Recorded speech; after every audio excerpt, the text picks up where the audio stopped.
For the safety of your smile, use Pepsodent twice a day. See your dentist twice a year.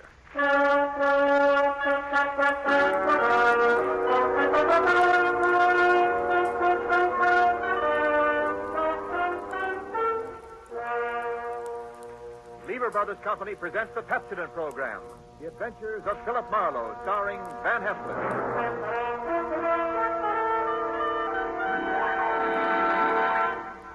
Philip Marlowe, the screen's most famous private detective, created by Raymond Chandler, brought to you on the air by Pepsodent, and starring MGM's brilliant and dynamic young actor, Van Heflin.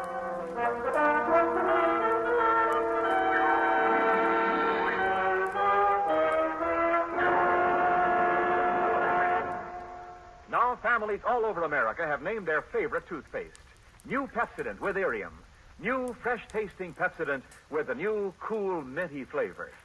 Yes, in a recent test, new Pepsodent was preferred 3-to-1 over any other toothpaste. It's true. With families all over America, new Pepsodent is the favorite, 3-to-1. Families from coast to coast recently compared new Pepsodent with the toothpaste they were using at home. They preferred new Pepsodent by an overwhelming average of 3-to-1 over any other brand they tried.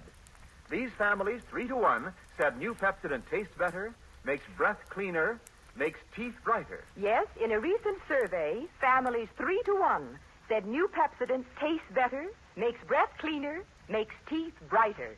Get new Pepsodent toothpaste for your family right away. Now, The Adventures of Philip Marlowe, starring Van Heflin.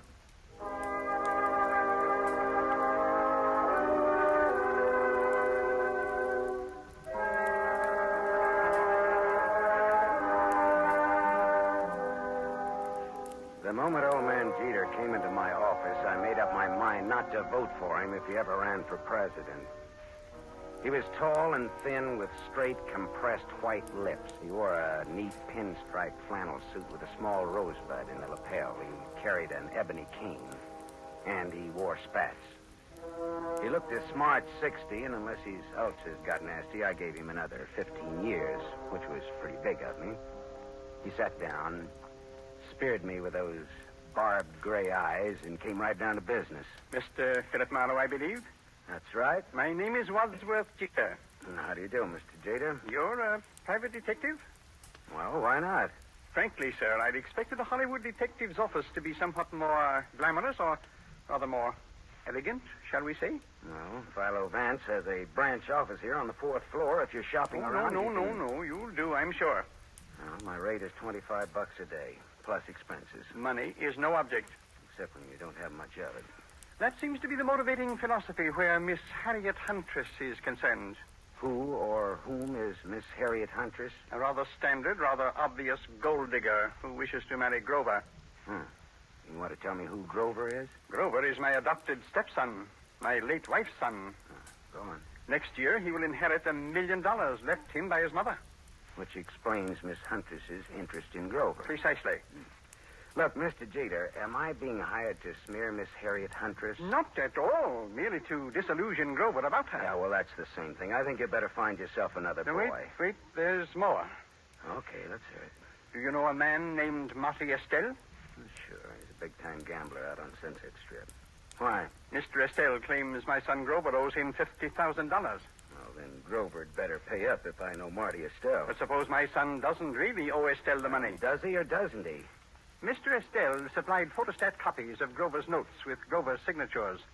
I thought they might be forged, so without Grover's knowledge, I took them to a handwriting expert named John Arbogast, a sort of detective. No? He's not sure. He wants more time. I'd like you to take over the case. Harriet Huntress and all. Miss Huntress, as you may know, is associated with Mr. Estelle. Well, that's incidental. I'll handle the forgery case and not the slander job. Now, where does this Arbogast have his office? On Sunset near Ivar. Okay, I'll look it up. Miss Huntress? She lives at the El Milano on North Sycamore. All right, I'll look her up, too. Arbogast and Huntress, in the order named.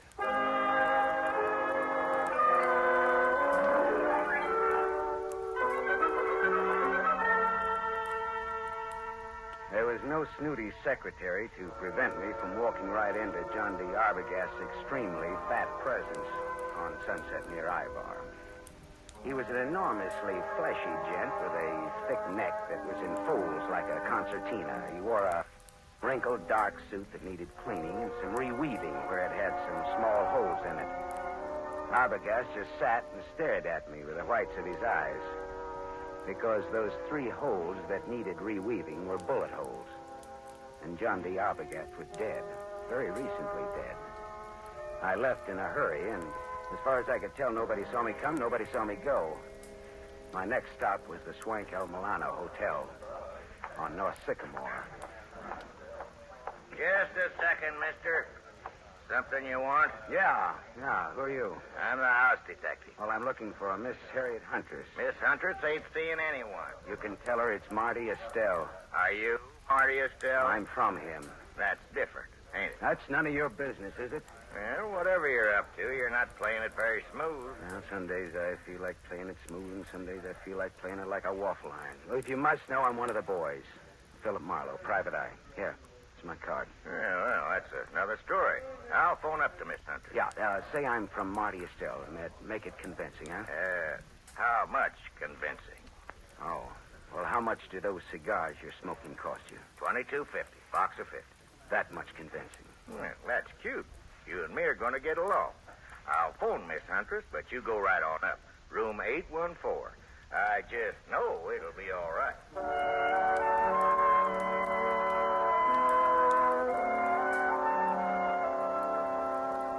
Harriet Huntress was too tall to be cute, too beautiful to be really cheap. Her green eyes were wide set, and there was plenty of thinking room between them. Her hair was a dusky red, like fire seen through a haze. The green eyes were that much green ice as she sized me up in the doorway. Well, what's the big message, Sonny? I'd have to come in. I never could speak very well in public. Come in. Never could speak very well on a dry throat either. There's the scotch. Help yourself. Thank you. So, you're from Marty Estelle. No, not strictly, not even loosely. Not at all, in fact. What's your racket? No racket. Marty will love to know you used his name. I'm shaking in my shoes. You're some kind of detective, aren't you? Yeah, right. Philip Marlowe. Hey, it's good scotch here. I'm glad you like it. Now, what's your business? All right. How much will you take to give up Grover? You look smart, but you talk stupid. Old man Jeter's pretty tough. His idea is that you get nothing. You get smeared. I don't see it that way. How much? How about $50,000? How about $500? How about talking about the effect of the rain on the rhubarb? Now, look, sister. Suppose we skip the footwork, considering the sobering fact that a man named John D. Arbogast has already been murdered in this little case. Does that have anything to do with me? I don't know. He was hired to analyze some notes Grover gave Marty Estelle. He was killed just after I took over the case. Do you think Marty Estelle works that way? You know him better than I do, does he? Have you told the police yet? No, I thought I'd see if I could make a deal with you first. I'm going to tell you something. My people were nice people who never got involved in murders. Old Jeter ruined my father. My dad shot himself and my mother died of the shock. I'm going to fix Jeter for that someday, even if I have to marry his son to do it. Adopted stepson, really. There's no relation at all. It'll hurt Jeter just as hard. And the kid will have $1 million next year. I could do worse, even if he does drink too much. You wouldn't want Grover to hear that now, would you? No? Turn around and have a look, Gumshoe. I turned fast. He stood about 4 feet from me. Big, blonde, powerful. Whiskey in his brain and blood in his eyes. I can say anything I want around Grover. It's all right with him. Isn't it, Grover? That's right, Harry. He's trying to break us up, Grover. What do you think of that? I think maybe I better break him up. That's what I think of that. She laughed, and that made me mad. I turned to glower at her. It was a dirty look. It was the look of the month. That was a mistake. The big guy hit me. I went over sideways. It wasn't a hard punch, but my head hit a desk going down, and the desk got the decision. It gets dark fast in Southern California, but seldom that fast.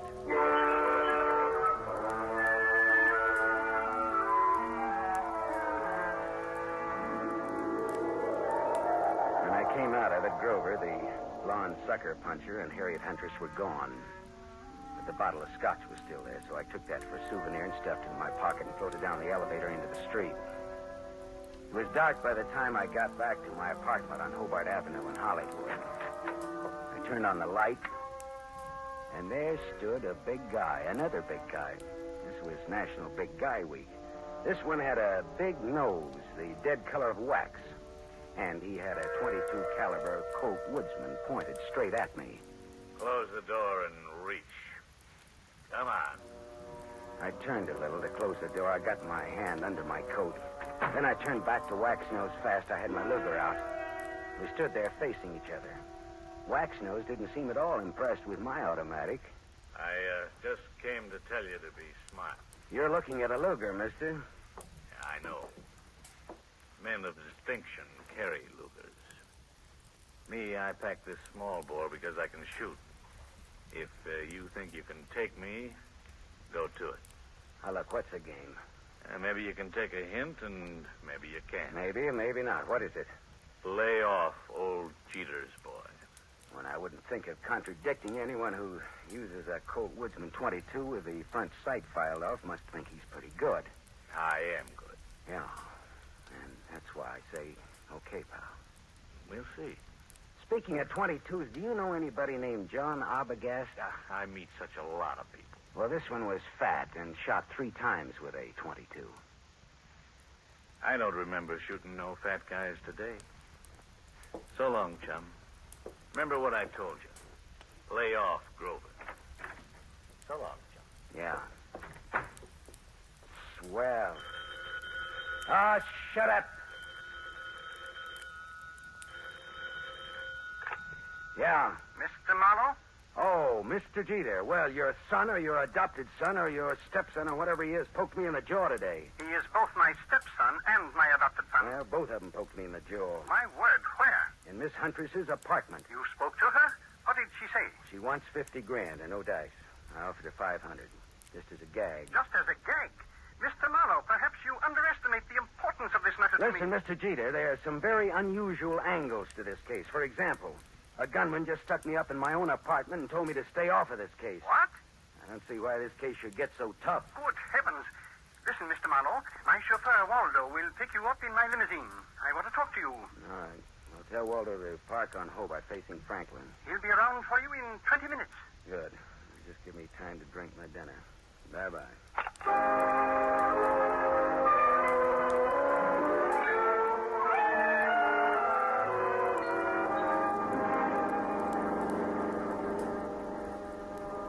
I sat next to Waldo, the chauffeur, as he tooled the big Jeter limousine through Hollywood, along the glitter of the Sunset Strip, out past Beverly Hills toward Bel Air. At Cavello Drive, we swung left for a couple of 100 yards, then left again, aiming for a driveway flanked by 12-foot wrought iron gates. Then something happened.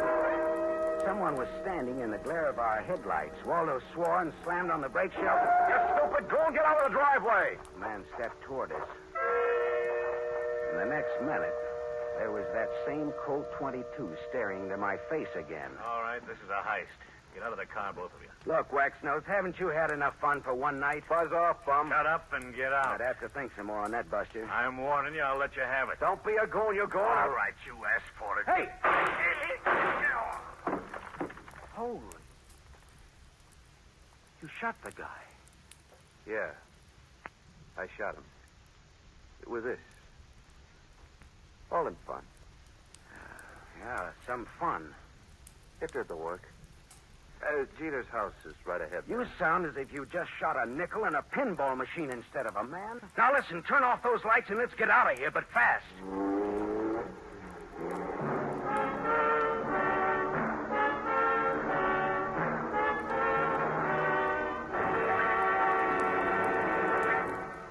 You are listening to The Adventures of Philip Marlowe, starring Van Heflin. Yes, families all over America have named their favorite toothpaste.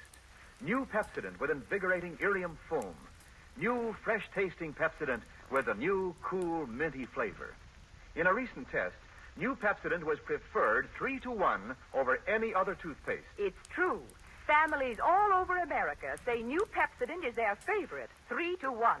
The William Kilpatrick family, 212 South Missouri, Claremore, Oklahoma, preferred New Pepsodent on every single count. The Kilpatricks say New Pepsodent tastes best of all, makes breath cleaner, makes teeth brighter. On all these counts, by an overwhelming average of 3-1, families prefer New Pepsodent over any other toothpaste they tried. It's a fact. Families 3-1 say New Pepsodent tastes better, makes breath cleaner, and makes teeth brighter. Remember, this is not just our opinion. It's the honest conviction of the Kilpatricks and other families who were asked to compare New Pepsodent with the toothpaste they were using at home. Get New Pepsodent, the only toothpaste containing irium.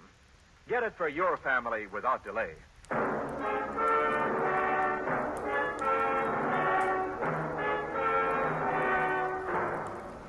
We continue with the adventures of Philip Marlowe, starring Van Heflin, who appears by arrangement with Metro-Goldwyn-Mayer.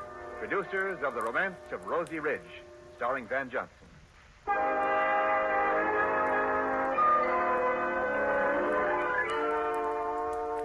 Waldo and I drove back to my apartment again, leaving Waxnose lying dead in the Jeter driveway. We went back to my place to start all over again, over what was left of my purloined scotch. Yeah, this is good scotch you've got here, Marlowe. Inch bottle. Not this. Sure. Pinched it from the apartment of Harriet Huntress. Well, bottoms up. Waldo, do you think that gunman was there to scare young Grover into realizing Marty Estelle means business? Could be. I always drove Grover home around that time. It just doesn't sound like Marty Estelle to pick that sort of a helper. Well, sure. Maybe that's why he picked him. Because it didn't seem like Marty Estelle. Yeah, that's good thinking, Waldo. Dartmouth, 37. Rah, rah, rah. That would be either the cops or Mr. Jeter. Hello. Mr. Marlowe? Yes, Mr. Jeter. And the reason we're not in your study now is lying outside of your front gate. What's that you're saying? Somebody jumped us outside of your gate and Waldo shot him dead. Good Lord. Yeah. Listen, Marlowe, come here at once. Do you hear? At once. I'll send Waldo, Mr. Jeter. I want to see you. Waldo will tell you all about it, Mr. Jeter. Marlowe. Good night, Mr. Jeter.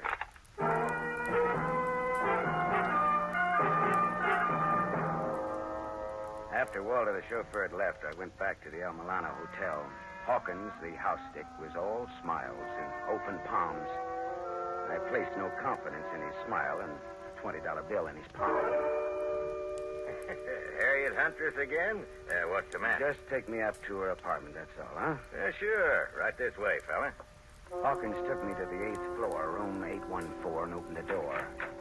There was someone in the room, waiting. Here's company for you, Mr. Estelle. Beat it, Hawkins. Yeah, this is the guy I was telling you about, Mr. Estelle. Come in earlier today. Said he was from you. Beat it, I said. Oh, sure. Come on in, Marlowe. I came to see Miss Huntress, not you, Estelle. Well, first of all, Harriet's not home. I came to tell her what happened outside of Jeter's gate. So you keep informed. I can't wait for her any longer. Got to get back to the casino. Now then, what did you come back for, Marlowe? I'm looking for the Jeter boy. After what happened to him tonight, he needs somebody to walk behind him. You think I'd play games like that? All I know is we were shot at. I asked you a question. I answered it to the best of my knowledge. What knowledge, for example? Well, for example, you hold $50,000 worth of Grover's notes for gambling debts. I've got $50,000 invested in the kid. Would I be likely to bump him off? Ah, that makes sense, all right. I always make sense. Bully for you. And when I have $50,000 invested in a guy, I'm apt to find out all about him.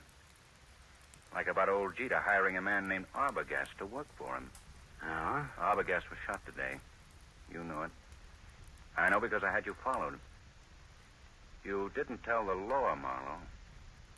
That could be very hard on you. Well, it could. Does that make you and me friends? A little blackmail, huh? Not much. We'll call it tattletale grail mail. From now on, do you stop bothering Miss Huntress? Okay, you win, Marty. That's all. I've got to go. Well, I'll just wait around for a bit, okay? Well, Harriet's scotch is in that cabinet there. Thanks. I'll roll up my pants and go waiting in it. You know, Marlowe, I like you. You're cute. So long, Shaman.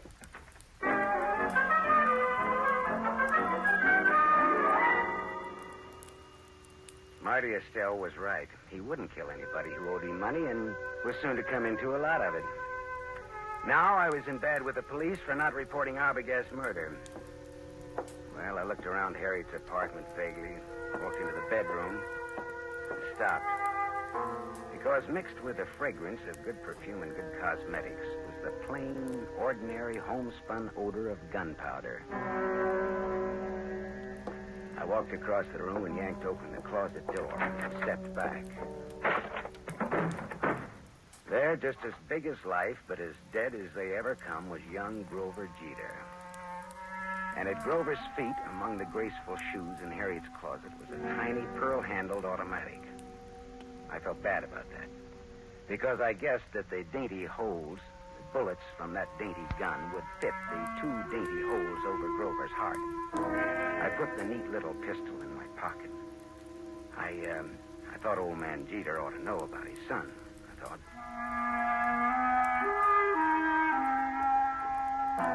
I didn't expect to find Waldo, the chauffeur, and Harriet Huntress with old Jeter in Jeter's big study, but there they were. Why, Mr. Marlowe, I'd about given up hoping to see you tonight. Well, I changed my mind about coming out again, Mr. Jeter. Hello, Waldo. Hi, Marlowe. Didn't expect to see you here, Miss Huntress. Didn't you? Did you expect to see me here? Never mind that, Marlowe. I want to know where my son is. What do you mean, Mr. Jeter? He's missing. That's what I mean. Oh. He's missing, and no one knows where he is. I know. Eh? What's that? Where, Marlowe? Miss Huntress, where did you and Grover go after Grover took that sucker punch at me in your apartment? We went out together in a taxi. During the ride, I had a change of heart. I didn't want Grover or Grover's money. I told Grover to find another playmate, and I got out in Beverly Hills. Grover went on in the taxi. And where did you go? Back to my apartment. Later, I got out my car to come down here and tell Mr. Jeter I decided to forget the whole thing. And for him to call off his dime novel, Sleuth. A dime will no longer buy a novel of any description, but that is beside the point. You said you knew where Grover is. That's not beside the point, is it, Mr. Marlowe? He's back in Harriet's apartment. Well, I didn't let him in. How on earth could he? Hawkins, your house detective, let him in. The last I saw of Grover, he's dead. Oh, what? What's that? Dead. Dead, shot with a small caliber gun. I can't believe it. I can't. Grover dead? Miss Huntress, this .25 caliber pistol was on the floor at Grover's feet. Here, take it. Look it over, will you? It's mine. You murderess. I'm not. You cold-blooded and murderous. Oh, stop that! Stop it, both of you. It could have been suicide. Suicide? Well, yes, that's a possibility, of course. I see you like that idea, Jeter. But it wasn't suicide. Then she did it. The murderess, the scheming, contemptible... It was murder, and it's fairly obvious who did it, Jeter. Eh? Marty Estelle is my guess. Well, guess again, Waldo. Estelle had $50,000 invested in Grover. He wouldn't kill a golden goose like that. And Waxnose didn't do it because he was dead, thanks to Waldo here. That leaves her. She did it. There had to be a motive and an opportunity. Well, it was her apartment after all. Correct, Waldo. But Grover was Jeter's adopted stepson. Oh, like a real son he was to me. A real son. Yeah. But did you lovely people know that in the state of California, a man can inherit from an adopted son who has money and who gets dead? Did you know that, Mr. Jeter? Why, what do you mean? Your inheriting Grover's $1 million would be a motive for killing him, wouldn't it? Mr. Marlowe. That was the motive, Jeter, and it was Waldo's job to find the opportunity to murder Grover for you. All right, Marlowe. That'll be all for you. Well, Waldo, the Dartmouth gun fanner, huh? Drop that gun, Waldo. Shut up. I said drop it. Drop it. Hey, that's nice shooting, Harriet. My hand. Well, Pop will put a little Band-Aid on for you, Waldo. Waldo, you could have gotten into my apartment wearing that chauffeur's uniform. You could have gone in through the garage entrance and up the back way. Sure. When Grover let him in, he backed Grover into the room with his gun, but he shot him with yours. How much was Jeter going to pay you for this job, Waldo? Don't talk, Waldo. He's bluffing. You're telling me he's bluffing. Nice kids, these college boys. Tell me, was it Dartmouth or Dannemora, Waldo? Shut up, copper. You killed John Arbogast to throw suspicion on Marty Estelle. Then you hired Waxnose to fake a holdup on Grover. Why? Again to throw suspicion on Marty Estelle. To make it look as though Estelle was trying to scare Grover into paying his gambling debts. If I hired Waxnose, why would I have shot him tonight? Because you like to kill people, Waldo. When I was brought out here tonight, Waxnose thought I was Grover in the car. He began to fake his holdup. But you just couldn't resist taking one of your snappy snapshots at Waxnose, could you, Waldo? Shut up. Could you? Next, Mr. Wadsworth Jeter. Look here, Marlowe. You can't accuse me of... Doctor. He's sick. Call a doctor. It's his heart. If Jeter dies, it's your fault, Marlowe. Okay, Waldo. Tell you what I'll do, Waldo. If Jeter dies, he doesn't have to pay me my fee. We're even. Okay, Waldo? Harriet Angel, listen, go call the doctor. And while you're there, call the law, huh?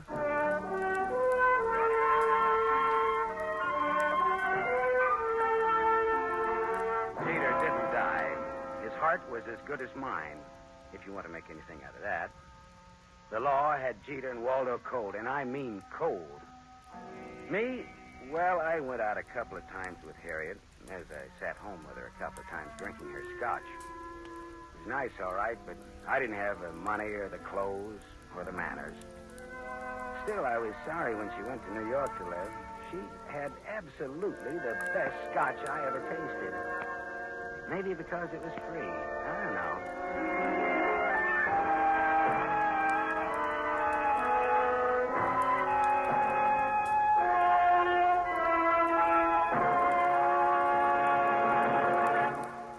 You have just heard Van Heflin, starring in the mystery series Raymond Chandler's The Adventures of Philip Marlowe, brought to you by the Lever Brothers Company, makers of Pepsodent.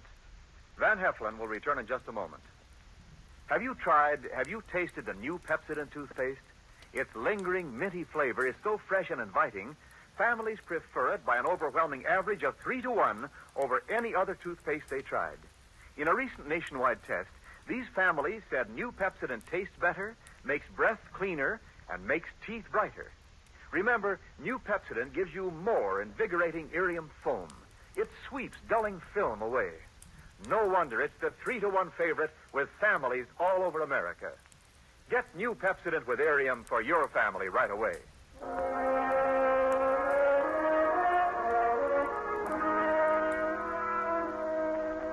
Now, here is our star, Van Heflin. The need for food in Europe tonight is desperate. Starvation faces a multitude of our fellow men. There's a way you can help. For $10, a package containing 21.5 pounds of food will be sent for you to a friend or a relative or any member of an organization you designate in Europe. Or simply say to a little French girl or to a Belgian war widow. Your order will be strictly respected, and you will receive a signed receipt from the person who received your gift. Send $10 now. Send all you can. Send your $10 to CARE. C-A-R-E. CARE, New York. Help keep America the hope of the world.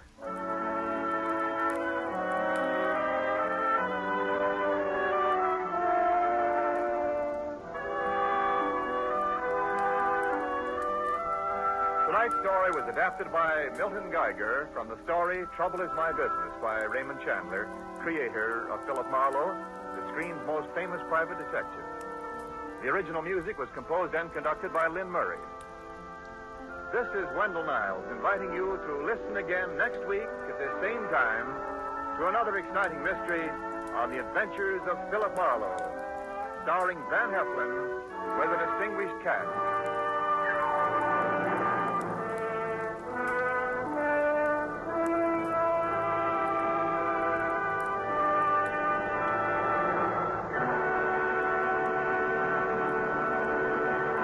NBC, the National Broadcasting Company.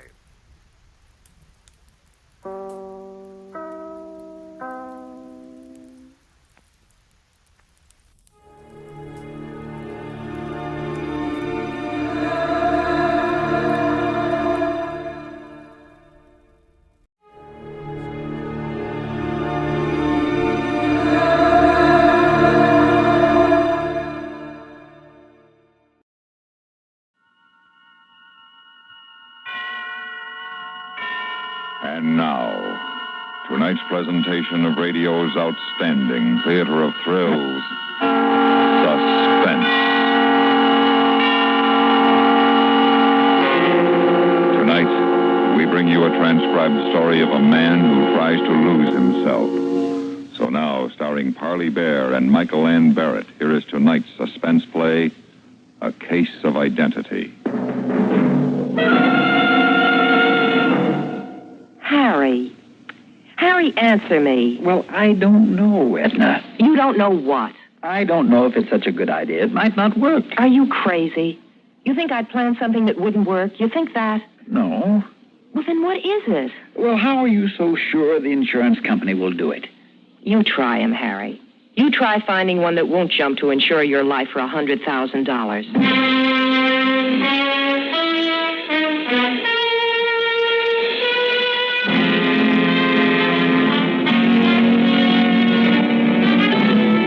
That's how it started. She'd brought it up at dinner, not all at once, but in little pieces, just enough to make me curious. Then later, when she'd done everything she could to put me in a good mood, she told me all of it. She'd gotten the idea weeks ago, but she didn't want to mention it until I started on my vacation, just in case anyone at the office noticed I was unusually nervous. Oh, yes, she'd planned it well. She made it sound easy, so I agreed to go along with her. The next morning, I applied for a life insurance policy, one that would pay Edna $100,000 in the event of my death. A week later, the manager of that insurance company called and asked me to stop by his office. Well, Mr. Burton, it's a pleasure to meet you personally. Thank you. It is an often-wear privilege to issue such a large policy. Then it has cleared. Well, hasn't it? Haven't I answered enough questions, Mr. Croyd? Haven't you had enough doctors probing and poking at me? Please, Mr. Burton, it isn't me. It's just that the Home Office seems to have some doubt About what? The amount of the policy.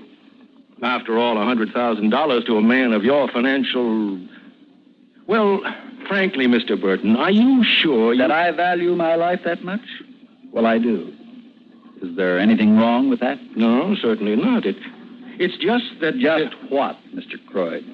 Well, the premiums will be rather large. I'm prepared to pay them. You read all the clauses thoroughly? I have. Including this paragraph?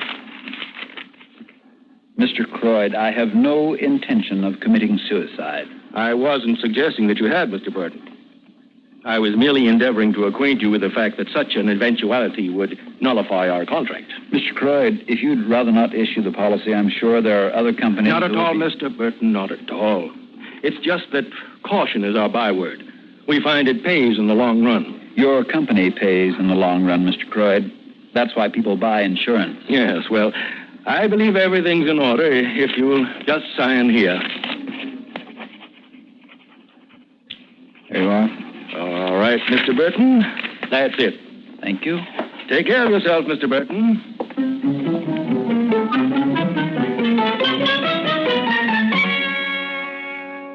Half an hour after leaving his office, I walked into that park in the center of town. I'd been spending a lot of time there, watching, waiting, feeding the pigeons. Then I'd spotted the particular pigeon I'd been waiting for, with the same height, weight, same color eyes. We could have been brothers, except that he was a mousy gray, the color of all stumblebums. For 3 days now, I'd been watching him, getting to know his habits. He showed up every morning about 11. First, he'd take a walk, looking for butts. Then he'd plop on the grass and sleep. This morning, I wasn't going to let him sleep. Hi. Nice day. Yeah, smoggy. Yes, it is. It gets your eyes. Sure does. Isn't doing my head much good, neither. Oh, bad night? You don't happen to have a drink on you, do you? No. But here's a buck. Hey, how come you give me a buck, mister? I've got a job for you. Job? Oh, I'm not looking for no job. I've been sick, real bad sick. Oh, you don't know. Well, there's not much work involved. I have a cabin up in the San Bernardino Mountains. It's kind of run down. I need somebody to help me fix it up. Oh, no. That sounds like heavy work. My doctor said... I'll do the heavy work. Okay? It'll mean $50 to you. How about it? 50? Mm-hmm. Half now and half when the job's finished. Well, as long as there's no heavy work, then... Well, when do we go? Right now? Now? Sure. Anything wrong? Do you have a business appointment? Well, now you don't have to get sassy. Okay, we go as soon as I get that 25. You are? Oh, just one thing more. What's that? About that drink, I could sure use it. You'll get it.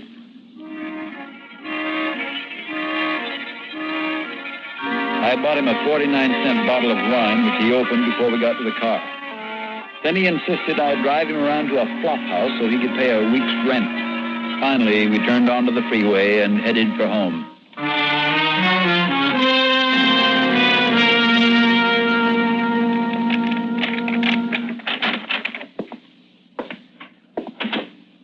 Harry? Yep.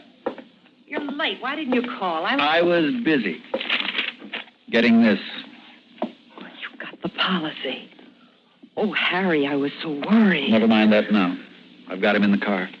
What? He's in the car. Now? Here? It's all right. The car's in the garage. He's drunk, and nobody saw us. So we can't keep him here. I know. You mean do it tonight? Oh, no, Harry, not tonight. Why not? Because it's too soon. They're bound to be suspicious. They'll be just as suspicious 6 weeks or 6 months from now, maybe more. We do it tonight, they'll believe it. They'll figure nobody in their right minds would pull something the day after the policy was issued. All right. I'll be on the side road. The cutoff I showed you, remember? I remember. I'll be there in the coupe at 1 o'clock. I won't turn on the light. Okay, I'll find you. Harry? Yeah? Who is he? What's he like? His name's Wallace. He's a bum, a stew bum. We'll be doing him a favor.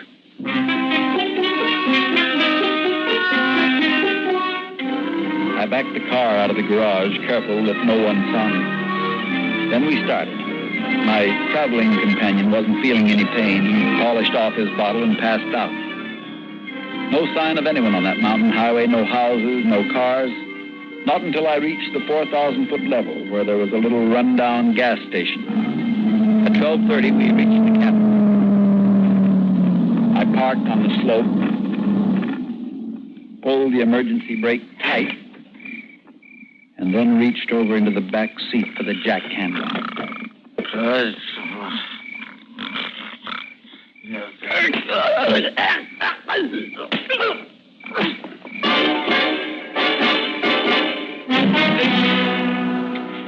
I switched clothes with him. My keys, watch, wallet, everything but my matches. Then I saturated the upholstery with gasoline, left the can in the back seat, and got out.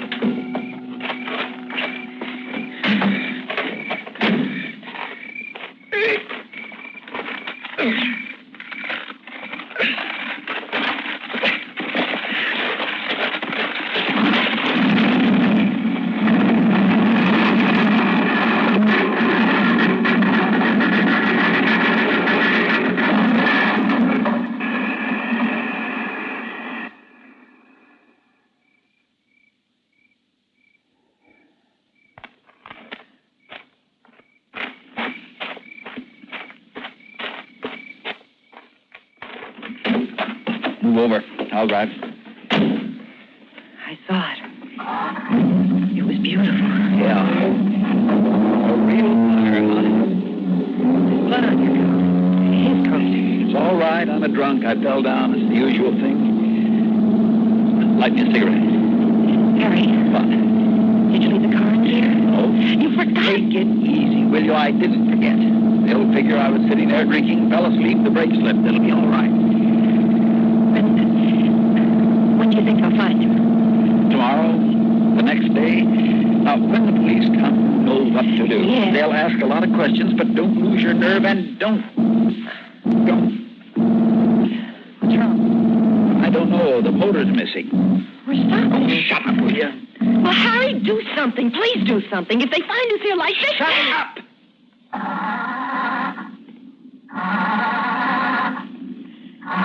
Yeah. Oh, loose it won't. You fool. You stupid, ignorant fool. Why didn't you notice? Notice what? We're out of gas. What? Oh, never mind. You've still got a chance. There's a gas station a couple of miles from here. I'm going to try to coast down to it. But if somebody sees us... They won't. Get in the back on the floor. Hurry up. For heaven's sake, don't argue. Get in the back. Put that blanket over you and don't move.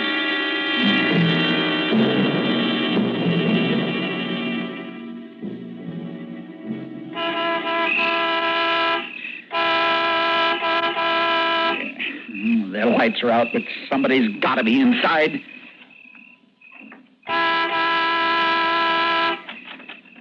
All right. Heard you the second time. What do you want? 10 gallons of gas. Sorry, close at 11. Pump's locked. Well, then unlock it.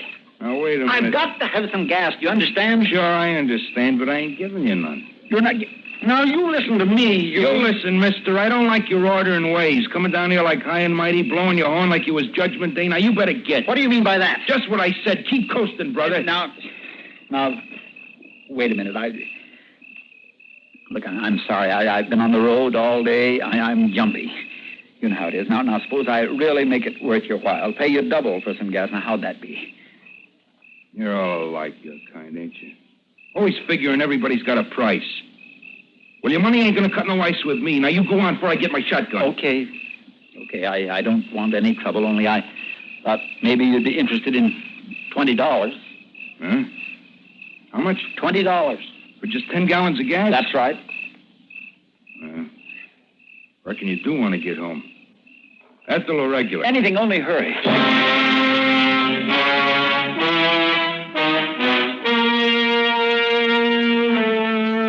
She stopped the car a couple of blocks from Skid Row. I got out and disappeared. The torn suit, bloodshot eyes, and my beard put me in that mousy gray color. A few hours later, I was just another stumblebum. 3 days went by before they found the body. Naturally, the newspapers played it up big, real big, with a picture of me and an obituary half a column long. There was also a picture of Edna, the grief-stricken wife, taken right after she'd identified my body. I turned the page and kept on reading, and then I saw it. Only a small paragraph, but it said my widow would receive her $100,000 immediately.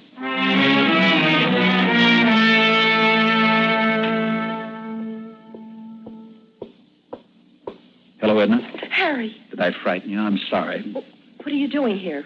How did you get in? You still leave that key under the back doormat. How many times have I told you about that? Well, you shouldn't have come here. Why didn't you call? I did. All day and no answer. What if they're watching the house? Why should they? The police are satisfied that I'm dead. You've got the insurance. How'd the company take it? I think they were suspicious. They asked me an awful lot of questions. Yeah, they figured to. But they could hardly go against the police findings of death by misadventure. I don't want to talk about it anymore, Harry. No, you're right. It's all over. We've got the money now. I've got the money. What? And I'm going to keep it. Edna, you're not making sense. I'm not? Well, let me clarify the situation for you. I've got $100,000, and you're dead. You're very, very dead. Well, you had this idea all along. Right from the very beginning, you never had any intention of sharing that money. And you made me kill a man. Stay right where you are, Harry. You take one more step and I'll scream, and you know how loud I can scream. Well, go ahead. Remember, you've lost your identity. I'll say you're a prowler. You broke in. And I'll spill the whole works. Including how you killed a man? No, I don't think you will. Will you, Harry? You're smart, Edna. You're smarter than I ever gave you credit for.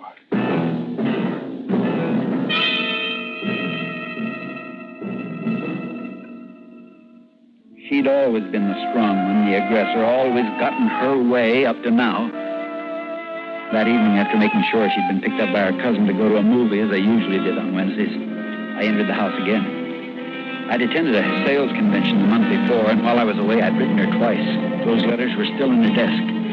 As quickly as I could, I lifted the old letters from their envelopes and replaced them with some I'd written that afternoon. In one of them, I said, "Darling, I can't understand why you insist I take out such a large insurance policy. If I didn't know you better, I might think you were planning to murder me." And I put the envelopes back in the desk and went into our bedroom. The keys to her coupe were on the dresser. I put them in my pocket, picked up one of her shoes, and started for the mountains.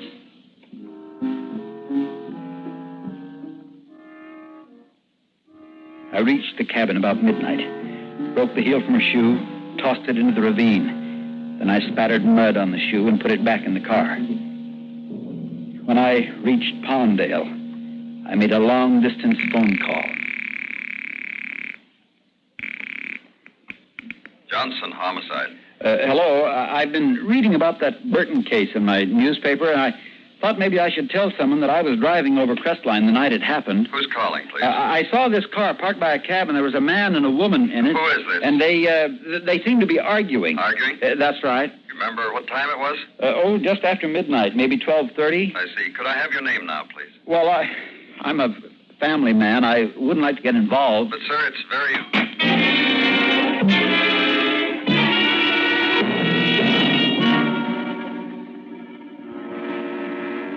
It was the next afternoon before I could get back in the house. But when I did, I took that mud-spattered shoe with me and planted it in her closet. I was about to look in her dresser where she usually kept her cash when I heard Edna come in.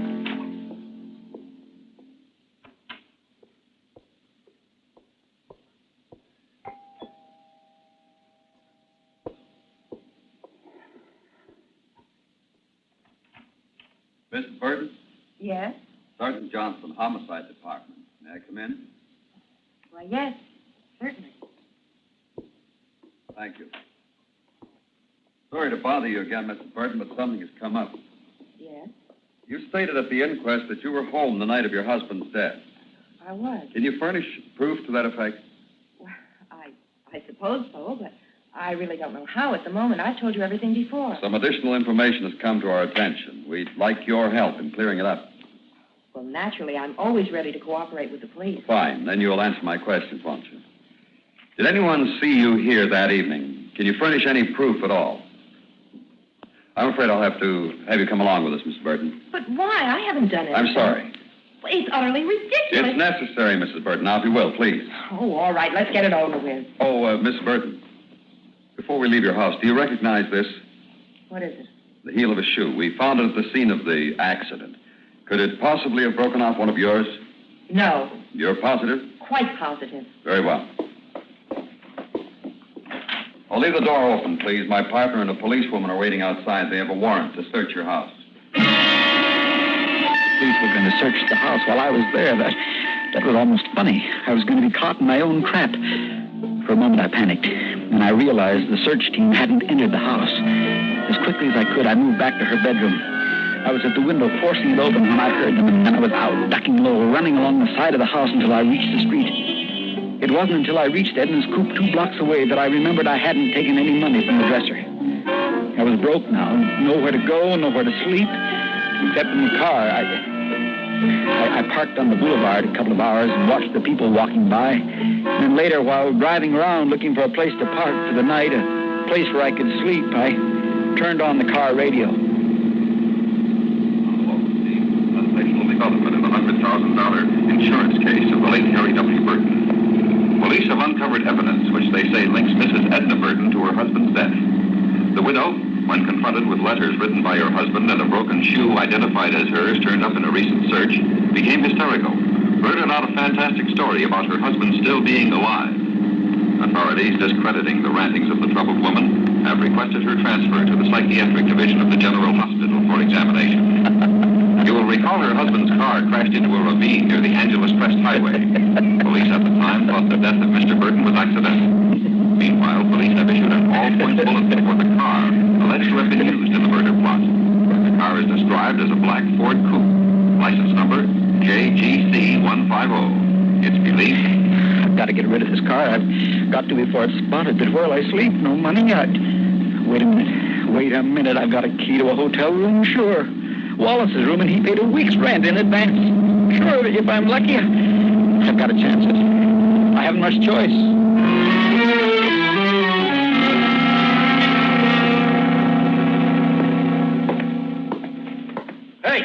Hey, where you going?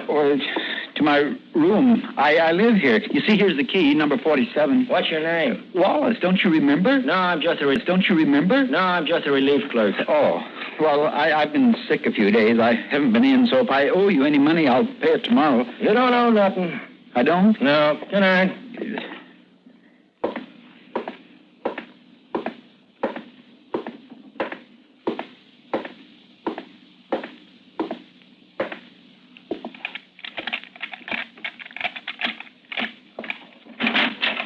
All right, Wallace, reach.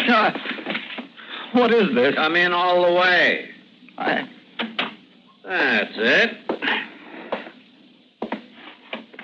We waiting for you, Wallace. My name's Johnson, homicide. This is my partner, Sergeant Barton. He's clean. Well, what do you want with me? We'll ask the questions, Wallace. Last Tuesday, you showed up here with enough money to pay your rent a month in advance. A Where'd month? you get it? Don't tell us you did some honest work, Wallace. Well, you got a fine record. Don't ruin it by admitting you actually did some work. But I did. It was only $25. Can't a man make a little money? Sure he can. Only this happened last Tuesday. And last Tuesday afternoon, you came bouncing in bragging about how lucky you were. You paid a month's rent in advance and said there'd be plenty more where that came from. Your drinking buddies told some of our boys about it. They were worried when you didn't come back. Thought maybe something had happened to you on that job up in Crestline. You did this work up in Crestline last Tuesday night, didn't you? No, I didn't. Try again, Wallace. You can try all night. You're not going to beat this one. We got a description from a gas station attendant up there. Fits you to a T. But you've got the wrong man, believe me. Oh, sure, Wallace. Well, he's not satisfied, Johnny. Give him some more. Okay? Woman you don't know, a woman called Edna Burton. Today, just before she blew her stack, she was yelling your name like crazy. All about a flaming rocket, or was it a fireball? Whatever it was, you were the star of it, Wallace. But I am not Wallace. I'm Burton. Ask Edna. Ask her. Can't. At least not till she's allowed to have visitors at the state hospital. Okay, let's go, buddy. No, wait. Wait, please. I'll tell you the truth. You're arresting me for my own murder. I'm Burton. That's so? But if you're Burton, where's Wallace? Where's what? Well, he thinks it's funny, Johnny. Yeah. Wine sure does some crazy things to him. It is funny. It's the funniest. Don't you see? It doesn't matter whether it's Burton and Wallace. It doesn't matter. It doesn't matter at all.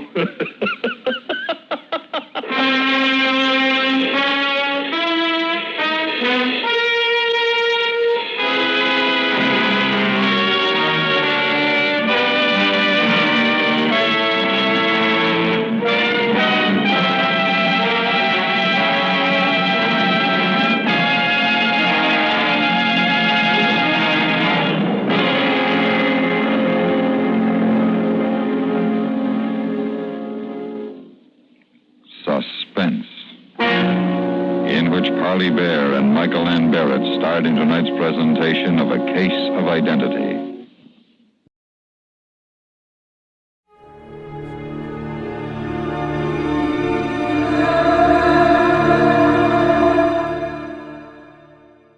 And now, another tale well calculated to keep you in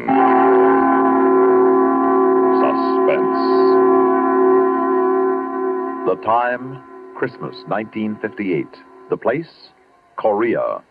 The story, a Korean Christmas carol, written for Suspense by George Bamber.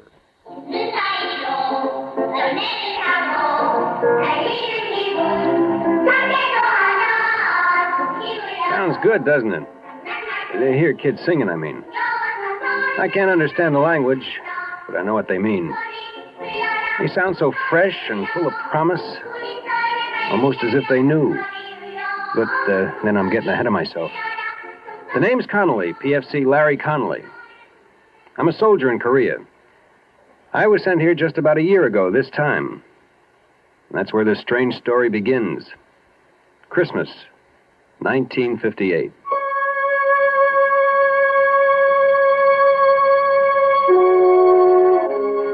Christmas was for me that year miserable. I'd been stuck on guard the night before, and so I planned to stay in bed the next day and forget about Christmas. I hadn't counted on my first sergeant. Since I was the first man he came to in the barracks, it's only logical that I should be the man he picks to drive a truck all the way to Seoul and back.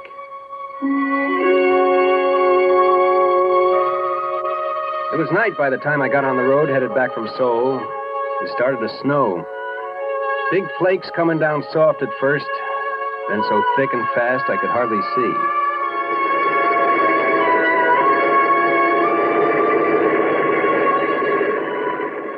I I was just over that first range of mountains. Was starting on the twisting, slippery way down when I saw him. The sight of him scared me wide awake.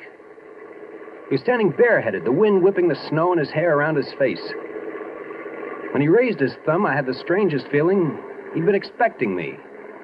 Almost as if it were unnecessary. As if he knew I'd stop.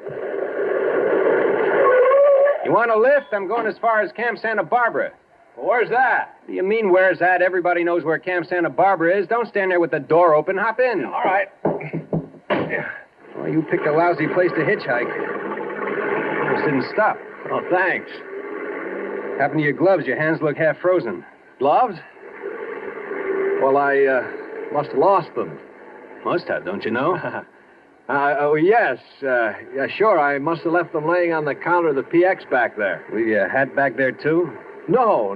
I lost my hat in the dark. I fell. I suppose that's why your uniform's muddy and your jacket's torn. Oh, yes, that's right. Of course. I was walking along the edge of the road and I slipped in the dark.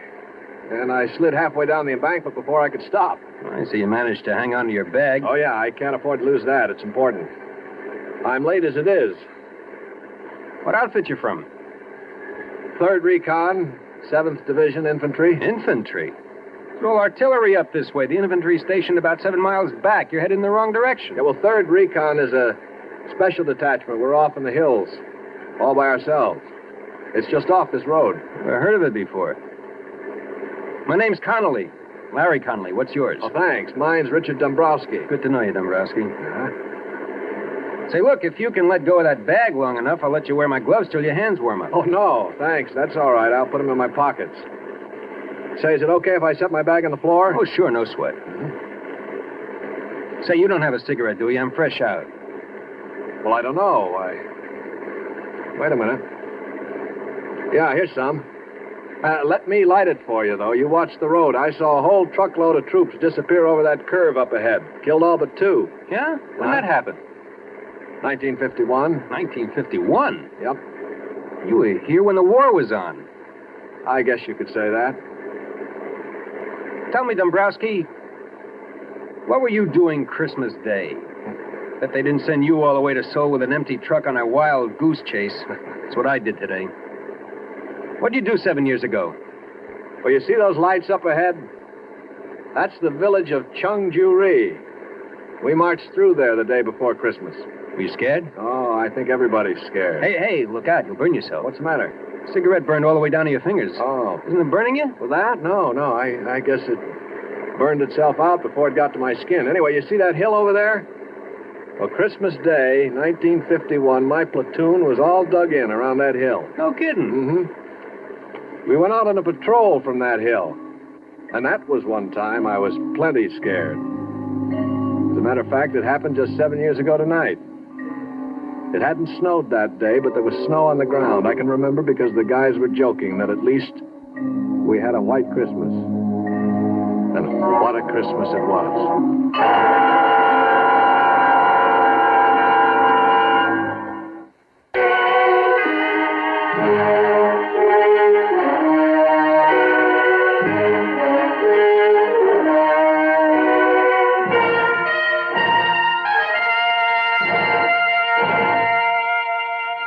As I said, it was quiet Christmas Day, 1951. We were sitting around in our holes waiting for the fun which we knew would begin the next day. They'd managed to get hot turkey up to us, so we were relatively comfortable and happy until Brownie, our squad leader, came back from a talk with the old man. All right, I'll take the first 5. The old man wants us to go out and have a look around. Come on, knock it off. Get rid of your dog tags and canteens, anything that might rattle or make a noise. We won't be gone long, but we're moving light. Hey, Whitey, might as well leave your helmet here. We want to move quiet. But, Sarge, it's too cold to go out without a hat. Cut the comedy, Walker. We moved out on schedule just as night was falling. And with the night came the cold. We moved rapidly along the valley for about an hour or so when Brownie stopped and raised his hand. All right, you men, hold it up. Once we get on the other side of that ridge up ahead, we'll observe maximum security. No talking, no lights. Keep down. And watch where you put your big, clumsy feet. Yeah. These people just love tripwires with flares attached. Walker, you still got the walkie-talkie? If I didn't, I wouldn't be here to tell you about it. Still working? It's warm, if that's what you mean. That's more than I can say for myself. All right, keep it that way. We may need it if we run into trouble. Hey, while we're here, let's take one last check on your gear. Make sure your rifle bolts aren't frozen, weapons on safety, and all grenades are secure in the pins. Okay? Everybody set? Let's move out.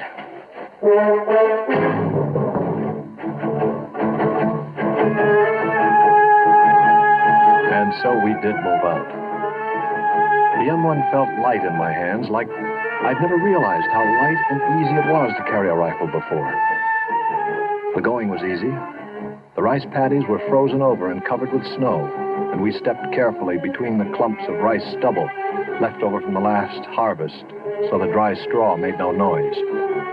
We walked steadily, quietly, maybe 200 yards without a sound, regularly stepping up and over each low rice paddy wall as we came to it, each one bringing us just that much closer to the top. And then it happened. Hit! Down! Hit the dirt! Get down! Somebody must have tripped a wire, because suddenly the inky black was transformed into the merciless white of the operating table. Everything seemed stopped and slowed down, just like an old movie before the projector blows up. I could see the other guys, the hills, and the deadly, winking fires of the guns. And then we fell down to the protection of the earth. And some of us fell with metal in our bodies. Crawl, you apes! Crawl to the mud tight and stay low. They can't hit us there. And we crawled, digging our knees and fingers into the frozen mud until they were bruised and torn. We crawled closer to the ground and faster than we ever had before. We crawled to the sanctuary of a foot-high mud hill. Keep your heads down. They got us pinned. Was about 150 yards to our front. Where's the other? Yeah, there's 200 yards to the left. They got us pinned in a crossfire. We'll never get out of here. All right. Now, don't panic. Keep your head down. We'll make it out. Walker, see if you can raise Lady Wolf on the walkie-talkie. Walker? Walker's laying out there in the middle of the paddy, Brownie. He's never going to have to worry about being warm again. Smith's out there, too. I saw him get it. I saw it when the flare went up. I saw him catch it in the face. Okay, Harry, easy. He's still got the walkie-talkie. Can you see if it's all right? He's laying on it. It's hard to tell. Whitey, that flare is going to go out mighty quick. If a man was fast, he could probably streak out there and back before they put up another one. We can use that walkie-talkie to call up some artillery to get these monkeys off our back. I can't, Brownie. I must have been hit. I can't move my legs anymore. I can't even feel them. Easy. Are you bleeding bad? No. Harry, you all right? As far as I know. Stevens? Sure. I'd like to take a whirl at that walkie-talkie. Wait till that flare burns out. It's dying now. Just a few more seconds. Go. By the time the flare lit the sky, Stevens was halfway back, the walkie-talkie dangling from his right hand. It dove for us, but in midair, some huge, invisible hand slapped him to the ground. I'm hit. Oh, God, I'm hit. Easy, boy. Quiet. Where'd they get you? I'm hit. Look him over, Harry. They busted his arm. See any other places?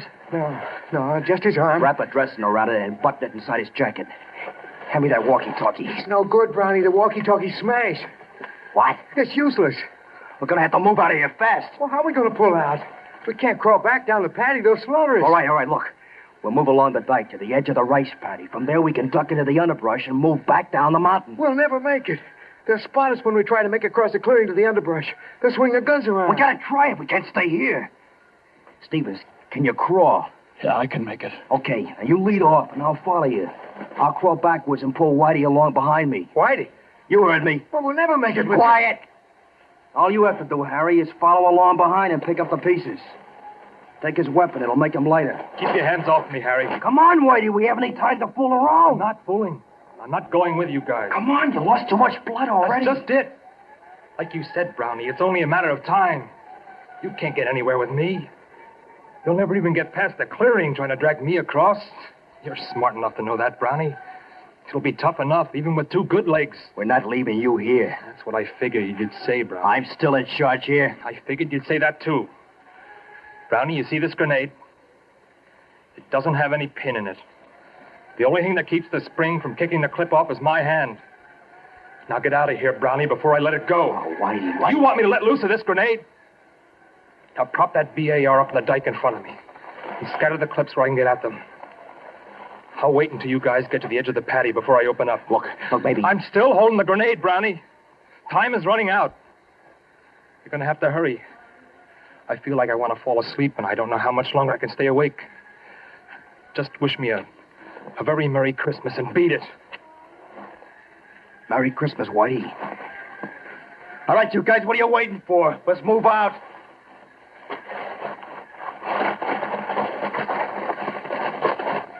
See, that's right. This is Christmas. Oh, little town of Bethlehem, how still we see. What's the matter? Don't you people like Christmas carols? Well, machine gun fire always was better getaway music than Christmas carols. Above thy dark and dreaming.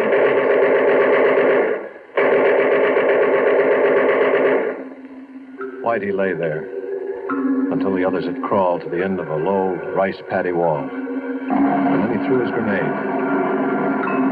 When it exploded, he opened up with a BAR, making enough noise to make the enemy think the patrol was launching an attack.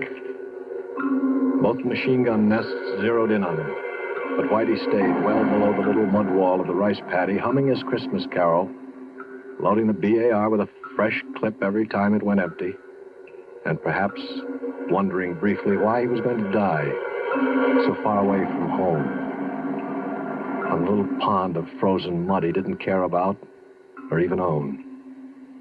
Still firing and singing, even after the rest of the squad had escaped into the underbrush, and until either the machine gunners found their mark, or else he finally fell asleep.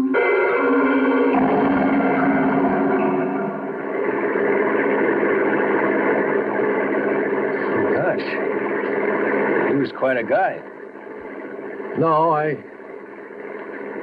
guess it was just a detail that had to be done, and he had to do it. Well, there's my stop right there where that little road turns off up ahead. Your detachment's up that road? That's right at the end of it. Well, sure, I've seen that road before, but I didn't think there was anything up there. Well, just let me out here. Yeah, sure thing. Thanks a lot. No sweat. Say, if you ever want to look me up, remember my outfit's all the way up at the end of this road. I'll be right up there. Okay, I'll drop in sometime. Right. So long. And thanks again. I drove off figuring it'd be a very cold day in Korea before I ever looked him up. Such a weird guy gave me the creeps. I got about 5 miles down the road when I discovered he'd left his bag sitting on the floor of the Deuce and a Half. Took a lot of arguing with myself, but I decided that the only decent thing I could do was to swing around and take it back to him. Besides, maybe I could stop in the orderly room and check him out. Find out what his story really was. On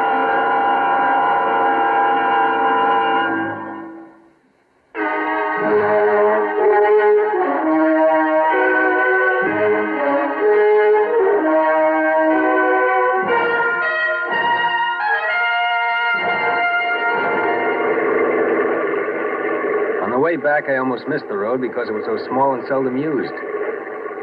I drove up it for about 10 minutes. I was beginning to wonder if I hadn't gotten the wrong road after all, because I passed no other vehicles or GIs or anything to indicate there was an infantry company around.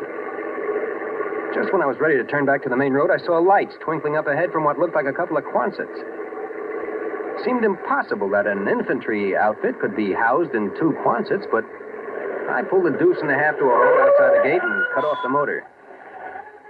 I picked up the AWOL bag, got out of the truck, trying to figure out which one was the orderly room. I walked across the hard-packed snow of the yard to the first Quonset. I still couldn't figure it out. Light and warmth seemed to pour from the windows along with the music I remembered from somewhere, but couldn't quite understand. I stepped up to the first window I came to and looked inside. There were kids all over the place, kids of all sizes and descriptions, kids just old enough to sit by themselves, kids just losing their first teeth, some just starting their teens. I stood in the snow spellbound, just watching them sing. Finally, I tore myself away and headed for the front door, eager to be inside. A plaque made out of the howitzer shell stopped me.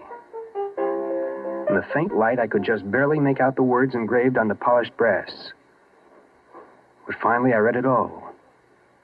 It said, "This orphanage has been erected and maintained in the memory of Corporal Richard Whitey Dombrowski, who somewhere north of the village of Chungju-ri, Christmas night, 1951, willingly gave his life that others might live." Suddenly, I didn't know where I belonged anymore. The AWOL bag dragged at the end of my arm like a 1,000-pound weight. I could figure what was in it, but I tore it open anyway. The bag full of candy, soap, and toothpaste and gum shined up at me, looking as rich and rare as frankincense and myrrh. I closed the bag, laid it up against the door, close, so they wouldn't miss it. And then I banged on the door as loud and long as I could, until I was sure that they heard me. And then I ran. I ran back down the road to my truck as fast and as hard as I could.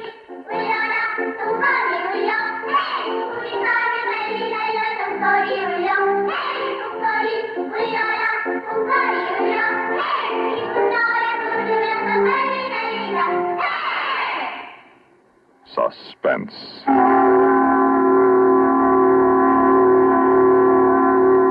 You've been listening to a Korean Christmas Carol written for Suspense by George Bamber. In a moment, the names of our players and a word about next week's story of Suspense.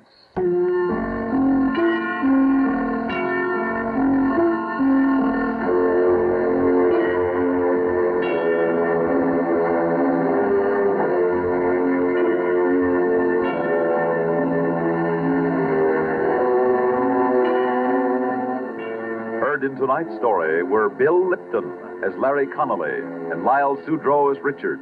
Also heard were Larry Robinson, Lawson Zerby, Bill Meader, Alan Manson, and Guy Rep. Listen again next week when we return with Moonlight Sail, written especially for Suspense by William N. Robeson. Another tale well calculated to keep you in suspense.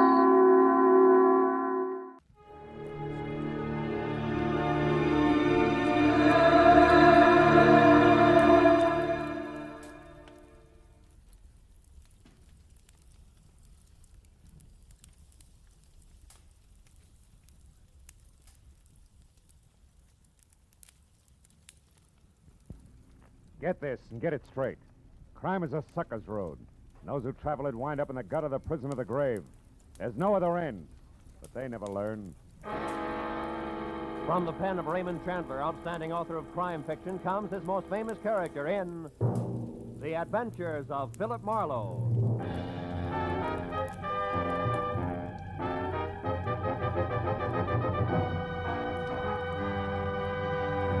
Now, with Gerald Moore starred as Philip Marlowe, we bring you tonight's exciting story, The Dark Tunnel.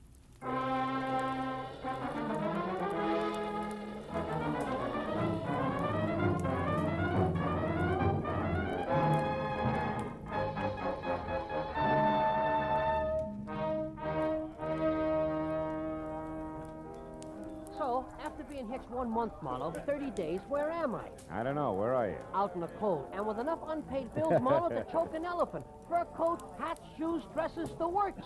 Furthermore, she tells me it's only the beginning, sweetie pie. Yeah, well, that's tough, Louie.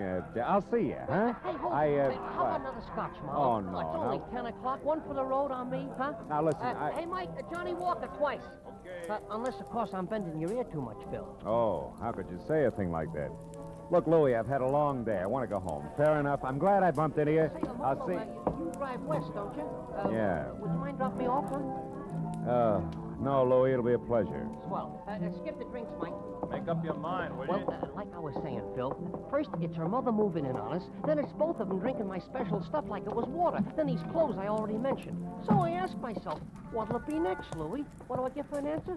All right, Louie, what do you get? Divorce, my only out. And you get my point, huh, Marlowe? Yeah, I get you. My car's around here in the alley, Louie. Check. Well, now, divorce is something a guy wants to think about. Thinking guy, that is. And you know, Marlowe... Hey, wait a minute. That's a cute little exercise exhibition, huh? Huh? Hey, quite a scrap. Scrap nothing. It's a few inches short of murder and closing fast. You better break it up, Louie. Hey! Hey, Heavy. Yeah? Kind of a hot night for this, isn't it? What do you want, Sonny? I'd like to hold your coat. Seems to be cramping your style. He's in one piece. Why, you lousy long nose. Don't worry, I am. How do we go on, Muscles? All right, mister. Right now, he's all yours, if you can bring him to. So long, hero. Hey, Marlowe, this kid's pleated all right. Yeah, come on, give me a hand, Louie. We'll get him out of here. No. Okay, fella. Come on. Up we go. Up on your feet. Oh, thanks, mister. All right. Do you live near here? A couple of blocks away. The DeWitt Arms Hotel on Western near Sunset. Oh. All right, take it easy. Take it easy. Put your arm over my shoulder. We'll get you there. Thanks. Come on, Louie. Over to my car, huh? Yeah, sure, Marlowe. But maybe I better skip the lift, huh? I mean, my problem, the discussion we were having, we better postpone it for a while, huh? I know what you mean, Louie. Yeah, it'll keep. All right, kid, come on. Let's go.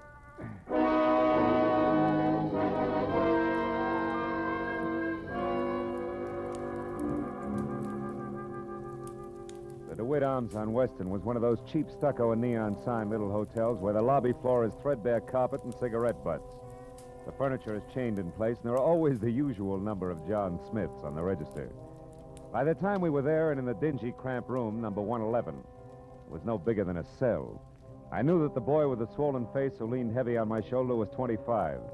Answered to Ira Clausen, and he knew that I was a private detective without a job on my hands. Then I began to learn a little more. That slick guy in the alley, Mr. Marlowe, his name's Link. Austin Link. He runs the New Blossom Dance Land on North Hoover. Well, what is he to do with this Julia Thayer? Well, I'm not sure. It was the last place she worked just before she dropped out of sight a month ago. I don't think I'll need this towel anymore. I feel... Ooh, take it easy. Take it easy. You better stay on your back, kid. Oh, yeah. Anyhow, Mr. Marley, I went to the New Blossom Dance Land tonight to see if I could pick up any kind of a lead on Julia. Where she went, or why, anything at all. And you found out what? In Austin Link's office, in a desk drawer, this newspaper clipping. It's a month old, like Julia's disappearance. But otherwise, it doesn't make any sense to me. It was stapled to this picture of Julia. Here. Guess it was used in an ad for the dance hall or something. Hey, she's a pretty girl, isn't she? That clipping, what's it all about? Well, I'll read it to you. You mind closing the window first, Mr. Marlowe? I think I'd rather have it hot in here. Yeah, I know I would. Every jerk thinks he's Valley. All right, go ahead, kid. The headline is Faye Patilio killed in car wreck, and then mystery surrounds death of famed gangland woman. Faye Patilio. Hollywood's glamorous first lady of crime in the rackets. Yeah. Says she was killed late last night when her car plunged from Lookout Mountain Road at a hairpin turn. However, the police are puzzled by the fact that although the 40-year-old redhead was in her own car, she was not found at the wheel, but in the back seat where, according to the condition of the wreck, she could not have been thrown. Furthermore, no sign of any driver dead, injured, or otherwise was or has been found. I know all about that one. Now, look, is that all you have to go on? Well, not quite, Mr. Marlowe. There's one thing more. What? Just before Link caught me in his office and I ran and hid, as far as the alley where you found me. Yeah. I overheard him talking to someone on the phone about Julia. I have no idea who it was, but Link was very respectful, and he was given a private telephone number. A number he was to remember, not write down. You know what it was? Yeah. Washington 7017. 7017. That's it, Mr. Marlowe. That's not quite, Ira. That's only half of it. What do you mean? You and Julia, why you want to find her, what she means to you, why you haven't gone to the police. Well? I'd rather not say, Mr. Marlowe, if you don't mind. Okay. Suit yourself. Well, good luck, kid. When you're on your feet again, play it a little neater, huh? You'll stay on your feet a lot longer that way. Mr. Marlowe, wait. Please. I want you to work for me. I'll tell you everything. That's better. May help, kid. Anyway, it can't hurt. No. Not any more than it has already. Began back home, Mr. Marlowe, a couple of years. The story Ira Clausen told me I'd heard before. So had anybody who'd spent more than a weekend in Hollywood. Only the names were different. Julia Thayer had loved Ira loved Julia, all this in Cedarville, Oregon. Then the snapper. Someone says Julia's not only beautiful, but has talent. She's wasting her time in Cedarville. Julia believes this, packs her bags, scrambles for movie land, where she falls flat on her face, which isn't quite as gorgeous in Hollywood as it was in Cedarville. Then it's no dough, lots of pride. You got to eat to live, so you get a job. That was where the New Blossom Dance Land came in. And when the letters quit coming on the home front, Ira started to worry. He knew that Julia needed help. Mr. Marlowe, and followed one lead after another. Got as far as the alley where I collected you. Okay, kid, I think I've heard enough. Then you'll help me? Yeah, I'll try. Call you later.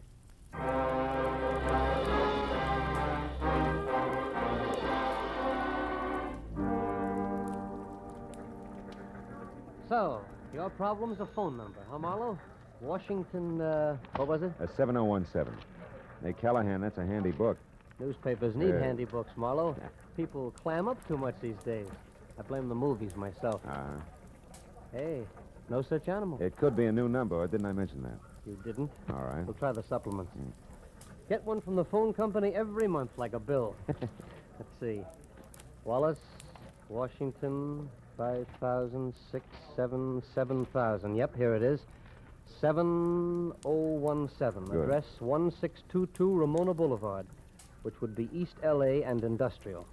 Listings Southern City's warehouse. Ring a bell? A cannon. Southern City's warehouse is just one of the interest of L.A.'s answer to whatever became of the big bootleggers. I mean Joe Stapp, a very smooth, very nasty man. Yeah, this I've heard. Now tell me, Callahan, does he also happen to own the New Blossom Dance Land over on North Hoover? He does? Now you tell me, Phil. There's a story I could use here? Oh, no story. Uh-huh. You know, Marlowe, it's just like I said. People clam up. Too much these days. Yes, all right. Good night, Callahan.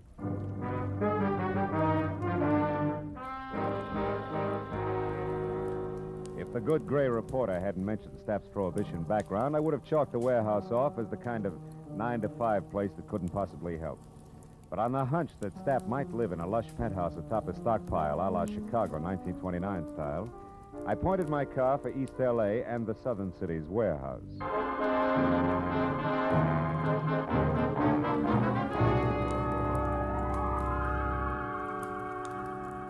20 minutes later, when I was there and saw a step-down Hudson outside and soft light oozing over the edges of the roof, I didn't regret my move. Not at least until I'd found a flat metal door and had pushed the button attached there, too. Then I began to wonder because Aladdin himself couldn't have gotten a quicker response. Nor could his genie have been any more of a mountain than the item I drew. Out of a nearby shadow, not the door. Okay, Charlie. Lay it out nice and neat. Who are you and what do you want? Joe Stapp. Name's Marlowe, occupation private detective, now you. The handle's Pork. I work for Stapp. Hey, now wait a minute. What's it to you who I am? Shamus is close enough to cop the stink. And I'll beat it before I start thumping on your boy wonder and turn you into something vest pocket size. Steady, Pork. Seems to be the trouble. Who are you, mister? His name's Marlowe, Mr. Stapp. He's a private... He'll answer for himself, Pork. Go ahead, Marlowe. What do you want with me? What's it about?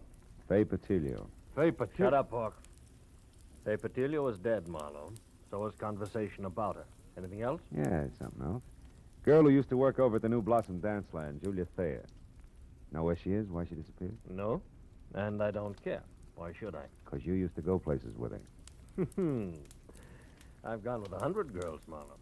Julia was no different, except for one thing. She gave me the brush. Well, good night, Marlowe. Sorry I couldn't have been more help. I won't be long, One Pork. more thing, Joe. You mind telling me who Julia dropped you for?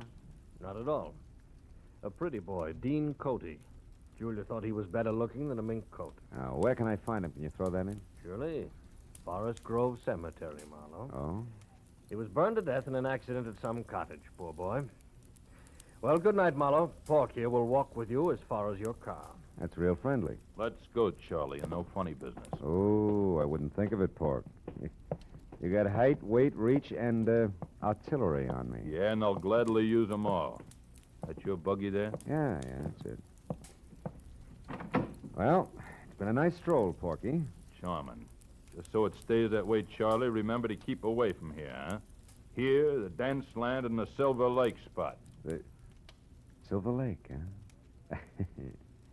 Yeah, Porky, I'll remember. Every word of it.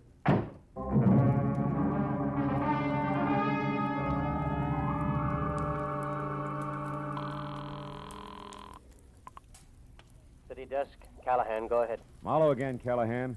Now listen on Joe Stapp. Does the Silver Lake spot mean anything to you? It It does. Yeah? It's on the north end of Silver Lake Road, Marlowe, overlooks the reservoir.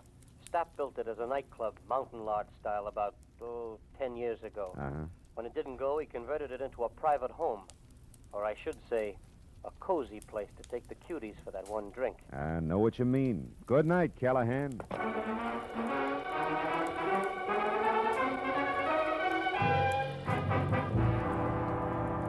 The Silver Lake Reservoir was only a mile off Lower Sunset Boulevard, but the setting could have been a street in Switzerland. The lodge Callahan told me about stood out among the neat little chalets that skirted the water's edge like a Sherman tank in Toyland. Also, it was showing light from a screened-in porch. So when I was out of my car across a shaky rustic bridge that spanned the promise of a creek and moving up close, I didn't have any trouble spotting the girl I saw inside talking earnestly into a telephone as Julia Thayer, by build, size, and color of hair. About the face, I couldn't say. It wore a hat that sported enough veil and mosquito-proof twin beds. Oh, well, that's different. The tunnel. All right, I'll wait there. Yes, as soon as possible. Goodbye. Hello, Julia. Who are you? What do you want? Quite a bit, honey. But for a starter, let's say that I'm a private detective named Marlowe, working for a guy who's worried sick about you. Ira Clausen. Ira Clausen? Well, who's that? Yeah, well, I'm not sure, but maybe he's the world's greatest sucker. Now, let's level, baby. It's getting late for guessing games, huh? I'll say it is. Oh, what's the use? What do you want to know, Mr. Marlowe? Too much to chat about here. The owner's no friend of mine. Come on, we'll take my car. All right, whatever you say. I'm tired of running. Let's go. Will you take my arm, please? This darn bridge scares me silly. Oh, sure. Just watch your heels on those loose planks, huh? You okay? Uh-huh. I think I'm going to be just fine, Mr. Marlowe.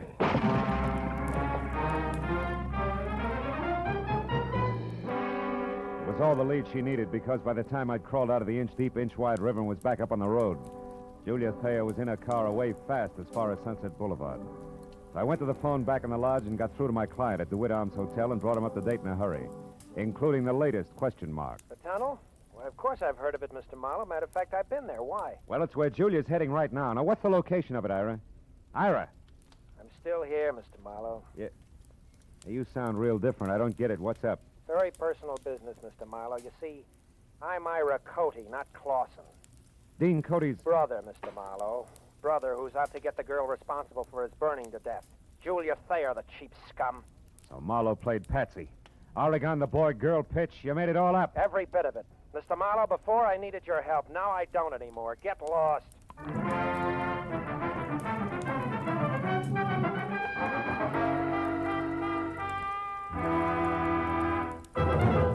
In just a moment, we will return to the second act of Philip Marlowe. But first, there will be 4 more amateur songwriters on hand, and one of them will sell his songs for nationwide plugging and distribution when Songs for Sale comes along tonight on most of these same CBS stations. Songs for Sale gives these new songwriters a great chance. Their songs are judged by a panel of experts. Their music is sung by Rosemary Clooney and Richard Hayes. They're made to feel at home under the guidance of the experienced showman Jan Murray. For an hour of fascinating fun behind the scenes of Tin Pan Alley, here's Songs for Sale tonight and every Friday on CBS. Now with our star, Gerald Moore, the second act of Philip Marlowe, and tonight's story, The Dark Tunnel.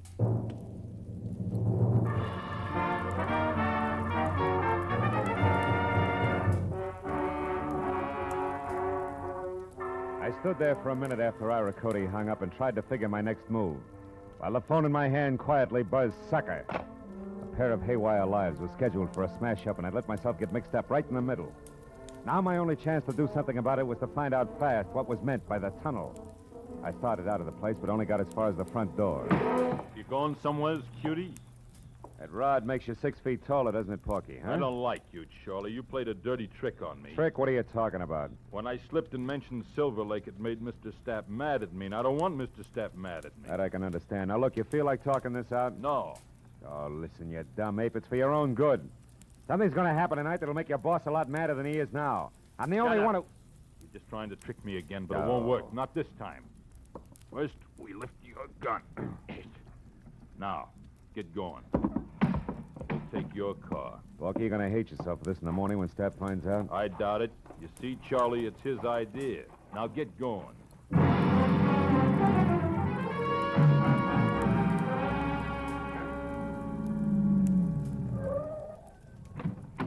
Over there, Marlowe, the big door. I don't suppose Stapp would bother to tell you why he wanted to see me, would he, Porky, huh? No, that's none of my business. Yet. What do you mean by yet? Oh, he might want you to tell him something you might not want to. Then it's my business, Charlie. Go on, open it up. That's enough. Inside. Well. Real genuine warehouse, huh? Chains, tackle, even a hand truck. Well oiled, too. Don't tell me your boss is going legit. Never mind that junk. Just stand right there till I get this crazy door locked. Here, Pork, try something heavier. Like this truck. Ow! My leg! Why, you... Now it's your chin. Good night, Charlie.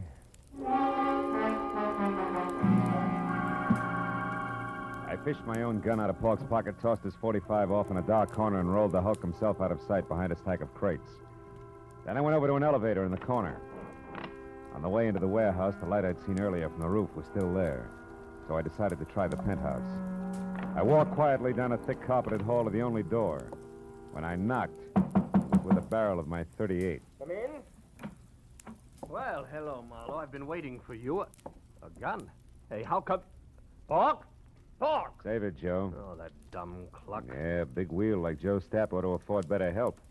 Now, I'm holding the gun, so I'll ask the questions. What and where is the tunnel? A tunnel is a hole, Marlowe, usually in the ground. Delivered, Joe. It's got a lot to do with your girlfriend, Julia. Julia? Oh, that's a hot one.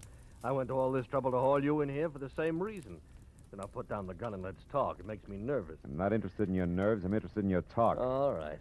Now, you've got a long nose, Marlowe, and poking it around, you might find out enough to get real curious and call in the cops. That I can't afford. Uh-huh. So I'm going to level with you, tell you what you want to know, just so you'll lay off. That a deal? I'll let you know. All right.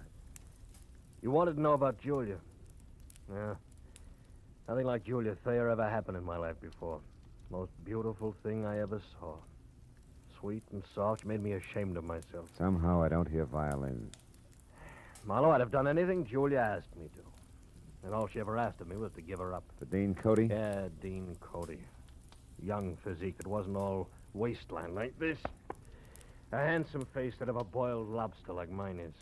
She was crazy about him, fascinated, and I didn't blame her. Unfascinated, and I didn't blame her. Until I found out he had the morals of a rattlesnake. Keep talking. Cody was rotten, Marlowe. Dirty, clear through. Cheating on Julia every time she turned around. I couldn't stand it. I tried to tell her. Only made her hate you, huh? Look, Stapp, so far this is no better than a serial and torrid romances. The point. I'm getting to it, Marlowe.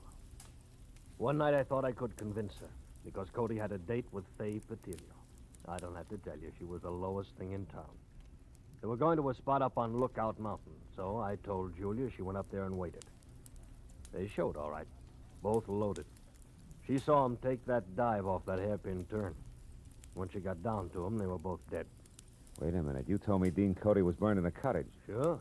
That's what I'm still telling you. Julia was so far gone over that louse, she pulled his body out of that wreck, hauled it all the way down to that cottage at Malibu, and then set fire to the place. So the world would never know he's going with a tramp like Faye Patillo, huh? Yes. How'd you like to have that kind of loyalty on your side, Marlowe, huh? Anyway, after Cody was gone... Cody's young brother's in town, Stapp. He thinks Julia's responsible for Dean's death, and he's going to kill her. What? They're scheduled to meet at that tunnel I asked you about. Now, where is it? Stapp, I asked you. I heard you.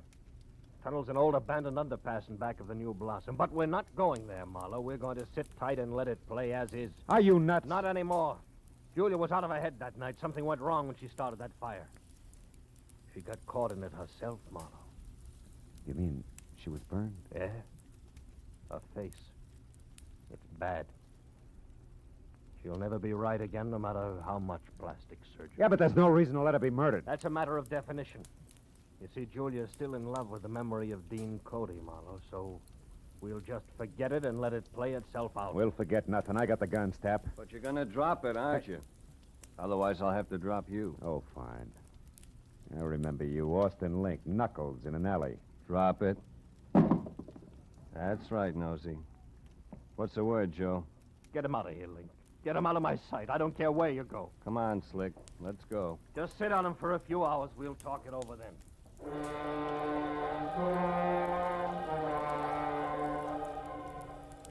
Link was a professional. He stayed exactly far enough behind me to be always out of reach, but always close enough to keep me under control. All the way down in the elevator, I watched for a chance that never turned up. And as I rounded a corner and headed for the big door again, I glanced at the stack of crates. Pork had come too. He was on his feet behind them, a heavy steel pulley block in one hand, his face a stupid mask of blind hate. He slammed the block at me with everything he had. I'll kill you! I dropped to the floor and heard the thing connect behind me. It had caught Link dead center. He fell like a bag of sand.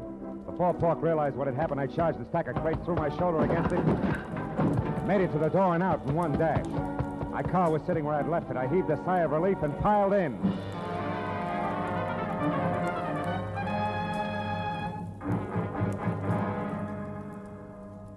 Ten minutes later, I pulled up at the New Blossom Dance Land. It was just closing. I ran along the side of the building to the back where a yellow light above the rear door cast an out-of-place halo over... Oh, no. Hey, you! What are you doing back here? This is for employees only. Yeah, well, I'm employed. Listen, do you know where the tunnel is? The which? I can see what you mean. The tunnel. It's an old underpass. There's an entrance to it back here someplace. Oh, that, sure.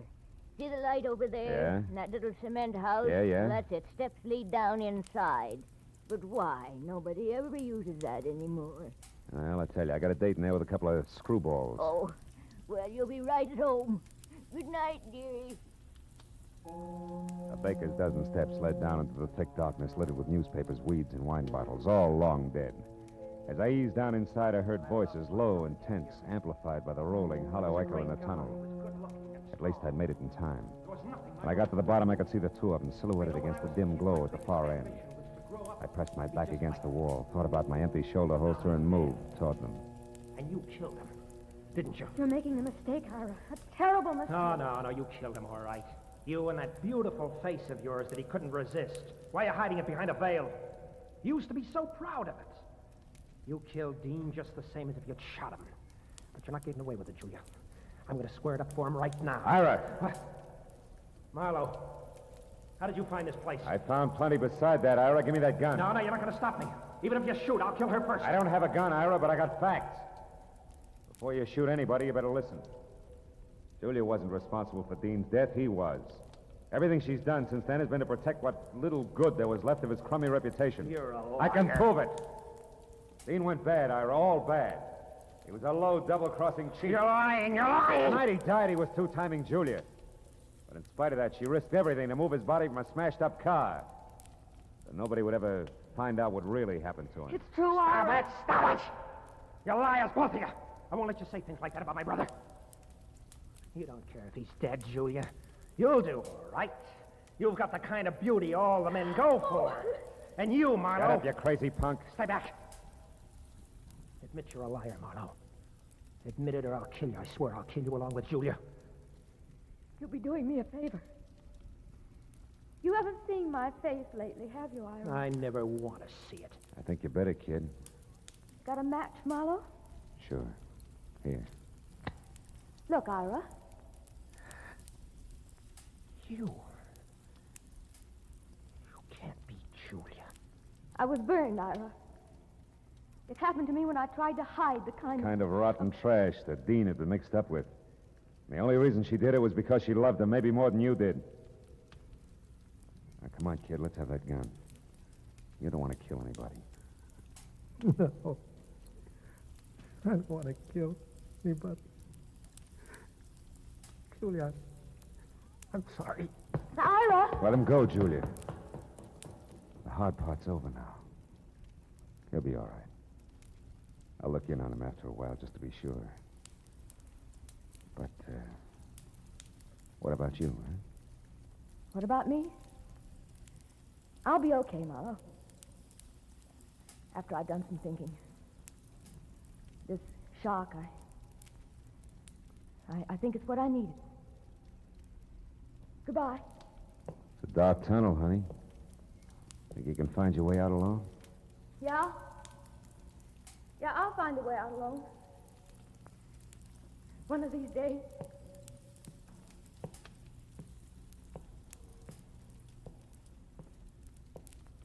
She was gone. went back and climbed the stairs. Out of the tunnel and into the night again. As I drove slowly home, I thought of Julia, alone in a dark, blind tunnel with no end to it. And then I thought of all the dark, blind tunnels that men stumble into. Tunnels of blind love and blind hate. Of blind submission that lets empty suits of armor conquer cities and men's minds. Tunnels of blind worry and blind greed, of blind ambition, of blind... But then I stopped because I was getting no place. Except into a blind alley.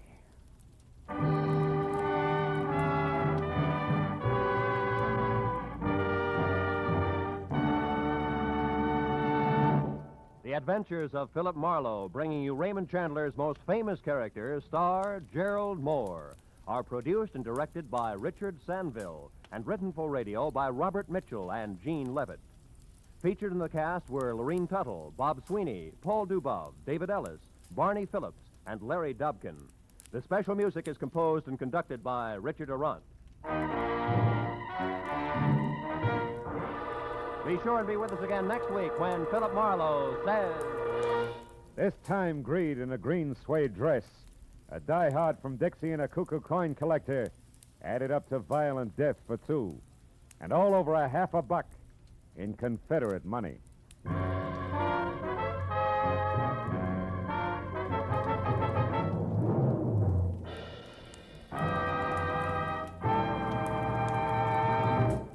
Every Friday night, CBS brings you stories taken from the files of parole boards of the 48 states. With only the names changed, these stories give in complete detail the events of a criminal's life up to the time he is up for parole. Then, before you hear the board's decision, you can make up your mind. Is this man ready to be set free? It's been hailed by press and public alike as an outstanding anti-crime show.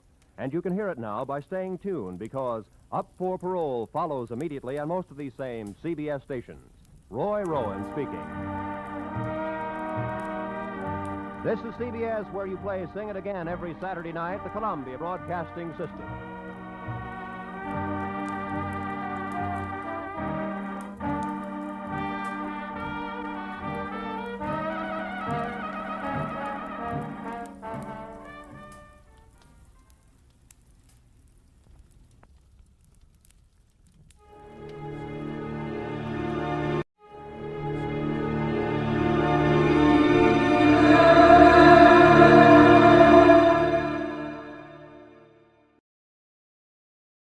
Dragnet.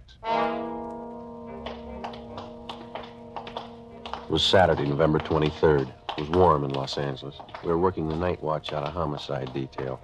My partner's Ben Romero. Boss is Blaine Steed, captain of homicide. My name's Friday. It was 6:35 p.m. when we got to the corner of Western and Lexington, a Western fur shop. Hi, Brennan. Hi. What happened, Frank? The owner's been shot. His name's Albert Kreiber. Yeah? Who's that?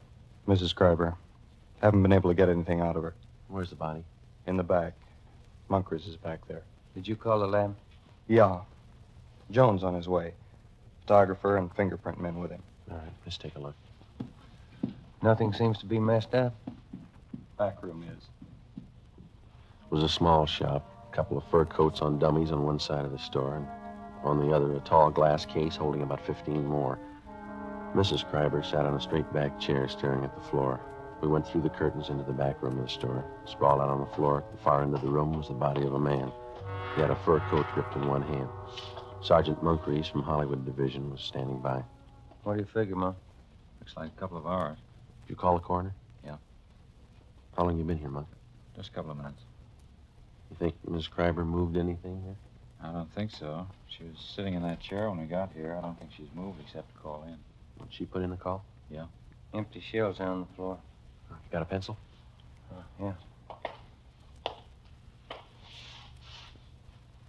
Yeah, 32. Yeah. You think robbery? I don't know. Let's talk to the wife. Wait a minute. Bottle here. Yeah, Sierra Valley Wine Company. World's finest muscatel. 27 cents a pint. Nobody touched this, did they? No, well, I've been here. No. Okay, let's get out front. Anything in the customer files, Brennan? Not so far. You tried to talk to Miss Schreiber again? No, pretty bad. Let's give it a try. Miss Schreiber? I'm Sergeant Friday. This is Sergeant Romero. We'd like to talk to you if we could. We know how you must feel, but there are a few questions that we have to ask you. Did you telephone the police? We have to know how it happened, Miss Schreiber. Miss Schreiber? Can you tell us what happened? Who is it?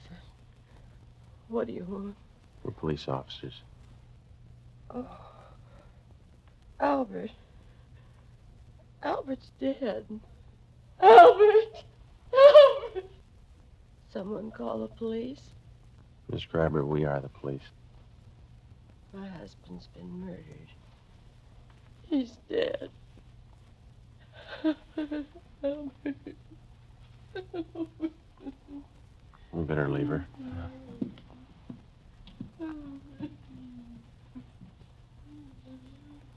Friday. Here's something I found in the customer file. Miss Terry Shepard, 10113 Normandy, apartment 3. What about it? She took a coat out that was in storage. Took it out today. We'll check her out when we're finished here. Thanks. Looks like the only hot receipt in the file. Hi, Lee. Joe, again? In the back room. What is it? Killing. Moncrief will show you. Okay, that's all. Think we ought to try the wife again? We can try. Miss Schreiber, can we do anything for you? I'm a little better. I'll try to tell you what I can. All right. When did you get here? It must have been about 6 o'clock, a few minutes after. I came to take him home. Any customers around? No, the store was empty. I stood here for a few minutes waiting, and I went in the back and... Yes, silent. Is the front door open? No. Yes, the front door? Yes, ma'am, the front. Yes, open. Did you telephone the police? I think I did. Did you come here to pick him up? No. No, usually he drives home himself. I came down on the streetcar to ride home with him. What kind of a car do you have? An Oldsmobile. 1939 or 40, I guess it is. Where does he usually park? In the rear of the store. This little place back I'll take a look. All right. Where is your home? 3412 Northwestern. I thought there was something wrong when I got a telegram from him. He said not to come down tonight. He said he'd be home late. What time was that? About 4 o'clock. Oh, I'm all mixed up. I haven't told it to you as I remember it. First I telephoned here to the shop. That was this afternoon? Yes, 3:30. I'm sure of that because I made some other calls. I spoke to Albert. He didn't say he was going to be late. Then at 4 o'clock, I received the telegram. Do you have that with you? Yes, it's in my purse somewhere. Somewhere. Oh, here it is. Thank you. Don't come down. I won't be home until late after see a customer, Albert. Can I keep this? We'll return it to you. Yes. What'd you do after you got this wire, Miss Schreiber? Well, nothing. I thought it was strange, but I didn't think too much about it. Then I started wondering why he didn't say anything over the telephone about being late, so I came down here on the streetcar. Did you phone the store just before you left your house? Yes, but there was no answer. Parking lot's empty. Better get out an APB on the car, huh? Miss Schreiber, you said your car was a 1939 or 40 Oldsmobile, didn't you? 1940. I remember now. What model is that? Oh, it's sedan, light blue. Do you remember the license number? Well, I have it on this chain with the extra keys. Here it is, on this little tag. The veterans make these. Thank you. Joe, can I see him now? Sure. Excuse me, Miss Schreiber. Do Do you want me to wait? I'd like to go home. We'd like you to wait for a little while, yes. Do you have any relatives living here? A niece and a nephew in Beverly Hills. Jerome Reed. They live on Cannon Drive. All right, we'll call them for you. Thank you. Lee, is this phone out here all right to handle? Yeah, it's been dusted. Okay. Joe, you coming in? Yeah, right away. Pretty clear, easy to trace. Mm-hmm. I'd say he was standing over here by the curtains when he was shot. That's where the stains begin. Mm-hmm. And he must have stumbled along this glass case. You can see the smears here in the glass where he tried to grab hold of something. Yeah. And I guess he caught hold of that fur coat and pulled it down with him. Mm-hmm. Then he stumbled and bumped up against this coat rack, fell through that and up against the safe. How many times was he hit? 6 empty casings on the floor. Looks like 4 through-and-through wounds. 32, huh? That's right. The wife know if anything's missing? Yeah, she's in pretty bad shape. It looks to me like somebody took his wristwatch and a ring from his left hand. If he had a billfold, that's gone. No coat. All the trouser pockets are turned inside out. What about that wine bottle? It's smeared. Can't lift a thing. Okay, thanks. Ben? Still on the phone. Okay. No. License 15 Boston. 6707. No, 707. Yeah. Driver might be armed. Hang on a minute, Wallace. What? Now, give that DMV, will you? Save another call. Miss Kreiber, did your husband have a wallet? Yes, brown alligator. Did he keep his identification in it?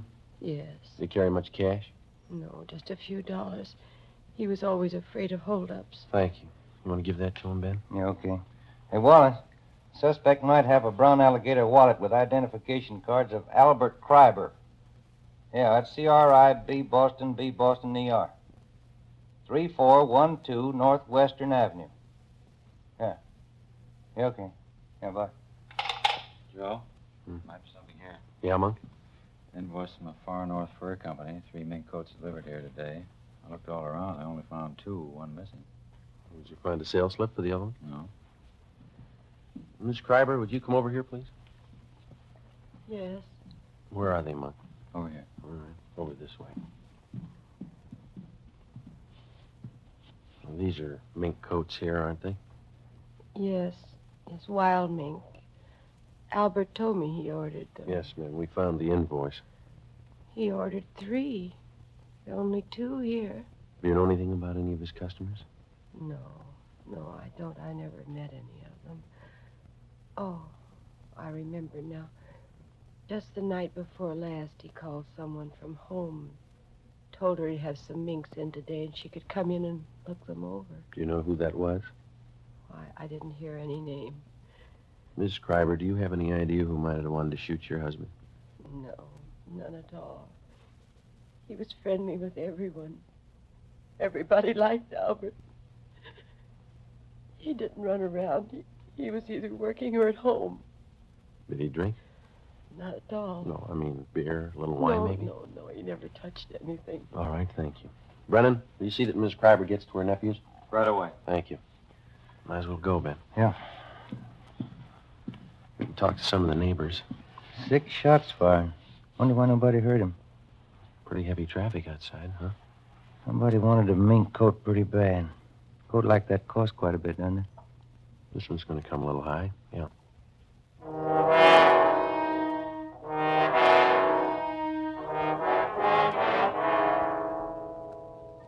"7:05 p.m. Most of the stores along the street were closed, but a small shoe repair shop across the street was open, so we went over there. On the window was one word, Pete's, and a picture of a shoe. Sitting in the window was a small, dark man wearing a leather apron. He was working on a pair of shoes. Hello. We're police officers. I see you drive up across the street. Are you Pete? Sure. What happens to Mr. Kreiber? He's robbed? No, he was killed. No. Shot? I do not hear anything. Have you been sitting in your window all afternoon? Oh, most all the time. You see, I have machinery here. I advertise that way. People watch me. Mm-hmm. Do you remember seeing anybody going into Mr. Kreiber's this afternoon? 2, 3 long black cars. Uh-huh. Anybody else? Some. Were they women? Officer, they are all women. Did any of them walk out with a new fur coat? There, all done. I do not see all of them, I guess, but I see two. Can you describe them? One beautiful young girl, tall, red hair. She walked out with big package. What time was that? 3, 4 o'clock. The second woman is about the same time. Funny thing. I do not see the bottle, but Benny from liquor store on corner tell me the second one, the blonde. She buys bottle wine. Did he tell you what kind? No. Reason I remember, I laugh when he tell me. I go over to Benny's for a can of beer. He tells me she buys cheap wine, walks out of Kreiber's with new fur coat. Me, I spend $5 for good wine, and my wife has no fur coat. How old was this blonde? How was she dressed? She's maybe 25. Young, not too young, but young. She has on slacks, gray. Mm-hmm. What kind of a fur coat was she wearing when she came out? Mink. Look from here like mink. I see. Did you notice where she went? The blonde, the gray slacks, mink coat. Yes, turned the corner onto Lexington, and she went up the street. Did you see Mr. Kreiber's car drive away? No, he parked in back. I don't see him come in. I don't see him come out. All right. Thanks a lot, Pete. Mm-hmm. Officer, that blonde, something wrong there. How do you mean? Well, she has got fur coat, but she drinks wrong wine. I don't understand. Why do you say that? $5,000 coat, 27-cent wine. 7:45 p.m. Ben and I questioned Benny Davis at the Safety Liquor Store. He remembered the blonde and said she bought a bottle of Sierra Valley Muscatel from him between 2:30 and 3 o'clock that afternoon. He'd never seen her before. We contacted communications and gave a description of the blonde to supplement the All Points bulletin. Then we started checking Western Union offices to find out where Mrs. Kreiber's telegram had been sent from. We finally traced it to the office at Normandy and Hollywood Boulevard. The operator who sent the telegram to Mrs. Kreiber also remembered receiving the call. She told us that the person who phoned in the message was a woman. The time, 3:22 p.m. We asked her to put a tracer on it and told her we'd check back. 8:24 p.m. Ben and I went to 10113 Normandy to talk to Miss Terry Shepard, whose name had appeared in the customer files at the fur store. The receipt showed she'd taken a coat out of storage that afternoon. This is something like the place the wife and I used to live in. Yeah? Same people must have built it. Apartment 3. Miss Terry Shepard.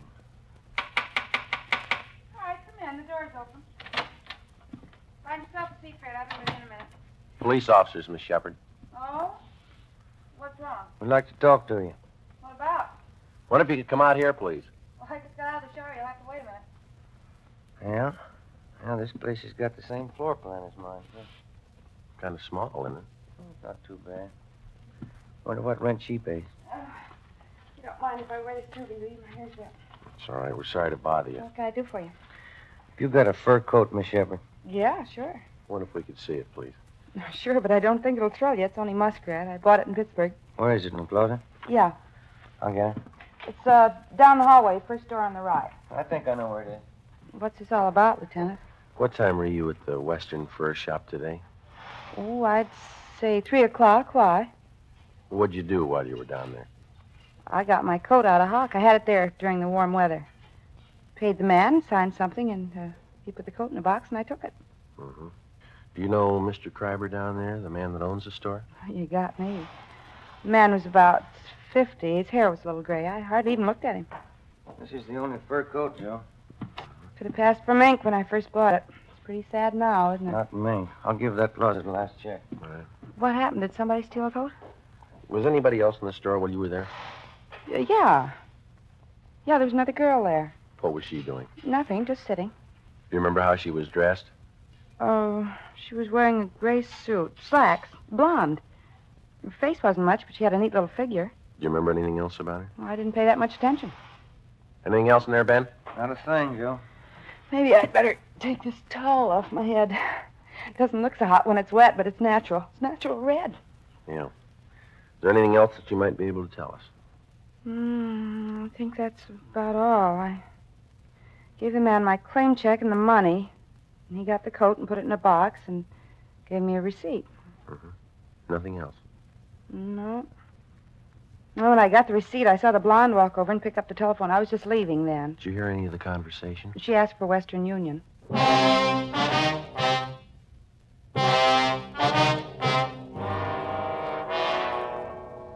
Sunday, November 24th, 9 a.m. Ben and I contacted the owners of all the shops in the vicinity, but none of them saw or heard anything at the time of the shooting. Officers Brennan and Moncrief interviewed all the regular customers of Albert Kreiber's fur shop. Only 3 had been in the store on Saturday, but none of them had noticed anything wrong. 11:35 a.m. We spoke to Mrs. Kreiber again, but she could add nothing to her story. Her niece and nephew had been to a football game at the Coliseum in the afternoon and knew nothing had happened until they were telephoned by Officer Brennan. 2:55 p.m. We spoke to all the tenants of the apartment house at 5513 Lexington, which is in the rear of the fur shop. None of them had been home, but the owner told us that he had some men working on the roof of the apartment house at the time of the murder.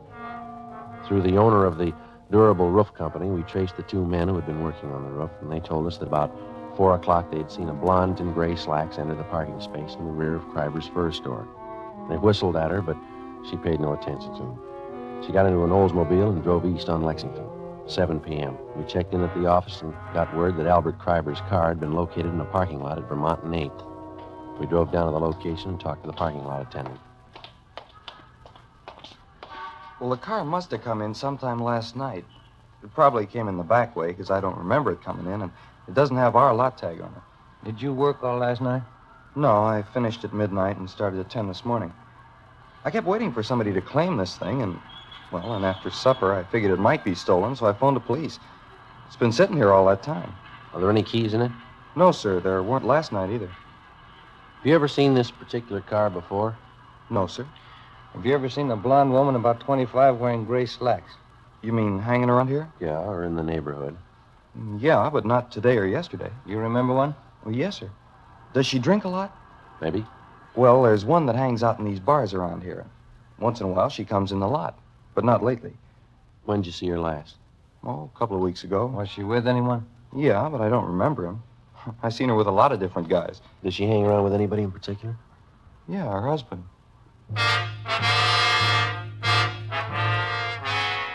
Before leaving the parking lot, we pulled the rotor out of the distributor so that nobody could drive the car away.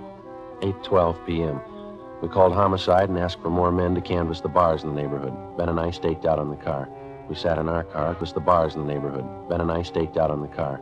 We sat in our car across the street from the parking lot until midnight. Nobody showed up to claim the car.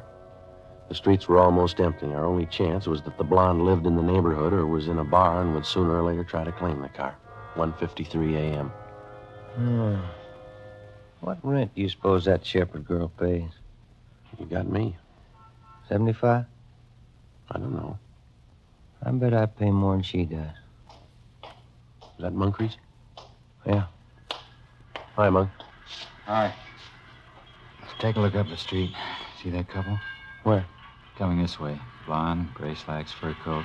She's pretty drunk. Where'd you spot her? Turned the corner from Olympic. They've been looking in parking lots. Monk, there's a rear entrance to this lot off the alley. Do you want to cover that? Yeah. Thank you. You see him all right? That's it. Where'd they walk under that light? Yeah. Pretty drunk. Looks like the same kind of coat, isn't it? Yeah. Mm-hmm. Stopping.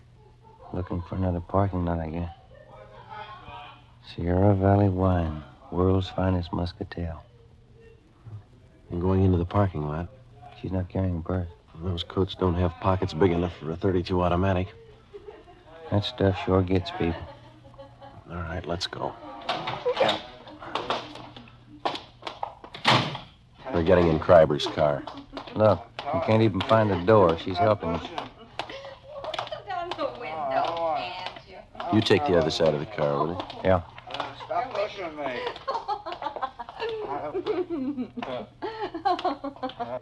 Who are you? Police officers. Can I see your driver's license, please? I ain't got a driver's license. What's going on? What's your name? Betty Moore. What's it to you? The registration slip on the steering column says Albert Kreiber. What's the matter with this car, anyway? Who's Albert Kreiber? Oh, I know who he is. This guy here. Who is this man? Huh? What'd you say? He's a friend. That satisfy you? Yeah, I'm a friend.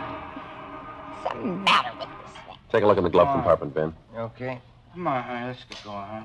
It's locked. What do you want in there for? Let me have those keys. Hey, Here you are, Ben. How about going home? there's nothing in there. Let's go. Here's a purse. Give me that. You keep your hands in the wheel. Some gun, 32. It's his. It's empty anyway. There's nothing wrong in that. Do you have a permit to carry it? Yeah, I got a permit. Can I see it? I lost it. Give me those You keys. keep your hands on that wheel.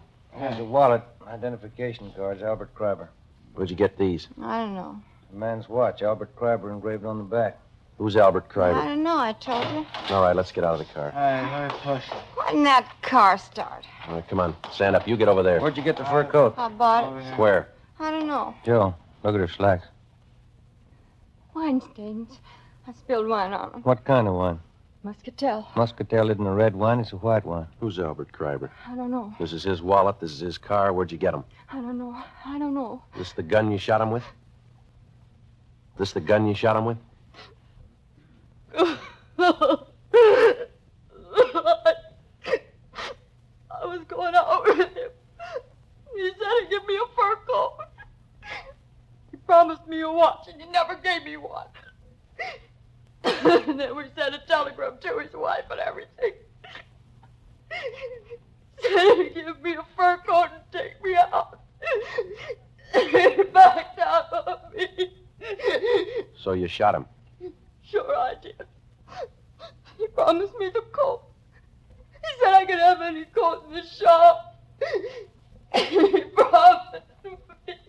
What are you crying for? You got the coat. This is the United States Armed Forces Radio Service, the voice of information and education.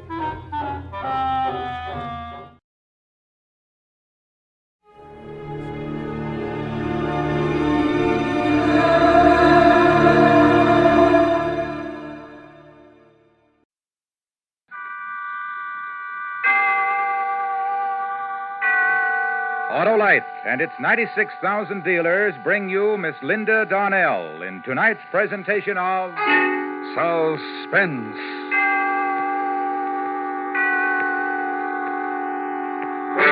Tonight, Autolite presents the story of a woman who knew her husband was trying to kill her and was powerless to stop it. A dramatic report we call A Killing in Las Vegas, starring Miss Linda Darnell.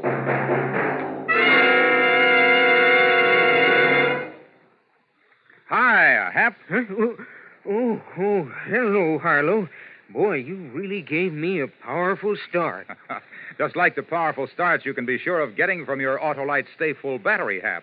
And an Autolite Stay Full needs water only 3 times a year in normal car use. I know, Harlow. And, Hap, do you also know that the Autolite Stay Full gives longer life, as proved by tests conducted according to accepted life cycle standards? I do, Harlow. Well, okay, then. Visit your nearest Autolite battery dealer. He services all makes of batteries, and he has an Autolite Stay Full for your car in case a replacement is needed.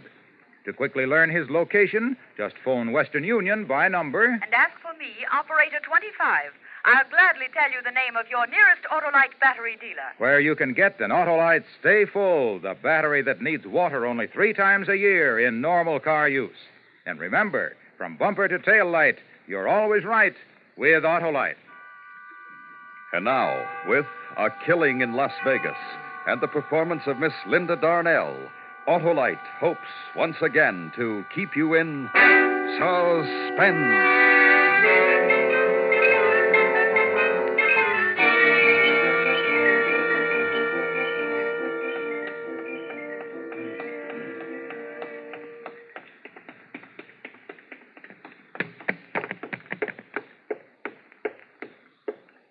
Yes, ma'am? I'd like to see the policeman in charge, please. Well, maybe I can help you, ma'am. What is it? My husband is trying to kill me. I see. You'd better come with me.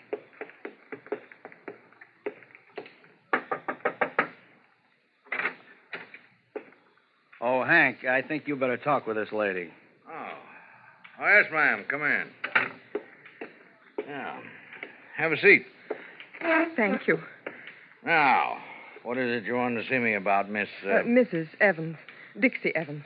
I'm a dancer over at the Oasis Club. Oh, yeah, the Oasis. You must be one of the new acts. I don't believe I've seen you. Well, I just started my run this week. Ah. Well, what's your trouble, Mrs. Evans? My husband is trying to kill me. Your husband? Yes, twice in the last 24 hours. Well, maybe you better start at the beginning. Well, my husband, Charlie, and I arrived here in Las Vegas about a week ago. Frankie Paris, a booking agent in Los Angeles, had gotten me a 6-week run at the Oasis Club over on the main highway. Yeah, I know the place. Well, Charlie doesn't usually bother to travel with me when I go out on road bookings, but this time he did. Charlie likes to gamble. I guess that's why he came with me. Uh-huh. Well, last night, Charlie didn't show up at the club at 1:30 to pick me up like he usually does, so I waited for him. And by 2 o'clock, the club had been emptied and everybody had gone home. I was still in the back, waiting for him.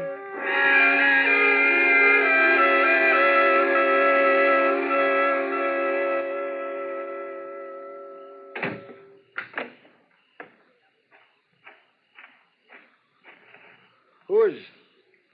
Oh, it's you, Dixie. Hi, Barney. And what are you doing out here all alone? Well, I'm waiting for my husband. He's late. It sure is. It's almost 2:30. You know where he is? No. Getting lucky, I hope. That's what I call wishful thinking. Did the house get much play tonight? About usual. Hey, would you like me to give you a lift downtown to your hotel? Oh, no, thanks, Barney. I better wait for him. He'd have called me if he wasn't coming. He'll be along any minute. Yeah, if nothing happened to him. Oh, I know him like a book. After living with him for 7 years, I should know. He'd have called. You've been married that long, huh? Yep. Well, look, Dixie, I don't like to leave you out here all alone like this. Don't be silly. Well, if I can't offer you a lift to town... No, thanks just the same, Barney. Tell you what I'll do. I'll wait around till he gets here. I don't want you to get lonesome. Oh, no. You go on home and get some sleep. I won't be lonesome. I've got all those wide open spaces of Nevada just to keep me company. Okay, Dixie. And besides that, I got a strong pair of lungs. I can always scream for help. Sure, but who'd hear you? Like you said, those are wide open spaces out there. Are you trying to scare me? Nope. I'm just tired. I'll see you tomorrow night. Good night, Dixie. Good night, Barney.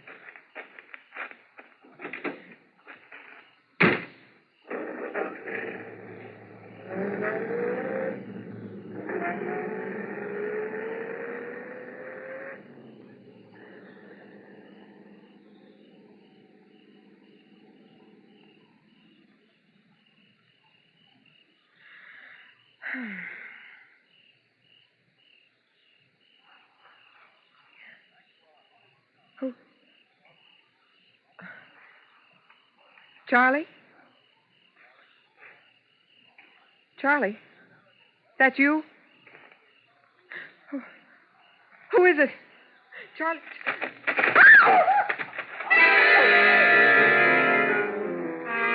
Then, before I could move, I felt someone grab me from behind. It was a man. He twisted my arms and yanked me back in the shadows. I kicked and spit and tried to fight myself loose, but there was no use. His hands were like steel. I tried to scream, but his hands closed around my throat.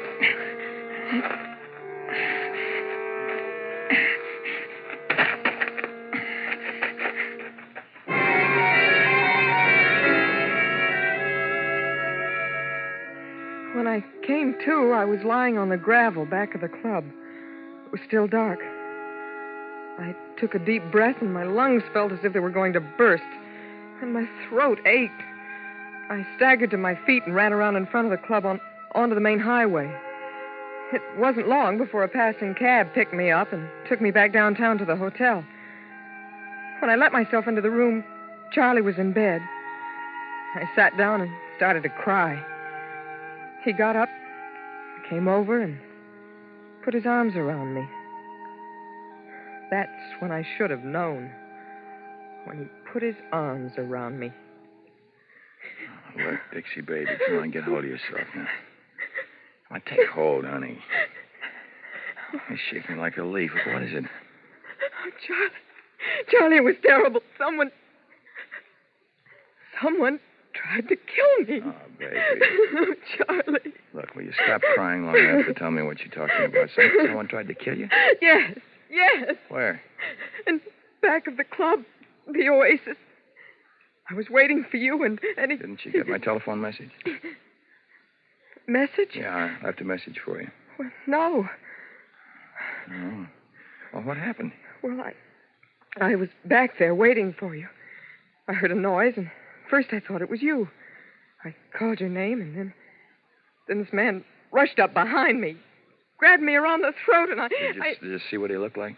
Well, no, I couldn't see his face. It was too dark, but he tried to choke me, Charlie. Look, Dixie. Oh, it was terrible. His hands around my throat. Well, what happened after that? Well, I don't know. I passed out. I guess he thought I was dead. But why did he want to kill me? Just wait a minute, Dixie. How do you know he wanted to kill you? I don't know. Was anyone from the club around there? Oh, no, everybody'd gone home. I see. Oh, it could have been someone trying to rob the club. Huh? Yeah, sure, that might have been it. Some guy was going to break in and rob the club. He thought everybody'd gone home. When he got running back, he found you. Got scared, and he attacked you. Well, maybe you're right. Of course I'm right. You say you called me? Yeah, I sure did. I was having a run of luck at the club cartwheel. Must have won about $500, baby. I didn't want to leave. So I called the club and told them to tell you to take a cab on home. But I didn't get the message. No, I guess somebody just forgot to give it to you. Charlie, maybe I ought to call the police. What for? To tell them what happened. It's late now, honey. I'm going to get up in the morning. Huh? All right, Charlie. You won $500, Charlie? Yeah. Isn't that great? Can I see it? Didn't want to carry a lot of money with me. I told him to make it out to me in a check and pick it up tomorrow. Oh. Now, you get to sleep, Dixie. Get a good night's rest. Huh? You need it. Okay, Charlie, I will. I am tired.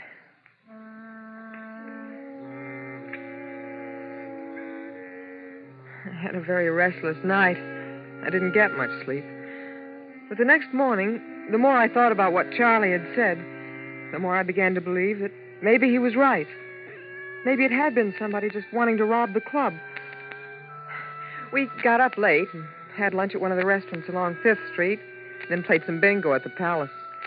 Then we walked around town for a while and went back to our hotel about 2:30. Hey, Dixie, why don't you go on upstairs and take a nap, huh? Got to get some rest. You had a pretty restless night there. Yeah, I know. Charlie, you're not Oh, gonna... no, honey. I'll go on over and pick up the check at the club cartwheel. It should be ready for me. You can get yourself a half hour of sleep. It'll do you good. Maybe I will. I got your key? Uh-huh. Good. Okay, I'll come wake you up in about half an hour. All right. Charlie, Yeah, Dixie? lay off the dice table, huh? Oh, sure.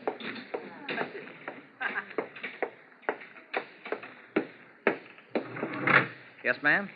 3, please. Yes, ma'am.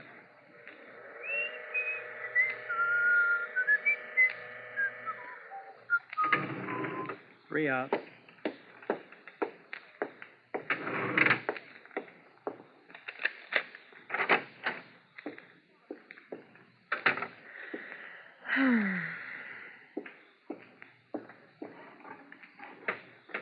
Oh, brother, this feels good.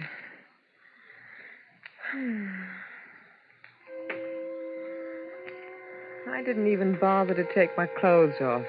I was too tired. All I could think about was getting some sleep. And the bed felt soft and good. I started to drift off into a dream. It was a terrible dream. I saw the man in the back of the club in my dream. He was chasing me now. I tried to run away, but he caught me and tied me up. Then he picked me up in his arms and carried me over to where a train engine stood and laid me down in front of it. The train in my dream hadn't started to move yet, but I could hear the hissing of the engine. And it seemed that the louder the hissing got, the harder it was for me to breathe. I tried to wake up, but it was hard, and then finally I did. But the hissing of the train didn't disappear with the rest of my dream. The hissing became the gas jet in the corner of the room. Oh, the window. The window. Gotta break it. Break my shoe off.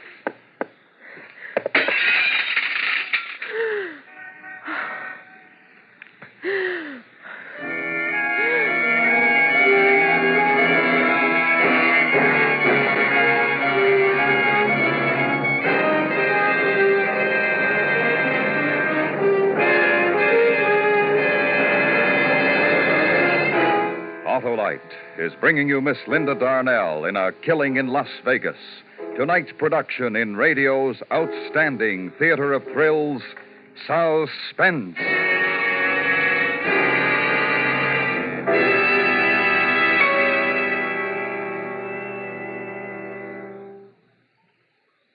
Harlow, I've told you before that I have an Autolite Stay Full battery.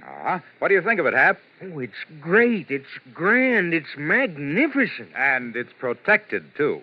Protected? Yep. Every positive plate in the Autolite Stay Full is protected by fiberglass retaining mats to reduce shedding and flaking and give the Autolite Stay Full longer life, as proved by tests conducted according to accepted life cycle standards. And the Autolite Stay Full needs water only 3 times a year in normal car use. So, friends, visit your Autolite battery dealer, the man who services all makes of batteries. To quickly learn his location, just call Western Union by number. And as for me, operator 25, I'll gladly tell you the name and address of your nearest Autolite battery dealer, where you can get an Autolite Stay Full, the battery that needs water only 3 times a year in normal car use. And remember, from bumper to tail light, you're always right with Autolite. And now, Autolite brings back to our Hollywood soundstage Miss Linda Darnell in Elliot Lewis's production of A Killing in Las Vegas, a dramatic report well calculated to keep you in suspense.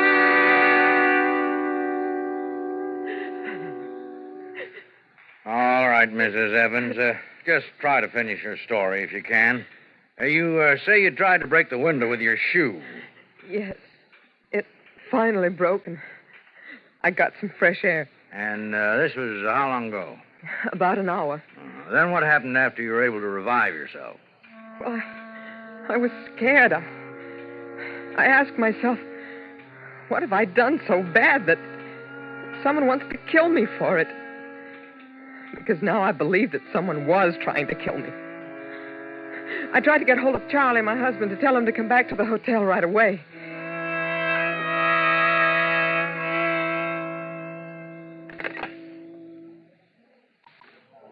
Main desk. Would you ring the club cartwheel for me, please? Just a moment.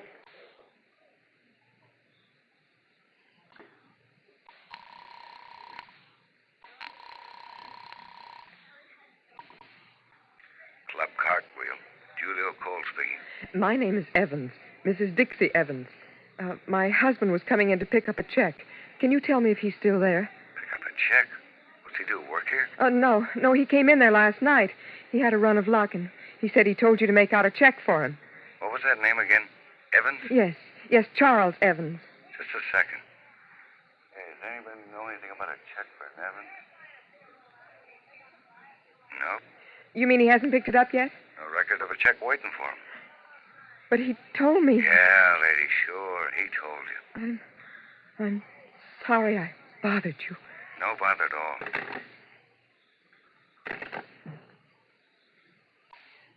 Main desk. Would you get me the Oasis Club, please? The number is 4062. One moment.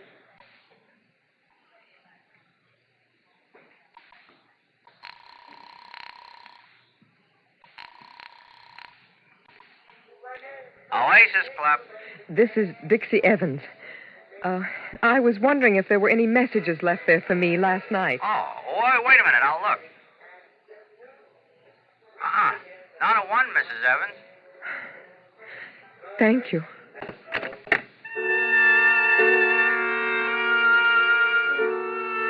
And just like that, I find out that my husband, Charlie is the person who's been trying to kill me. My own sweet, loving husband. He didn't win a pile at the club cartwheel. And he didn't leave a message for me at the Oasis Club. I guess I must have surprised him when I walked into the hotel room last night. He'd left me for dead. So he'd had to try again. Sleep, Dixie. Get some rest. So he could turn on the gas jet in the room and try again. What does a woman do when she finds out that her husband is trying to murder her? What does she do? What would any other woman do? She'd go to the police. So I came to talk to you. Is that all of it, Mrs. Evans? Yes. Isn't it enough? Oh, Mrs. Evans, tell me something. A man who tried to choke you back at the club, did you see his face? Well, I didn't see his face, but You didn't see his face? Well, no, Well, but... then how do you know it was your husband, Mrs. Evans? Because I told you he tried it again. Only a little while ago up in our hotel room. I found the gas jet in the room turned on. You don't believe me, do you? Does your husband own a gun? Yes. Has he ever threatened you with it? Well, no. Has he ever threatened you at all? No. No, but don't you understand... Why are you so certain that the man who tried to choke you in back of the Oasis Club was your husband? Huh? You didn't see his face. I know, but... Well, then you can't be sure. But up in the hotel room... You'd be quite surprised at the number of people who die every year by accidentally bumping against a gas jet and turning it on and never knew they did it. I tell you, my husband is trying to kill me. Why? Why? Can you tell me why your husband wants to kill you? Well, I don't know why. I don't know. I haven't the slightest idea. There, you see, you can't tell me why. Now, look, Mrs. Evans, why don't you go back to your hotel now and get some rest? We'll look into it for you. Look into it? But, well, aren't you going to arrest him or something? Well, I don't see how we can. You haven't given us any kind of substantial evidence that would prove your husband is trying to kill you. In fact, you can't even tell me why he wants to kill you. I can't tell you why. I don't know myself. Well, you'd better get back to your hotel, Mrs. Evans. Get some rest. We'll get on this right away. Yes. Maybe you're right. I'll go back to my hotel. Sure. Thank you, Lieutenant. Not at all. You get taken care of, lady? Huh? Oh, yes. Yes, thank you.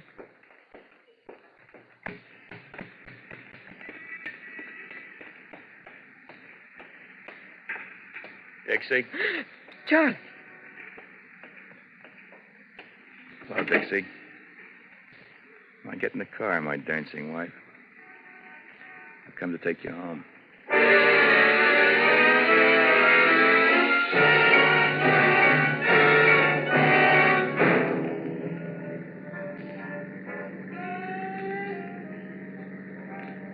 Charlie, I thought we were going back to the hotel.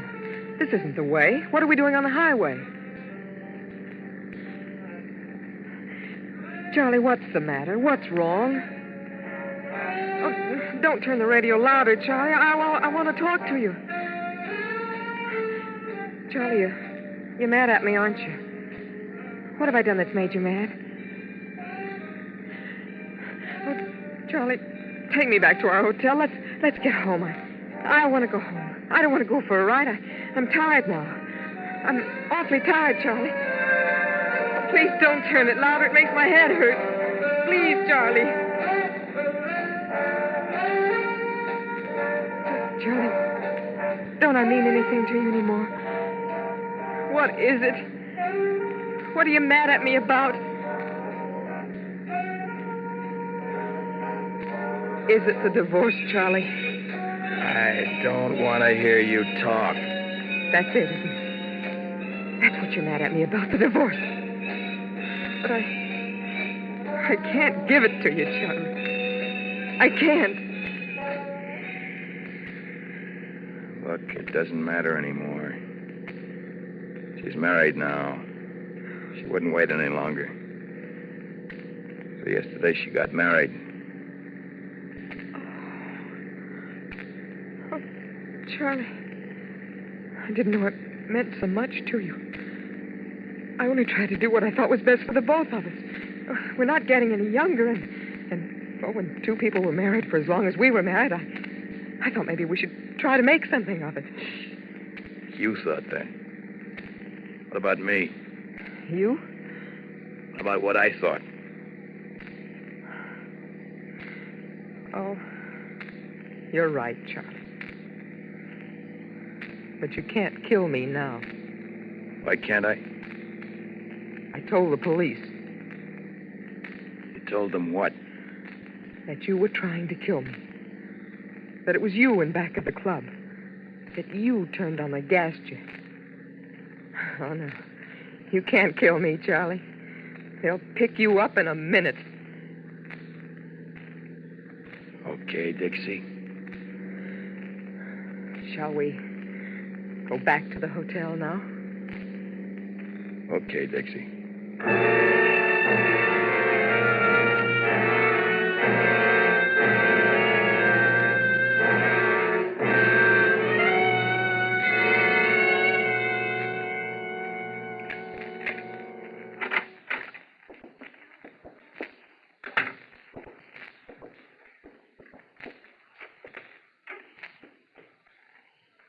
What do we do now? There's nothing to do, Charlie. We just go on, I guess, like we have. You do that? You stay with me, married to me, knowing I want you dead?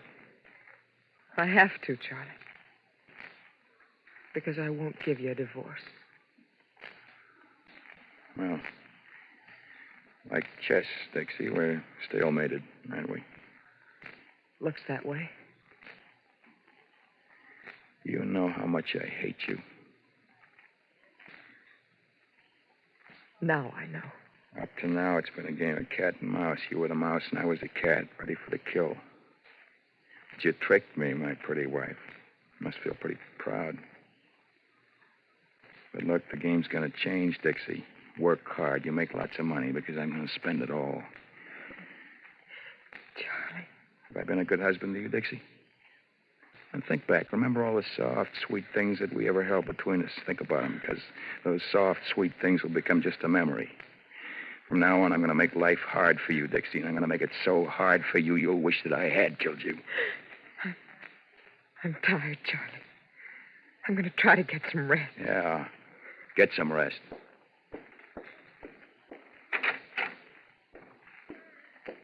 Get a lot of rest, Dixie. You're going to need it. You tell the police why I wanted to kill you, Dixie? Did you tell them how I asked you in a civilized manner for a divorce? You tell them that? Goodbye, Charlie. Dixie! Dixie, what did you do? Dixie! Don't die. The police, Dixie, they'll think I did it. Dixie. Please, Dixie, don't die. Dixie, don't die.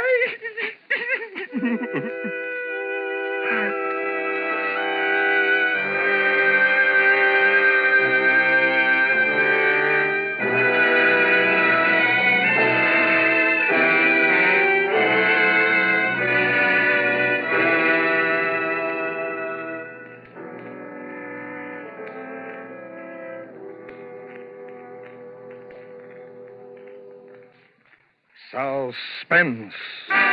Presented by Autolite. Tonight's star, Miss Linda Darnell. This is Harlow Wilcox speaking for Autolite, world's largest independent manufacturer of automotive electrical equipment. Autolite is proud to serve the greatest names in the industry. And during these early months of '52, the Autolite family joins in saluting the leading car manufacturers who install Autolite products as original equipment. Our Autolite family is made up of the nearly 30,000 men and women in 28 great Autolite plants from coast to coast and in still other Autolite plants in many foreign countries. It also includes more than 18,000 people who have invested a portion of their savings in Autolite, as well as 96,000 Autolite distributors and dealers in the United States and thousands more in Canada and throughout the world. Our Autolite family will salute the DeSoto division of Chrysler Corporation on the next Autolite Suspense television program. If you live in a television area, check the day and time of Suspense on television so that you'll be sure to see this program. And remember, be with us next week for another thrilling Autolite Suspense program on radio.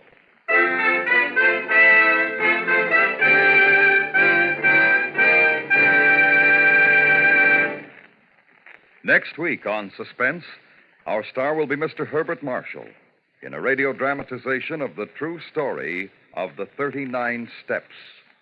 In weeks to come, we shall also present Ray Milland and Frank Lovejoy, all on Suspense.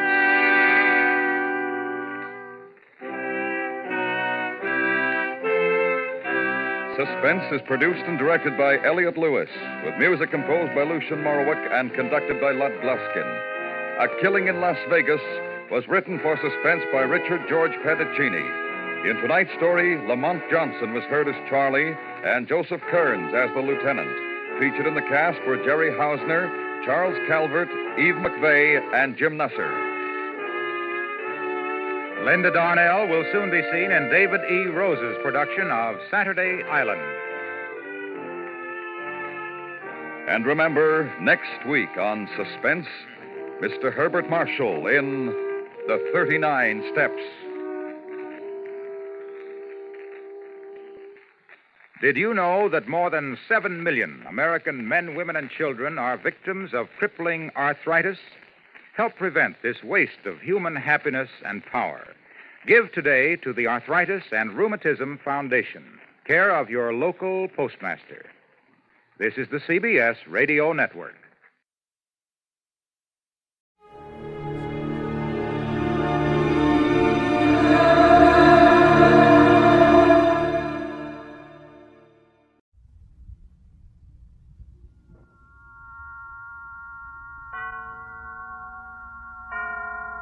And now, tonight's presentation of radio's outstanding theater of thrills, Suspense.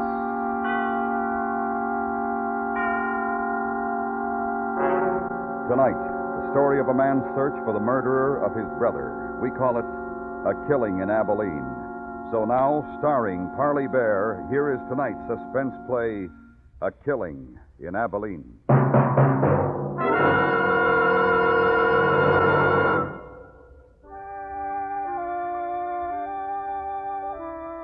I'd come down out of the Snake Range that morning, had followed the river trail through the canyon, and that afternoon had found Pleasant Valley. A handful of buildings, desolate, huddled in the cold shadows of the mountains around, tall and dark. Quarter of a mile this side of town, on an easy rise, I saw a handful of people standing in a circle. As I got closer, I saw they were gathered around two men who were digging.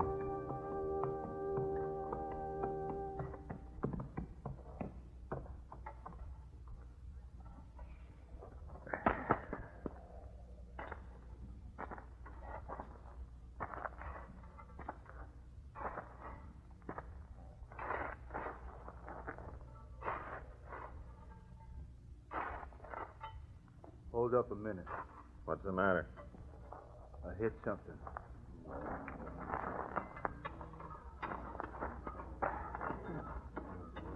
Wait.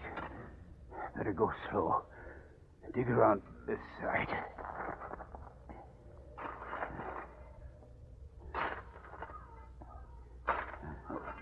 Here, I can't do it anymore. One of you boys take over. I'll do it, Jim. Somebody's got to.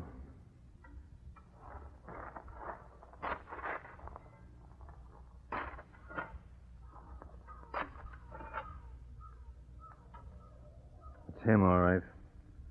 I seen his shirt. You was right then, Ben. Let the sheriff take a look. Yeah. Jake Garvey. Yeah?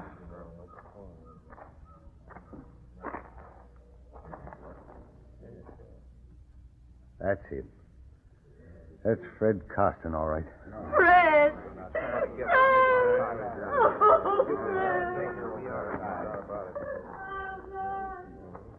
What are you doing here, stranger? Where are you from? You the sheriff? That's right. Jake Garvey. Mander's my name, from Abilene. So? I'm looking for a man in these parts calls himself Lee Burridge. Who'd he say, Sheriff? He said Lee Burridge, Ben. You come along with us, mister. We'll find him for you. What do you want him for? What's it matter what he wants him for? We know what we want him for. Come on. There ain't gonna be no trouble.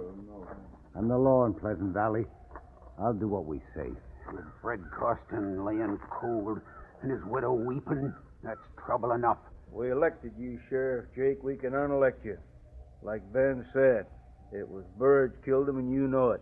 I've got to talk to you about Burridge, Sheriff. It's important. All right. My office, back of the meeting house. We don't need no talk about Burridge. We need to do something about the ugly son. Come on, boys. Let's get on back to town. We'll take her as she comes.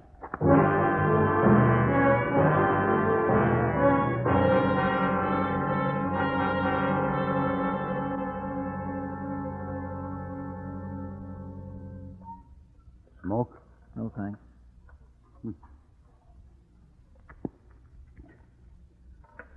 The boys want to know why you're here, so do I. I'll tell you, we don't like strangers. What do you want with Lee Burridge? I had a brother. Was killed out in Abilene. Burridge did it. Oh?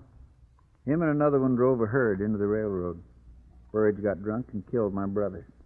Buried him. Same as here. We found this pouch near the grave. His name burned into it. It's taken me 2 years to find him. Now I want to talk to him about it. The boys are pretty sure he killed Fred Costin, too. So am I now. Maybe so. Fred Costin isn't my business. My brother is. And I want to see his killer back in Abilene standing trial. I made a promise I'd bring him back. How? You don't look like the kind of a man who could use a gun. Now, look. We didn't know your brother, but we knew Fred and we liked him. You can help take care of Burridge here if you've the mind to. Try him here, you mean, on both charges? No need for that. Then what do you mean, take care of him? How'd he kill your brother? His head was beat in. He was beat to death. Yeah. Same as he did to Fred. A man who'd do a thing like that don't need no trial. Not for you, maybe. But there'll be no more killing in my family. We'll give him a fair trial in Abilene. If Burridge done these killings, he's going to pay for it here. I don't go for lynching. That's strong talk. We don't call it lynching when we hang a man for murder. If you don't like it, go on back to Abilene. Maybe I'll do that. When I take Lee Burridge out for trial. I don't know what you're trying to do. I suspect it's to get Burridge out of town.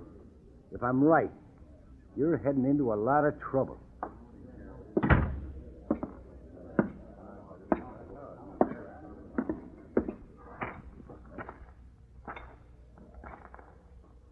One of you boys direct me to where Lee Burridge lives? Of course, if we felt inclined. What you want with him? Just want to talk? Anybody got any objections? Yeah. Who are you? Ben Chaffee. There ain't going to be no talking. He's done what he's done. He's going to pay for it. And nobody's going to stand in the way. It's time you was riding out of here.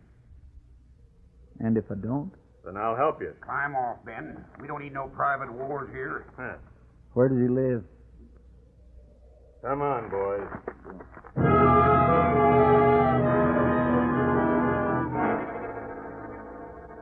They turned away from me and moved into the sheriff's office, leaving me alone to walk down the dusty street.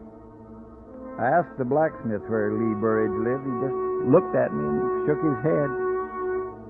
Towards the hills, a thunderhead was beginning to gather, moving in slowly. Near the end of the street, 2 men were building a coffin in front of a small house.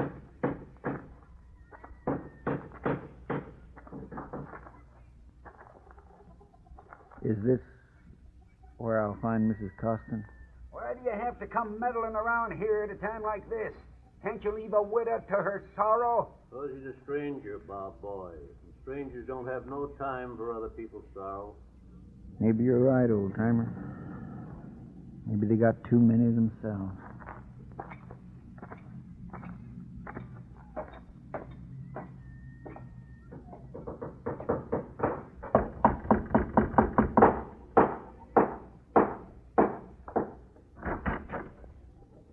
Yes? I'd like to talk to you, ma'am. Could I come in? No.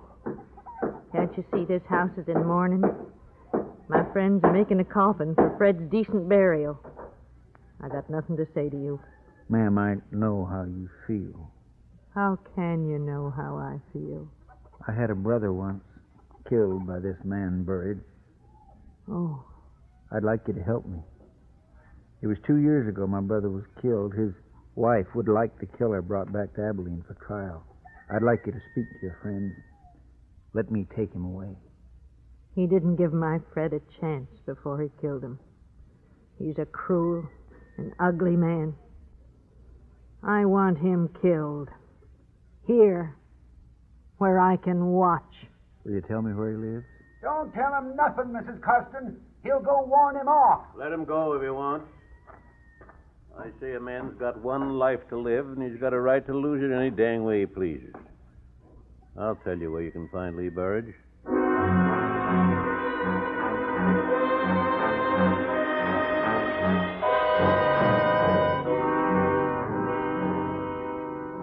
On the way, I passed the open pit that had been a grave and turned up a side canyon. A few miles farther on, where the canyon spread, I saw his hut, set against a fire-blackened hill. There was no growing thing in the rocky ground except one sick, twisted tree, its stunted limbs reaching out, empty, waiting. Horse, easy. Throw your gun down, you, or I won't miss with the next one. Lee Burridge? Throw it down! I'm Jeff Mander. It was my brother Seth you killed in Abilene. If that's who you are, you've caused me enough trouble. Now get out of here. They'll give you a fair trial there. Stay here and you're going to be lynched for Fred Costin's killing. Nobody's gonna lynch me while I got this. Don't come no closer. You listen to me. I don't hold no love for you. I shouldn't care what happens to you. But it took me 2 years to find you. Now I'm taking you out. Don't come no closer. Put up your gun. I'm warning you. Put up your gun. Like out, kid. And tell those folks in the village it didn't work. I'm too smart for them.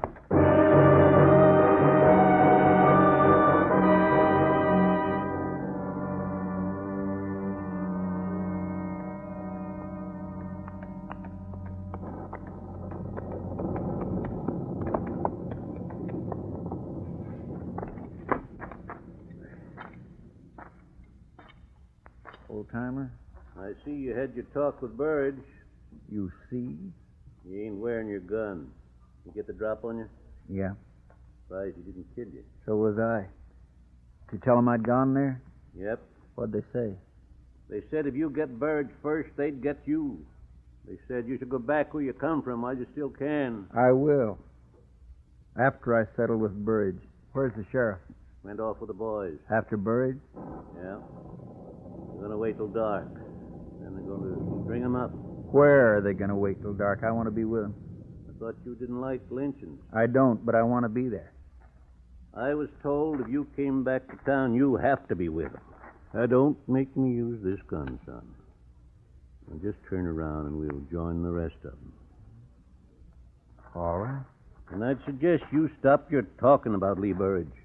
From what I overheard, you're close to sharing a rope with him.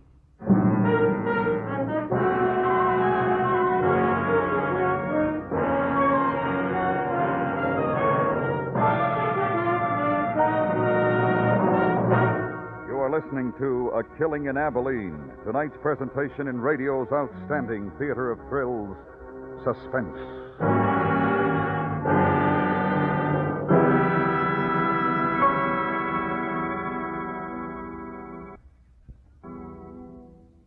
Fires are easier to prevent than to extinguish. If you want to make sure you don't have a fire in your own home, now's the time to get fire-sighted.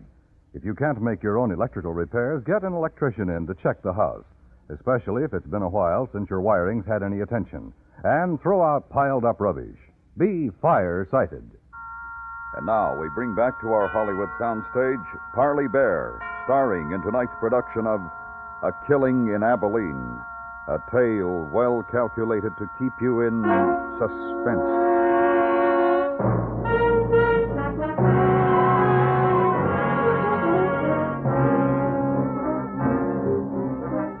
We rode out of Pleasant Valley, the old man, and up speaking through scattered herds of cattle on the lower rangeland. Rolling in from the east, the black clouds smothered the mountaintop. The old man still held the gun on me. Oh, no use winding the horses. Won't be dark for a couple hours yet. Lynching parties get their guts after dark. How come you weren't with them? Waiting for you. I thought you'd be around. Besides, I seen a lynching once. Too much trouble. Yeah. You still figuring to take Burge with you to Abilene? I can try. Ain't that going to be a mite daring without a shooting iron? Might be. I'm surprised after 2 years looking for him, you didn't shoot him when you found him. That's not what I come for. Why not? He killed your brother. I made a promise to somebody. His wife? Yes, and mine, too. What was it between Costin and Burge? I don't know. Nobody's seen much of Burge in the past couple of years. Ever since Ben told us about how he was a killer. Ugly man. Guess it was your brother he killed, too. I guess so. Now, because of him, you might get killed. Why? They know you're trying to take Burge away. Oh, here, we ford the stream here. Watch your footing.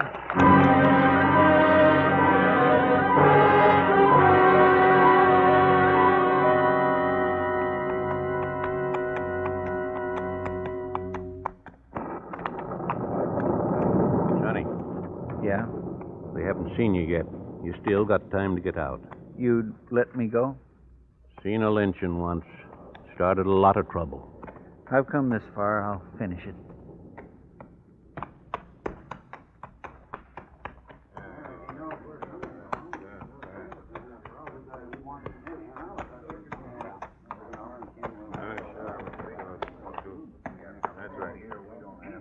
Hello, Sheriff.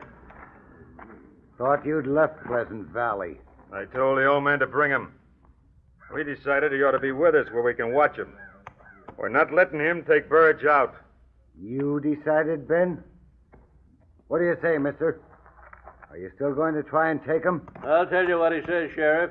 He says he wants Burge one way or the other. He has to join. That's what he says. Shut up, old man. Get off the horse, mister. All right. I want Burge as bad as the rest of you. I'd prefer him to stand trial. That's the difference. I don't want this lynching. You... Take your hand off your gun, Ben. He ain't armed. Take it easy, Ben. We decided what to do. You're here because I want you here. Burge killed Fred Custon in a fight. Now we're going to settle it. Burge kills easy. I seen him do it once before. He's not going to do it again. You saw him kill my brother? I saw it. You need more of a trial than that?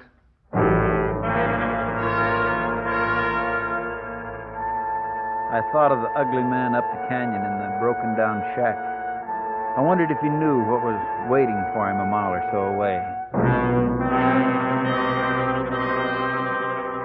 It was quiet then. The storm clouds were quickening the end of day, and the party became shadows, sitting nervously or smoking.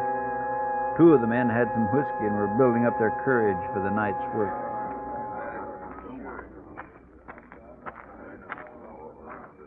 It's nearly dark. What? I didn't think you'd come.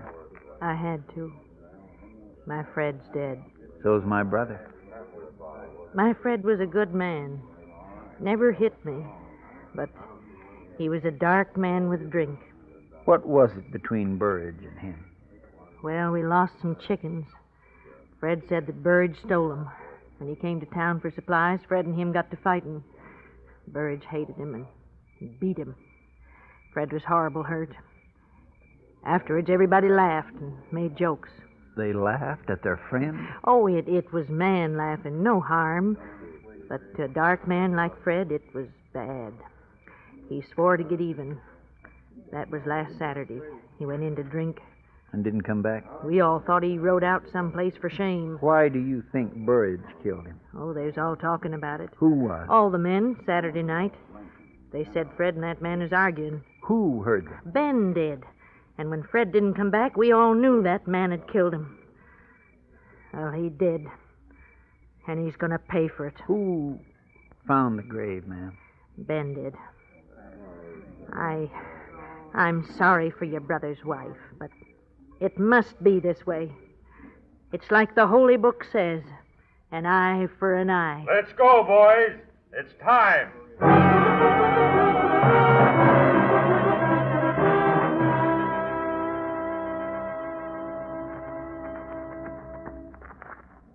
He's there, right enough. There's a light inside. Hold up, boys. Bob, you, Jim, and Needle come with me. We'll bring them up. The rest of you stay here. What's the idea? You're too quick tonight, Ben, and giving too many orders. You stay. You still gonna try and get him away, son? I might. You're like an Indian I knew once. Had to shoot him 5 times before he knew he was dead. What do you want here? You know what we want, Burridge. Get out of here. Get off my land. You come outside quiet like. We don't want no trouble. I ain't asking for trouble. You asked for it when you killed Fred Custon. Killed him. I didn't kill Costin. Save your breath while you got it. Come on. While you got it. Come on. Let go. Let go of me.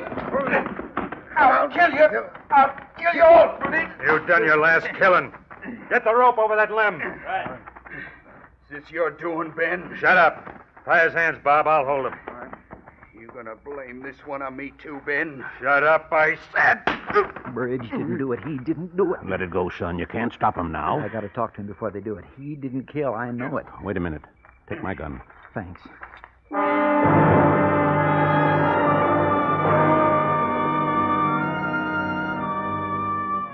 The rope was around his neck, and he knew he was going to die.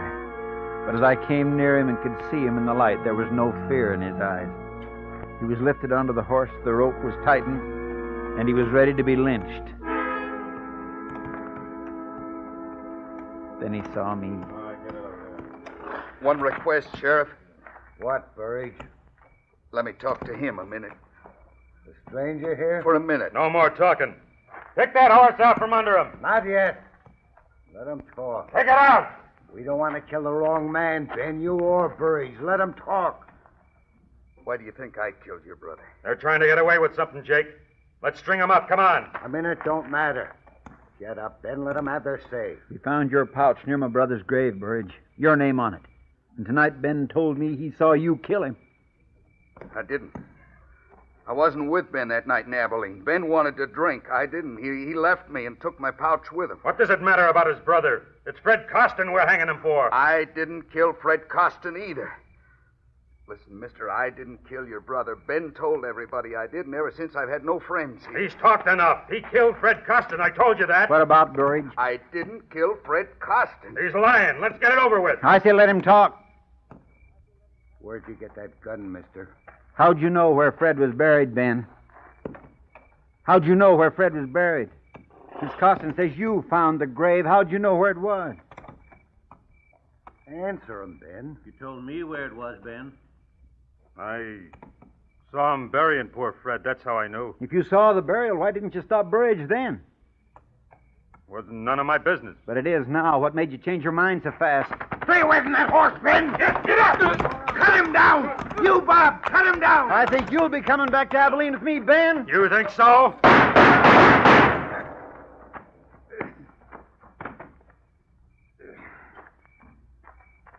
You all right, son? My shoulder.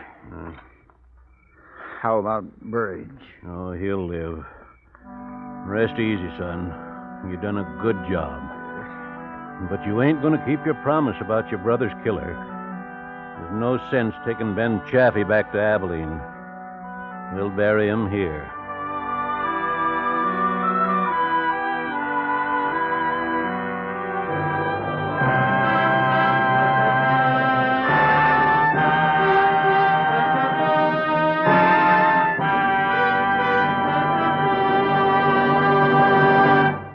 Suspense, in which Parley Bear starred in A Killing in Abilene by Anthony Ellis and Gil Dowd.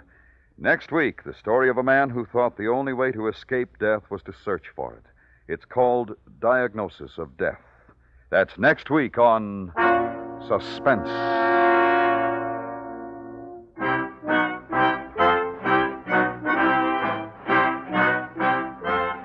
Suspense is produced and directed by Anthony Ellis.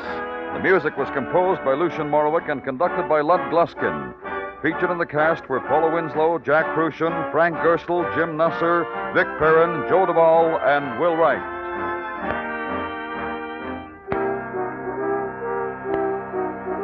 Listen for the Radio Hall of Fame every Sunday night on the CBS Radio Network.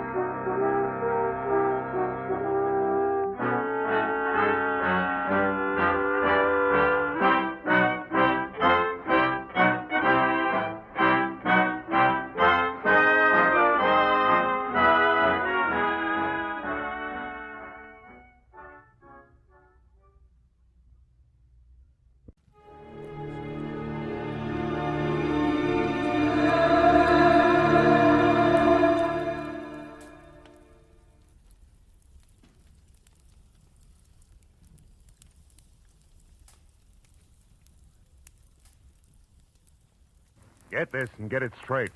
Crime is a sucker's road. And those who travel it wind up in the gut of the prison of the grave. This time, a twisted mind, a hole cut in a wire fence, and a corpse in a storeroom. All added up to freedom. But only for the one who had it coming.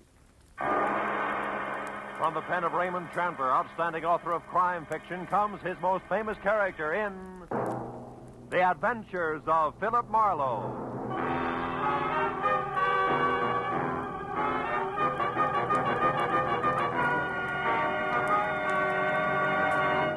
Now, with Gerald Moore, starred as Philip Marlowe, we bring you tonight's exciting story, The Bid for Freedom. It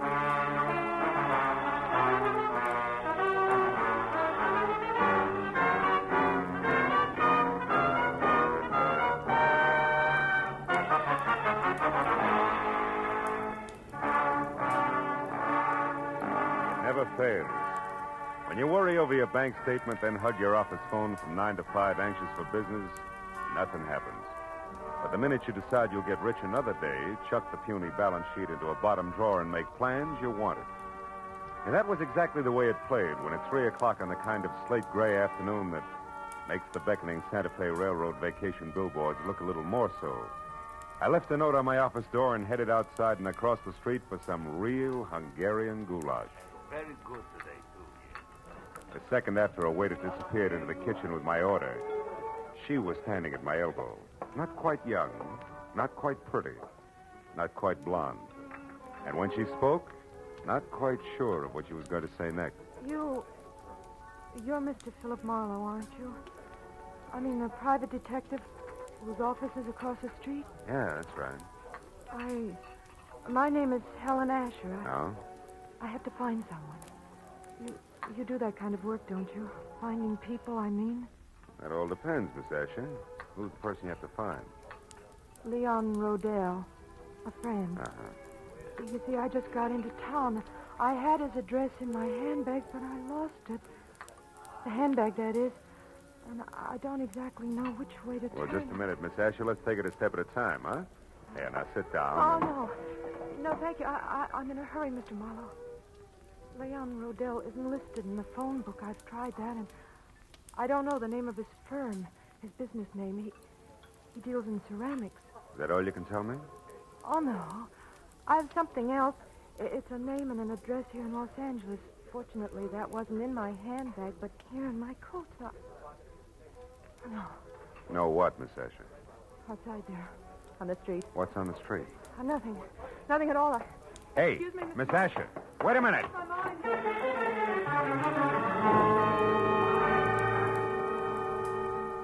There'd been a sort of sad look about Helen Asher that made me want to help her. So after an even sadder look at the plate of goulash that was coming toward me from the kitchen, I followed her to the street. Mr. Marlowe, the gold. When I reached the sidewalk, she was across the street in a cab and away. That might have been the end of it if something small and ugly that had been standing just outside the restaurant hadn't turned and moved into the alley alongside the building. On a hunch that he'd had something to do with the sudden exit of Miss Asher, I followed him and found him standing next to a line of empty ash cans, calmly lighting a cigarette. You always run into alleys to light your cigarettes? You always concerned? What do you know about Helen Asher? Helen Asher? I haven't any idea who you're talking about. Come on, little man. I'm talking about the gal who just got into that cab. Do the words begin to flow, or do I wring them out of you? Pete, get your hands off me. You're ripping my pocket. You're lucky it isn't your nose. Come on, talk. All right. It's no secret. Here, it's all in this letter. Look, right here. Oh!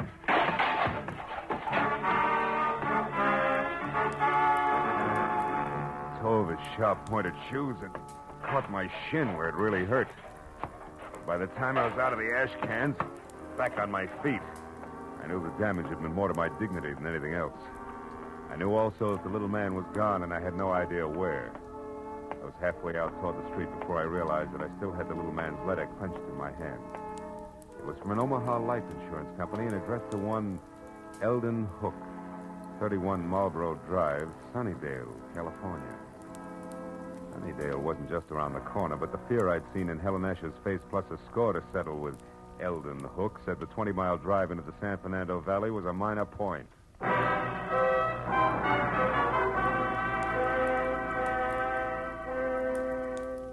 Under the gray sky overhead that thickened by the minute, Sunnydale, about the size of the hole in a candied lifesaver, looked as warm and cheerful as crepe paper. And number 31 Marlborough Drive, also gray, was no improvement from the ponderous, bleak stone buildings which said Queen Victoria should have slept there. Past the high, thick wire fence that surrounded it to the wrought iron gate in front of me labeled Hillcrest Sanitarium. Keep out. It took 10 minutes of softly phrased questions and answers to get the boss man, a Dr. Cianetti, to the gate. I told him who I was and what brought me to him, including a description of Eldon Hook. I don't understand. Come in, Mr. Marlowe, please.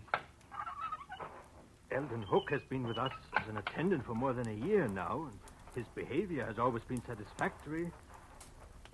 Nothing would surprise me anymore today. By the way, sir, what did you say that woman's name was? The one who approached you in the restaurant? Oh, Helen Asher. Is it possible that she was once a patient here, Doctor? No. Oh. What about Leon Rodell? Leon Rodell? How do you know that name? From Helen Asher. She was looking for him. That's why she wanted to hire me. She knew he was here in Los Angeles. Mr. Marlowe, this woman, was she young? About 30, blonde? Yeah, that's right. Why? Why? Because this morning, earlier, about 6 o'clock, one of our patients escaped. A woman you know as Helen Asher, and we know as Charlotte Rodell, Leon Rodell's wife. Oh. She's insane, huh? Temporarily, yes. Come over here, near the fence. Oh. I'll show you how she got away. But how she managed to cut through enough of this thick wire link fence to make a hole large enough to crawl through is beyond me. Here, look, behind this ivy. Uh-huh. Even with a good wire snipper, it would take hours to get through all these strands, huh? Wasn't she missed inside? Yes, but she was only gone minutes. Apparently, she had been doing a little at a time during her recreation period, at night, whenever she could. Be careful of the burrs and those bushes there, Mr. Marlowe. Yeah, I see what you mean. Tell me, Doctor, have the police been notified? Of course, at once. The law compels us to. And frankly, Mr. Marlowe, I'm terribly worried. Oh? You see, it was her husband, Leon Rodell, who had her confined here a year ago. 6 months after their marriage, she began to act strangely. He felt it would be only with our help that she could ever regain her mental equilibrium. I thought that we were accomplishing that. Apparently no, huh? Obviously no. But, Mr. Marlowe, we must call the Los Angeles police right away and tell them that Leon Rodell now lives here, not in San Francisco. He must be protected. Yeah, I see your point. Yeah, she did break out. She is trying hard to find Leo, and 3 she ran from Eldon Hook, who was very close on her trail. That's right, Mr. Marlowe. That's why I suggest that Leon Rodell discontinue seeing his wife as of last month. He always left Charlotte very upset. But now I'd better call the police. Yeah, it's a good idea. Although Charlotte didn't know where her husband was staying or what the name of the ceramics business was, she... Say, Doc. Doc, she claimed that she lost a handbag. Have you found it by any chance? Yes, we did. We found it in the brush near a hole in the fence. I've got it right here in my desk. Oh, good. There was an address on a card in it. 3840 something. Yes, here it is. 3840 Lookout Terrace. Lookout Terrace. Lookout Terrace. That's right here in the valley, up in the hills, south of Ventura Boulevard. Mr. Marlowe, if possible, I'd like to avoid having the papers get hold of this story. This is a rather exclusive nursing home. So? Well, in a sense, you're already in this case. Could you try to find Charlotte Rodell and bring her back here before the police do? Well, Dr. Chinetti, It would be doing a great service for the woman and her husband. I'll pay you your fee. All right, Dr. Chinetti, I'll try. I'll call you as soon as I have something.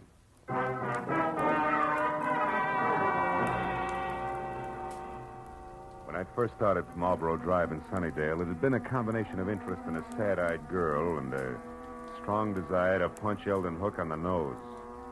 Now it was business. It took 20 minutes of fast driving to get over to Lookout Terrace in the hills that separate Hollywood from the San Fernando Valley, and 3840 itself. The house was a squat chunk of overly stuccoed, archaic California architecture at the top of a steep driveway. When I was out of my car and walking toward the front door, everything was black, except tiny pinpoints of light sparkling up from the floor of the valley I just left. Good evening, sir. I hope I didn't startle you, Mr. Rodell. Mr. Rodell? Oh, I know your name. Yes, sir. And I know some other things as well. Like what? Oh, incidental facts. Like, well, it's cold in there. So you haven't been home in hours. And? And the refrigerator's empty, so you're only staying here off and on.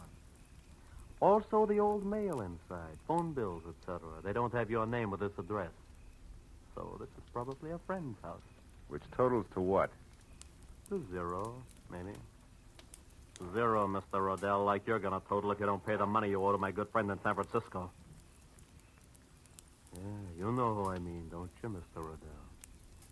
Yeah. What I don't know is how good friend thinks I'm going to raise that kind of dough. I made it funny? Oh, you're kidding. What's 15,000 to you? You, shall I say, an intimate friend of Ordine Blackburn? Oh, Ordine Blackburn. Yeah, Ordine Blackburn. Come off it, boy. I'm thorough. An eager sort. I know that the lady from Bel Air's loaded and that she's nuts about you. No fooling. Now, before I leave, a word of advice, Rodell. One can't run away from his obligations forever. And you won't be able to walk away after 24 hours. Unless, of course, you pay. Good night. Good night, Eager. Till we meet again.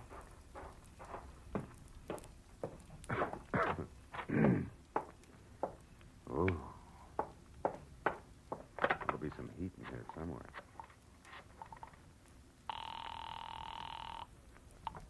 Information. Oh, operator, I'd like the telephone number of a Miss Ordine Blackburn in Bel Air. I don't have the address.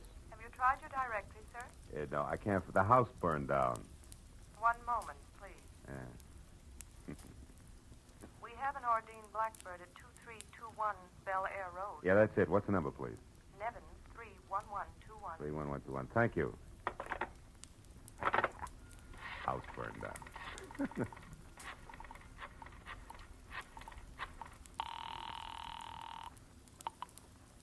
Hello? Hello, Miss Blackburn. Yes, this is she. Miss Blackburn, my name is Philip Marlowe. I'm a private detective who at the moment is anxious to get hold of Leon Rodell. You know where he is? Well, yes, I do, but I don't think... Now, please, it's important. Leon Rodell's life is in danger. I want to help him. Leon's life? What's going on, Mr. Marlowe? Well, there isn't time to explain, believe me. That's what she said, but Who said? Someone who called about 20 minutes ago. A Miss Helen Asher. Oh? She said she was supposed to meet Leon at his storeroom about purchasing some ceramics, but she we got his address there. Did you give it to her? Oh, yes, I did. Oh, great. She's the one who's after him. What's that address? Come on, quick. 3909.5 Ventura Boulevard. Ventura. It's in the rear of a parking lot. But tell me, Mr. Marlowe, what's Well, wrong? there's plenty wrong. For one thing, Talk to you again, baby, some other time. I doubt it, Mr. Rodell. Jumped to a hasty conclusion, didn't I? Yeah, you did, Eager. You see, I'm really only a bill collector, just like yourself, so why don't we, Get some makeup? Another chance, sweetheart. I wouldn't be happy that way. I wouldn't know when you were telling the truth and when you were lying. You know what I mean? Mr. Marlowe. Now, as I said before, good night.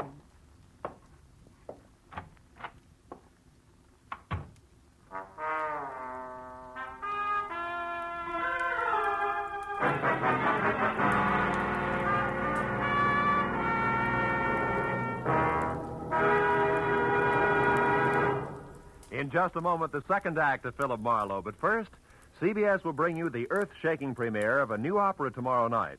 An opera written by Alec Templeton with Charlie McCarthy as a lovelorn singing Bengal Lancer. Templeton himself as a Maharaja and Ursel Twing as a flying carpet salesman. You can hear it on the CBS Charlie McCarthy Edgar Bergen show tomorrow night. And don't forget, Red Skelton, Amos and Andy, Eve Arden, Horace Hyde, and all the other CBS Sunday night stars will also be on hand on most of these same CBS stations. Jack Benny, of course, has heard of them all on Sundays. Now, with our star, Gerald Moore, we return to the second act of Philip Marlowe and tonight's story, The Bid for Freedom.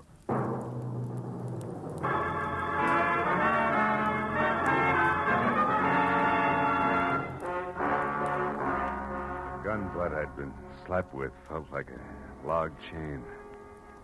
Next time would be different. I waited till Eager drove away, and then went out and got in my car and unwound my way down the hill again to Ventura Boulevard. There I turned west and drove out to 3909.5. There's a glass and neon super grocery store closed for the night. And the only light showing at Leon Rodell's ceramic outfit trickled out on the ground in a narrow wedge to what had to be a partly open back door. And even as I watched it, the wedge danced into a crazy pattern and disappeared. I ran for it and got there just in time to see Charlotte Rodell dart down the alley. A second later, she vanished in the shadowy jumble of backyard buildings. I knew there was no use trying to follow her. Instead, I eased the storeroom door open and looked into a room full of flower pots, lamp bases, and dishes. Nothing moved. Charlotte, I was sure, had had a reason for running, so I went in, toward a table in the corner where the only light was burning. I was almost up to it before I saw the reason. Yeah, it was a good one. Eldon Hook, the sanitarium attendant, was on the floor behind the table, his body still trying to arch away from the knife in his back. When I bent over him, he opened his eyes. They were already cloudy. I was close. I found the hole in the fence, and I knew Ordine was... Ordine what, Hook? Who did it? Can you tell me? I never figured on... I left Eldon Hook just as he was. Went to the door that opened to the front of the ceramic shop. A desk was there with a phone on it. I got halfway through the homicide bureau number when a silhouette showed up at the curtains at the front door. I put the phone down, stepped back into the shadows, and waited.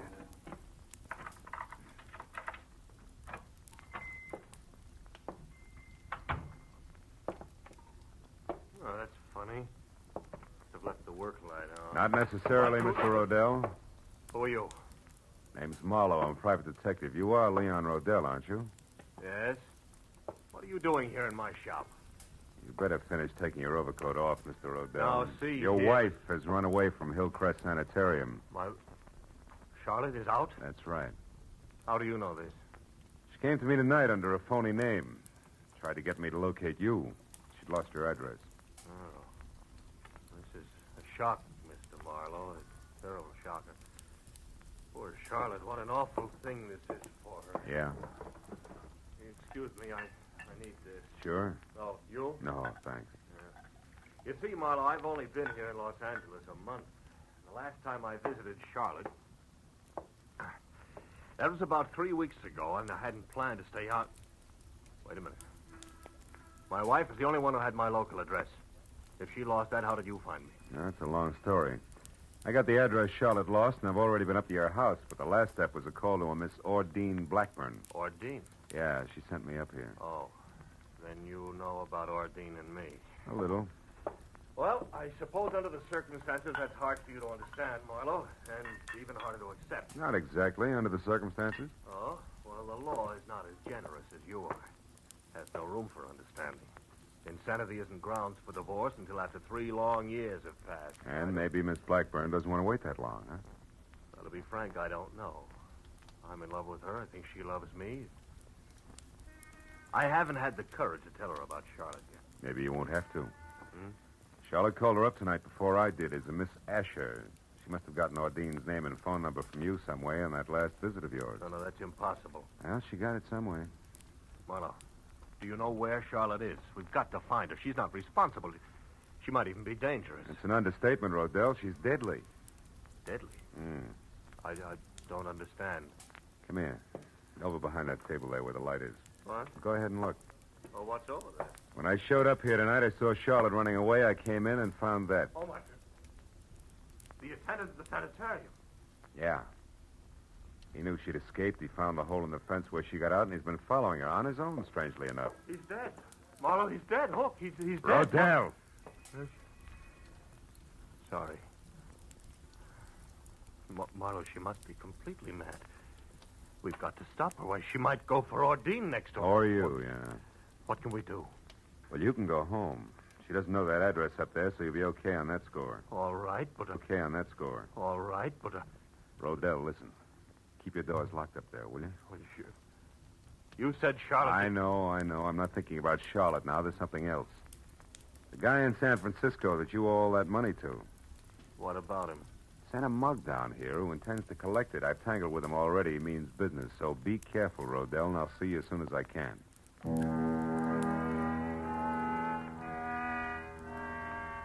I watched him go out the door limply, his head down. He looked about as tough as a bowl of whipped cream.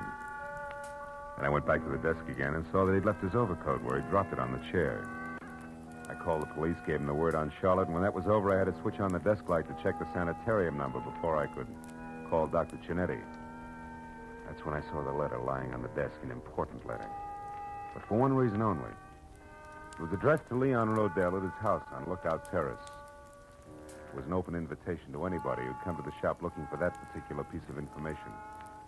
And there was no doubt in my mind that Charlotte had seen it, which made it long past time for me to get up there and on the double. I turned, headed for the door, and stopped all in one motion. The pair of headlights slashed at the windows and then blinked out. I stepped back out of the circle of light from the desk lamp and waited. A second later, the hulk of Mr. Eager filled the open back door. He was still very sure of himself. He took in the storeroom with one long glance and then sidled through the clutter as deftly as a rumba dancer toward the door where the desk and I were waiting. The instant he got within reach, I swung! You again, you dirty lousy... Made your pitch once, big man. Why don't you sit on it? Why, you... And that squares the top of that clip on the chops you gave me. Oh, no. No, not quite, mister. Even Steven now, big man.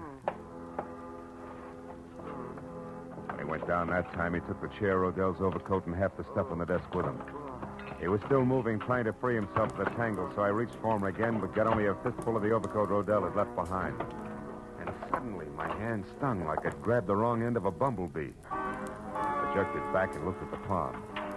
Something was stuck to my skin, something I couldn't understand. Until finally realization oozed through the molasses in my brain. I left and ran all the way to my car and almost sprung the frame, twisting up Lookout Terrace.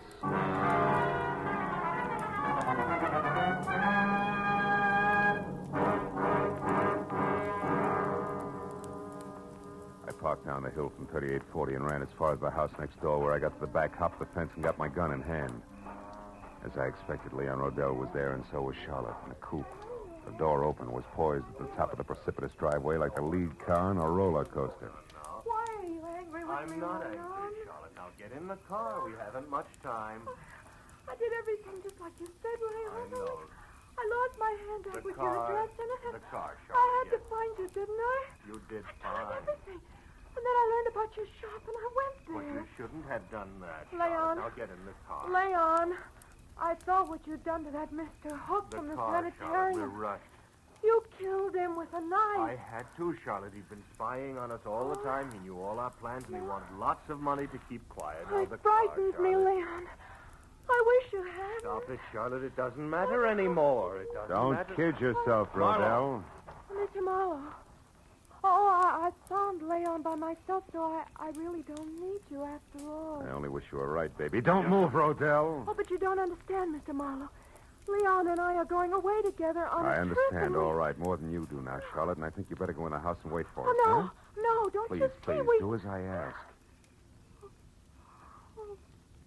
All right. But don't be long.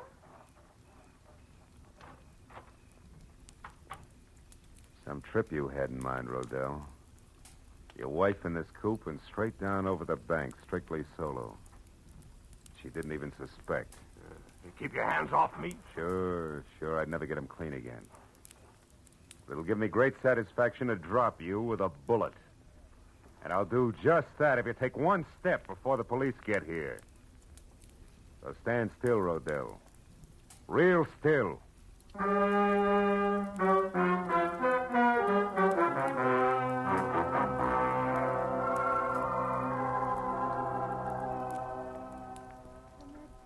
Really all that happened, Dr. Cianetti.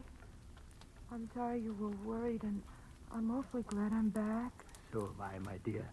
And we'll talk more about it in the morning. What you need right now is a good night's rest in your own bed. Oh, you're right, Doctor. I'm very tired. Good night, Mr. Marlowe. And thank you. Good night, Charlotte.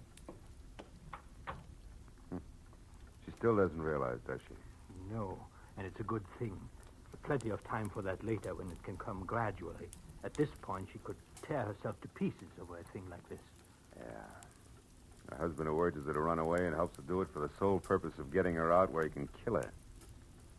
Not much security in that setup, huh? No. You mentioned another woman, Mr. Marlowe. Miss Ordine Blackburn. Oh, Adine, yeah. Gullible rich girl without much on the ball. Rodell planned to marry her and solve all his money problems. Believe me, Doc, he had them, big ones. I see. Well, she's better off this way. Yeah.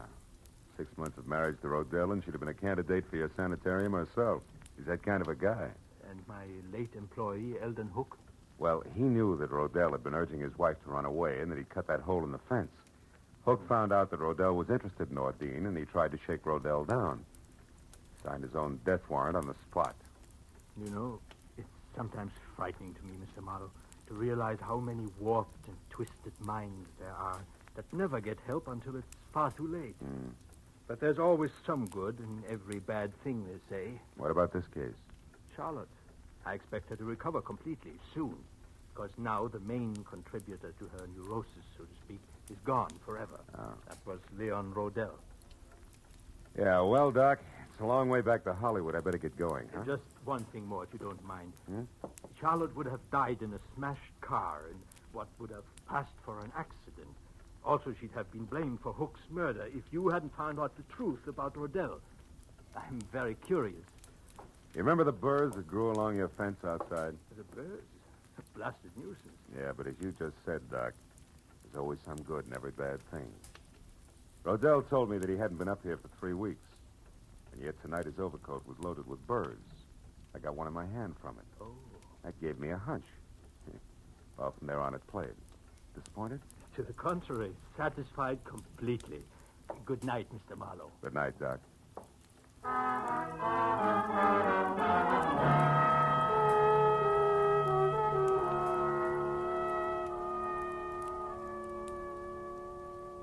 As I left Hillcrest Sanitarium and drove back across the wide, flat San Fernando Valley, dark and quiet in the hour just before dawn, I found myself being grateful for a lot of little, orderly things.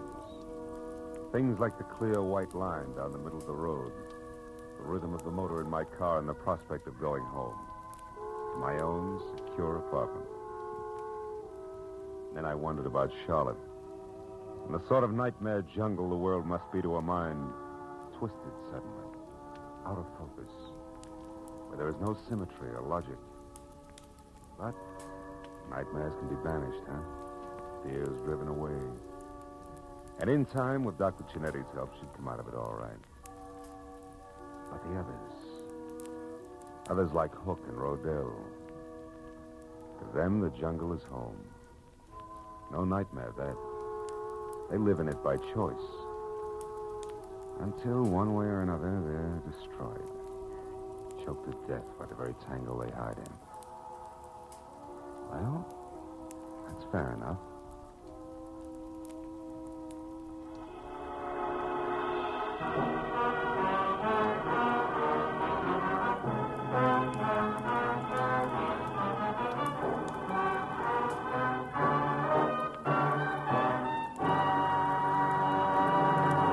The Adventures of Philip Marlowe, bringing you Raymond Chandler's most famous character, star Gerald Moore, are produced and directed by Norman MacDonald and are written for radio by Robert Mitchell and Gene Levitt.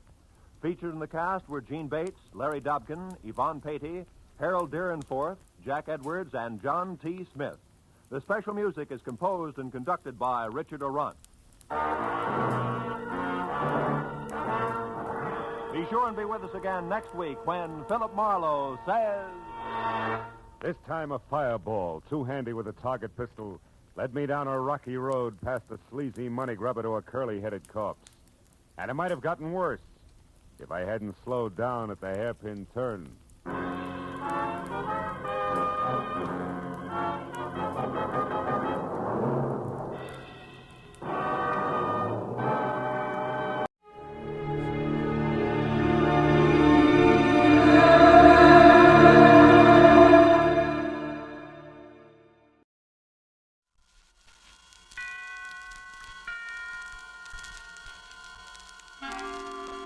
Suspense.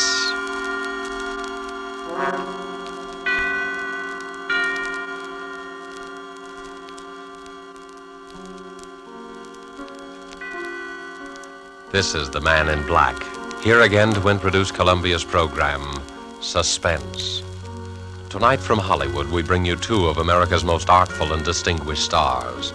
From the Metro-Goldwyn-Mayer Studios comes Mr. Robert Young, and from Warner Brothers, Miss Geraldine Fitzgerald. Mr. Young and Miss Fitzgerald are with us to play in an unusual tale by the unusual James Thurber. An excerpt from the book My World and Welcome to It, called A Friend to Alexander, adapted for radio by Freya Howard, is tonight's study in suspense.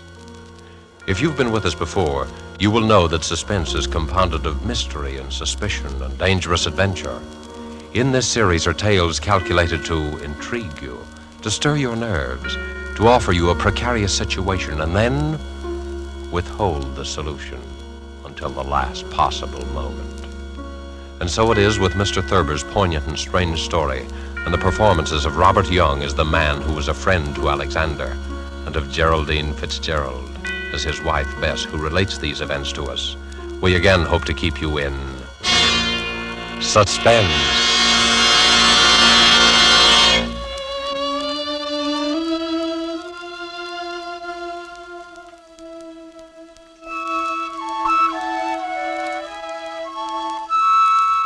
Harry was a laughing, happy-go-lucky fellow before he began to have those dreams. I guess he was pretty much like dozens of other men who go to work every morning, settle down in soft chairs with their newspapers after dinner, and like a weekend in the country now and then. He was fond of easy living and good times. Like everyone else, he talked of the war, rationing, tires, and his golf scores. Until those nightmares began to plague him. At first, I was amused. You know, I've been dreaming about Aaron Burr every night. What for? Well, how do I know what for? Aaron Burr is a funny person to be dreaming about nowadays. Why? I mean, with all the countries in the world at war with each other. What's so funny about dreaming? Maybe you're upset. Well, everybody dreams, don't they? I don't see why you'd see Aaron Burr in your dreams. Well, I do. Where do you see him? Oh, places. In Washington Square, or Bowling Green, or on Broadway. Even here on 55th Street? Mostly downtown. I'll be talking to a woman in a Victoria. A woman holding a white lace parasol. Oh.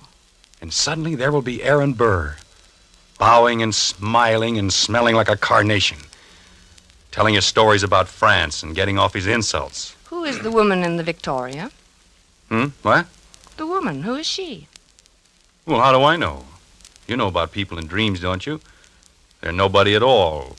Or everybody. Ah, but you see Aaron Burr plainly enough, though. I mean, he isn't anybody or nobody. Or everybody. All right. You have me there, but I don't know who the woman is. Are you sure? What's more, I don't care. Maybe it's Madame Jumel or Mittens Willett or a girl I knew in high school. Who's Mittens Willett?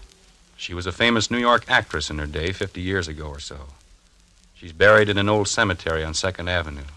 I've seen the tombstone. That's very sad. Why is it? Oh, I mean, she probably died young. Almost all women did in those days.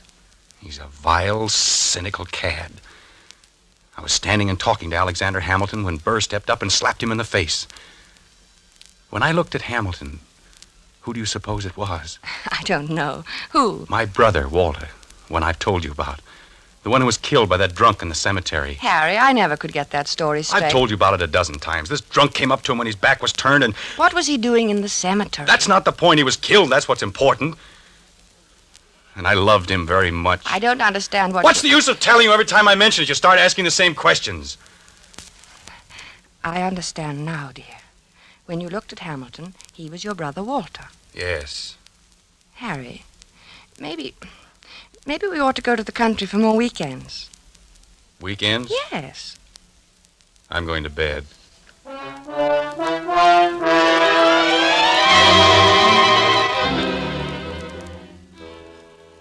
For a time that evening, I worried about Harry. Not about his dream. Why shouldn't he dream? But I wondered about his health. He looked so worried somehow, so unlike himself. I was glad when he went to bed. A good night's sleep was just what he needed, I thought. How could I know? The next morning, we were quietly eating our grapefruit when Harry flung down his spoon. I wish he'd go back to France and stay there, him and his la-la. Who, dear? Oh, you mean Aaron Burr. Did you dream about him again? Yes, he said la-la to me. Why should he say la-la? I was at the tavern and we were drinking ale, and I said something funny. I don't remember what it was. Something amusing about what Ben Franklin had said to Washington once. It was one of those things, you know. No, I don't. Have some more coffee, dear. I don't want any coffee. I made this remark and everyone laughed. Everyone but Burr, that is. He sort of sniffed, and then he said, la-la. Well, why not? I mean, is there anything wrong about him saying la-la? It was the way he said it. He was sneering at me. They all noticed it. Who, dear? Who noticed The others, all of them. And Hamilton. I was there with Hamilton. It was swell until Burr came in. Aaron Burr. I don't see why you dream about him all the time. Don't you think you should take some luminol? I'm not sick, I tell you. I know what I'm dreaming. I just thought, well, it's always Burr, and that seems odd. Well, why? Why shouldn't I dream about Burr if I want to? But you don't want to. No, but I can't help it. Everywhere I go with Alexander, sooner or later Burr shows up and makes those nasty remarks. Last night he elbowed Alexander out of his way. Did it deliberately. Alexander? Hamilton. Oh, Alexander Hamilton. Yes, goodness knows I'm familiar enough with him by this time to call him by his first name. Harry, you know, we might go to the old Drovers Inn this weekend. You like it there. Hamilton has become not only my brother Walter, but practically every other guy I've ever liked. Don't you like the old Drovers Inn anymore? Isn't it natural that Hamilton should represent my brother and guys I like? That's natural, isn't it? Yes, I suppose it is. Well, then why are you looking at me like that? You know, dear, I wish you'd go and see Dr. Fox. I don't want to see Dr. Fox. I want Aaron Burr to stop sneering at me in my clothes. He looks at me and his lips curl up and he says, "La, Mr. Andrews, what odd taste you have." I wish you'd go and see Dr. Fox. I'm going to the zoo and feed popcorn to the rhinoceros. That makes things seem right. For a little while, anyway.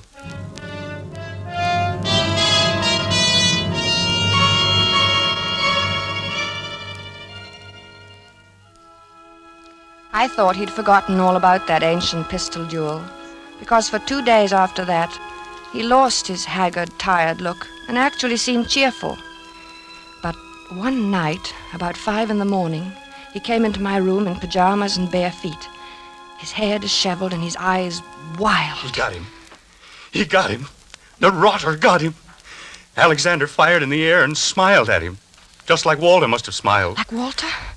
Oh, yes, dear. Your brother Walter, who was killed in a cemetery. This was at Weehawken in New Jersey. What? Your brother? No, Hamilton and Burr. The duel. Hamilton had a white ruff around his neck. Burr was in black tights, French clothes. Alexander lifted his pistol and fired in the air and then smiled at Burr. And then that fiend from hell took deliberate aim. He took so long. He meant to take his time about it. I saw him grin. And then he pointed his pistol at Alexander and fired. He killed him in cold blood, the foul scum! Oh, darling. Don't, darling. Here, dear. Take some of these pills. I don't want any. Oh, take it. You'll feel better. I don't want any, I tell you. Here, darling. Swallow. Please, swallow. All right. There. That's better. The cad. The rotten, sneaking cad. He grinned just as he fired. And Alexander clutched himself at the stomach. Then shook his head and tried to walk forward. Then he fell. With his mouth open as though he wanted to say something. And Burr stood there, grinning.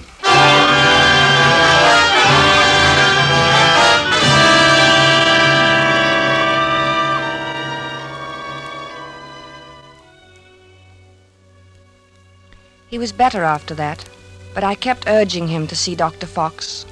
At first he refused, but later he decided to humor me. He was humoring me by this time, and Dr. Fox, too. How you been feeling, Doc? Oh, fairly well, Mr. Andrews. My pulse has been Now, just what seems to be the trouble? Nothing. Nothing wrong with me. He has nightmares. You look a little underweight. Perhaps your diet. Oh, I'm not underweight. Overweight, maybe, but not underweight. Getting enough exercise? Same as usual. He's worried about something. He always has this same dream. Aha, a dream, eh? What kind of a dream? Just a plain old dream. Aha. No, it isn't. It's about his brother Walter, who was killed in a cemetery by a drunken man. Only it isn't really about him. Really? Why, very few people are actually killed in cemeteries. It's an interesting coincidence, if I may say so. You mean you know somebody who was killed in a cemetery, too? Is that the coincidence? No, I meant your brother being killed in a cemetery. You know, dead in a cemetery. A sort of, do you follow me? No. I think you should go see Dr. Fox, Dr. Fox. Interesting. Yes, very interesting. I wonder if you would mind stepping into the next room, Mr. Andrews. I want to give you a thorough examination. Right in here, sir, and we'll just have a look at you.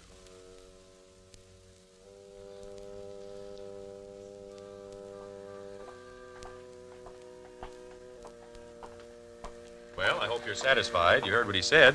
There's nothing the matter with me at all. I'm glad your heart is so fine. He said so, you know. He said your heart is fine. Sure, it's fine. My heart's fine. Everything's fine. And you know what I was thinking?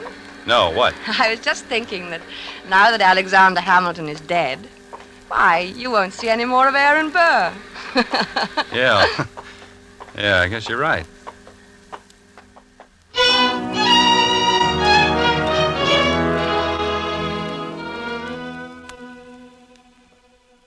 But I was wrong.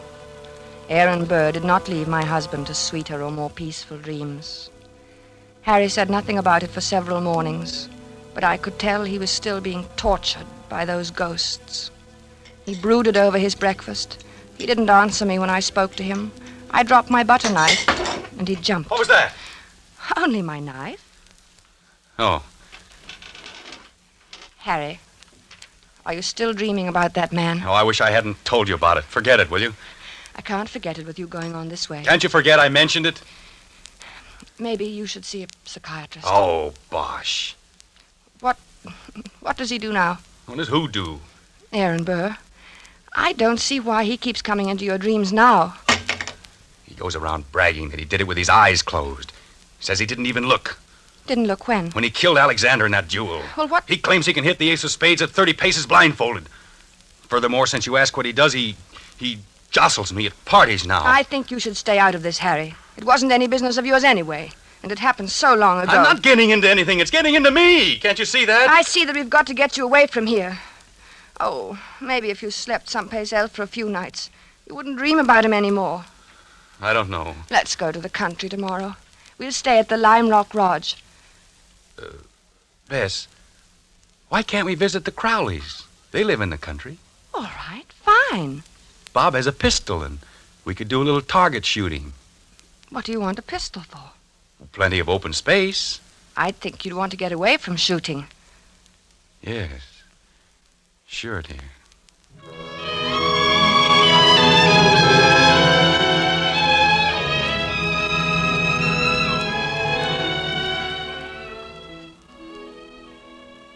The vacation seemed a success at first. When we arrived at the Crowley's house in the cab, I thought I'd left my suitcase at the railroad station. Harry laughed his old normal laugh for the first time in many days as he found the bag and handed it to me. And then he leaned over and kissed me. Good old Connecticut. Oh, Harry, this is wonderful. Oh, we'll have a grand time, Bess. Yes, dear. Hello, Bess. Hi, Harry. Here they come. Good old Bob. Remind me to tell him that rabbit joke. Hello, Madison. I'll take your bags, Mr. Andrews. Thank you, Madison. Good to see you. Thank you, sir. Hello there. Bess, what a wonderful Well, day. Bob, Hi, how's the Bess. old country squire? Oh, fine. How have you been? Never better. Boy, it's good to be here. Hello, Alice. Well, you too. I'm so glad you've come. It gets kind of dull here in the hinterland. Oh, I'm glad, too. Say, wait till you get one of our extra special cold martinis into you. You'll feel ship-shape. Still know how to mix them, huh? Better than ever. Get lots of practice these long country winters.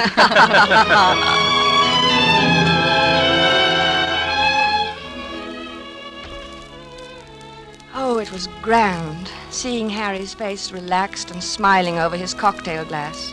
When I went to bed that night, I felt that at last that nasty old business of the dream was over, and I was happy.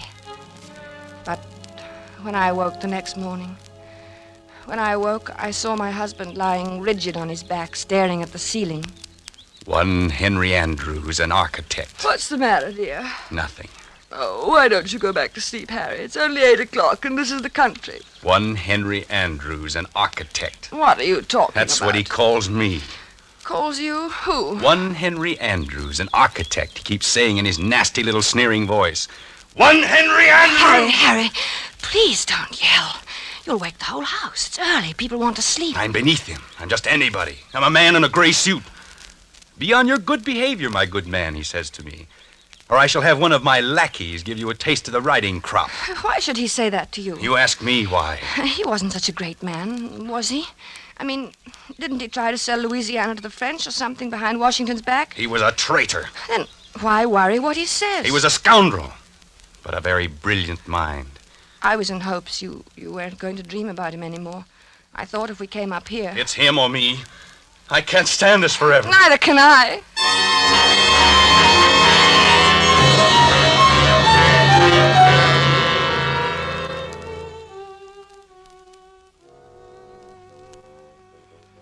As I had expected, Harry spent most of the afternoon with Bob shooting at targets. At first they just aimed at the paper squares. It all seemed to be good-natured and in fun. After a while, Harry stood with his back to the dead tree trunk on which the targets were nailed. Then he walked 30 paces ahead in a stiff-legged manner, and his face was set in stern lines. His revolver was at arm's length above his head when he turned suddenly and fired. Bob dropped to the ground, scared. Hey, what's the big idea, Harry? But Harry didn't answer. He started to walk back to that dead tree trunk again. Then, with his back to the target, he began marking off the 30 paces. Bob called to him. I think they kept their arms hanging straight down. I don't think they stuck them up in the air. But my husband continued to count off. At the 30th step, he lowered his arm, wheeled about suddenly, and fired from his hip. Hey there, watch out! 2 of the shots missed the tree, but the last one hit it. Like a mechanical man or someone in a trance, Harry began to walk back to the tree again without a word, his lips tight, his eyes bright, his breathing coming fast. And look, it's my turn! But Harry about-faced and stalked on. This time when he fired, his eyes were closed. Poor Bob didn't know what to make of this strange behavior. Hey, good heavens, man, give me that gun, will you? Without a protest, Harry let him have it. For the first time, he spoke. I need a lot more practice, I guess. Well, not with me standing around. Come on, let's get back to the house and shake up a drink. Gee, I've got the jumps. I need a lot more practice.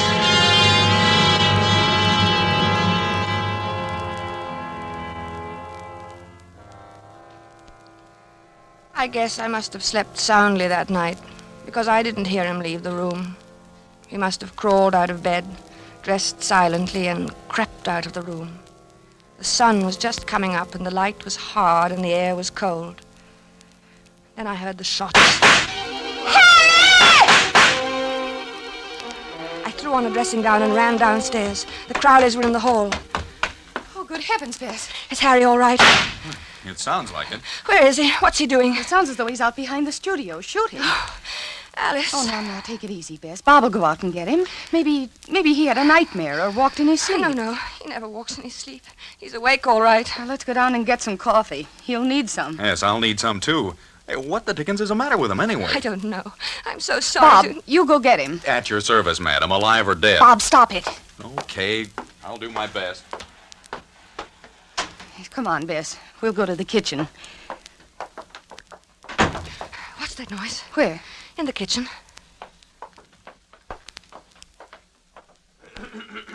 Oh, it's you, Madison. Yes, ma'am.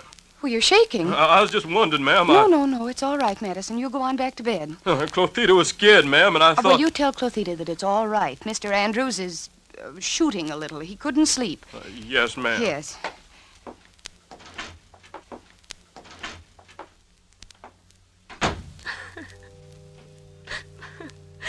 I don't know what to do, Alice.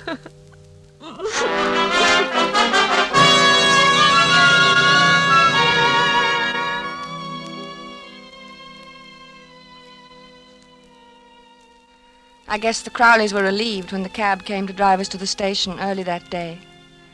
Their maid had threatened to leave. The neighbors were complaining about the early morning disturbance, and their own nerves were ragged. Boy, I'll need a drink after that. Yes, and make mine a stiff one. Gee, I'm sure glad he's gone. Well, it was either he or Clothita. You can't afford to lose a good cook these days. Say, what do you think's the matter with him? I don't know. It's what Clothita would call the shoots, I guess. You know, he said a funny thing when I went out and got him this morning. Well, let's have it. I could stand a funny thing. I asked him what the deuce he was doing out there in that freezing air with only his pants and shirt and shoes on, and you know what he said? What? I'll get him one of these nights. That's just what he said.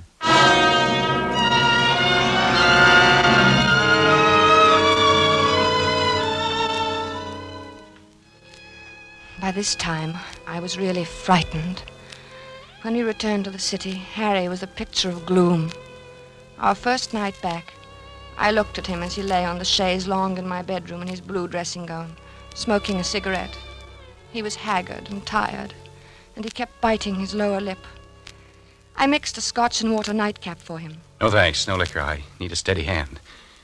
Watch my hand. Does it tremble? No. Is it steady? Yes, very. That's good. That's very good. You need a steady hand, you know. For what, dear? Oh, things. Harry, will you sleep in my room tonight? No, you keep shaking me all night to keep me awake. You're afraid to let me meet him. Are you still on that? Why do you think everybody's better than I? I can outshoot him the best day he ever lived. Oh, of course, in the dear. waistcoat.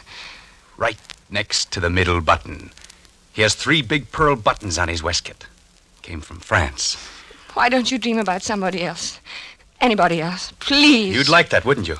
You'd like to have me dream about somebody who wouldn't hurt a fly. Somebody like that. Because you'd know I'd never get in a duel with him. A duel? You're dreaming of a duel now? Ever since Hamilton died. Burr knows I hate him. It's nearly over now. Harry. It's him or me. I'll get him, the rotter. But, Harry... I know I'll get him. You see, I have a modern pistol. He has to use an old-fashioned single-shot muzzle loader. Is that quite fair? Fair? What do I care if it's fair or not? Was it fair the way he shot Alexander? Was it? Don't be mad with me, Harry. Oh, I'm sorry, darling. I'm very unhappy. I'm sorry, darling. And I'm worried sick. Well, I'm sorry, darling. Don't cry. Please don't cry. It upsets me when you cry. And I mustn't be upset. I must be very calm and rested. My hand must be steady tonight. Especially tonight.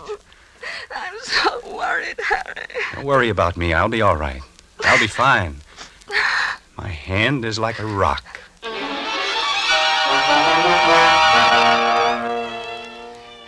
Later, when I kissed him goodnight, I knew it was really goodbye. He didn't say anything, and neither did I. It's just that he seemed so far away, in another world, and each moment I felt that he was becoming more and more remote. Something told me he wasn't coming back.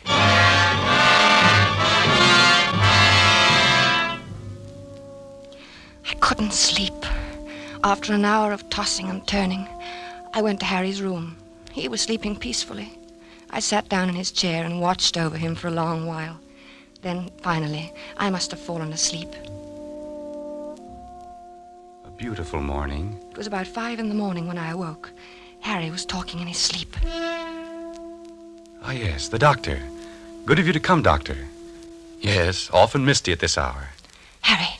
Are they loaded? Splendid. Harry, wake up. Yes, I'm perfectly ready. Is Mr. Burr? He is? Good.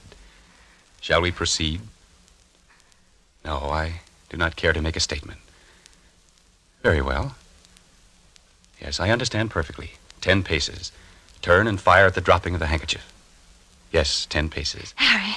Thank you for acting as my second, Mr. J. Of course, extremely good of you. Very well, then I'm quite ready. 1, 2, 3, Harry. 4, Harry, please. 5, Don't, Harry. 6, 7, 8, 9, 10. Harry. Harry, dear.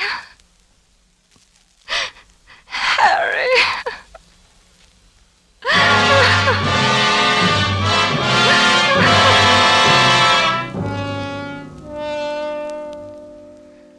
Dr. Fox was puzzled when he examined Harry the next morning. Extraordinary. His heart was as sound as $1 when I saw him the other day. He seemed to be fine, Dr. Fox. I can't understand it. What? Why his heart stopped as if he'd been shot. Shot? Yes. Of course, there are no gunshot wounds and no... Shot. Now, Mrs. Andrews. That's it. Shot. No, you'll have to calm yourself. You can't help him now. I should have known it would happen. I kept staring at Harry's right hand. The 3 fingers next to the index finger were closed stiffly on the palm, as if gripping the handle of a pestle. The taut thumb was doing its part to hold that invisible handle tightly and unwaveringly. But it was the index finger which held my eye the longest. I looked carefully to make sure I was right. Yes, it was so. That index finger was curved inward slightly, as if it were about to press the trigger of a pistol. So there had been a duel after all. Perhaps there was no gunshot wound. But Harry had been shot as surely as he was dead. Dr. Fox saw me staring and spoke to me. What are you looking at, Mrs. Andrews? Harry never even fired a shot. Aaron Burr killed him the way he killed Hamilton. Well, what are you talking about? Aaron Burr shot him through the heart. I knew he would. Yes, but there's no evidence. I knew he would. Then Dr. Fox put an arm around me.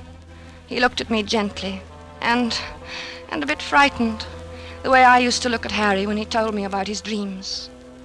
He led me to his assistant and whispered something. He thought I didn't hear him, but I did. She's crazy. Stark, raving crazy. I let the assistant take me away. Maybe he thought I was crazy, too. But now I knew. Aaron Burr got Harry, just as he had killed Hamilton in that old quarrel long ago. I knew he would! I knew he would!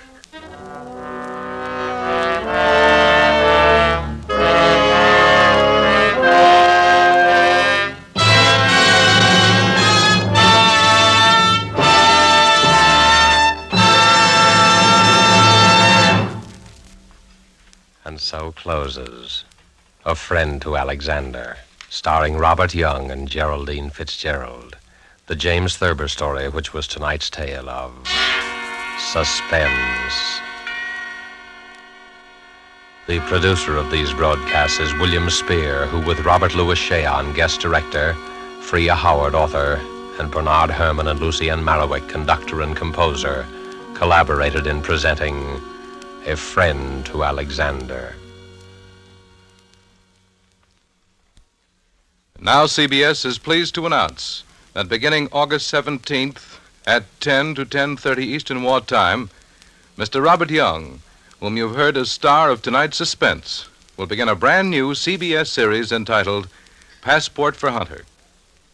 Passport for Hunter will bring you each week the adventures of an American newspaper reporter among the people of the United Nations. Next week's broadcast will be written and directed by Norman Corwin, with music by Bernard Herrmann. And the star, as we have said, will be Robert Young.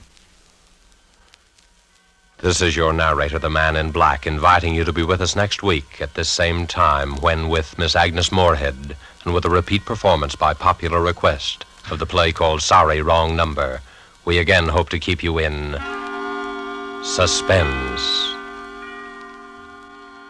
This is CBS, the Columbia Broadcasting System.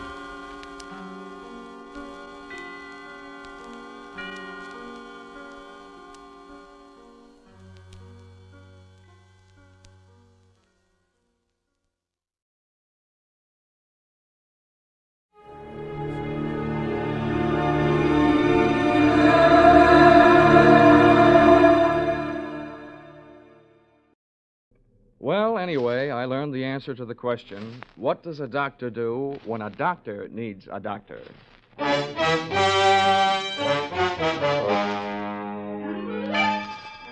This is another in the adventures of America's fabulous freelance insurance investigator, Johnny Dollar. At insurance investigation, Johnny Dollar is only an expert. At making out his expense account, he's an absolute genius.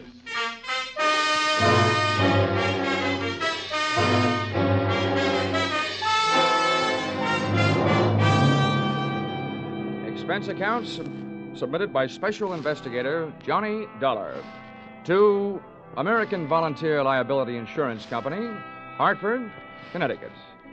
Attention, Homer Shalley, General Manager. The following is an accounting of my expenditures during my investigation of one of your policyholders, Dr. Otto Schmedlick. Or, an apple a day sent the doctor away. Or, it couldn't have happened to a bigger worm. Expense account, item 1. 80 cents cab fare to your office in answer to your call. Tip to driver, $1. Oh, morning, Mr. Dollar. Hiya. Go right in. Mr. Shalley's expecting you. Thanks, sir.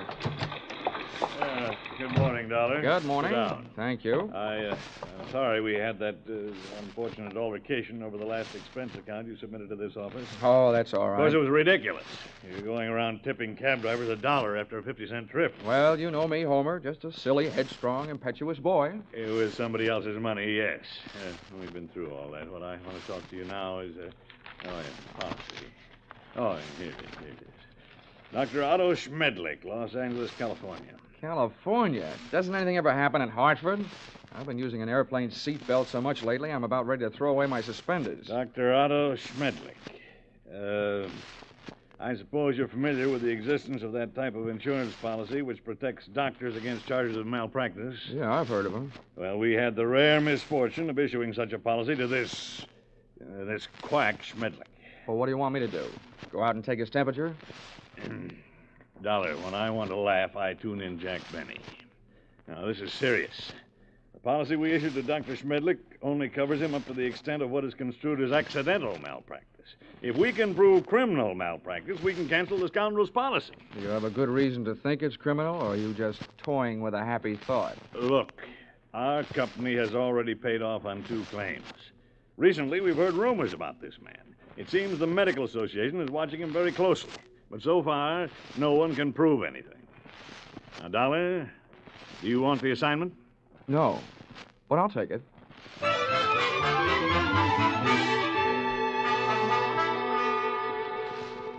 Expense account, item 2, $194.04.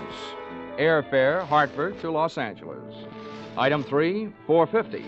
Cab fare, Los Angeles Airport to the Sun Tower Medical Specialist Building, which I first spotted looming through the smog on Wilshire Boulevard, high in the high-rent district of the City Beautiful. Item 4, 55 cents, 11 nickels. Spent telephoning the Schmedlick office at 15-minute intervals until I at last found the doctor not in. In California, the doctors really specialize. And the buildings they work in sometimes really make the most of it, as I found out in the elevator going up. Second floor, eye, ear, nose, and throat. Doctors Care, Kreider, Whitetis, and Osterban. Pardon me. Third floor, fractures, strains, sprains, and dislocations. Doctors Fowler, Woodruff, Toigo, and Brown. Oh, pardon me.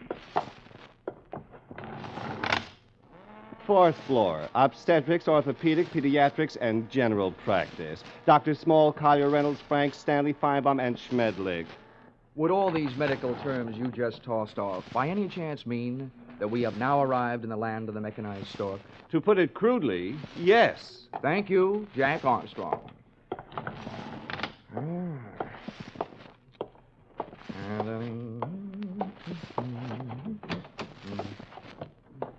Good afternoon.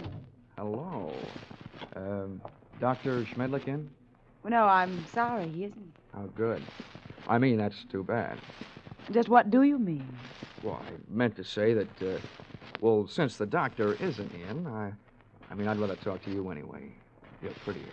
I should be. I'm a girl. Now, is there something I can help you with? Yes, as a matter of fact, you can. I have a sort of empty feeling around my heart.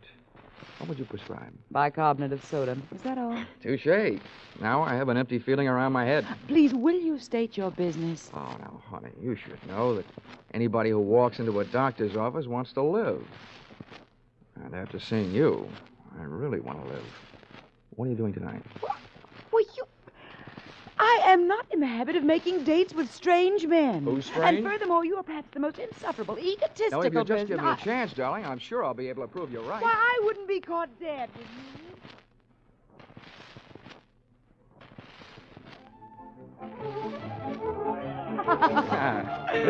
Oh, Johnny, you ain't. You like that, huh? This is the first time I've ever tasted champagne. Good old champagne. The rich people's 7-Up. Well, here's to us. To us. Doreen, I feel like talking. Well, thanks for putting me on guard. Listening to you can do strange things to a girl. I want you to know more about me. I'm an insurance man. I didn't go up to your office hoping to see the doctor. I wanted to see his nurse. You. Why, Johnny Dollar, if you try to sell me... Oh, hey, now, wait a minute. Hear me out. You can probably guess it's getting pretty tough trying to sell insurance these days. More than anything else, a guy needs a new angle, and I've got one. People who go to doctors are worried about their health. Now, people who are worried about their health are worried about the security of their families. So they become good prospects for insurance policies. No, but at the same time, aren't they also bad risks? A lot of them are, yeah. But they can't pass the insurance physical. But there are plenty of others. You should know the figures prove that as many healthy people go to doctors as do unhealthy. Perhaps the most popular disease in America is hypochondria, and the national headquarters seems to be located right here in Los Angeles. I see. And from me, you want a list of Dr. Schmedlick's patients? Smart girl. Smart boy.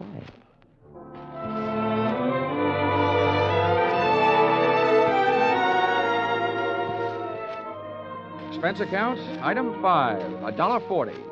Cab fare to Doreen's apartment, where I told the driver to wait. Expense account, same item, part 2, $28. Waiting time, before I took the cab the rest of the way back to my hotel.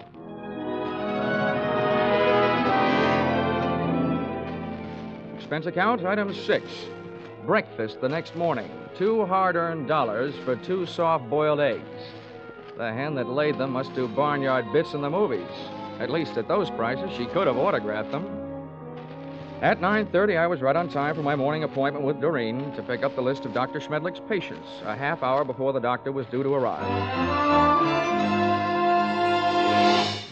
Well, Johnny, for a man who stayed up so late, you're very punctual. Oh, that's me. The early worm who so often gets the bird. You got a copy of the list? Yeah, got here at 8 to type it for Oh, you. fine. Here it is. So this is wonderful. You're a doll. Yeah. A. Aarons. You'd make the top of any alphabetical list. Look, this is a selfish way of saying thanks because I'll enjoy it more than you will, but dinner at Romanoff's tonight? I love it. Good. Good morning, Miss Smith. Oh, good morning, Dr. Schmedley. Oh, these patients already? Oh, yes, Doctor. This is Mr. Dollar. He's from out of town. Good morning. Well, all right. What's the matter with you? Oh, it's really nothing. Let me be the judge of that. I will make the diagnosis. I will see you in a moment. Johnny, I don't know what happened. He's never come in this early before. I don't mind that, but I wish you hadn't made a patient out of Well, it. I just had to say something. He wants to know about everybody who comes in here. Johnny, you'll just have to go through with it. We can't let him know about the list. Okay. But what's this going to cost me? What does the old squarehead get for a checkup? $50 a consultation. Oh. Honey, instead of Romanoff's for dinner tonight, we better make it a drive-in. Sorry, Johnny, I am. You can come in now, Mr. Law. Oh, well, with a D, Doctor. The name is Dollar. Oh, yes, I forget. I have so many cases on my mind. Now, if you will be so good to slip off your jacket and your shirt while I talk. All right. Now, what is the nature of your complaint? Well, my back. See, I was in a small automobile crack-up driving out here. No, that's a dangerous, complicated area, the back. Now, if you'll be so good to get up on the table and lie down. Oh, all right. Now, on your stomach. The feet down here, please. That's good. Now, I tap your back. When I reach the painful area, please tell me. Yes, Doctor. Mm-hmm. Oh, very well muscled, Mr. Dollar.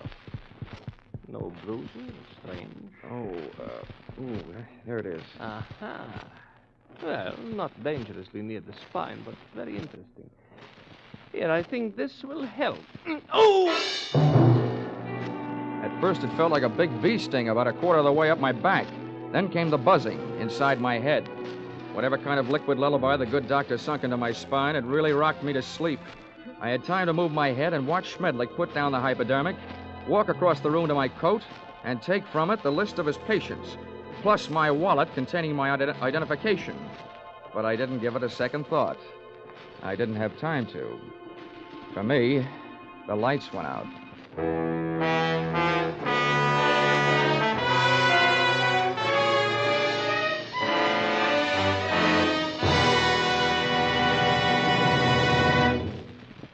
In just a moment, we will return to the second act of Johnny Dollar.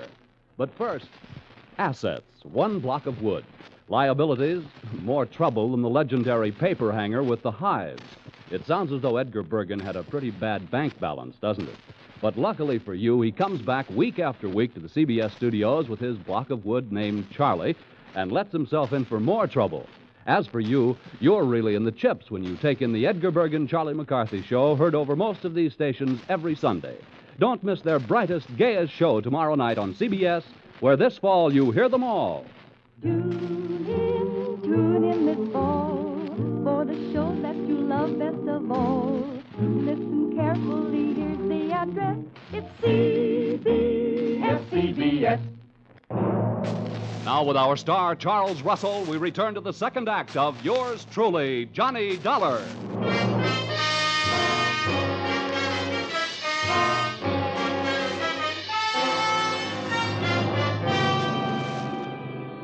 In my racket, sleeping on the job isn't always fun, and this was one of those times. Waking up from Dr. Schmedlick's slumber treatment for nosy people carried with it a dark brown taste in the mouth, thickness of the tongue, and big bells ringing in your steeple. I was scoring on all those counts when I rolled open my eyelids, which fought me all the way. I sat up and found myself on a hard canvas cot in a bare room with soft walls. They were padded. The window wasn't much, and what there was of it was barred. So was a tiny opening in the upholstered door. At first, I thought I was going crazy. Then I realized I was in the kind of place where they put people they think have already joined the ranks of the enchanted. It took me only 10 years to make it over to the door before I looked out through the small slit. Hey! Hey, come here, someone! Hey, room service! All right, wait a minute. I'm coming. Hold up your horses. Now listen, mister. The first thing you learn in here is we don't like noise. Makes the other patients nervous. Okay. Where am I? Who are you? I'm your nurse. Oh, sorry I didn't recognize you. I thought nurses were supposed to wear little caps. I got a little cap, but I don't wear it indoors. Hey, listen, you. Don't go making fun of me. You'll be sorry, see? I'm sorry now. How'd I get in here anyway?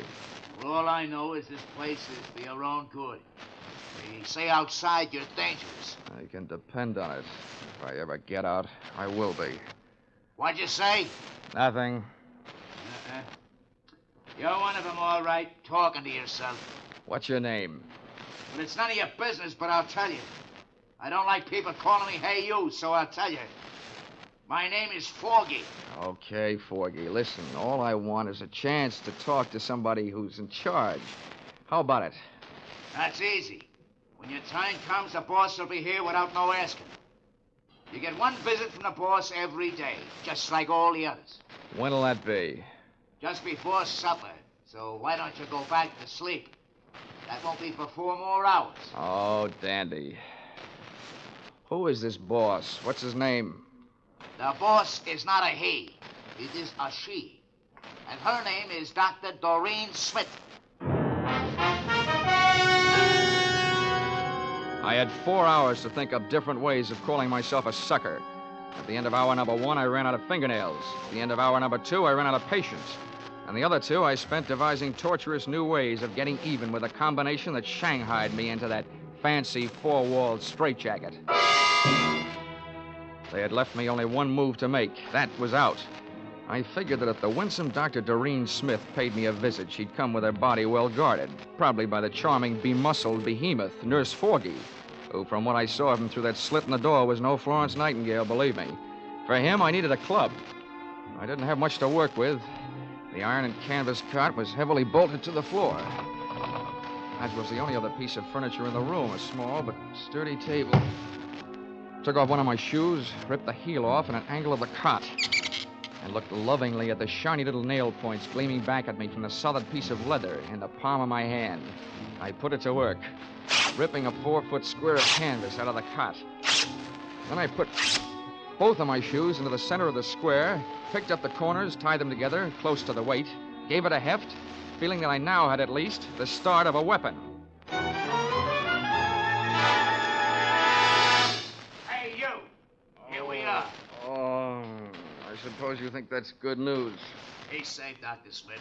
He's still groggy from that joke. Don't trust him. Grab his arms when you go in and hold on. Now go ahead, I'll follow.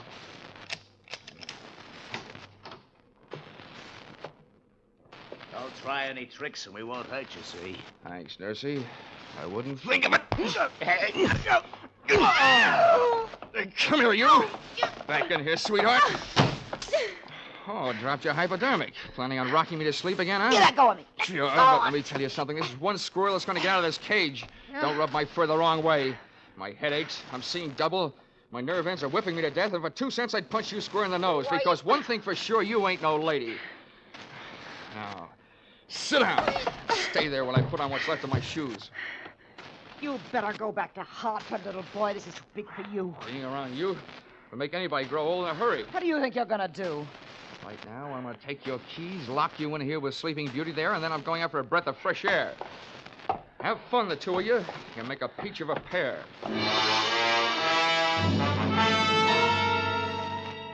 I stumbled through the rest of the building, which turned out to be nothing more than a country house. There were no other rooms like the one I had just vacated. For that matter, there were no other so-called patients.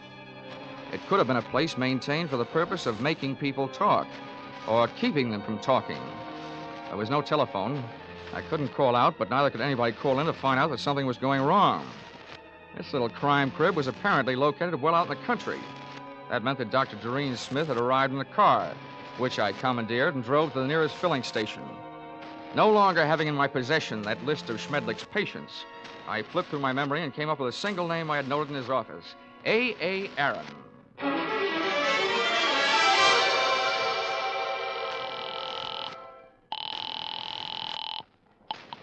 Hello? Hello, is Mr. A.A. Aaron in, please? It is Aaron speaking. Oh, good.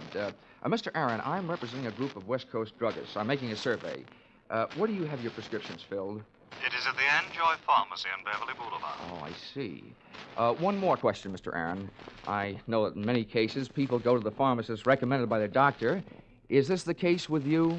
Yes, that is right. Well, thank you, Mr. A.A. Aaron.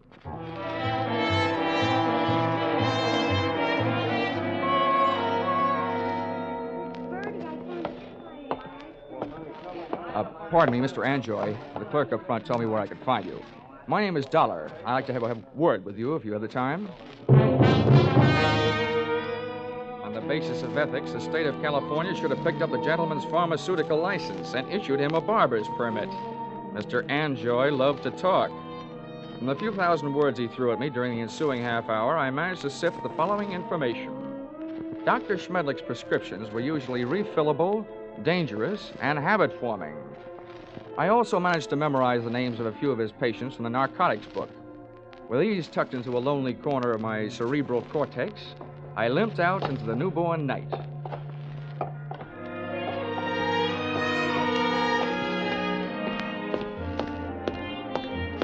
Expense account, item 7, 50 cents. Expense account, item 7, 50 cents. Having the missing heel on my shoe replaced by late working cobbler. Checking the owners of the first 4 names drew me nothing but blanks. The 5th drew me closer. Come on in. Her name was Millicent Royal. She was the kind of girl whose family takes up a full page in the Blue Book, and whose personal habits take up full pages on police blotters. Well, don't just stand there. Come in. Thank you. Sit down. Miss Royal, I'm going to be honest with you. I'm an insurance investigator. I don't want any. You don't understand. I said investigator, not salesman. I want to get a line out of Dr. Otto Schmedlick. You recognize the name? I might, but I'm not sure it's any of your business. Look, little lady, let's quit sparring. I've tailed friend Schmedlick this far, and now I want some information. What have you got? Nothing. He's a fine doctor, a wonderful doctor. I don't think he's doing you any good at all. You don't know anything about me. I'm afraid I do, more than you think. I know enough about Dr. Schmedlick to know that he's doing a lot of people a lot of trouble. I want to put him out of business, and you can help me. Oh, look, honey, Schmedlick isn't the one that needs protection. You do. You and the other people on the same spot you're on. Why don't you do yourself some good? I think you better leave now. Okay. Perhaps I'd better drop around to the home of Quincy P. Royal, Bel Air. My father?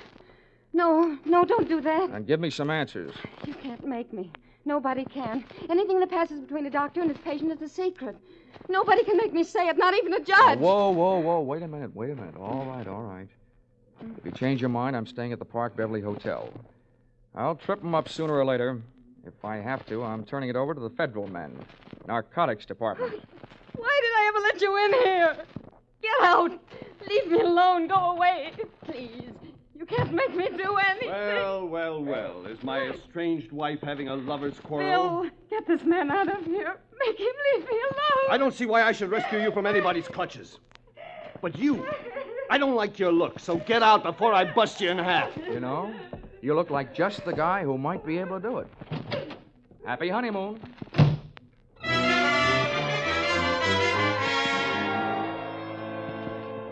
My hangover from Dr. Schmedlick's health cure hit me again as I hit the street. What I needed was a hot shower and a cold drink. After the water hit me in the face, and a trifle of the same hit the scotch in my glass, I sat down in the big easy chair in my room, posing for a picture. Johnny Dollar, lonesomest man in town. I was mixed up in something mighty big and mighty wrong, but something I couldn't as yet put a finger on. Up until then, I had to go on with ability, experience, and instinct, all unacceptable to the police as evidence. I asked myself why I hadn't called the law and told them about my party with the lady doctor and the man nurse. Then I answered myself that if I did, I'd probably be the one charged with assault, battery, and whatever else they wanted to trump up. Again, it would only be my word against that of an established medical man and his doctor-type nurse. So I decided to leave Doreen and her monster-type nurse where they were until I could turn them over to the cops. 4 drinks later, I was beginning to realize that those kind of troubles don't drown easily. And then the phone rang. Yeah? Mr. Dollar? Yes, this is Dollar. This is Millicent Royal. I want you to come over right away. Right away. Wait a minute, what's the matter? I changed my mind. I'll tell you everything. Anything you want to know. Oh, listen, Millicent, take the advice of an old hand at this sort of thing. If you want to help, tell me now, over the phone. No. You can't trust telephones. Somebody's always listening. Oh, listen to me. It never fails, Miss Royal. You're playing around with the kind of suspense they like to put into movie scripts. The dame calls with some hot information she's afraid to spill over the phone. Then when the investigator gets there, she's dead. Hurry. Bye.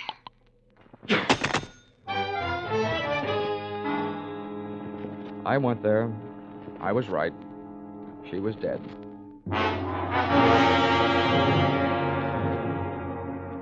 That gave me 2 people to go looking for. I didn't know where her estranged husband, Bill, lived, so I went to work on the doctor.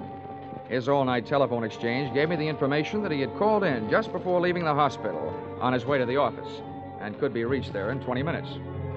I was apparently closer than he was, so I walked over to the building and up to the 4th floor. There were lights on in the Schmedlick office, so I walked in. What do you want? I came here to see the doctor, Bill, but I was going to get around to you eventually. I just came from your wife's apartment. So did I. That's what I mean. You've got some talking to do. I know who you are, but don't go getting any ideas. I didn't kill her. I loved her. It didn't sound like love when I met you in the apartment. We made up right after you left. I went out to get her something from the drugstore. When I came back, she was dead. That's what I'm doing here. I'm waiting here to kill the man who did it. How do you know it was Schmedlick? Because after you left her apartment, she called the doctor and told him if he didn't stop shaking her down, she was going to tell you the whole story. And he threatened her, and she called me. What was the grounds for blackmail? Narcotics? That's right. He got her started on it during a long illness she had. After she was well but still needed the drug, he told her he'd see that her family heard about it. She didn't pay him off. Nice guy. He wrecked us, wrecked our marriage, made a victim of her. And she wasn't the only one. There were others. He made drug addicts out of them and then threatened to blackmail them if they didn't pay off. Can you prove all this? I can't prove it. Nobody can. The cops, the medical association, they've tried, but Schmedlick is clever. Too clever. When I blast that monster out of the world, I'll be curing it of a big sickness. Now, hey, take it easy. Look, I know how you feel, but you haven't got the right answer. Why don't you let me take over? Stay out of it, Dollar. I never belonged to any Boy Scout troops. I'm not joining now. You know what they say, an apple a day? Well, I've got one here for the doctor. You see this? It's left over from Guadalcanal. I sure do see it. A pineapple. Army type. Hand grenade. Well, I'm gonna feed it to him. Oh, Bill, now look, I know you're upset, but don't forget, those things were designed to take care of more than one man. Have you thought of that? I've thought about it a lot, and it still all adds up. I haven't got a thing left to live for. Hey. That's him. Bill, you're off your rocker. Don't do it. Give me that thing. Shut up. Stand away. What is this? What are you two doing here? Come and get it, Schmedlick! A bomb! Before the grenade could explode, I did. With one foot, I kicked Bill mightily in the shin bone. Oh! With the pin pulled, I only had about 5 seconds. I took 2 steps, and with the other foot, I kicked the grenade out to the corridor, then I hit the floor.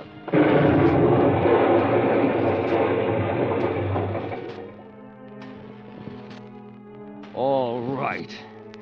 I'll still take you to pieces, Schmedlick. I let Bill go to work on the doctor until he had socked him into a state of unconsciousness. And to save Bill from a murder rap, I did the same for him with a loose portable typewriter. Sorry, but it's time to typewrite the tagline, William. Oh!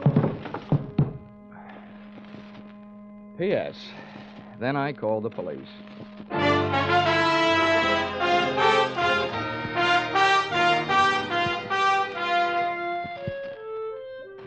Expense account, item 8.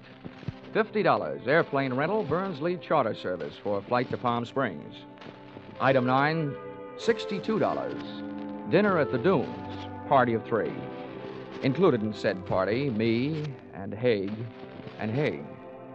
Expense account, item 9, airfare Palm Springs to Los Angeles to Hartford, $244.04. Expense account total, $1,211.69. All that for getting rid of a doctor. And if you react the same way you reacted to my last expense account, it'll probably mean that you will be needing a doctor. Signed, yours, truly, Johnny Dollar.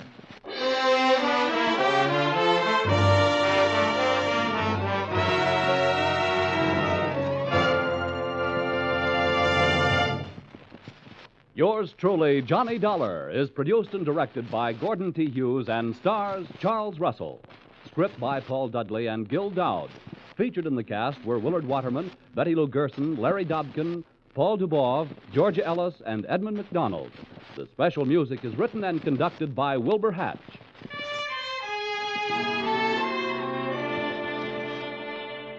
Be sure to be with us next week when another unusual expense account is handed in by yours truly, Johnny Dollar.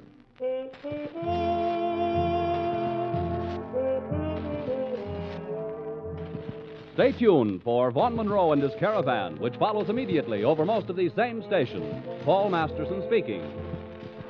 This is CBS, the Columbia Broadcasting System.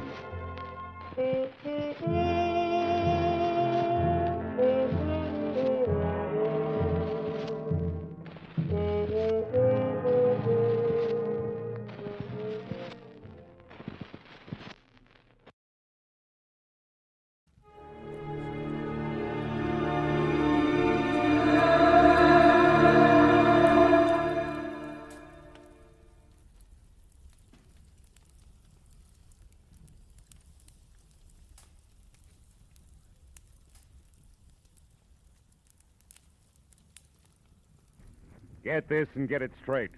Crime is a sucker's road, and those who travel it wind up in the gut of the prison of the grave. This time, a friend with millions, a myopic chemist and a long-haired piano player, but thrown into panic because a brilliant young lady with a gun was taking a big step in the wrong direction. It happened like this. From the pen of Raymond Chandler, outstanding author of crime fiction, comes his most famous character in The Adventures of Philip Marlowe.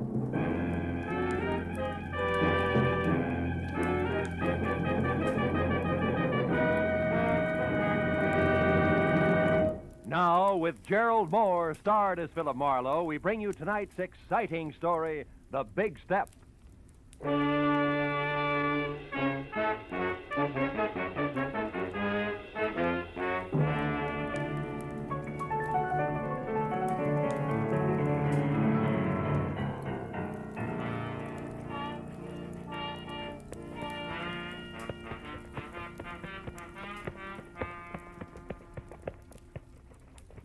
Yes, sir, Mr. Marlowe. I always figure shoes are just like faces. How's that, champ? Well, they make it old and they make it wrinkled, but they're still okay as long as they got a shine on them. Yeah, it keeps that writing condition, huh, champ? Yes, sir. Hey, let me just spank up this one again, huh? Sure. Oh, come in. Mr. Marlowe? Yeah? Oh, excuse me. I didn't know you was busy. That's all right. Okay, champ. I guess that does it. Here you are. Oh, thank you, Mr. Marlowe. I'll see you tomorrow. Right. Well, now that my shoes have a new lease on life, won't you sit down? Miss, Cantor. Mrs. Betty Cantor. Oh. I'm a waitress at the Shelton Cafe.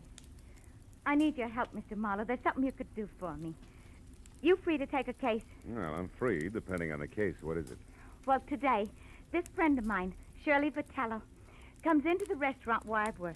Yeah. She takes her usual table, and while she's waiting for her order, she starts reading the paper. Well, it's all quiet so far, Betty. Yeah, but just when I'm bringing in the tomato juice, it happens. She sees something in the paper that scares her. Scares her bad. What was it, Betty? Do you know? I don't know. She muttered something, and then she runs out of the place. Her face was gray like ashes. Later, I got to worrying. I called her at home, then at the lab where she works, even her husband's studio. No luck. Now, wait a minute, Betty. I don't quite get the connection. You and Shirley Vitello, I mean. Oh, I don't know we're social. We're only chummy at the restaurant. She's been eating there for years. Well, that's a basis for friendship. Well, About 6 months ago, I was in bad trouble. And Shirley came through with $200 when it seemed like more money than I'd ever seen. Yeah. It kept me and my husband together. So, you see, she means a lot to me. Yeah, I see what you mean. Well, look, Bet, what was this about a lab? Well, Shirley's a technician. She works as an assistant to a chemist named Softman. Abraham Softman, out on Melrose someplace. Mm-hmm. What about Shirley's husband? Do you know him? Gilbert? Oh, yeah. He comes in with her a lot. He's a piano composer and a real nice guy. Mm. He lives for his work. He's unknown now, but he's a real genius, Oh, Shirley sure, says. sure. She'd do anything to keep him and his music going. Yeah, well, tell me, this friend of yours saw something in a paper you said that scared her. Now, that's all you know, huh? Yeah. And I want you to find out why and help her. Here's $50, Mr. Marlowe. That's what you charge, ain't it? More or less, yeah. By the way, Mrs. Cantor, where's your ring? I sometimes take it off when I'm working. You do, huh? Yeah. Or perhaps when you hock it to raise $50? Look, Betty, I'm a careless guy. You better hold the money, huh? Oh, but Mr. Where do Marlowe, the Vitellos live? But Mr. We're in Marlowe... a hurry, Betty, remember? Where's the address? Well, it's 3140 Veteran Avenue. Mm-hmm. And in case you want it, Gilbert's studio is Benedict Canyon, 510. Thanks, Mr. Marlowe. And you call me at Empire 17087, huh?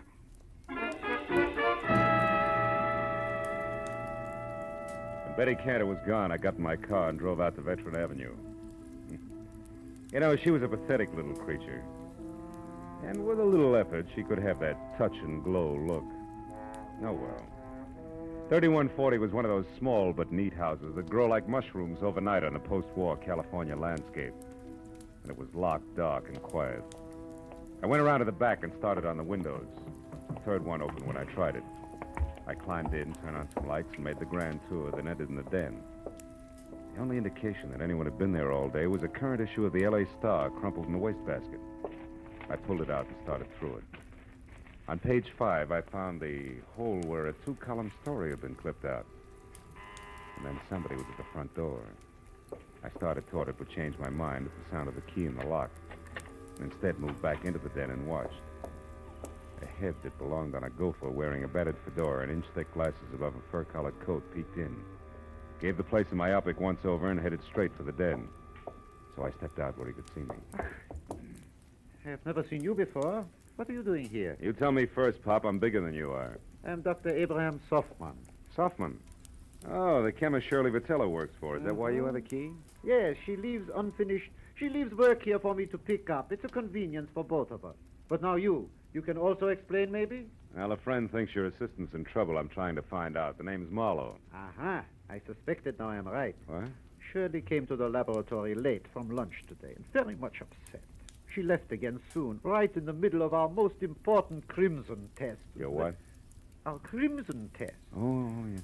Without one word to me, she left. Never does this happen before. In all the 5 years, she has been my loyal right hand. Well, tell me, what's the nature of your research, Dr. Softman? We are developing new commercial dyes. Oh, such a beautiful crimson we have now. Really? Shirley knows as much as I do about all of it. Mr. Marlowe. Was it you who opened the desk drawer there? No. I didn't notice it till now. 2 boxes of 32 caliber ammunition. 9 shells gone from the top one. She kept a gun there. I've seen it before. That's gone, too. What kind of trouble needs a gun, Mr. Marlowe? Oh, I could think of a few. And they all say we better locate Shirley and soon. Now, look, Doc, I want to ask you... Just one moment, What? please. Maybe you will know if this means anything. I found this under her work table after she left this afternoon. Is it maybe something? I don't know. Let me see. Empty reservation envelope from Federal Airlines, L.A. to New York, departure 11:35 tonight. Made out to Ruth Britton. Ruth Britton? Who's that? Well, I don't know her, but she must be something to Shirley. Perhaps this Ruth Britton is the trouble. Now, the airline number's here. Where's the phone? It's out there in the other room, there Oh. on the page. Yeah, I got it. Hudson 28610.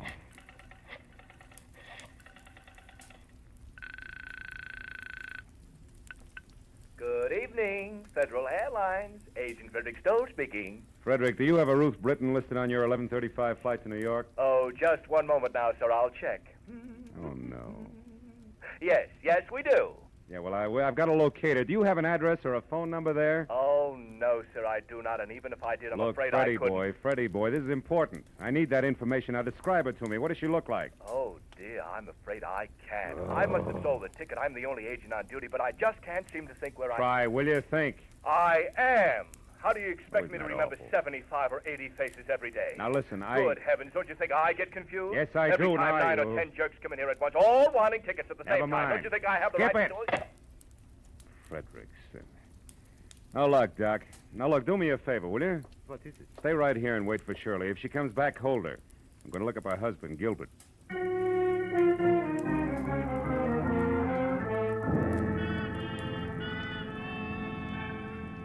The first stop was a newsstand. I bought an L.A. Star, turned to page 5, and found that the missing story was on a man identified only as Deniker, who'd been hit by a taxi on Temple Street at 8 a.m. The only reason it rated 2 columns was that before he lapsed into unconsciousness, he told the ambulance crew from the Citizens Emergency Hospital that he knew he was going to die and wanted to clear his conscience by confessing a crime he'd committed. It ended with police standing by. I drove on into Benedict Canyon, wondering what kind of a bridge it was going to take to span the gap between a female chemist and a downtown traffic accident. I was still wondering when I got the number 510. All I could see of Gilbert Vitello's studio over the brush around it was something pseudo-Spanish that had been stuck onto a piece of vertical real estate by an optimist in the early 20s. The path had been opened from the driveway to the house, and as I walked to the door, the piano music from inside got louder, but not better. Even in the long-haired circle, that stuff needed a haircut. Hey! Hey! Vitello, break it up a minute, will you? What's the meaning of this outburst? I'm working and I won't be interrupted. Who are you? What do you want anyway? Take it easy, Mr. Vitello. My name is Easy? Marlowe. Betty Cantor sent me here because she's worried about your wife. The waitress worried about Shirley. Why? Well, she's in some kind of trouble. Have you seen her tonight? No, not since this morning, but that's not unusual. I often work late. My music is very demanding. Now, what gives that waitress the idea that Shirley's in trouble? Your wife's reaction to a newspaper story. It scared the wits out of her. About a taxi hitting a man named Deniker mean anything to you? Deniker? Shirley worked with a fellow by that name once, I believe, but why would that story frighten her? Well, I was hoping you'd tell me. Do you have a gun? A little .32 pistol. It's at home. Why? It's gone. See here, what's this all about? Tell me the truth and be quick about it. Oh, shut up. Answer my question. All right. My wife was shocked by that item on Deniker. She isn't at home, she isn't at Softman's lab, and hasn't been all afternoon. And what's more, she's got a gun. That's all I know, except for one thing. Who's Ruth Britton? She's a friend of Shirley's from the East. She's been visiting relatives out here. Why? Nothing. Maybe Shirley's got a plane reservation for her, that's all. Mr. Marlowe, if that's all you have to offer, why don't you get out of here so I can go to work? I'm quite certain if Shirley were actually in trouble, she'd come to me for help. And incidentally, tell Betty Cantor to take some vitamins or something. She's becoming a meddlesome busybody. You know, there was a quality about Gilbert Vitello that made me want to sock him on the temperament with the heavy end of his grand piano. When I started down the path to the driveway, I forgot about him. Because a pair of headlights slashed through the foliage like a giant scythe.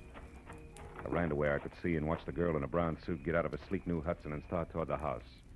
Then she saw me. She backed away, then threw me one scared look and darted into a side path like a jittery cottontail. I followed as fast as I could, but it was home ground to her, and in 20 yards I was outclassed. I lost her at the corner of a sagging shed and stopped to listen for her footsteps. I heard something else, but not in time to duck. Oh!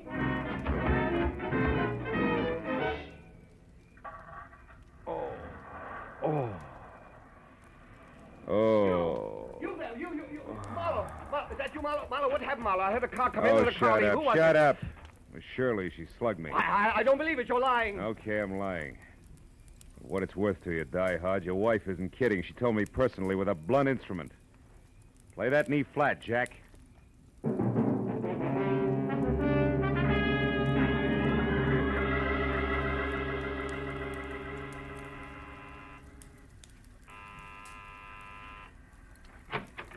Mr. Marlowe, did you get something? Lumps. Oh, look at... How about you, Dr. Softman? No, nothing. Come in. Yeah. No one has come here. You found out something? Ever hear of a guy named Deniker, Doc? Me? Here, Morris Deniker? 5 times in the past 3 years. Morris Denneker in Chicago has beaten me by introducing a new dye substance or a new process just days ahead of me. Huh. 5 times this happened. He's a dye chemist, too, huh? A brilliant one. I admire him. But why do you ask Listen, this me? is beginning to fit like a rubber glove. Denneker's in a hospital right here in L.A. He may not live, and he wants to confess to a crime. Here, look. What? Now, read it yourself. When Shirley saw that story, it threw her into a panic, and now it only figures one way. Your assistant has been selling your new developments to Denneker before you released them. No, it is not true. Shirley would not do this thing, not to me. Okay, Doc, we'll see. Now, look, why don't you go back to your lab and wait? I'm going to the hospital now and do some more fast addition. If it comes right, just don't forget you're a scientist, will you? Oh, I would not forget. Now, you remember something, Mr. Marlowe. 2 plus 2 does not always make 4, especially when you are adding up human halves.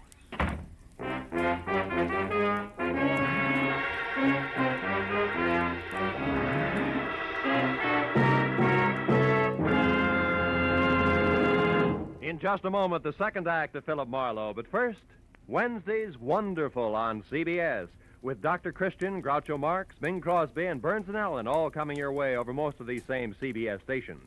This Wednesday, Brother Bob Crosby visits Bing. Gracie Allen stumps the income tax experts. Groucho will be on hand with his ad-libs and teams of opposition. And Dr. Christian makes a wily grandmother stick to the truth for once. So be listening this Wednesday, won't you? Now, with our star, Gerald Moore, we return to the second act of Philip Marlowe and tonight's story, The Big Step.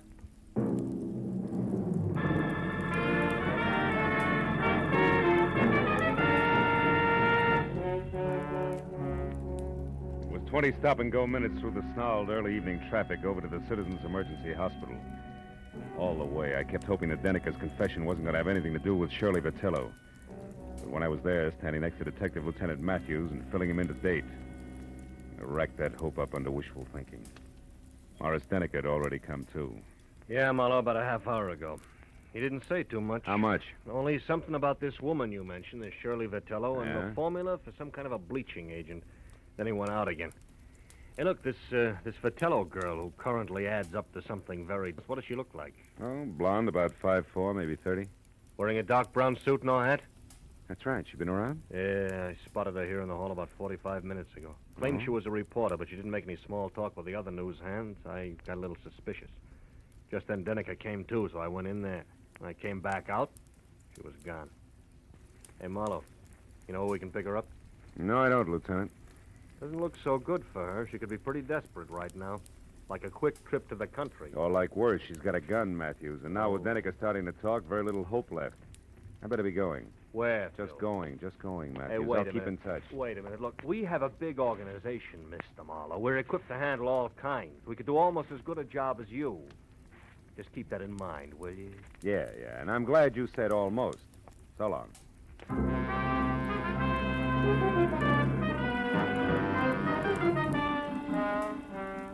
I got back into my car and pointed it toward the Vitello place on Veteran Avenue again.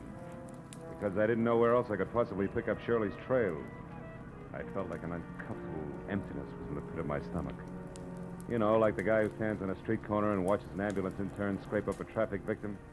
He knows he didn't have anything to do with it, but that knowledge doesn't make him feel any better. Shirley Vitello was headed for trouble, bad trouble. And the pathetic little kid, Betty Cantor, who came into my office and started the whole thing, could get hurt in the process. Well, I parked in front of the place, which from inside, a desk lamp showed a circle of light the size and color of a lemon lifesaver, and the front door was open inches, as though somebody had left in a big hurry. I walked on eggs as far as the door and nudged it. And I saw it. On the table in the far corner of the room, a note propped up against the lamp and nothing else. I started toward it. Don't move. I'm behind you, and I've got a gun. Oh, fine. 32 caliber out of the desk drawer, no doubt. No doubt. Marlowe, why are you mixing into something that's no business of yours? I'm a private detective working for your friend Betty Cantor. She's worried about you, Shirley. Marlowe, what's done is done. Betty can't help me. You can't help me. Nobody can help me.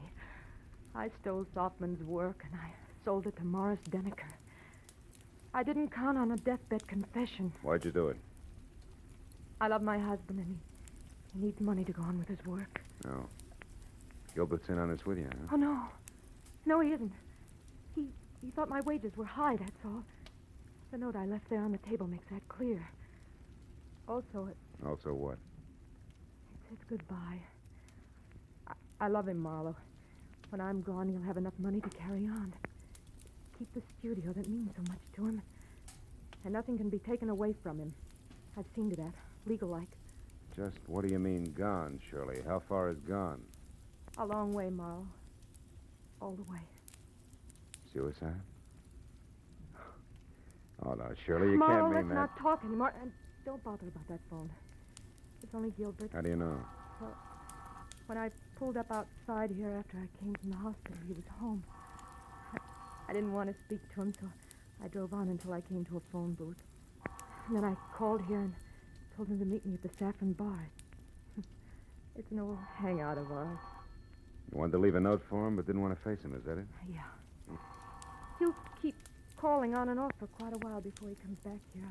I figured it would be better that way. I didn't want him chasing me. The sea air might give the big lug a cold. It always did. Well, Marlowe, it looks like it's about time to put you away for safekeeping.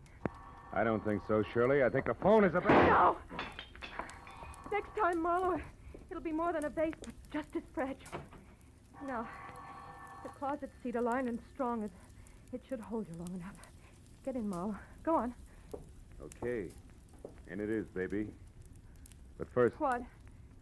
the step you're about to take, Shirley, Yeah, I listen... know all about it. It's a big step, isn't it, Marlowe? Will save your breath. I wouldn't be any happier in prison or running away, believe me. Not a bit happier. So long, Marlowe.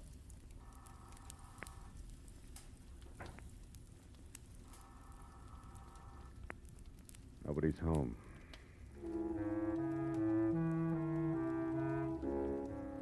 Shirley Vitello was mixed up about a lot of things in life, but that doesn't include closets, because the one she put me in was strong. The lining she called cedar must have been hand-me-down armor plate from a retired battle wagon. So all in all, I was 45 minutes alternately kicking and resting while the insistent telephone marked the 5-minute intervals for me. But finally, it was the wood around the lock that gave way. I was out. Hello? Hello, sir. Who's this? Marlowe Vitello, and save your questions till you hear what I have to say. Marlowe, where's my wife? She was supposed to meet me here at the Saffron Bar, I and said she's not... save it. Now listen. Your wife's out to kill herself.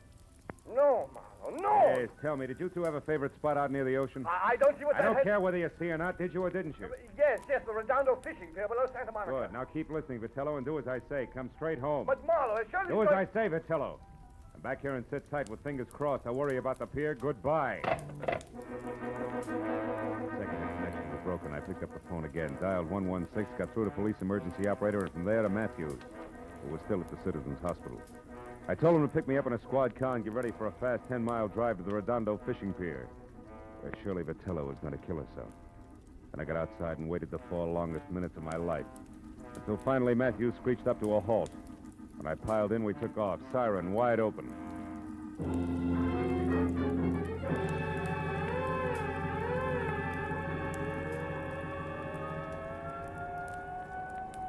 It'll be less than a minute now, Marlowe. Pier's only a couple of blocks away. Good. Better have Mooney kill that siren, Lieutenant. Jack, we want to come in quiet, Mooney. Okay, Lieutenant.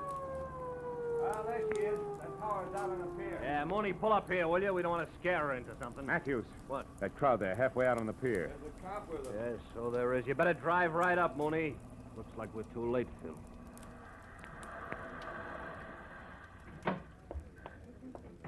We were too late.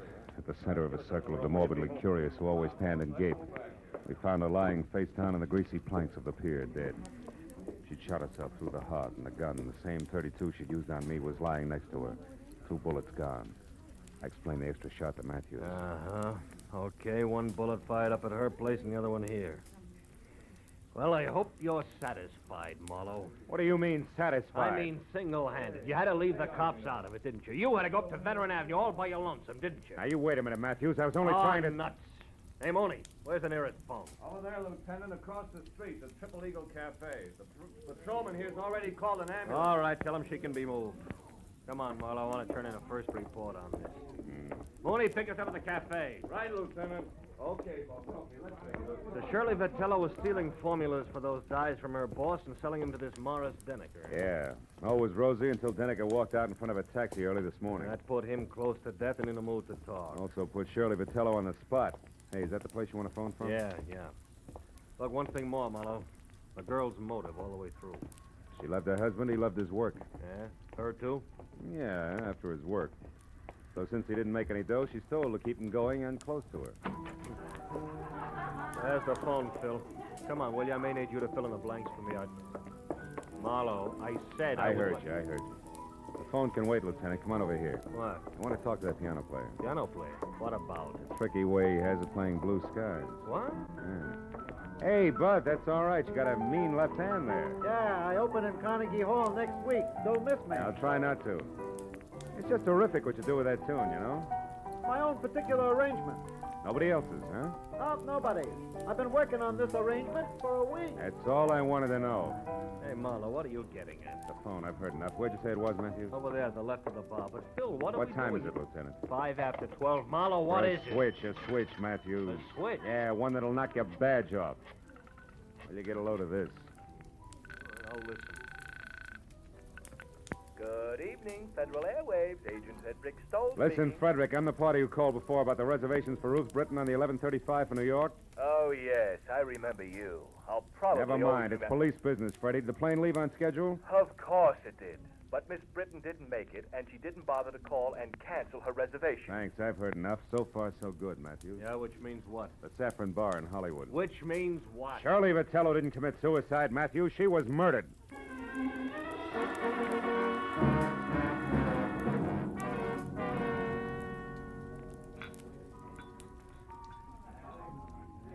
Okay, Phil. Where's your man? Right there. That table against the wall. Oh. Come on, Matthews. Hawaiian music. Sentimental rock. Degradation. Abomination. Oh, I don't think it's as bad as all that, Gilbert, old boy. Marlowe, you a cop, the most insensitive of all people. What would you know about music? Just for the record, he's not a cop. My question still stands. What do you know about music? As a matter of fact, not much. But you know, I'm fascinated by what they're doing with instruments these days. Really? Mm-hmm. What are they doing that might fascinate you? Well, for example, take that picture where the score is done by only one instrument, a zither. What's more, it doesn't sound like a zither. To a trained ear, a zither is a zither. You mean you can't make one instrument sound like another? Well, for example, a guitar like a piano? Don't be ridiculous. Now, wait a minute. Not so ridiculous. Why, only tonight I heard a guitar that sounded just like a piano. Real tricky arrangement it was, too. Sounded... You're joking. Oh, no. Oh, you must have heard it, too. It was while we were talking on the telephone. The telephone? I talked to you? Sure you did. You remember? You said you were calling from here, the Saffron Bar, but the conversation was being scored by the pianist at the Triple Eagle Cafe at Redondo Beach. A real tricky arrangement in more ways than one. I didn't mean it. I didn't really want to. All right, what's the rest of it, Phil? He didn't want to quit his work and spend the rest of his life hiding in some forgotten corner of the globe. Which was her plan? Yeah. As I figure it, once Shirley knew she was finished, she decided they should both run for it. He was in on what she was doing all along. And the suicide note? That was part of her plan. Oh. Leave Puppy here and innocent with the money she got for her shenanigans. Then frame her own suicide, a trail that would lead us to the Redondo Pier, her hat and coat floating in the drink. Uh-huh. And after a couple of days of searching, we say the tide probably carried the body out to sea. Closed case. That's right. In the meantime, she's flown to New York as Ruth Britton and is heading on from there. Hubby here to join her at a later date. Yeah, fine. Only hubby double-crossed her and shot her so he can sit tight with the money right here. That's it, Matthews. Please, give me another chance. Oh, shut up. Wipe them dry, Matthews, and take them away.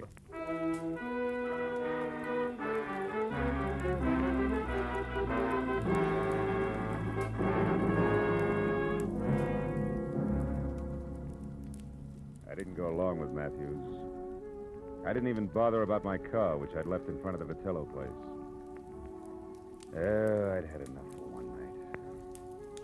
Not the kind of person who'd hitch his wagon to a star, only if the twinkle he saw on the horizon was the reflection of a dollar sign. Oh, yeah, they were a pair, all right, the Vitellos. A pair who finally canceled each other out. You know what? I'm glad of it.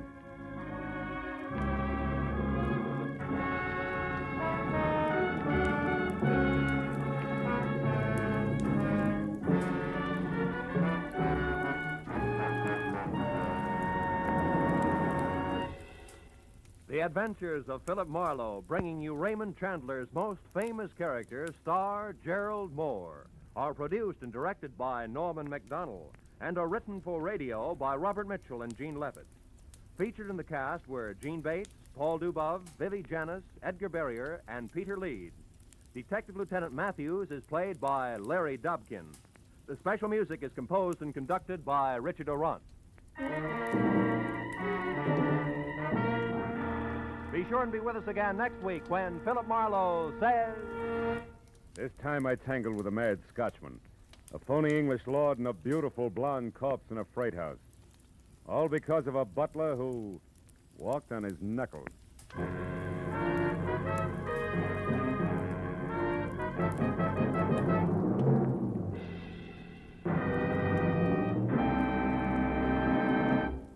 How about tying a mental string around your finger today to remind yourself to file your 1949 income tax return as soon as possible? The 15th of March isn't several miles down the road the way it used to be. It's almost at your front door. And you'd certainly get a scare if you came home one evening to find it sitting right smack in your living room saying smugly, "Well, you forgot to file your income tax return. What now, little man?" So why not set aside tonight as income tax night and file your 1949 return? This is Roy Rowan speaking. This is CBS, where Burns and Allen are heard every Wednesday night, the Columbia Broadcasting System.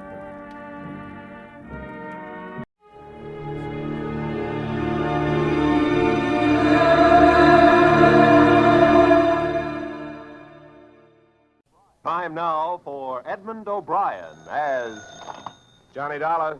Dollar, thank goodness I found you. Why, what's up? You've got to leave for New York, Dollar, immediately.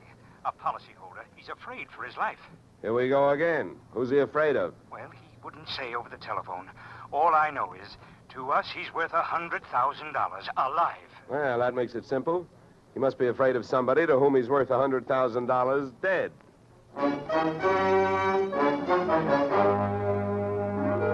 Edmund O'Brien in a transcribed adventure of the man with the action-packed expense account. America's fabulous freelance insurance investigator. Yours truly, Johnny Dollar.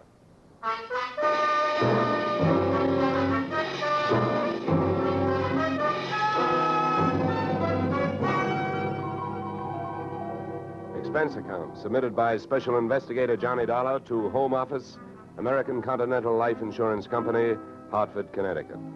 The following is an accounting of my expenditures fulfilling your assignment as a bodyguard. The body being that of your late policyholder, Robert W. Perry.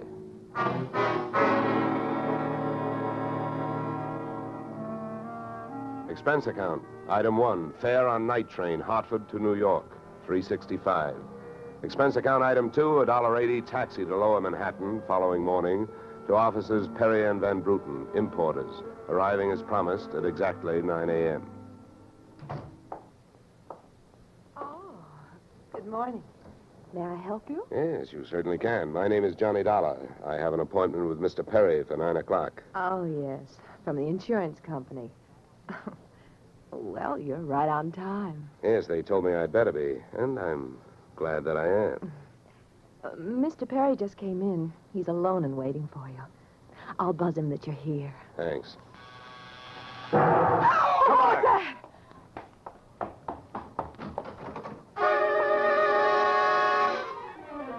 What was left of your policyholder, Mr. Perry, was just sliding out of a swivel chair as I hit the room. The top of his desk had erupted, and splinters of mahogany pointed their sharp fingers upward through lazy circles of smoke, swirling toward the ceiling. The buzzer from his secretary's desk had been rigged to a booby trap. Oh, no. Mr. Perry. Stay away from him. Come on, there's nothing you can do. He's dead. Oh. What happened? What happened? Whatever happened? Let's go. Let's get back out of here. Here you are. Sit down. I'll get you a drink of water.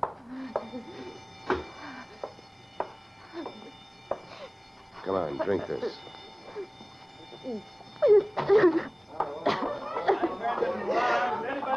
There's a doctor on the third floor. Shall I call him? Never mind the doctor. Go call the police.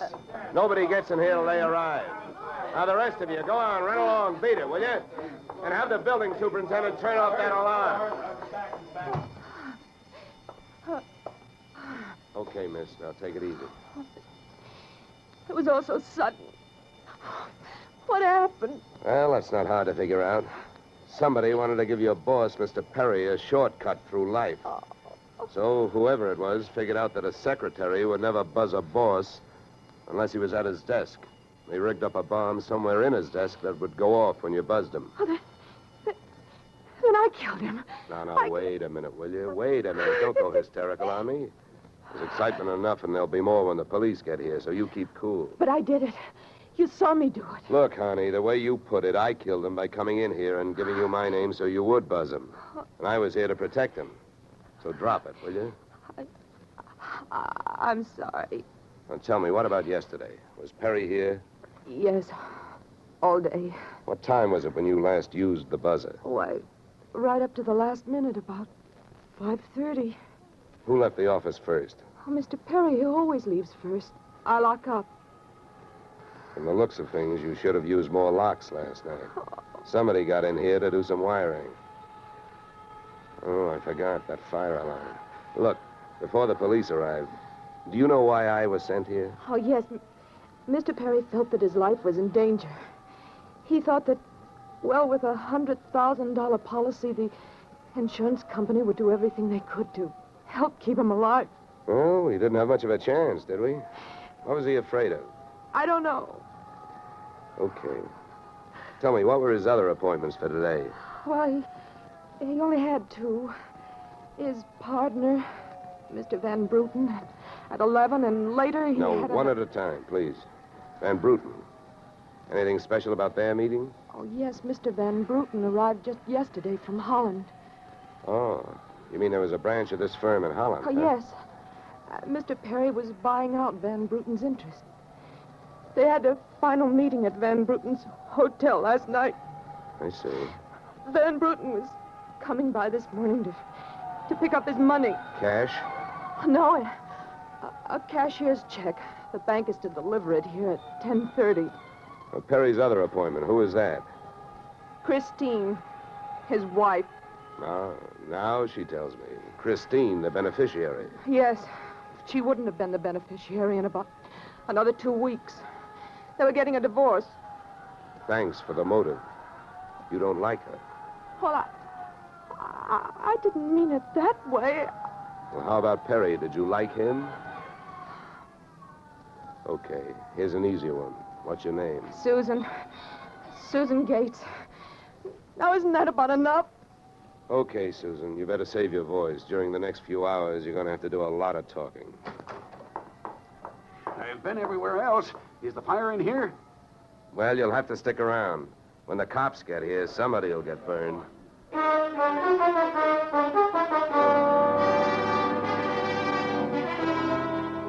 The firemen should have stuck around because the cops arrived in a blaze of glory. It was a very high-class investigation, 2 lieutenants.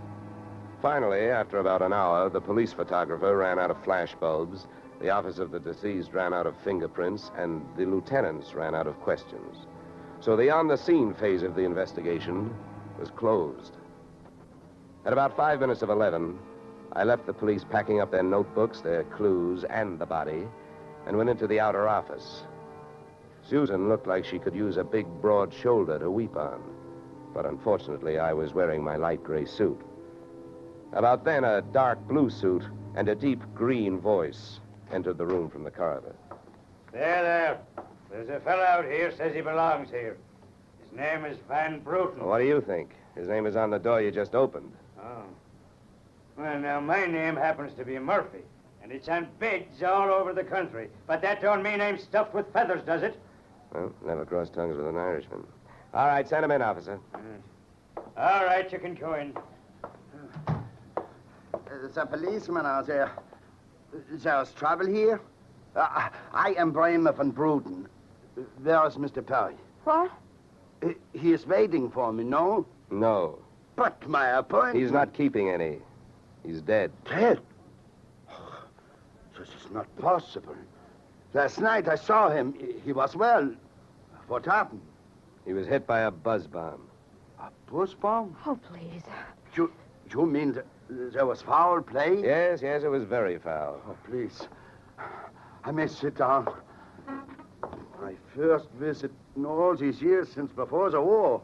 It was to be so happy. But now tragedy like this. He was a good man, a good partner. I understand that as of last night, you were no longer partners. Yeah.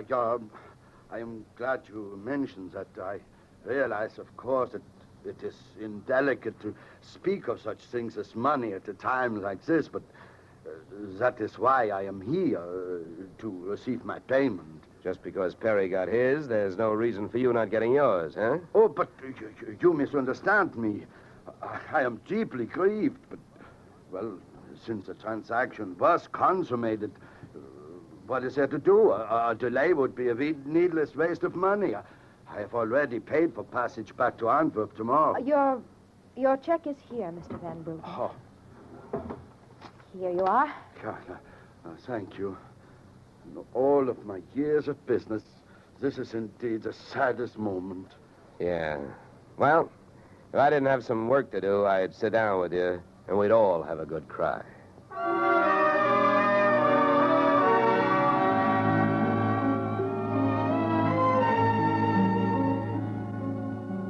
Expense account item 3, 90 cents. Phone call to the home office. Mr. Gordon's office. Look, honey, this is Johnny Dollar. I want to speak to Mr. Gordon. While I'm telling him what I've got to tell him, maybe you'd better sit there in his lap with some smelling salts. I'm not that type of a secretary. Besides, he doesn't have a lap. Hello, Dollar. How are you making out? Out? About $100,000. What's that? Yeah. You know, you should have sent me earlier. Somebody turned Mr. Perry into a firecracker just after I got here. He's dead. Oh, that's bad news. Big policy. Yeah, what I want to know is, shall I stay on the case? Well, certainly, Dollar, by all means. Is there a chance of proving suicide? There's a non-payment clause. Yeah, to make this one a suicide, there'd have to be a Santa Claus. Nobody could hate himself enough to do it this way.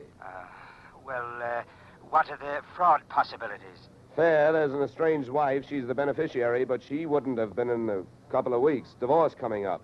I'll start with her. All right, Dollar. Good luck. But watch those expenses. Why, Gordon, I'm surprised. I think an insurance man would be the first to want to see a fellow live a little.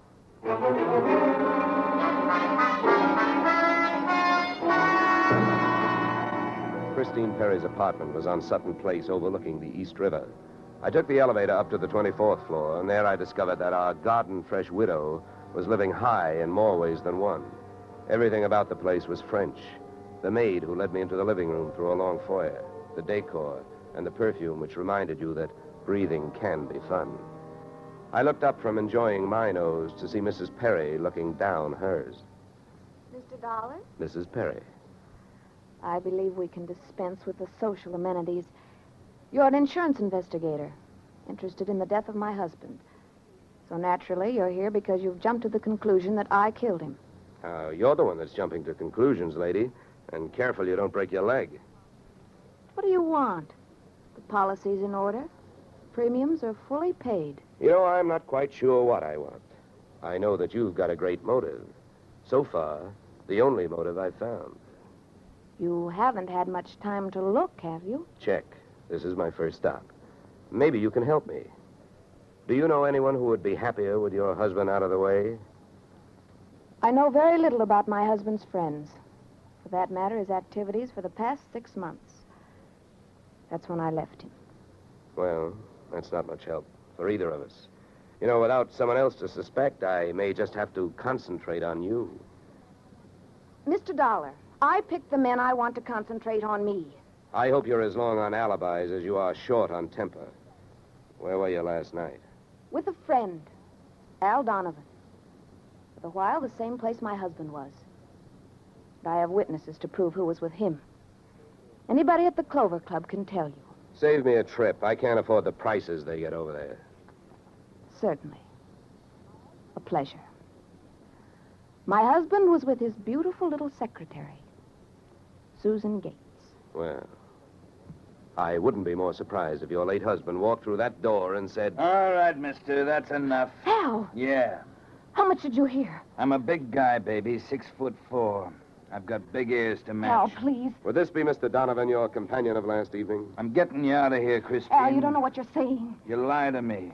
How can I help you if you lie to me? You call me stupid. The way you're playing this, you'll alibi yourself right into a cell. Now, I'm getting you out of here. What are you doing to me, Al? You're crazy. Come on. She's right. You are stupid, Donovan. She was doing just fine till you dropped in. Mister, you've been asking a lot of questions. Now I'm going to give you one answer. All right, Christine. So much for the wise guy. Now, about you and your alibi. You wasn't with me at the Clover Club last night. And if it's so easy to prove that your husband was there with his secretary, who were you there with? Remember, baby, you told me you were going to be with your husband. When Al measured me for that swing, I measured my chances with him. To me, he looked like one of those corporate assets of Murder Incorporated. So I rolled with the punch and kept my eyes closed and ears open. What I heard was Christine's alibi flying out the window, Mr. Donovan giving her a few loving cuffs, and finally, the pair of them flying out the door. Just then, the noon whistle blew somewhere in New York, and I decided to allow myself the luxury of 1 full minute for lunch.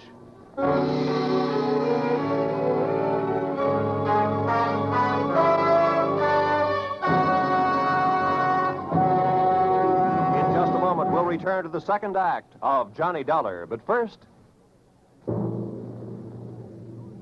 And now we return to the second act of yours truly, Johnny Dollar, starring Edmund O'Brien.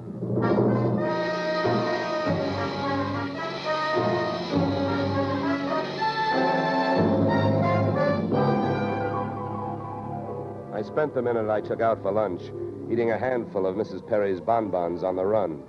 I hit the street just in time to see Donovan pushing Christine Perry into a cream-colored convertible. When they got rolling, I piled into an even yellower vehicle with a meter on it and started off crosstown playing tag through traffic. At 57th and Broadway, things got complicated. My cab was 3 cars behind them when a red light flashed them to a stop. Then the door of their car flew open, Christine dashed out across the street, and melted into the river of humanity flowing down into the subway. Since Al Donovan didn't follow her, I followed him. When he finally pulled to a stop, he took 2 chances. He parked in a no-parking zone and walked straight into the building beside it, a police station.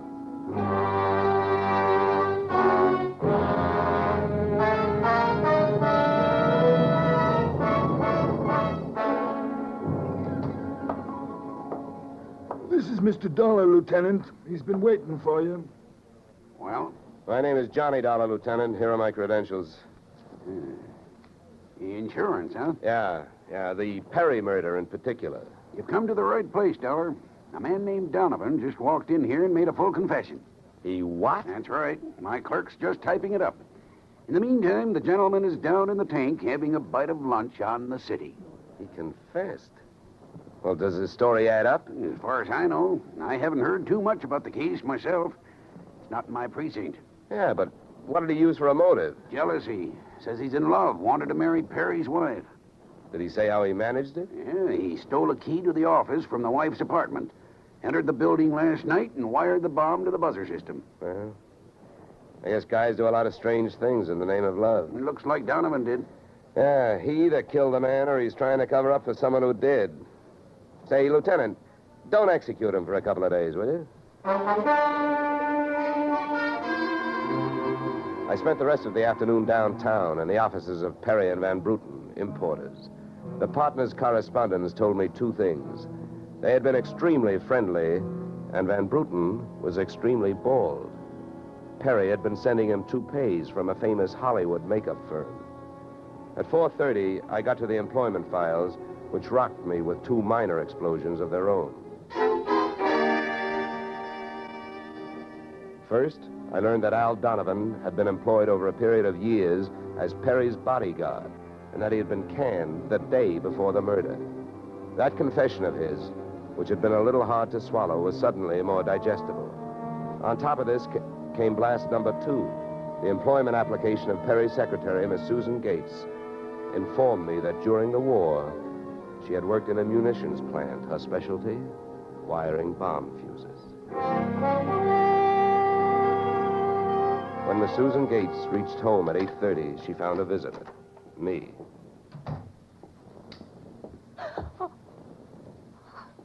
How did you get in here? Professional secret. Oh, you scared me. What do you want? Why did you come here this way? I wanted to bring you the good news. I heard on the radio that Al Donovan confessed to Perry's murder. Al? I can't believe it. Why not? Who do you like for the spot? Why, Christine. Al is covering up for her. Well, I'd like to agree with you. If it turns out that Christine wound up her husband's life with a bang, the company that hired me saves $100,000. But I don't know. She claims she has all kinds of alibis. One of them is you. Me? Yeah. Did you see her at the Clover Club last night? Well, yes, Yeah. I know who you were with. Your boss. There's nothing wrong with that. No. I'm not preaching a sermon. I want to know who she was with. I don't know. A man I'd never seen before. Mr. Perry knew him, but he wouldn't tell me who he was. Why not? I don't know. He said I might get the wrong idea. About what? I don't know. We didn't sit there and talk about it all night, so why should we sit here and talk about it all night? All right. Good heavens, when a census taker shows up and asks a lot of... Good heavens, when a census taker shows up and asks a lot of questions, people answer them. When an investigator tries to do his job, they make the proverbial clam look like a blabbermouth. Look, Mr. Dollar, believe me. This has been a greater shock to me than to anyone else. Yes, excepting, of course, your late employer, Mr. Perry. How long did you work for him? 4 years. Where'd you work before then? Well, I worked... Let me help you. Bombs, huh? Wiring fuses. Remember? All right. I remember. Good. Maybe you'll remember a little more. Let's go back to last night. The guy with Christine Perry, who was he? I tell you, I don't know. Was it Van Bruten? I don't know. You don't know? No. I'll get that. No, I'll go. Just make sure you don't keep going. Susan! When Susan snapped the spring lock to open the door, the gun outside opened up. The first slug caught her in the left shoulder, spinning her out of the way of the rest of them. It was getting monotonous. Every time a buzzer went off, things started booming. Susan was sprawled out on the floor in front of the door, and to open it, I had to move her. By the time I did, the hallway outside was empty. Okay, now, take it easy. Come on. Won't start hurting for a couple of minutes. We'll have a doctor here by then. He'll give you something. Please, try to keep calm. Yeah, what? I'll throw my coat over here. Now, try not to move. You're going to ruin this rug. Never mind the rug. What we want to worry about is who tried to ruin you. What'll they do to me? What'll who do to you? They'll arrest me. They don't arrest people for getting shot. You have any idea who it was? That man in the office this morning. The one who picked up the check. Van Bruten? No, he wasn't Van Bruten. He was a phony? Yeah. And you still gave him that check? Yes. Well, I won't ask you why. You gave him that check and then tried to blackmail him. Is that right? They'll arrest me. I wouldn't be surprised. Who is this guy? Where can I find him? Come on, don't pass out on me now. His name, quick, come on. Ben Sands. Where's he live? Marsden Hotel. Under his own name? No, I don't... I don't blame you. I could use a few moments of unconsciousness myself. The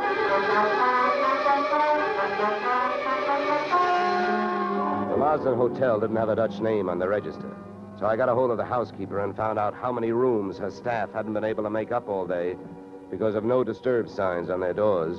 And then I went a-calling at those particular rooms. On the 9th floor, I wakened one old maid.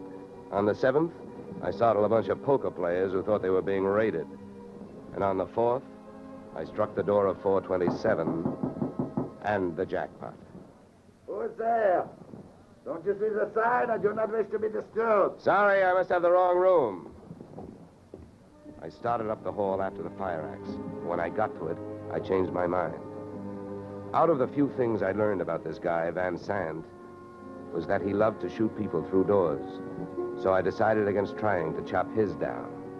Then I remembered the way those people came pouring out of those offices earlier in the day when they heard that fire alarm. So I picked up the little red hammer next to the big red fire axe, broke the little glass window, pulled the little brass hook, and set off a big brassy noise. And then I rushed back to 427.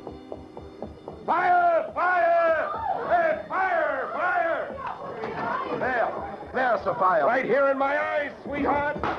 Why you come here, you wish you don't? Never mind the dresser. You're through shooting guns.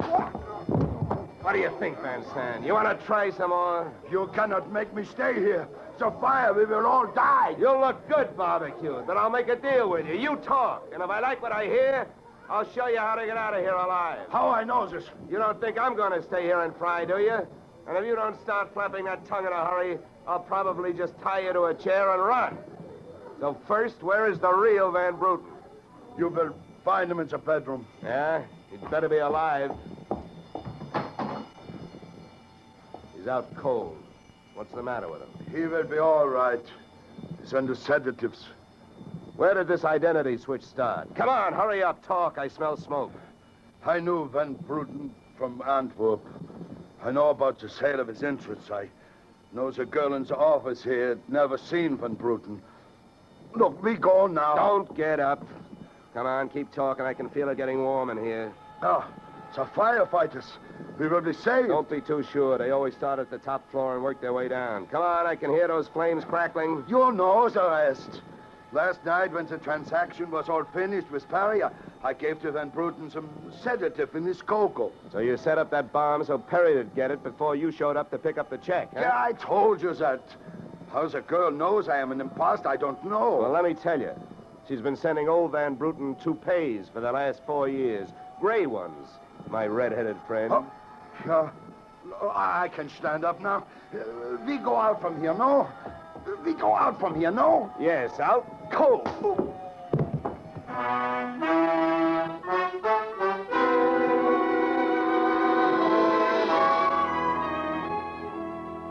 Expense account, item 4, $1.40. Night letter informing you that American Continental would have to meet payment of claim to Mrs. Christine Perry, innocent widow of the insured. The only thing she was guilty of was trying to stay on the right side of a hot-tempered boyfriend. She lied about who she was with at the Clover Club, not to fix herself an alibi, but to keep Al Donovan from learning that she'd been out with another man. That man being the real Mr. Van Bruten, who had only taken her out to try to talk her into reconciling with his friend, her husband. Expense account item 5, $100. Fine for turning in a false alarm, which, since you're paying it with me, is just fine. Expense account total, $463. Yours, truly, Johnny Dollar.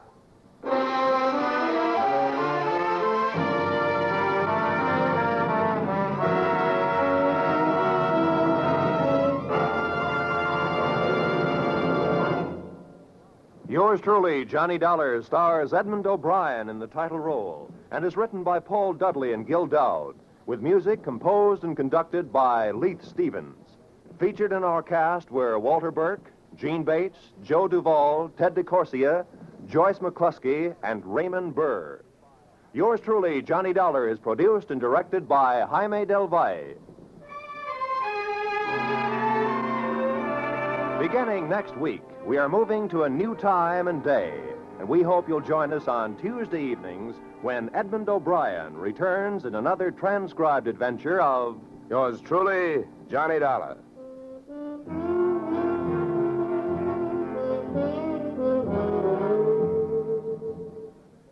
you, Mrs. Bloom. Molly Goldberg's famous invitation to fun in the Bronx now echoes across the country each Saturday night on CBS. It's the same fine brand of comedy mixed with a tear now and then that's made Molly and her whole family, Jake, Sammy, Rosalie, and the others, favorites for many years. CBS invites you to hear the Goldbergs on most of these same CBS stations this Saturday and every Saturday. This is Roy Rowan speaking.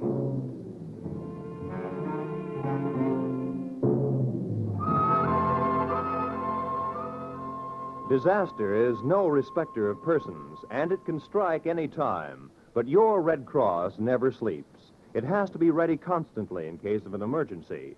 This is your protection. Keep it strong. Now is the time to support Red Cross for your sake. Remember, for every dollar you gave before, this year add a quarter more. If you gave Red Cross $10 last year, this year give it $12.50. Give gladly. Join Red Cross.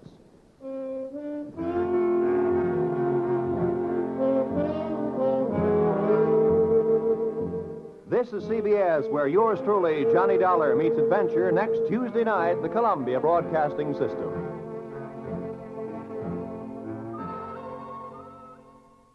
Hi, dear viewer. If you're enjoying this program, a simple like, a comment, or a subscribe tells YouTube this content deserves to stay on the air. It's free and helps me a lot in creating these broadcasts. You can find the subscribe button on the bottom right. Thank you and good night.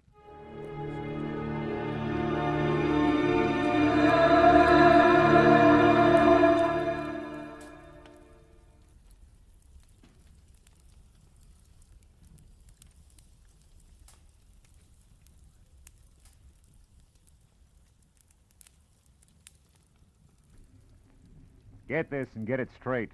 Crime is a sucker's road, and those who travel it wind up in the gut of the prison of the grave. This time I was in the country where the night should have been nothing but peace and quiet. But a pair of angry eagles changed all that. One was solid gold and too close to a battered corpse. The other weighed 160 pounds and was too quick with his fists. It happened like this. From the pen of Raymond Chandler, outstanding author of crime fiction, comes his most famous character in The Adventures of Philip Marlowe.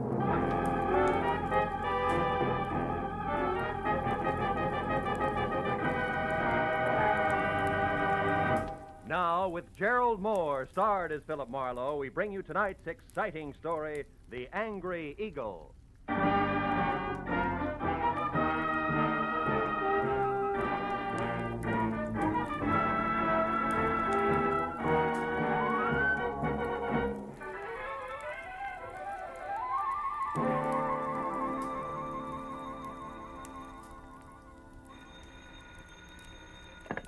Hello.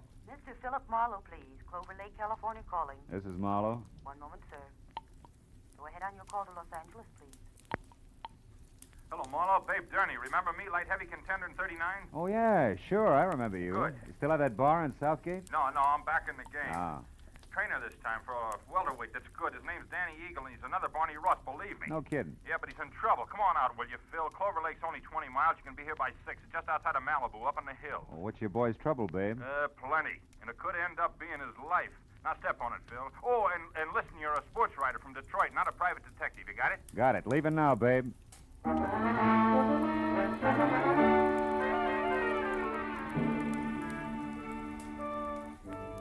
was an hour's drive to Malibu Beach in a film colony where the convertibles outnumbered the hardtops 5-1. And another 30 minutes up into the mountains along a steep spiral of macadam which at every turn made more of the Pacific below and less of Malibu. Until finally I was at the top. To my right, there was a dirt road which a freshly painted sign said led to Clover Lake Training Camp, private. Raleigh Lance, owner. I drove on into what turned out to be a converted summer hotel marked office. A couple of buildings that had been stables and maybe 24 cabins spread out over a sloping green acre that led to a cliff's edge and the lake some 100 feet below. When I pulled in and parked in a gravel semicircle which was close to a roofed-over boxing ring where a lot of muscles in sweatpants was making a punching bag sound like a machine gun, I saw Babe Durney coming toward me in ducks and white T-shirt with an angry fighting eagle as in Danny on it. It was more bay window and less hair than last time, but still the same quick smile under a nose that spread over half his face. and an extended hand that could have passed for a catcher's mitt. Hiya, Phil. Glad you didn't take any longer. Things are worse. Oh? Danny got canned an hour ago, and he's burning up. Told Lance and his wife where they both could go, and I think he's going to personally see to it that they get there. Now, wait a minute. Who's this Lance? Oh, Raleigh Lance. He runs this place, Marlowe. Yeah. Strictly the big-time, big-shot manager. His seat at the fights has to be A1. His license plate the lowest number he can get. Yeah, half pint in French cuffs and built-up heels. Got 10 fighters there. Danny's one. And the wife? Oh, yeah. Myra. A lot of curbs, a lot of war paint, and never enough clothes on. Know what you mean. Yeah, well, also not much to keep her busy, and Lance hasn't got time to run around down in Malibu. Which means sheep's eyes at the boys, huh? Yeah, Danny Eagle included. Not that the kid ever did anything about it, mind you. Figured she was just being friendly. Come on, let's move on down by the lake like I was just showing you around.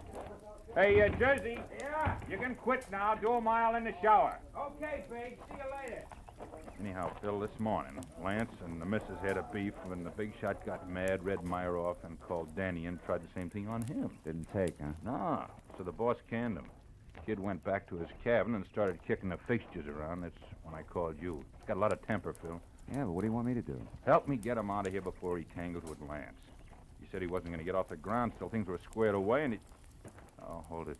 What now? Over there near the edge of the cliff. Friend of Lance's, just weatherwax. Well, that old man? Yeah, hayseed to look at or listen to, but he owns about every piece of land around here. Uh-huh. Rich, retired, and has just learned about prize fighters. Calls them gladiators. Also, he's got a mud fence-faced daughter he's real anxious to pass off. Yeah, also he's coming this way. Oh, hello there, son. Yeah, don't encourage gab. It's his specialty. Well, Babe, my boy. What shape are you in tonight? Oh, well, not quite fighting trim, Mr. Weatherwax. I was just showing Mr. Marlowe here around the grounds. He's the sports writer. Sports writer? Yeah. Well, glad to make your acquaintance, Mr. Marlowe. Thank you. Yes, sir. When I think about what I've missed all these years not following the ring... Mr. Weatherwax, excuse me, but we're in a hurry. I want Mr. Marlowe to see the lake before it's dark. We'll see you at dinner or up at the lodge later, huh? Yes, I'll look forward to that. Goodbye. Yeah, bye, sir. The original windbag. Yeah. But, Marlowe, like I was saying, I gotta have your help. Yeah, but what can I do now? The kid's through, babe. Sure, but look, Phil, I know other managers. I also know the makings of a champ when I see him, and Danny Eagle's got the stuff. And? Okay, I like him. Phil, you gotta get next to Lance.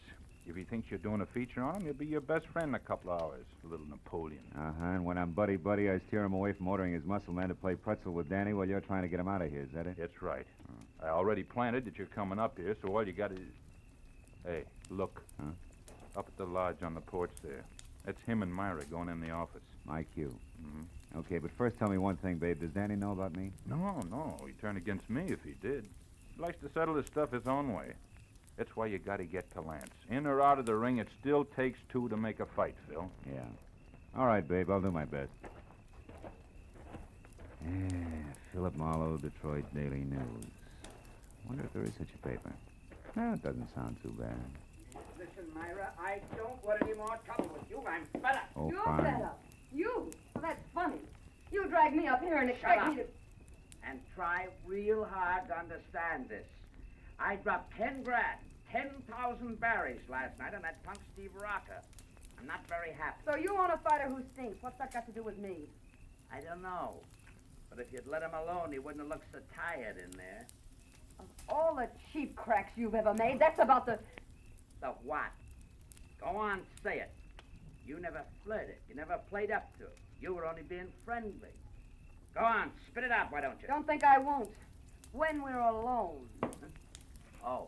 Excuse me, I didn't mean to eavesdrop. I was looking for Mr. Lance. Raleigh Lance? That's me. What do you want? My name's Philip Marlowe, Detroit Daily News, Mr. Lance. Oh. Yes. Come in, Mr. Marlowe. Oh. There was a note here on my desk. Should expect you for an interview. Glad to see you. Oh, thank you. I don't believe I've, My wife, Mr. Marlowe, Mrs. Lance. How do you do? Hello. From, Detroit, you said? Yeah. How are things at the Beaver Club? That's quite a spot, I hear. Oh, yeah, quite. I used to go with a reporter there. He told me about some wild parties at their press club. Busy Beaver Nights, they used to call them. Yes, busy Beaver night. Lots of fun. Mm-hmm. I'll bet. Myra, Mr. Marlowe and I'd like to talk a while, so, So I'll be running along. It was a pleasure, Mr. Marlowe. Thank you. Goodbye, Raleigh. I'll see you later. Yeah. Well, Mr. Marlowe, have a chair. Drink? Yeah, I will, thanks. It's quite a spot you have here, Mr. Lance. Make it Raleigh, fella. All right. Yeah, it's okay. But you're not up here to write about a training camp, are you? Of course, I know background counts, but, well, like this drink, the soda helps, too. But the scotch is the thing, huh? Health? Same. Yeah, you're right about that scotch. Mr. Lance? What is it, Kelly? I'm busy now. What's about Danny Eagle? Did you give him his walking papers? No, Babe Gurney stopped me, Mr. Lance. Said he'd give Danny the word himself that he could handle him. That fat tug! Who does he think he is? Well, he said he just didn't want trouble, Mr. Lance. Besides, he said Danny was taking a walk. Yeah? Well, I'm going to give him the air, too. I've got enough enemies without some lousy trainer who's on my own payroll. Pardon me, Mr. Marlowe. I'll only be a couple of minutes. Sure. Help yourself to another drink. We'll talk later after dinner, about 8. Oh, and here, catch. Best cigar made. Let's go, Kelly. Best cigar. Seats marked A1. Yeah.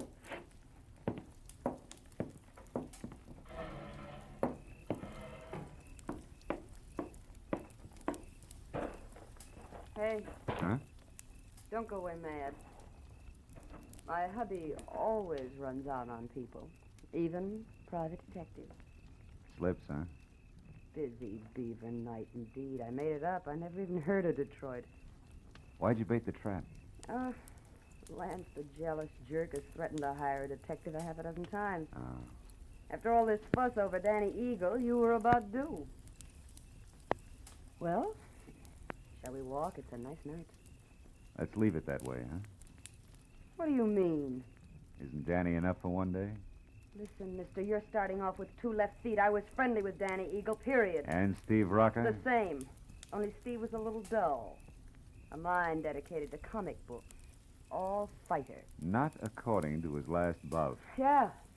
Rocco moved like he was drugged and collapsed in the 3rd, so it's my fault. Oh, the big shot is quite a loser. And don't bother with your next question. I can feel it coming. Why have I stuck? Yeah, well, it belongs here someplace. Well, I've stuck because... Well, because I thought that each battle was going to be our last. That sooner or later he'd have time for me. He's a busy guy, Myra. So was King Solomon, but he always had room for his wives. True. I thought this place was going to be our answer. Just the 2 of us, plus the peace and quiet of the country. With Malibu on hand for a change of pace. So what happens? Still busy, huh? Yeah. So busy that he spends 8 hours a day with Jess Weatherwax, a guy he never heard of until he started this camp, but a guy who thrills to hear the lives and loves of Raleigh Lance. And that leaves me with his daughter, Clementine, if I don't talk to the fighters. Clementine, whose shoes are number 9, with an IQ to match. Good night. Wait a minute, Myra. Where you going? Going as far as my cabin on an old-fashioned cry. Or maybe just an old-fashioned, I don't know which. Good night.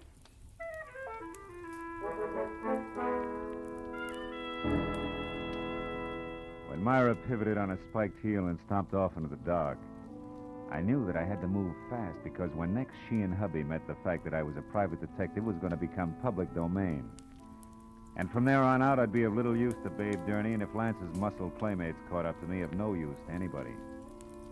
I located Danny Eagle's cabin among half a dozen others, peeking out of a thick grove of pepper trees, showing light from a half-open door.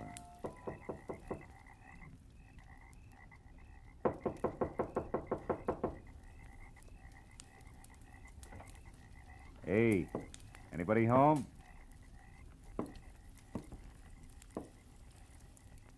Inside, there was a closed valise on the edge of the only bed. And on the dresser, some money, a package of lemon lifesavers, and a tie clasp. A gold one with a gold angry eagle on it that said Danny was still around. Then he got to talk for himself. I think you're in the wrong cabin, mister. I haven't vacated yet. Well, don't you think it'd be easy all the way around if you did, Danny? Right now, I'm not looking for the easy way, mister. I've been walking and thinking about that. That and a pair of people I don't like. A pair I want to square myself with. Mr. and Mrs. Raleigh Lance. Oh!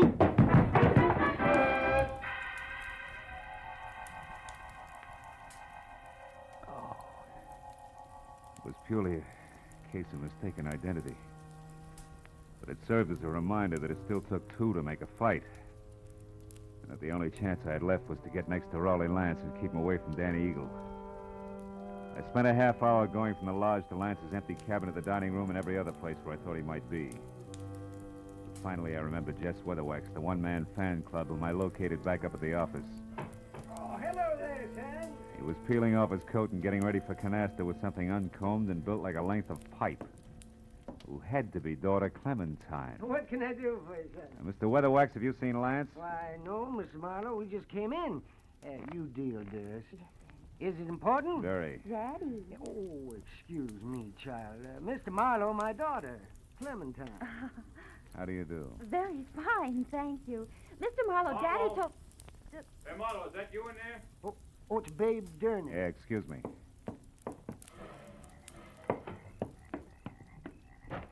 Phil, come with me, quick. What's wrong? Lance is dead, Marlowe. What? At the edge of the lake on the rocks. Accident? I don't know. Come on, Phil.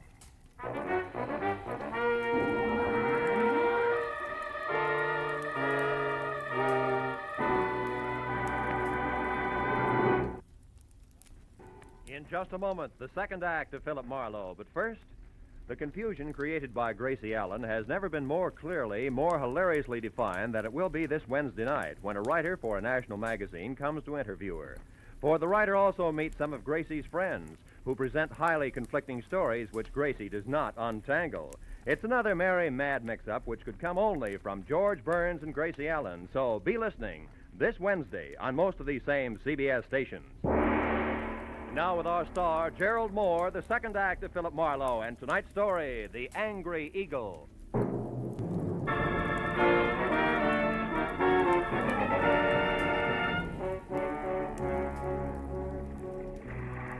Sharp lakeshore stones, like countless fighters' fists, had hammered all the life out of Raleigh Lance. And as we stared down at him, the circle of light from the electric lantern in Babe Durney's hand began to dance over the corpse. I took the lantern, turned him away from the twisted body at his feet, and sent him back up the path to camp. Find a phone and quietly call the police. After that, I took another quick look at all that was left of the little big shot. I went up the path myself and got as far as the jagged hole in the rail where Lance had gone through. I had just enough time to see a few things before I was met by Myra. Just like she'd been before, except for a handful of nervous fingers that just couldn't leave her neckline alone. I saw Babe. He told me about Raleigh. Is it true? Yeah, it's true, all right. Your husband's dead. Babe just left, so you must have been on your way here when you ran into him. How come? I had a date to meet my husband. For a chat. Why here? He didn't strike me as being the romantic type. He wasn't. Neither was he the type to talk where he could be overheard. Especially when he was cornered. What do you mean? I put Raleigh's back against the wall tonight. I finally got hold of a way to make that inflated ego turn loose, his favorite trinket. Meaning you? Yes. Marlowe, about an hour ago, I found out that Raleigh was crooked. Fixed fights? Yeah. When I left you, I went to our cabin for a drink. But the liquor was all gone. Lance kept spare bottles in the back of his closet, so I went to look. Found what? A briefcase. It wasn't Raleigh's, so I opened it. There was $35,000 in it. And a note congratulating him on his coaching of Steve Rocca. Rocca was drugged in that last fight, Marlowe. Raleigh sold him out, and I can prove it. Oh. That's what you two were going to hash out over here, huh? The price of your silence, which was divorce. And no strings. He told me he wanted to think, then he was going to give me his answer, but now... That's all unnecessary. You're so right. Myra, come here. I want to show you something. See? Here on the ground. What do you... No, I don't see anything. Somebody put up quite an argument right here before Lance went through the railing. Oh, yeah. Yes. And here's something else. What's that, Marlowe? The gold tie clasp, baby, with an eagle on it. Danny? Yeah, Danny Eagle. This changes things plenty, huh? Danny? I can't believe Danny would murder Raleigh. Well, you better start believing it and get back to your cabin and stay there with the doors and windows locked. You think he might go for me You next? were half the beef. Now that he's gone this far, chances are good he's got something nice thought up for you, too. Unless I'm making the king-size mistake and you and Danny turn out to be a team. Are you crazy? It could figure both ways, baby. So I'll keep it in mind until I get something more to do with it. Meanwhile, like I said, take care of yourself. I dropped the tie clasp into my pocket and then started looking for its owner, who could be number one candidate for a noose. I decided to try Danny's cabin first, but when I got there, it was dark, with everything just as I'd left it. Until I turned to go. Someone was framed in the doorway. It was the gentleman farmer, a novice fight fan, Jess Weatherwax. You looking for something special, are you, Mr. Marlowe? Yeah, as a matter of fact, I am. I figured you would be, what with being a reporter, because I know there's been some kind of a ruckus here tonight. How did you know there was trouble here? Well, I happened to be passing by a certain phone a few minutes ago, and I heard that trainer, Babe Durney, calling the police. Oh. Okay, as long as you know that much, you may as well know the rest. Somebody shoved the boss of this place out through a railing into 100 feet of thin air. He's dead. Well, Lance murdered? By one of his own men? Oh, no, I don't believe it. He's a good manager. His boys loved him, every one of them. You should be so loved, especially by a guy like Danny. Danny Eagle? None other. And that's only half of it. Your good manager, Mr. Lance, was a fight fixer. One who'd even drug his own stable to be sure it'd lose. He was as crooked as a hyena's back leg. He prearranged boxing fights? That's putting it mildly. His own wife, Myra, pinned that on him just tonight. She didn't go into detail. She didn't have to. She had enough proof to make it stick because she was getting a divorce on the strength of it. Oh, I find it mighty hard to believe all this, Mr. Marlowe. Here's something else. I'm not a reporter. I'm a private detective. You're a private detective? Yeah, called in by Babe Durney because he was worried. Now I am. Anyway, here's what I'm getting at. If you're really sincere about liking your violence according to Marquis of Queensberry rules, you can do me a big favor.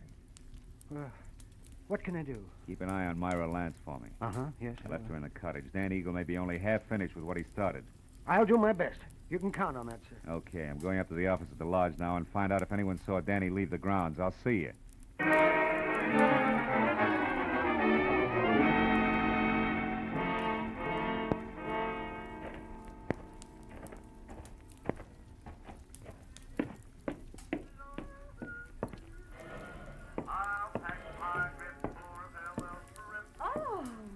Hello there, Mr. Marlowe.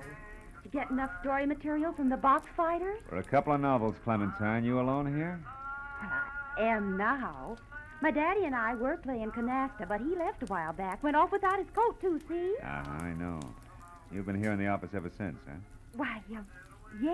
Why? Well, maybe you can help me. Did you... Gladly.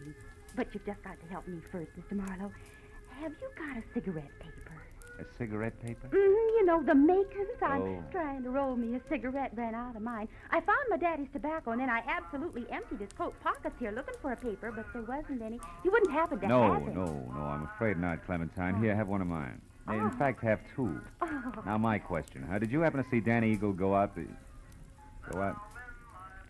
Out the what, Mr. Marlowe? Huh? Oh, never mind. Listen, Clementine, did this thing come out of your daddy's coat pocket, too? That old ticket stuff? Yeah. Out of that little pocket in the big one on the right side, it was... Well, Mr. Marlowe, what's wrong? I don't know. But I better find out right now. As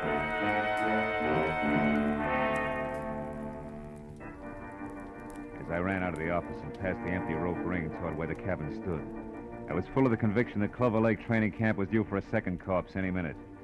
Only this time I knew that some fast adjectives I myself had tossed off and not a hot-headed fighter were playing cause and effect.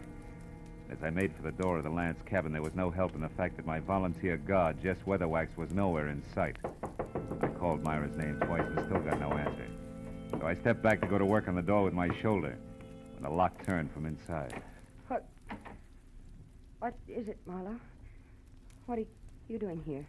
At the moment, Myra, baby, I'm counting lucky stars, the kind that kept you hale and hearty in spite of me and my big mouth.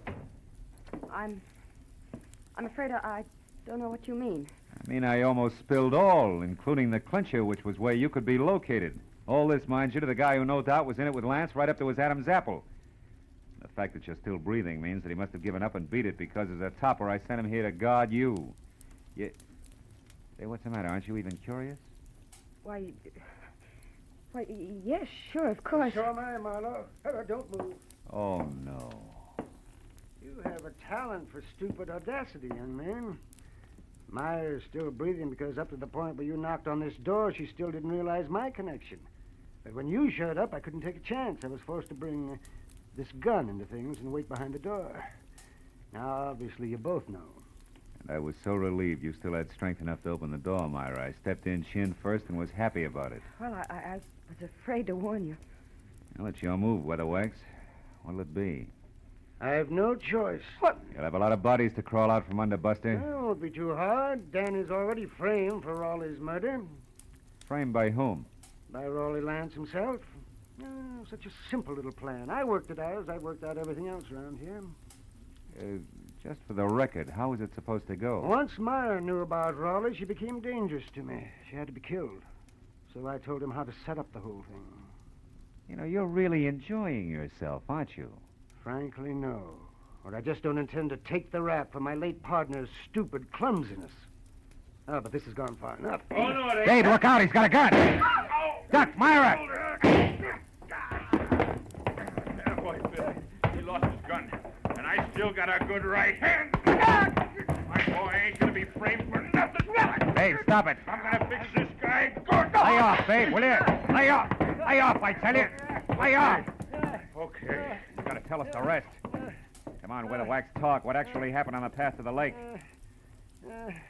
Well? Lance set up a frame on Danny as I told him to by planting that eagle tie clasp at the weak spot in the rail.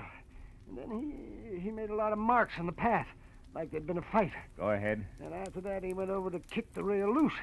He tripped and he fell. All because of those shoes of his with the hard, slick soles and built-up heels. Silly little man.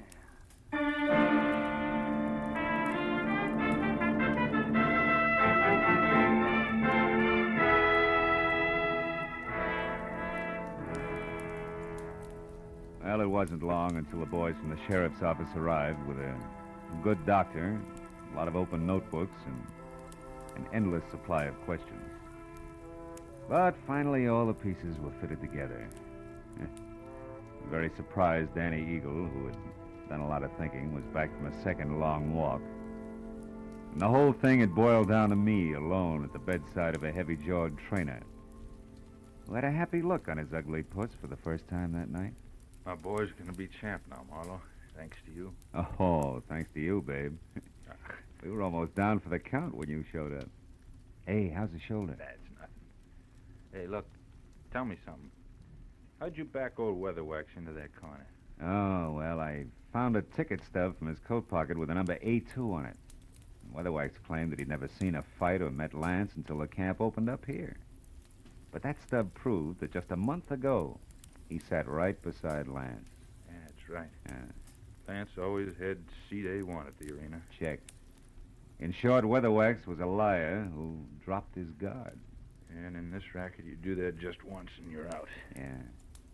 Hey, see that the Eagle keeps his guard up, will you, babe? I'm going to be betting on him from now on. Don't give it another thought. Good night, Phil. And I didn't give it another thought.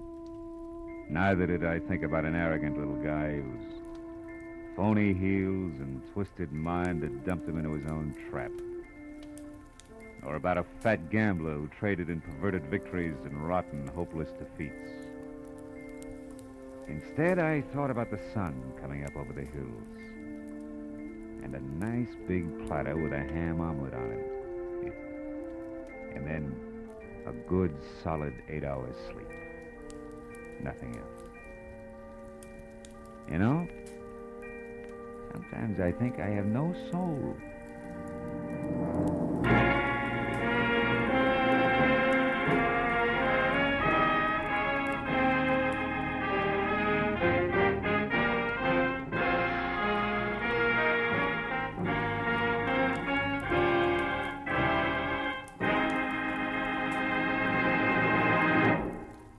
Adventures of Philip Marlowe, bringing you Raymond Chandler's most famous character, star Gerald Moore, are produced and directed by Norman MacDonald and are written for radio by Robert Mitchell and Gene Levitt. Gerald Moore can currently be seen starring in Republic's The Blonde Bandit.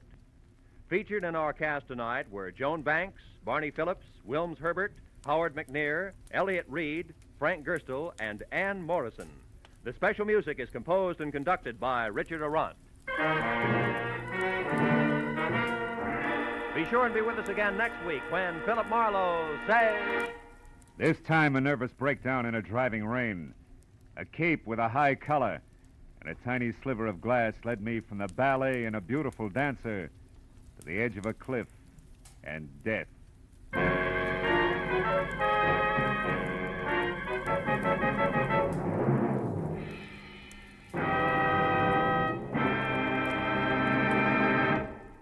A few months ago, our newspapers and magazines were full of articles and pictures showing the progress we've made during the first half of the 20th century.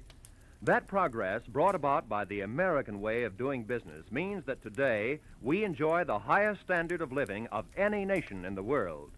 We can keep our standards high, and we can increase the benefits for all of us by continuing to produce efficiently under a free economic system.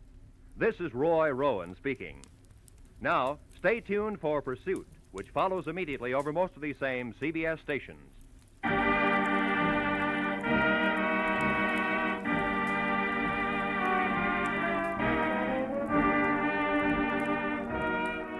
This is CBS, where Burns and Allen are heard every Wednesday night, the Columbia Broadcasting System.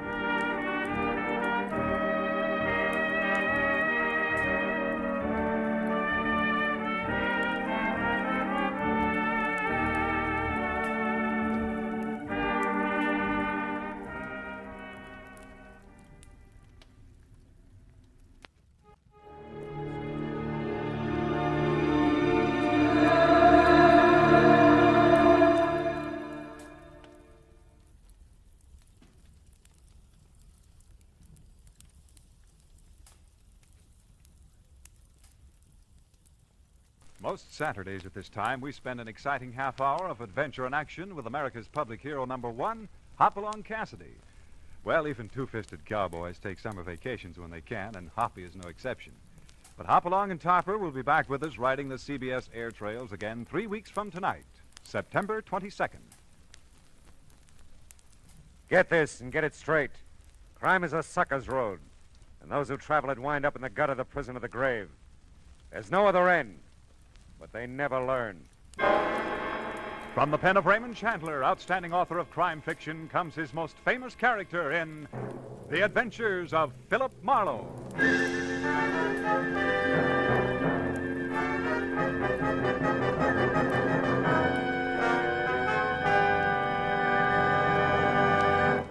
Now, with Gerald Moore starred as Philip Marlowe, we bring you tonight's transcribed story, Netherland.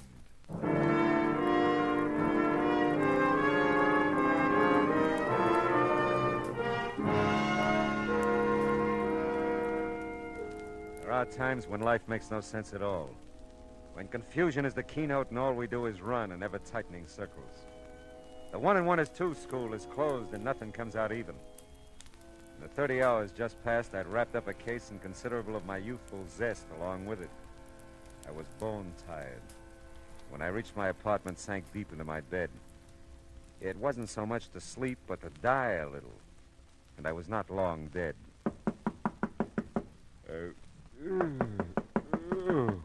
Oh, okay.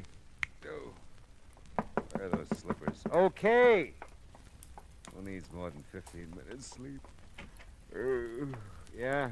Yeah. Mr. Marlowe, I've got to see you. It's very important. Yeah, it better be. It's awfully late, I know. You're nice to let me in. Did I let you in? Yes. Just now. You're not still asleep, are you? No. No, I don't think so. You see, I always sleep lying down. It's a habit. You must know I wouldn't bother you this way if it weren't that... Well, someone's following me, Mr. Marlowe. Oh? He's been following me for I don't know how long. I'm so frightened. Oh, come on. How about a cup of coffee, huh? Oh, really, Mr. Marlowe, I don't think you're listening to me. I can make it worth your while. I wish you'd wake up. Yeah, well, that's what coffee's for. Come on. You can talk to me while I make it, Now, you were saying someone's following you. A man. Naturally. Who is it? Why, I don't know. Uh-huh. Well, sit down over there at the kitchen table. This won't take long. Thank you. Now, why would anybody be following you? That's the silliest question I've asked in days. But it isn't silly. I've tried to figure it out myself. I haven't done anything. I don't have anything. Yes. Well, we'll let that go. Look, maybe I ought to know your name, huh? Oh, I'm sorry. I'm Carolyn Shepard. Don't be sorry. I'm glad you're Carolyn Shepard. Why? Well, because it beats the heck out of being George Shepard. Dee Dee said she thought you'd help me. That's why I came. Dee Dee? My roommate, Dee Dee Reynolds. Oh. She doesn't know you or anything. She just said if she were troubled, like I am, she'd get in touch with you. Yeah, well, that's nice of Dee Dee. Does she know somebody's been following you? No, I haven't told anyone. I don't know her very well. We haven't lived together long. I don't know. I didn't want to frighten her, too. Mm-hmm. So I just told her something that sounded all right. And she said she'd heard about you. Oh, your water's boiling. Hmm? Oh, thanks. Does he ever call you? No, we don't have a phone. Oh. The landlady lives right next to us, the next apartment. We use hers. But he never tries to call me, as far as I know. Well, does he ever come to your door or approach you in any way? Sometimes he gets very close. That is, almost before I know it, there he is. But then I run, and he's never caught up with me yet. Well, he could just be watching you then, huh? Yes, I guess so. But why? I don't know. Maybe we can find out. Did you see him tonight? Yes. He was out in front of the apartment house for a while. I don't think he followed me over here, but he may have. Can you see the street from those windows? Mm-hmm. See anything? No, nothing. Oh, Mr. Marlowe, what will I do? Well, right now, honey, you'll have a cup of coffee. I'll take a quick shower and a shave, and then we'll... He might come. Oh, the doors are locked. If you hear anything, just bang on the bathroom door. You won't be long. No. Sure not. Be back before you know it. It was now 2:30 in the morning. Although I was still gray and half dead inside, my eyes found a new reason for being wide open. Carolyn Shepard was not just an attractive girl. She was slightly sensational. Statuesque would be the term. She was almost shoulder height with ash blonde, long hair. Her smoky blue eyes were half wild with fear and searching. But there were promises in them. And her figure was the kind that you didn't mention in polite society. How's the coffee coming, Carolyn? Carolyn? Hey, where'd you go? Oh, come on, the coffee couldn't be that bad. Carolyn! That's the craziest thing I ever heard of. The door was locked, all right. It's funny, she's gone. Carolyn! Hello. Oh, hi, Simon. You lose something, Mr. Marlowe?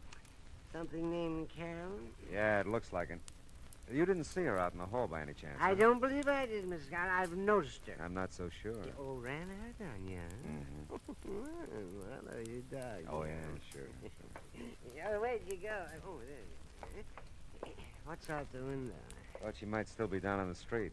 Who? Carolyn. Oh, ran out on you. You said that. What did you do, man? You'll never believe Oh, this. come on, now tell me now. What did you do? I took a shower. You took a shower? Oh, ran out on you.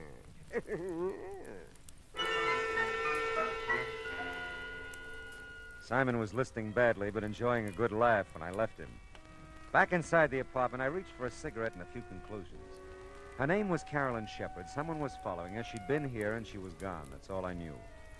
I looked at the clock, 2:45. I remember the coffee I'd made, started to the kitchen to get a cup when my foot and eye caught something at the same time.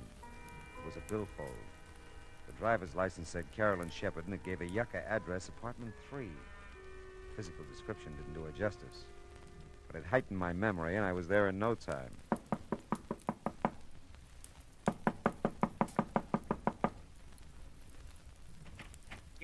Yes, what is it? I'm looking for Carolyn Shepard. Oh, you were? Well, she isn't here. I don't know her, but I'd like to meet that young woman sometime. It's a pleasure, believe me. Now, look, I'm sorry. You're always sorry.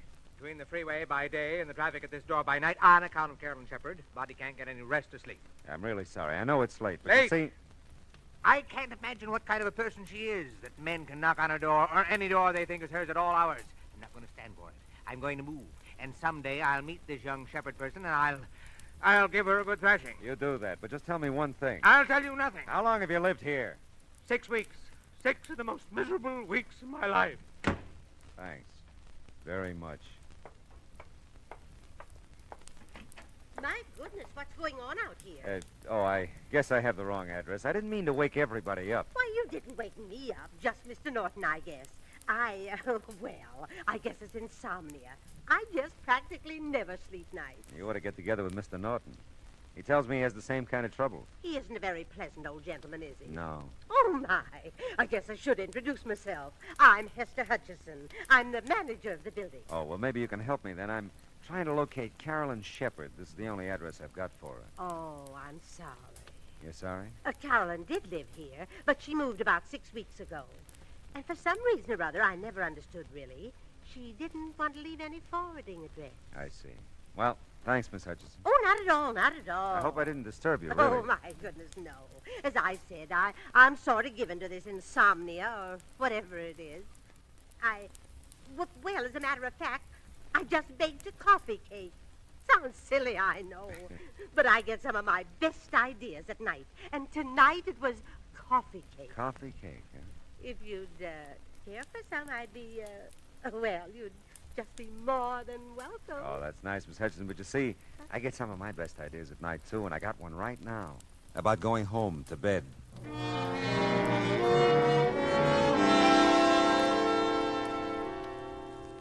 I could sleep. I knew I could. I could have been sleeping at least an hour if Carolyn Shepard hadn't decided to come into my life and go out again.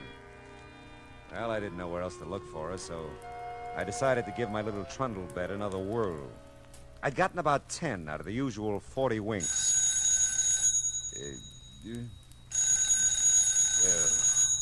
Oh, no. Yeah? Mr. Marlowe? I think so. I'm Dee Dee Reynolds, Mr. Marlowe. Well, that's swell. I guess she isn't, but is Carolyn Shepard still there? No, she is... Who'd you say this was? I'm her roommate, Dee Dee Reynolds. She hasn't come home, Mr. Marlowe. I'm so worried. I came next door to phone. Has she been gone long? Yes, she has. Now, look, Dee Dee... Oh, I was afraid of that. Oh, Mr. Marlowe, something's happened. Wait a minute. What's happened? I just know she's been killed. Easy. Listen to me, will you? Poor Carol. Dee Dee. Listen, Dee Dee, where do you live? Dee Dee. Oh, fine.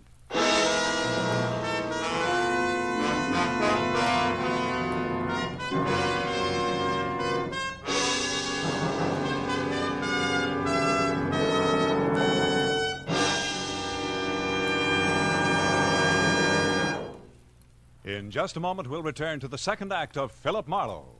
But first, James Fassett brings you the second part of his two-program series of Holland Music Festival selections, along with a few colorful words about the music, customs, and people of Holland as he observed them. That's on your Invitation to Music tomorrow afternoon on most of these same CBS radio stations. Listen to tomorrow for your String Serenade featuring Jerry Windsor with his singing strings in Music All America Loves. Now with our star, Gerald Moore, the second act of Philip Marlowe, and tonight's story, Netherland.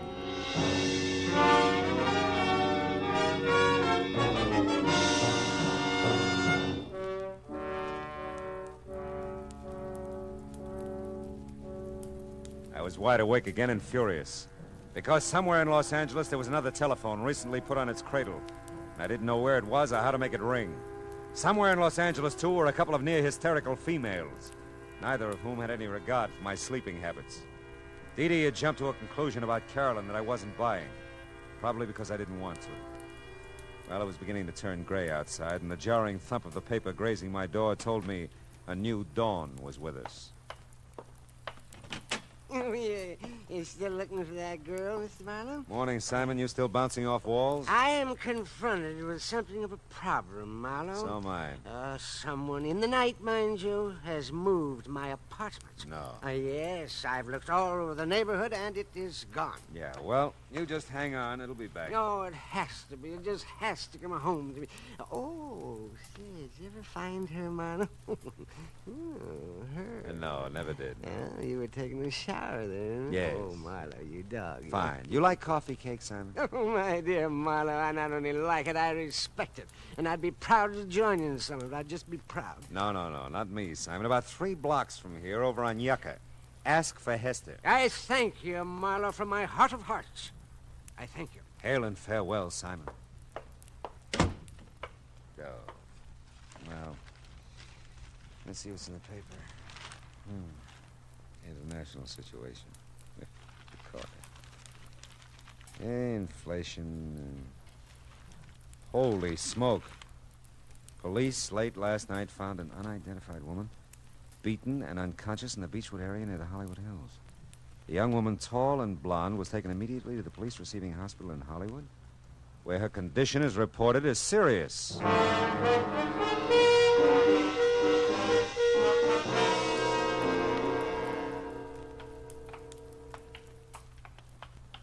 She fits the description of that Shepherd girl's driver's license all right, Mr. Marlowe. She's pretty banged up, though. Might be tough to identify her. Yeah, what time did they find her? About 3 o'clock this morning, I think. We were figuring robbery, since her wallet and most of the stuff in her purse is missing. Oh, here we are. Oh. Yeah, she's still out. Pretty doped up, I guess, huh? Yeah. She the one? No, she isn't. You sure? Yeah, hair is too blonde. Well, maybe she's had a quick dye job since you saw her last, huh? Very funny. Well, we'd like to wrap this thing up, you know. If you could identify her, we'd be part out of the woods. I'd like to help you out, but she's not Carolyn Shepherd. How about it? Will she live? This one? This one. No, hasn't got a chance. You get that way, I guess, watching the inhuman parade of human stretcher cases into a police hospital. I wouldn't have his job. The sunlight was fresh and warm outside, and the coffee I got at the Three Stool joint next door was neither. The now you're sleeping, now you're not routine of the night before hadn't exactly made me razor sharp. But by now I was alert enough to study Carolyn's wallet a little more intently. There was $12 in it, and stashed in with the bills, a book of check stubs on a Hollywood bank. Don't let anyone tell you that banks don't open till 10 o'clock. If you make like breaking down a glass door, they'll let you in. And if you cause them that much trouble, they'll give you the address you ask for and send you on your way in a hurry. I felt better about this address for Carolyn. Dee Dee Reynolds was listed on the card in the mailbox, too. Yes? You must be Dee Dee, and I must be Philip Marlowe. Oh, yes, Mr. Marlowe. Come in. Thanks. I'm just supposing that Carolyn made it home all right. You seem to have a better grip on things than you did a few hours ago. Oh, I have. I don't usually go to pieces that way, but I was terrified, really terrified. She came home shortly after I called you. Sleeping now? No. As a matter of fact, she just stepped next door to use Mrs. Landsberg's phone. She'll be right back, I know. Sit down, won't you? Oh, thanks, I will. I had 3 chairs in my house. 1 for solitude, 2 for friendship, 3 for society. Is that so? Which one am I sitting on now? Oh, you don't know the quote. It's Thoreau. Oh, well, I'm impressed. I shouldn't flaunt my knowledge that way. It's just that I've been nervous lately. I always read Thoreau when I'm nervous. Well, aside from Thoreau, how much do you know about Carolyn? Not very much. She doesn't let anyone know very much. Oh. I know she's worried. She watches at the window, and she jumps when there's a knock at the door. She acts like someone's after her all the time. I told her to see you. That's nice. Society is commonly too cheap.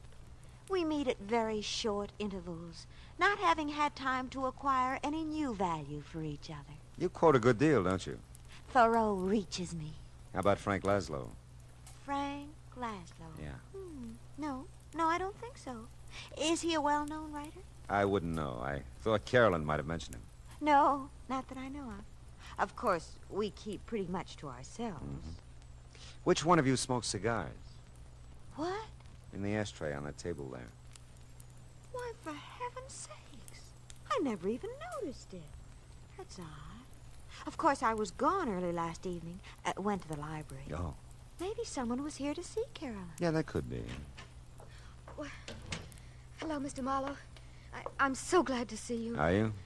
You don't know how glad. Dee Dee, would you? I promised Mrs. Landsberg I'd water the lawn, fore and aft anyway. It's the nearest thing I can get to Thoreau's Life in the Woods. I love a broad margin to my life. The swiftest traveler is he that goes afoot. Mr. Marlowe, you do know Thoreau. See you later, Dee Dee. Oh, it's been a pleasure. A real pleasure. She's an amazing girl, isn't she? So are you. You did a great disappearing act last night. I know. I felt so strange there. I knew he was around somewhere, and then I saw him down the street in front of your apartment. I had to run. I went out the back, down the fire escape. But you didn't come home for quite a while. Well, there's an all-night diner over on Franklin. I stayed there a long time. I was so frightened. I still am. It's got to stop, Mr. Marlowe. Whoever he is, he has to leave me alone. Who's Frank Laszlo, Carolyn? Why do you ask? Well, I looked through the check stubs in your wallet. You made weekly payments of $50 to Frank Laszlo for several months, up until 2 weeks ago. Well, he's just a family friend, Mr. Marlowe. He loaned me some money, and I've been paying him back. Yeah, but $50 a week is pretty much and pretty often. Well, I wanted to clear up the debt as soon as I could. I thought you had no family. I haven't. But we've known Mr. Laszlo for years.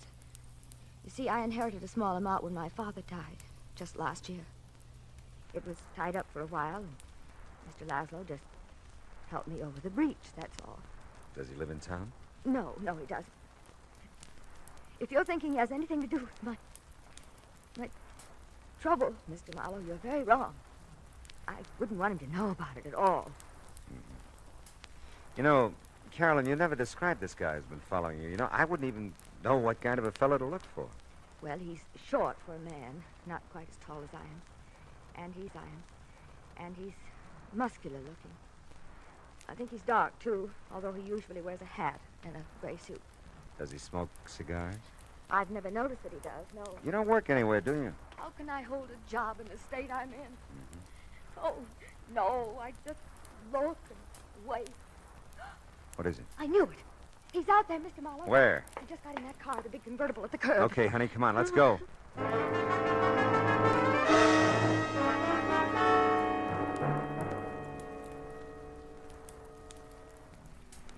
He must know we're following him, the way he's driving. Yeah, you can lose us with that job, too. Those babies can really take off. Look, he's moving over into the right lane. Probably going to turn. Well, we're going with him. Hang on, honey. We can't lose him. We can't. We won't.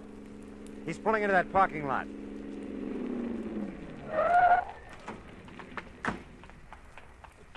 Well, sir, we made quite a chase of it, didn't we? Yeah, we did. Get out of that car. I was just about to... You know, you really shouldn't try to keep up with a car like mine. I was just toying with you that time. Now, if you want to make a real race of it... Now, wait a minute. How tall are you? Oh, I'm quite tall, really. 6'7" in my stocking feet. How tall are you? It doesn't matter. Why, what's the matter, young lady? She'll be all right. She's just a little disappointed. Come on. No. You mustn't take it so seriously, young lady. Your companion here made a good race of it, considering he was up against great odds. Yeah, thanks. Mr. Old for you. Pious. Old for you. Yeah, well, thanks.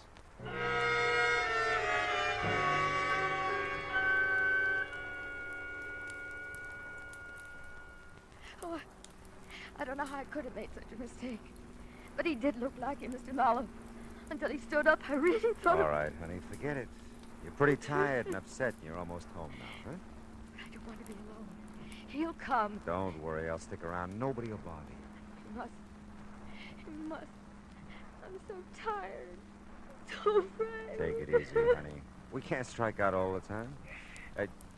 Hey, looks like Dee Dee's made a friend watering the yard. Oh, no. What? Mr. Marlowe, this time I'm sure of it. It's him. I know it is. Cigar and all, huh? Okay, baby, we'll see. Come on. No, I can't. Come on, Carolyn. You gotta get with it, No, girl. I can't. Dee Dee, give me a hand, will you? Carolyn, what's wrong? She's pretty upset. Take her in the apartment, will you? Oh, sure, I will. Who's the guy with the cigar? Well, he didn't say. He asked for Carolyn. Okay. Hey, you! Hold it! I don't think so, buddy. I said hold it or I'll ram that cigar down your throat. You don't look so tough. That's how I fool them.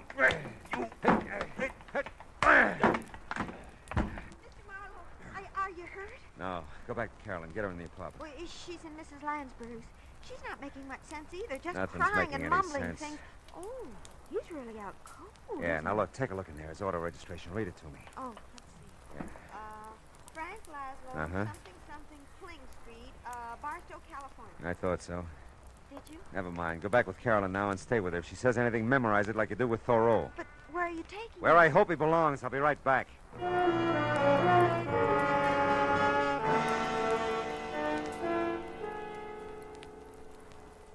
you keep dropping in like this, and we'll be old friends, Mr. Marlowe. Never mind that. What shape's he in? Looks like a minor concussion. He'll be around in a little while. Who hit him? A very dear friend of mine. Look, keep him here, will you, and keep an eye on him. I'll be back maybe with another customer for you. Hey, we'll make you a rate. And you can save us both some time if you get one of the boys at the station to call Barstow. Find out anything they can about Frank Laszlo and a girl named Carolyn Shepard. You can reach me at the Landsberg phone number I looked up on Cherokee.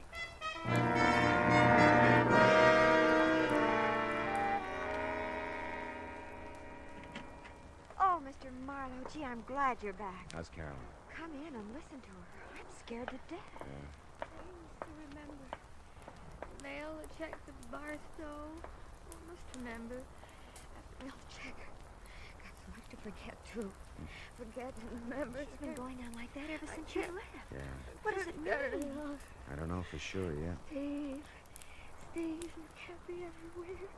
Everywhere I look, you can't be anywhere. You're dead, Steve. Don't you know you're dead? Take it easy, Carolyn. Easy. Easy.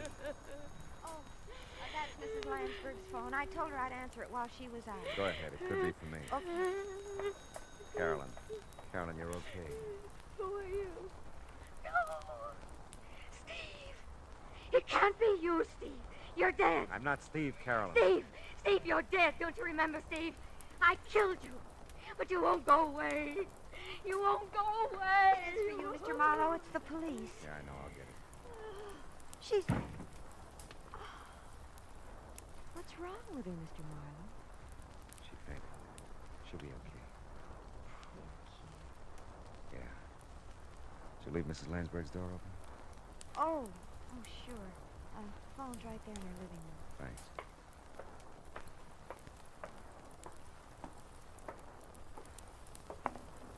Yeah?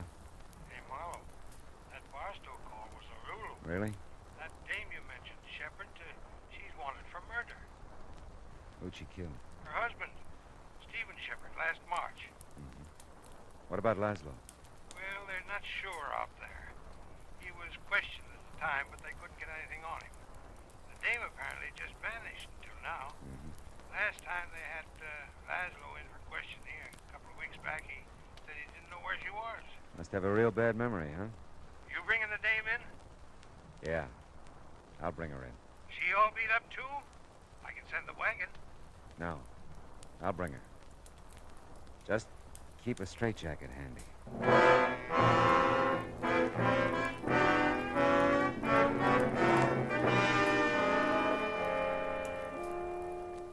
Like I said, there are times when confusion is the keynote. Carolyn Shepard, poor sick kid, kept seeing the man she murdered. Saw him so often she believed it. And Frank Laszlo must have seen things too. Enough to keep Carolyn paying him blackmail ever since she killed her husband.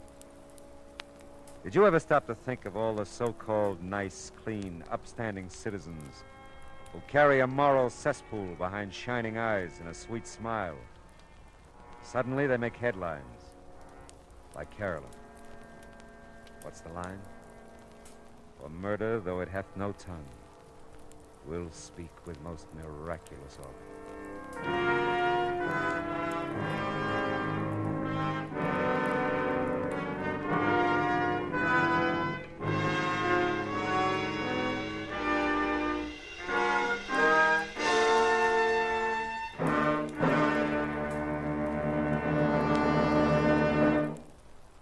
The Adventures of Philip Marlowe, bringing you Raymond Chandler's most famous character, starring Gerald Moore, was produced and transcribed tonight by Cliff Howell and written for radio by Kathleen Height. Featured in the cast were Lorene Tuttle, Verna Felton, Shirley Mitchell, Howard McNear, Ted Osborne, and Cy Kendall. Gerald Moore may currently be seen in the Santana production Sirocco. The special music for Philip Marlowe is composed by Pierre Garrigank and conducted by Wilbur Hatch.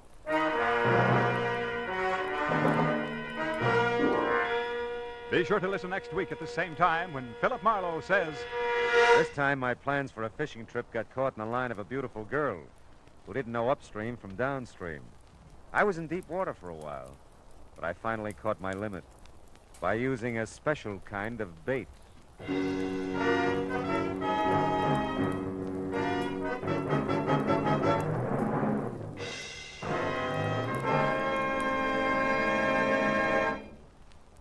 There's a song that goes with this story, friends. The story is, starting tomorrow evening, you'll be able to laugh again at the adorable antics of America's favorite teenager, Corliss Archer. Her boyfriend Dexter returns from vacation, too. So does her whole family. All of which means more Sunday night fun for your whole family when you meet Corliss Archer Sunday nights on most of these same CBS radio stations. We said a song went with this story, didn't we? Well, here it is. CBS. B. For the best. F. Yes, yes, yes. The star's address is CBS.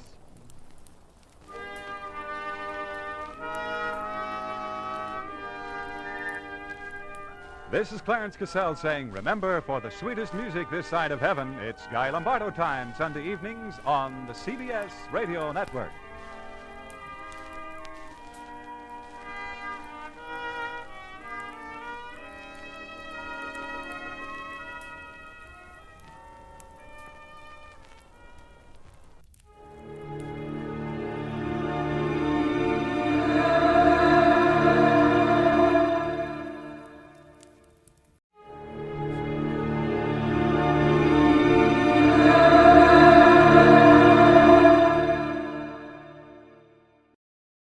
Now, the Roma Wine Company of Fresno, California presents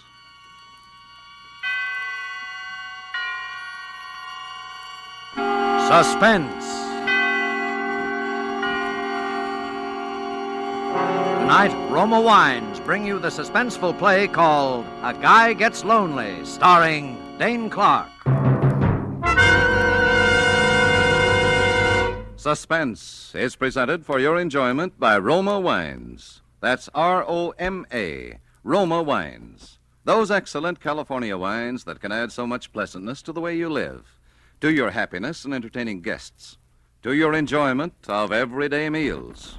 Yes, right now a glassful would be very pleasant, as Roma Wines bring you a remarkable tale of suspense. And with the drama called A Guy Gets Lonely, and with the performance of Mr. Dane Clark as Eddie Lewis, Roma Wines hope indeed to keep you in suspense.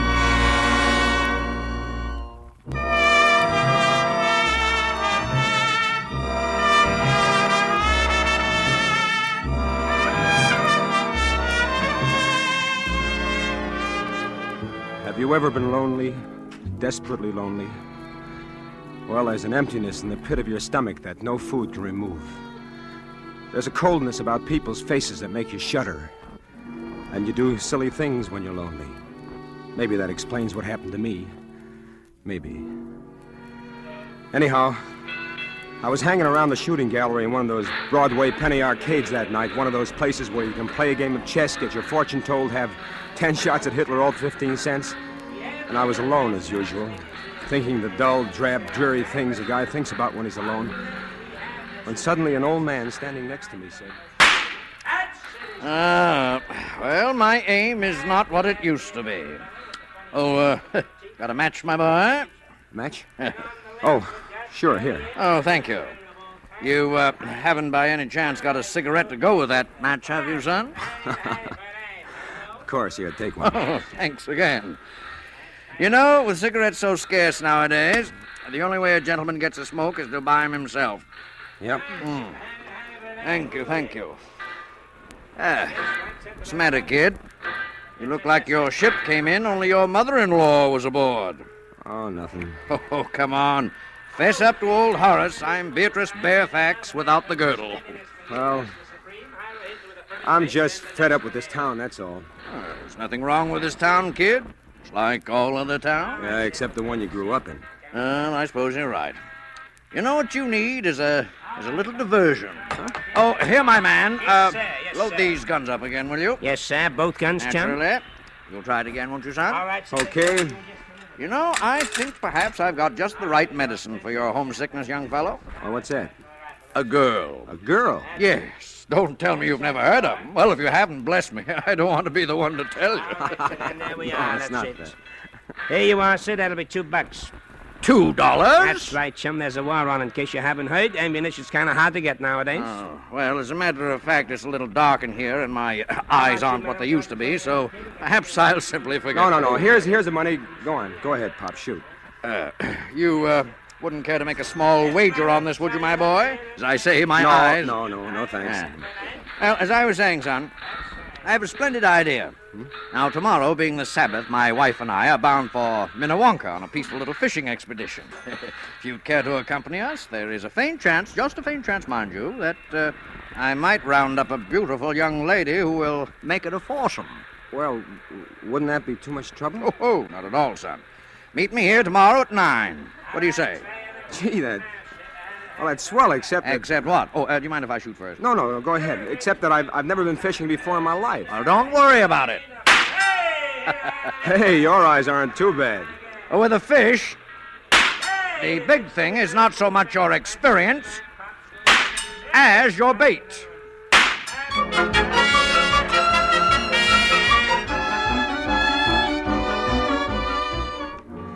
The idea of not being alone again on Sunday is what excited me. I didn't give much thought to the girl until I saw her. If you've ever seen a truly beautiful woman walking toward you, you'll know what I'm talking about. First, you see the tiny gray silhouette in the distance, and then the figure seems to spring to life. Each curve rounds into place, and finally you see the smooth oval face and the long auburn hair dancing in the breeze. And before you know it, you're in a trance, that's all. That must have been what happened to me when I first saw Jorlie, because I don't remember much of anything until I heard myself saying, "Oh, hey, what's that?" A worm, silly. You can't fish without a worm. Do I have to? Well, of course. As captain of this boat, I promised to bring in more fish than Horace. Wow. I order you to put that worm on the hook. No, it shakes. Rather gracefully, don't you think? Kind of reminds me of a shimmy queen at a burlesque show. Oh. There. Oh. Now you did it. Easy, wasn't it? Now drop your line in the water. Okay. Well, where's the fish? Patience, lad, patience. The fish hadn't had a chance to read your advertisement yet. Well, if they could only see you, Jorlie, I doubt if they'd bother with my line at all. Oh, your line isn't bad, Eddie. This is so bad at all.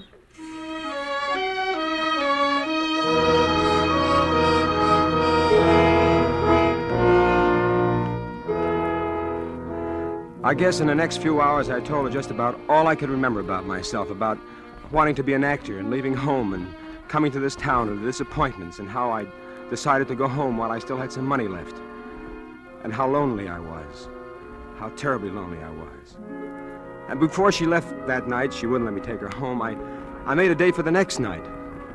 It's funny how quick you can get to feel that way about somebody when you're lonely. We met in the Astor lobby, and after we talked for a while... Well, for a slow starter, you certainly poured on in the backstretch. No, please don't laugh, Jorlie. I'm pretty serious. About what? About you. How about me? Jorlie, look. I was planning to go home today. I had the ticket in my pocket, and this morning I turned it in. Oh. Look, I still want to go home, Jorlie, but I want you to go with me. You want what? I want you to marry me. Jorlie? I heard. Well? You want an answer now? Yes. It's no, Eddie. Oh. I'm sorry. Well, is there somebody else? No, or it isn't is there... that, Eddie. It isn't anything you could possibly imagine.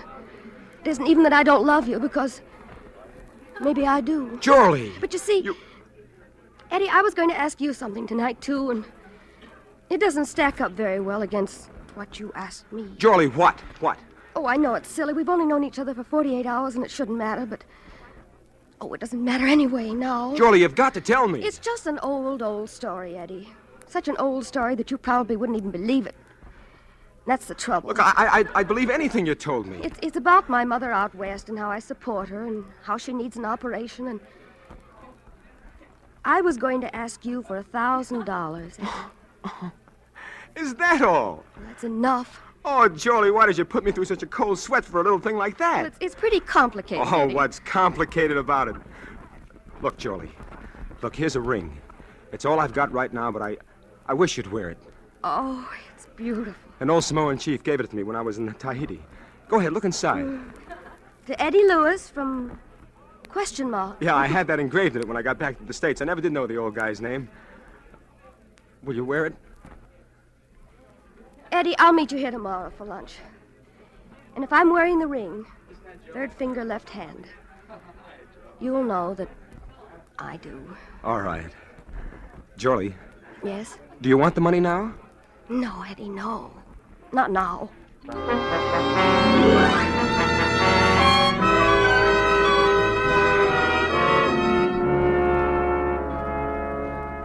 The next day, I was there waiting for her, way ahead of time again, but this time she was late. After a half hour, I began to get worried. Then I began to get scared. And after a full hour had gone by and she still hadn't shown up, I was half crazy, and then I felt a hand on my arm and a voice speaking over my shoulder. You waiting for somebody? That's right. A lady? Yeah, what about it? Would your name be Eddie Lewis? Yes. Say, what do you know about the fact that I'm... We found your name written in lipstick on the back of a bathroom door up on the 10th floor. After it said Astor Lobby, 1 o'clock. So we sort of put 2 and 2 together. You see, I'm from headquarters, Eddie. What? I'm a detective. Detective? Listen, if you know anything about Jolie Andrews, I was supposed to meet her here about an hour ago, and she Would hasn't... she have been wearing this ring by any chance? Well, that's right. That's my ring. Where is she? She's down at the city morgue, Eddie. She's dead.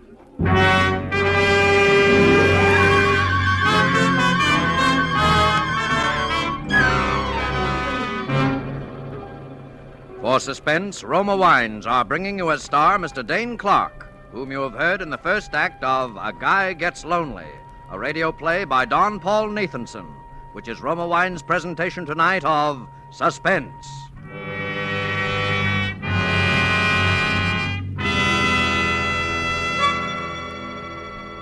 Between the acts of Suspense, this is Truman Bradley for Roma Wines.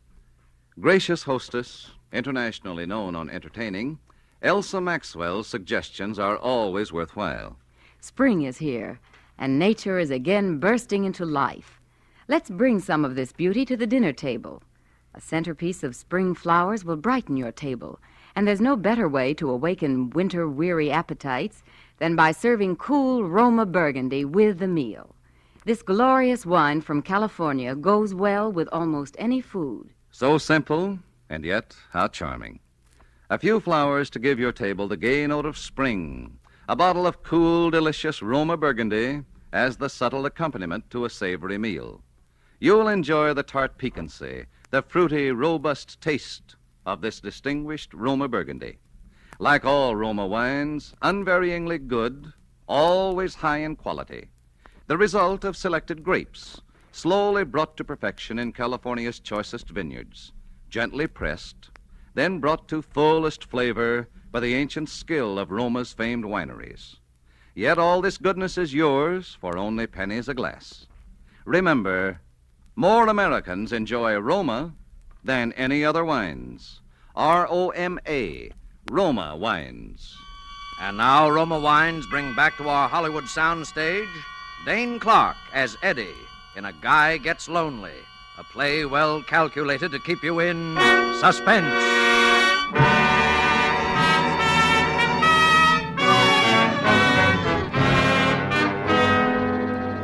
My mind was going round like a merry-go-round. Having an old moocher like Horace walk up out of a clear sky and introduce you to a girl like Jolie. Proposing to her after only 48 hours. And then having a cop come along and tell you she's dead. They took me down to headquarters, and I was there all day answering questions and trying to dope out what had happened myself. I even told them how she'd asked me for $1,000, but they didn't pay much attention to anything I said. Simple case of suicide, and that's that. But it couldn't be. Jolie wouldn't commit suicide. You recognized her, didn't you? Well, Well, what? People don't look quite the same after they've fallen 10 stories on a concrete sidewalk. But you recognized her? Yes, I recognize it. But why did she write my name on the inside of that door? How do I know what women think about before they jump out the window? I'm not Mr. Anthony. Well, look, Maybe somebody followed him. Maybe somebody tried to force the door. There wasn't any lock on the door. Then it would have been that much easier. Maybe somebody... Look, Eddie, just what are you trying to make out of this? I don't know. All I know is it couldn't have been as simple as this. You wouldn't be thinking about murder, would you? Maybe. Now, Eddie, this sort of thing happens all the time. Look, I'll draw you a picture.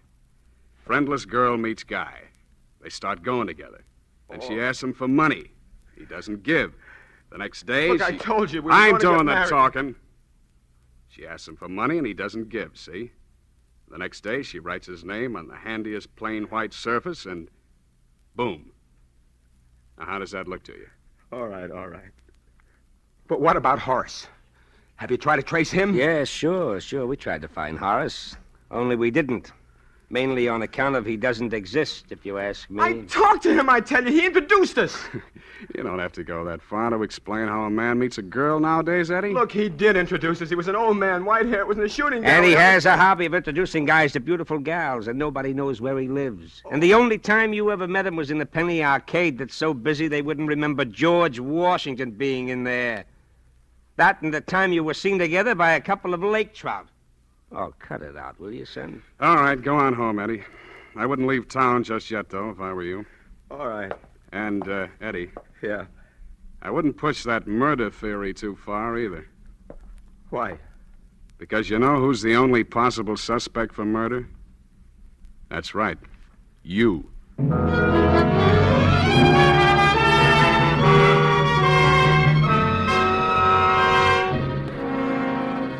First, I didn't know what to do or what to think. I didn't blame the cops. From where they sat, it just didn't make any sense any other way.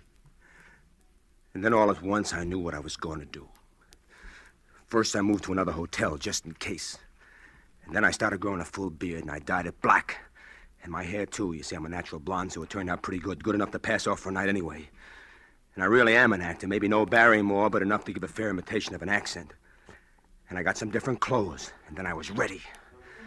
I began haunting that shooting gallery because I figured the old man had a system. But after about 3 weeks, I'd about given up hope. When one Saturday night, I walked into a little place off Times Square, and I saw him. My heart was jumping through hoops, but I just sort of moseyed around, tried to look as down in the mouth as I could, kept my face out of the light. I felt pretty safe with the beard, so I went over and I stood next to him. Oh. Well, my aim seems to be off tonight. Oh, pardon me. Do you have a match? I reckon I do. Sure, here you are. Oh, thank you. My boy, like to try your skill at the shooting gallery? Perhaps a little wager? Oh, no, thanks. I've just about had enough shooting to last me a lifetime. I just come back from 2 years in the South Pacific. So that's where you got the beard? Yeah, a bunch of us fellas grew him down there. I promised my kinfolk I'd let him see it before I shaved it off. I'm not so sure I would shave it off. It's mightily becoming to you. Thank you. Where are your folks? Texas. Got a mighty nice little ranch of my own down there. I sure do miss it. Kind of lonely, huh? Oh, you all can say that again, mister. Well, son, if you'd forgive an old man for sticking his nose in somebody's business where he's got no call to... Shucks, no. What's on your mind? I think I know just the medicine for you. Why, what's that? A girl. That was it. That's what I've been waiting for. First, I thought of taking the old devil out in the alley and sweating it out of him right then and there. Then I thought, no, there'll be a girl, and I want to have a talk with that girl. In the meantime, the old man was going on about that fishing trip. If you'd care to join us, my boy, I think I can promise you a very pleasant afternoon. Well, I reckon I couldn't do that. Perhaps if you could make it tomorrow night. Well, now, that might be arranged. Where would you like to have us meet you? Well, couldn't you just sort of give me the young lady's phone number, tell her I was fixing the call? I'm afraid, you see, this particular young lady doesn't have a phone. Well, don't think I'm not downright grateful, mister, or that I wouldn't enjoy your company, but... But you'd rather be alone. Shucks. No, don't get me wrong. I'm no wolf or nothing like that, but... Well, when a fella has his first date with a gal in more than 2 years, maybe you can't understand what that means. I think maybe I get the general idea, son.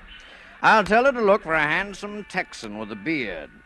Can you be here tomorrow night at, say, 8 o'clock? Oh, I calculate I sure can. Well, then, my boy, you've got yourself a date.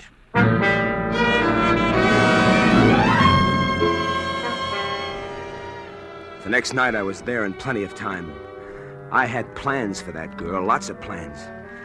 As I got around toward 8 o'clock, I kept looking toward the street entrance, but somehow I must have missed her because the next thing I knew, there was somebody standing beside me and I heard a voice. Hello there. I'm Joyce Island. It seemed as though minutes went by before I was able to say a word. If it hadn't been dark where I was sitting, she couldn't have but helped to see that something was wrong. Because the girl was Jorley. My Jorley, who was supposed to be dead. The Jorley that I'd seen it myself at the slab at the city morgue. And somehow I managed to pull myself together and start talking. You're Johnny Farrell, aren't you? Yeah, that's right. It was sure mighty nice of you to come. Oh, that's all right.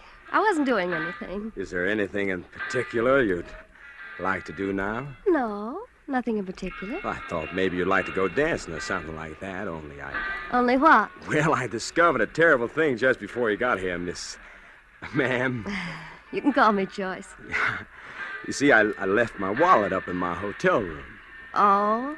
If you all wouldn't mind stopping by there with me for a minute while I pick it up, then we could... And I suppose while we're up there, I can look over your etchings. Oh, no, ma'am. I ain't that kind. Honest, I'm not. But if you don't want to go, it... Oh, what's the difference?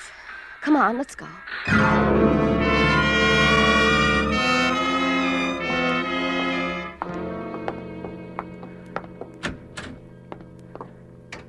You always keep it this dark in here? Well, there's a couple of bulbs burn out. I told them to have them fixed, Oh, but well, they... never mind. Fixed, Oh, but well, they... never mind. Where's that wallet? In the closet there, my other suit. Say, Joyce. Yes? Would you mind if I stepped in here and sort of slicked up a little before we went out? No. Go right ahead. I went into the bathroom and got out my razor. My plans were still the same. I excused myself a minute before we came upstairs, and I made the phone call that I'd planned to. But there was a couple of little extra flourishes to be added on now that I hadn't figured on before. First, I shaved off my beard. Then I went to work on the hair dye with some rubbing alcohol. It came out pretty easy. And I was almost ready when I heard her voice in the next room. Johnny! Yes? I think maybe I'd better go home. You mean you reckon you don't want to go out with me? Oh, well, it isn't you, Johnny, but Well, what is it? you'll think I'm crazy if I tell you. No, I won't. What is it? Well, you sort of remind me of someone. Who? Oh, just someone I used to know. Oh, but Joyce, I'm all ready to go now. Well, Only first I thought maybe we better have a little more light on the subject. I thought you said you didn't have any... Hello, Jorley. Eddie. That's right. Eddie, You I thought I'd never catch up with you. All right, Jorley, all right. Give. What? Come on, talk and talk fast. Who was that other girl, the one they thought was you, the one who's dead? Well, she was my sister. Sister? What happened to her? I don't know. What kind of a racket are you and the old man running anyway? Well, Horace is... He's my father, Eddie. He's my stepfather, Oh, anyway. that's nice. It's very nice. It keeps it all in the family, huh? Oh, Eddie, you can think anything you want to. Nothing could be quite bad enough, but... Please believe me, I wasn't playing any games with you. No? No! That's why I sent Evelyn that day, my sister. I gave her your ring so you'd know she really came from me. I just couldn't face you myself. Face me with what? With what Horace and I had planned to do to you. The old shakedown, huh? I guess so. Evelyn was horrified anyway when she got wind of it. She was a funny girl. She belonged to one of those religious sects, and she said we'd have to atone for our sins and be punished. No. Maybe you better start from the beginning. Well, that's about all. We were awfully hard up. And Mother really was sick. And I'd borrowed some money once from a man I'd met. I paid it back that time, but it gave Horace ideas. He wheedled and threatened and said our mother might die, and... Well, I'd had a couple of pretty raw deals pulled on me out here, and I just didn't care anymore, I guess. That is...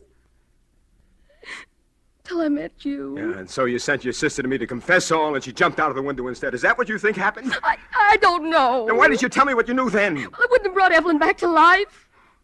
And Horace said we'd all go to prison, and... You see, Mother didn't know what was going on. It would have broken her heart. Yes, but you went right back at it again. Horace said if he'd had just a little money, he'd go away. He'd leave us alone and go back east. And I was supposed to be the next victim as Johnny Farrell with a ranch in Texas. No, Eddie, no. Not after I met you. No. No. You weren't before, were you? Oh, Eddie, maybe if you knew a little more about what a girl is up against in this Who is town, it? you'd understand. Who is it? Telegram. Telegram? Well. Yes. I had a hunch about you, my boy. Horace! Why, you will... Oh, don't try anything foolish. I'm quite expert with this little gun, as you may recall, my boy. Now, I suggest we close the door and have a nice, quiet talk just between ourselves. That's better. So, in spite of all my admonitions, you still persist in this confessional mood, do you, my dear? Horace, what are you going to do? You young people may not see it quite my way, but I'm an old man, and I don't fancy the notion of spending my remaining years behind bars. It's quite a penalty for extortion, you know. You're telling me. And so I'm afraid there's going to be a little accident up here. Something like the accident that happened to poor Evelyn. So you did kill her? Well, technically, yes, I did assist her through that window after she insisted on making a scene. Why, you... Evelyn was always excitable, you know. Really not quite normal, I'm afraid. Oh, Horace, you're mad. Now, my dear, I want you to write a little note. See, there's paper and pen over there on the desk. And you will say, Darling, forgive me, but it will be best this way for both of us. And sign your name. You must be mad to think I'd do such a thing. You wouldn't like to see me kill your lover here, would you? Oh, yes, these old eyes can still tell love when they see it. Jolie, look, don't do it. Don't do it. Can't you see he's going to kill us both anyway? Horace, will you promise, Of course then? I will. That's it, my dear. Write it down just as I told you. There's only one thing wrong with all this, Horace. You want to know what it is? Naturally. I've already called the police. They're waiting for me in the lobby right now. And if I'm not down there in about 5 minutes, they'll be up here. Oh, dear. This is embarrassing, isn't it? Isn't it? I think perhaps you'd better get on that telephone, my boy. Give directions for the officers to go away immediately. Say that you no longer have any need of them. Well, all right.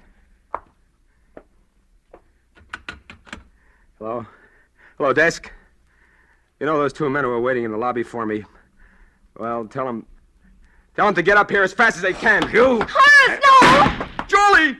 Why, you won't! Jolie! Jolie, are you all right? I think so. It's only my shoulder. Oh, darling, you shouldn't have gotten I'd in the... rather have had it been me than you. Look, I'll call a doctor. What's going on here? We heard a shot. Look, there's the man who's responsible for the suicide of Jolie Andrews. Oh, only it wasn't a suicide. He killed her. It wasn't Jolie Andrews. That's Jolie Andrews over here. What are you talking Hello, about? hello? I've got to get a doctor. Wait a minute, will you? All right, Hello? What was that again? Don't now? you understand? Look, that isn't Jolie Andrews that's dead. That's Jolie Andrews over there. You're not making sense, man. Look, fella, look. I met this guy at a hotel. Yeah? And then we went fishing, and then we put the worms on a hook, and... Yeah? And then she was in the slab, and she was dead, only she's not dead. She's wonderful. We're going to get married, see? I love her. And then Horace and I were in the shooting gallery. Then I met him, and I dyed my hair, and I made a fake Texas accent, see? And I met him one afternoon, and I fixed this whole thing over myself. And Joey's alive. And so closes A Guy Gets Lonely, in which Roma Wines have brought you Mr. Dane Clark as star of tonight's study in Suspense. Before our star returns to the microphone, let me say a word for Roma Wines, the sponsor of Suspense. Elsa Maxwell is known the world over for her great charm as a hostess. Now, here's a brief message from this noted authority. It is always a gracious act of hospitality to serve a glass of distinguished Roma wine. I suggest you try Roma California Tokay, a wine of unusual versatility, enjoyable any time, before or after meals. I serve it frequently with dessert or coffee. It's perfect with fruit or nuts or with any light snack. Follow Miss Maxwell's good suggestion. Try Roma Tokay. A velvety smooth, flame-bright wine, moderately sweet, light, yet delightfully rich in flavor. And you'll find that all Roma wines are always delicious, always of unvarying goodness and fine quality. The next time you use vermouth, sweet or dry, use Roma vermouth. Zestful, herb-flavored Roma vermouth is blended, mellowed, developed, and bottled in California with all the traditional wine-making skill of Roma wineries, yet surprisingly low-priced. Try Roma vermouth soon, won't you? This is Dane Clark. That I enjoyed appearing on Suspense goes without saying. All of us do. Next week's show sounds like it'll be really swell. It's a story written by one of the great contemporary masters of the art of suspense, Dashiell Hammett. And starring in it will be two of your favorite Hollywood people, John Payne and Stuart Irwin. I'll surely want to catch the one next Thursday, and I know you will, too. Suspense is produced, edited, and directed by William Spear. Dane Clark appeared through the courtesy of Warner Brothers and will soon be seen with Dennis Morgan in their production, God is My Co-Pilot. Next Thursday, same time, John Payne will be your star of Suspense. Presented by Roma Wines, R-O-M-A, made in California for enjoyment throughout the world.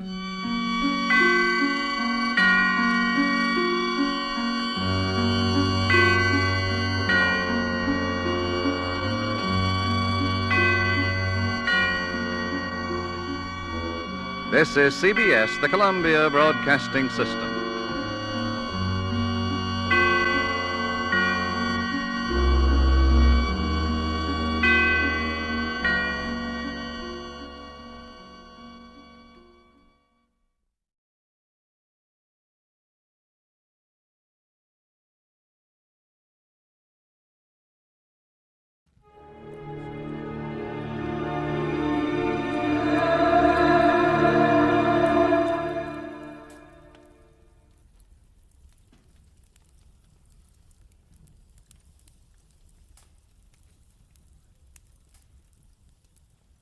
Somewhere in the cold, persistent rain that made the city itself seem a thing of evil, a girl had disappeared, and it was my job to find her. But before I did, I found death and a devil. From the pen of Raymond Chandler, outstanding author of crime fiction, comes his most famous character as CBS presents The Adventures of Philip Marlowe.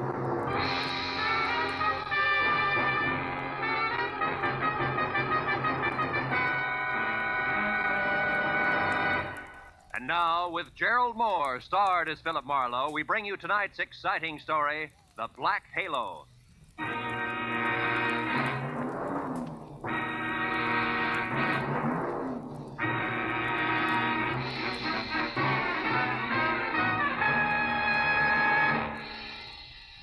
For 3 days, an ugly storm had lashed at the west coast from northern Oregon to the tip of Lower California. And although it was only noon when I drove up to the sprawling red brick house just south of Santa Barbara to meet a new client of mine, the black that was in the sky and the driving rain that was everywhere left the day bleak and wet and cold.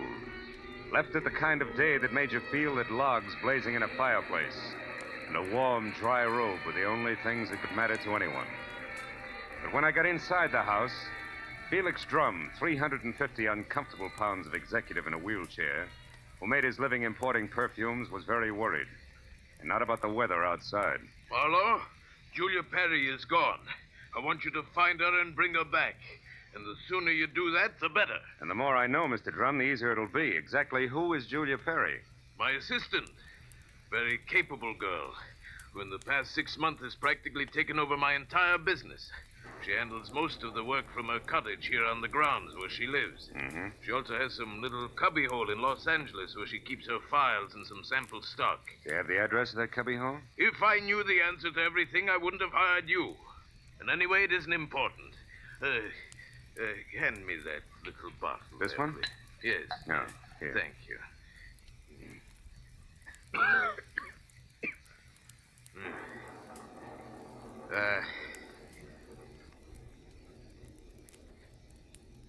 When did you last see Julia, Mr. Drum? 3 days ago.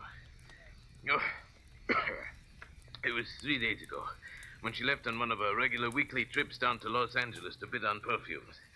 Usually she stayed away overnight, but the Beechwood Plaza Hotel most of the time, and she was back here by noon the next day. I suppose you've already checked the Beechwood Plaza, huh? Yes, of course.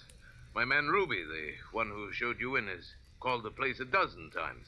But they only know that Julia registered there 3 days ago and hasn't been seen since. Well, what about the girl herself, Mr. Drum? I mean her background, friends, family, that sort of thing. As far as I know, Marlowe, Julia has no friends, no family either.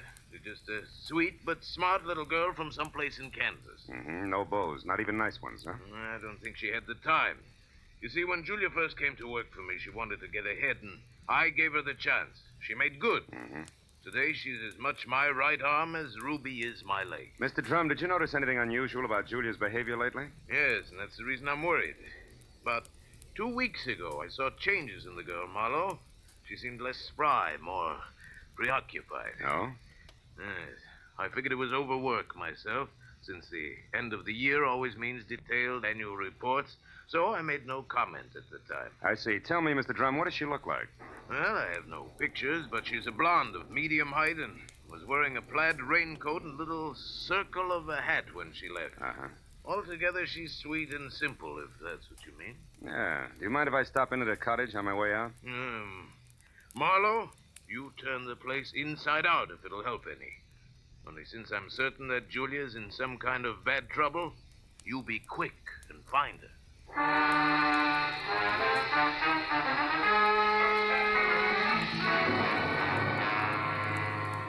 Julia Perry's cottage was strictly the 50-50 arrangement the Drum had mentioned, with one room office and the other living quarters.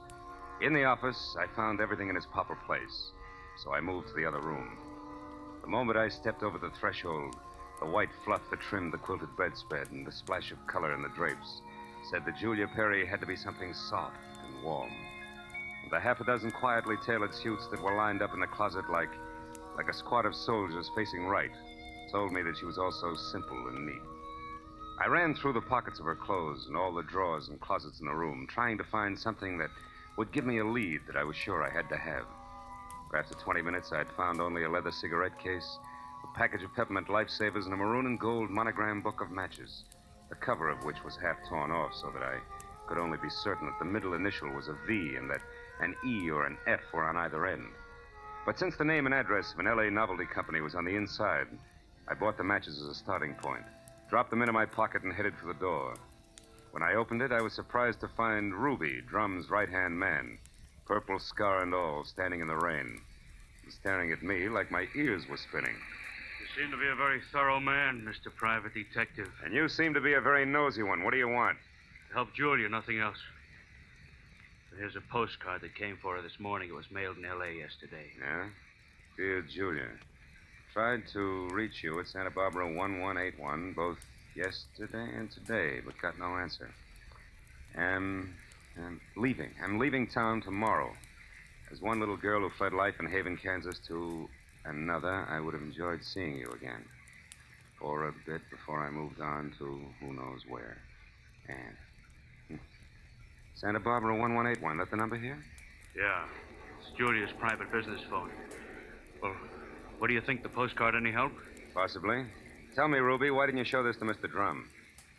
I forgot about it until just now. You're a liar. Well, it's on account of the postcard was delivered here to the cottage. Which is no man's land for you? Yeah, sort of. Mr. Drum doesn't like people who work for him mixing socially with each other. Well, maybe a sweet kid like Julia hasn't got any use for the passes you've been making at her, huh? Hold it. I like Julia, and even if she don't go for me, anything I can do to help her, I still do, understand? Yeah, I understand. I'm not so sure I believe. Goodbye, Ruby.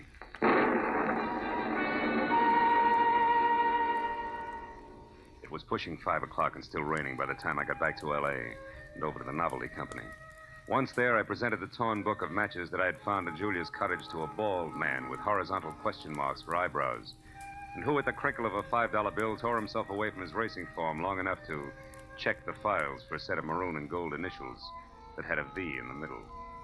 And it was 6 o'clock before I had the answer, which was EVE. And they weren't initials, but the front name of Mrs. Eve Bentley, who lived in a villa at the Swank Sunset Terrace Apartments. And according to the gentleman who said he knew his oats, was a very classy filly. An hour later, I was at Mrs. Bentley's front door, and while I made with the chimes and waited, I wondered just how much a guy who loves the ponies could know about women. But when the door opened, I had my answer. Yes? What is it? Mrs. Eve Bentley wasn't beautiful, but she was everything else, including a shimmering yard of gold hair piled high on her head, and held in place by a knot of pearls that no Boy Scout ever tied. Her face was wide blue eyes and open red lips on a backdrop of soft, fair skin. She wore a black silk jersey dress that must have been sprayed on. She smiled when I said my name was Philip Marlowe and that I wanted to talk. Talk about what, Mr. Marlowe? Julia Perry, ever hear of her? No, I haven't. So I'll try again. What do you know about Ann somebody from Haven, Kansas? Absolutely nothing. This torn book of matches says otherwise. I found them in Julia Perry's cottage. Julia Perry's missing. I'm a private detective who was hired to find her, and the matches turned out to be yours. Now, may I come in? Why, yes. Thanks. Now, Mrs. Bentley, maybe we ought to start all over. No, wait just a minute, Mr. Marlowe. Hmm? I may be able to help you. Did this Julia Perry deal in perfumes? That's right. Now, how did you know that? Because I just remembered something. And now I'm sure I can explain why my matches showed up where Just they a did. minute. You know, whenever I'm talking to a beautiful woman, somebody's always creeping around in the kitchen. Who is it this time? Oh, really, Mr. Marlowe? There's a storm outside, and there are windows and trees. If you put those three things together, that noise could have been a branch scratching on a glass pane. Or somebody with squeaky shoes and a lot of curiosity. Somebody like Mr. Bentley, for instance. Huh? Oh, I doubt that, Mr. Marlowe. You see, Mr. Bentley's been dead now for 3 long years. Oh. Yes. Well, you were saying something about the matches. Oh, yes. This, Julia Perry must somehow or other gotten hold of him through my fiancé, Marvin Whitaker. How does that figure? Like 2 and 2. Marvin is in the perfume business. Ditto Julia. Also, I think he mentioned her name once. Said she was very clever for a girl who looked like somebody's kid sister. That fits all right. Where will I find said fiancé? At his favorite bar and grill. But won't you have a drink first, Mr. Marlowe? No, thanks, Eve. There isn't time. Now the bar and grill. The Blue Boar. Blue which? Boar, Mr. Marlowe. Yeah. It's a very English spot over on Wilshire, opposite Arthur Murray's studio. But before you dash, do you at least have a match? Yeah? Whole book of them, honey. Torn cover and all. And I want you to keep them. After all, they brought us together, didn't they?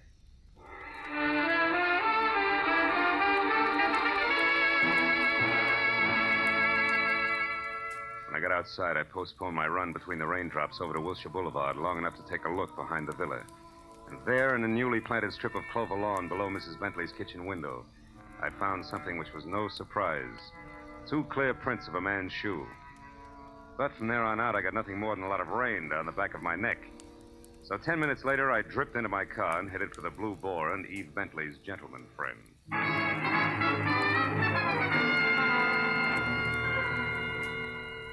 I located Marvin Whitaker, a handsome, hale fellow well met, in a white turtleneck sweater and riding breeches, behind a hot rum toddy in a corner booth that was pictures of steeplechase mounts against newly antique mahogany. And when I told him that I was looking for Julia Perry, he flashed a lot of glistening teeth at me, insisted that I join him in a warming glass of spirits, and started to talk, gesturing all the time with a riding crop. Why, yes, old man, I know Julia Perry. In fact, almost did some business with her today. You mean you were supposed to meet Julia someplace? That's right. At 1881 Selma Avenue, to be precise. But she called me this morning and postponed the whole transaction indefinitely. Could you stop projecting long enough to tell me why? She didn't say. Of course, it's of no bother to me on a day like this. No sane man should be any farther away from a toddy than we are right now. So drink up, old boy. It'll do you a world of good. Yeah, I bet it will. Look, Mr. Whitaker, one more question. Did Julia ever speak of a girlfriend named Ann? Someone she knew years ago in Kansas? No, I don't believe she did, Marlowe. Matter of fact, Julia never talked of anything but perfumes. Now drink your drink, fellow, before it's chilled through. Thanks, but no thanks, old bean. I do have to run, really. It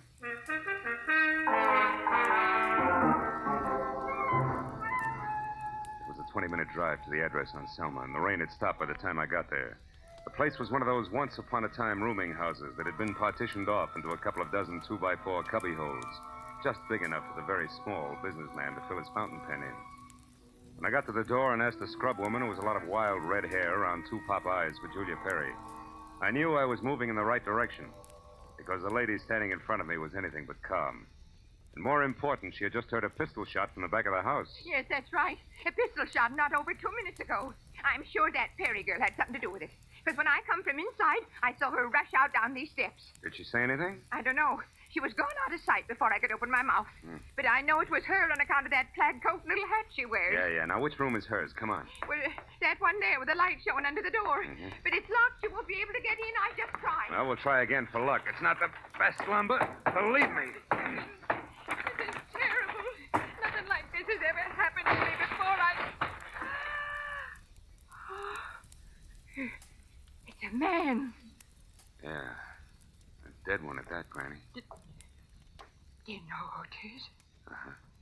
From the mud and clover grass on the bottom of his shoes, I'd tag him as a guy who was looking in a lady's kitchen window about an hour ago. But from that purple scar on his chin, I can do even better than that. The name Granny is Ruby, a guy I thought was still in Santa Barbara.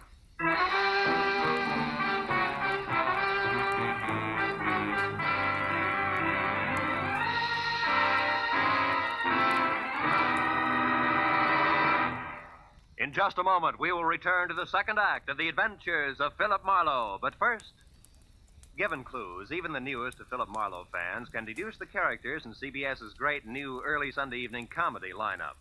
The washboard leads you to the one and only Spike Jones.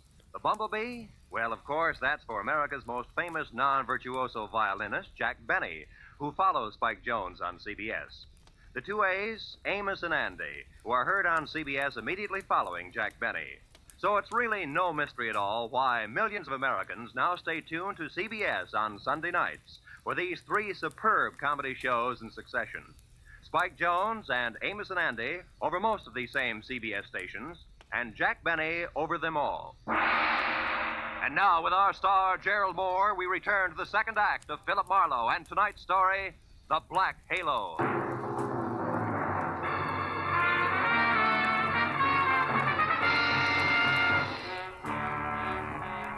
Ruby's body sprawled on the floor, and the girl in the plaid raincoat running away from it meant one thing. Julia Perry's trouble was important, like life, but more like death. A half sneer was congealed on Ruby's face, and his eyes, turned waxy, still held a look of mild surprise. I wasted some breath telling the scrub woman not to touch anything, and then I put in a call to my overweight client in Santa Barbara. He was glad to hear from me, at first. Marlowe. Well, now, I didn't expect a call from you this soon. You sure work fast, don't you, lad? Have you found her? Have you located Julia? Not quite. She's about 5 minutes ahead of me. Incidentally, Mr. Drum, she works fast, too. What do you mean by that? Let me ask the questions, huh? Number one, what was your leg man Ruby doing in L.A. tonight? Ruby? Yeah. Why, I sent him in to pick up some medicine for me. Why? Come on, Drum, you can talk straighter than that, and you better. I just found Ruby dead. Dead? Ruby's dead? What happened to him, Marlowe? He was shot. So forget the gags and tell me why he was snooping around. All right. I didn't trust you. No. It's my policy to trust nobody until he proves himself. I sent Ruby in to follow you and check on your progress. That was brilliant. You only made 3 mistakes. First, I don't need to be checked on. Second, you got your man killed. And third, you forced Julia's hand. Because it was Miss Perry herself who pulled the trigger on Ruby. Julia? Marlowe, I don't believe that. Which proves nothing, Mr. Drum, but skip it. Tell me, do you know a man named Marvin Whitaker? Whitaker? Yeah. No, should I? Well, he says he's in the perfume business. Well, I know everybody on the coast who bought more than 2 bottles of perfume at one time in the last 40 years, and I don't recall that name. I think the man must be a liar. So do I. Thanks for the help. And Drum, if you've got any more expendable flunkies around, keep them out of my hair. I'll call you when I've got something.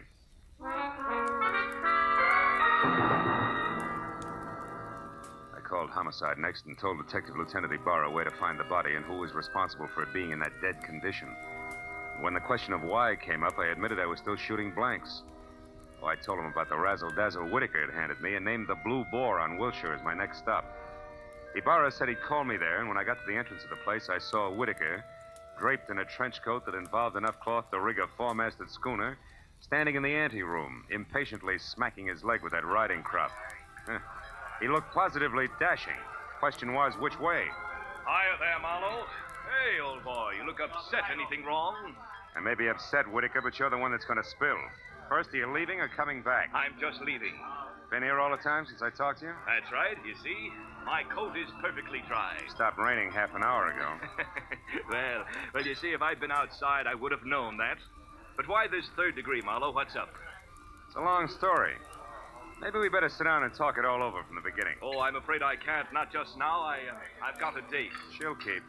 Not this one. It's something rather special. Special, huh? Like Eve Bentley? Now, look here, old boy. You're prying into my personal affairs. Whitaker, I'll rip the lid clear off your personal affairs if necessary to get a clean answer out of you. Now, what do you really know about Julia Perry? I told you once. Are you implying that I'm a liar? At least that. For instance, who puts out Amir?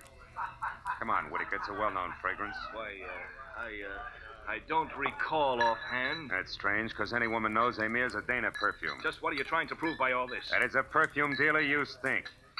And try this for size. When I got to that address you gave me, I found a fresh corpse there with a bullet hole in it. A murder? Yeah, and your routine was pat, brother, so before homicide starts combing out the snags in your story, you better untangle it yourself right now. You lied to me. Now, why'd you do it, Whitaker? Why the double talk? All right, Marlowe, I'll tell you. I'll tell you this! Oh! He was as quick as a wounded cat. The riding crop slashed across my face even before I'd realized he'd moved. And by the time the red light stopped dancing in my eyes, Marvin Whitaker was gone. I turned as the head waiter walked up to me. He studied the hot red welt rising on my face for a moment and then murmured discreetly that if my name was Marlowe, I was wanted on the phone. It was Lieutenant Ibarra. Marlowe, you can stop beating the brush for Julia Perry. We found her. You did? Where is she, Ibarra? She's out in the alley here, behind the Beechwood Plaza Hotel, Marlowe. Exactly 8 floors down from the window. 8 floors down from the window of her room. She fell through the glass roof above the rear entrance. Oh. It's not pretty. She explained the whole thing, including that Ruby guy's murder, in a note we found in her room. I'll be right over, Ibarra. Okay, don't hurry.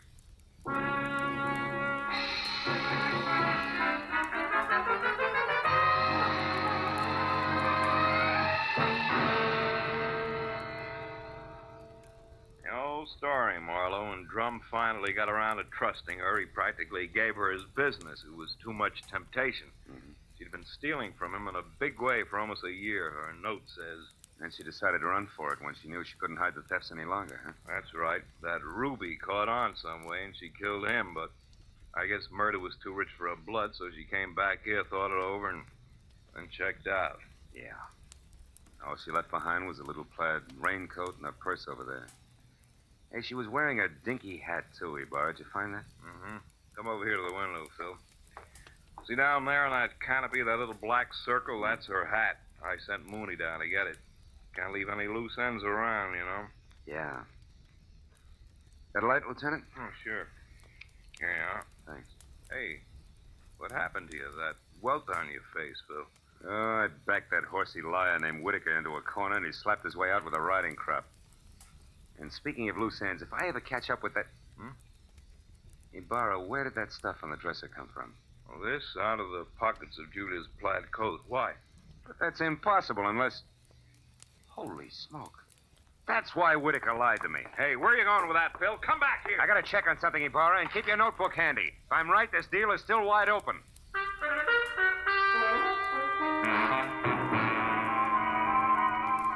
All the way from the suicide's room in the Beechwood Plaza out to the widow's villa in the Sunset Terrace, my mind juggled a jumble of facts, trying to beat them into a brand new pattern. A pattern that had to include an object Ibarra had found in the pocket of that plaid raincoat. It almost made sense. But I needed just a little more. Well, when I turned into the parking lot at the Sunset Terrace, rain began to fall again.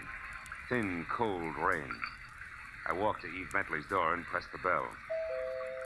Just as I expected, it was Marvin Whitaker, unsmiling and nervous, who answered the door. I didn't give him a chance to think. I just swung hard.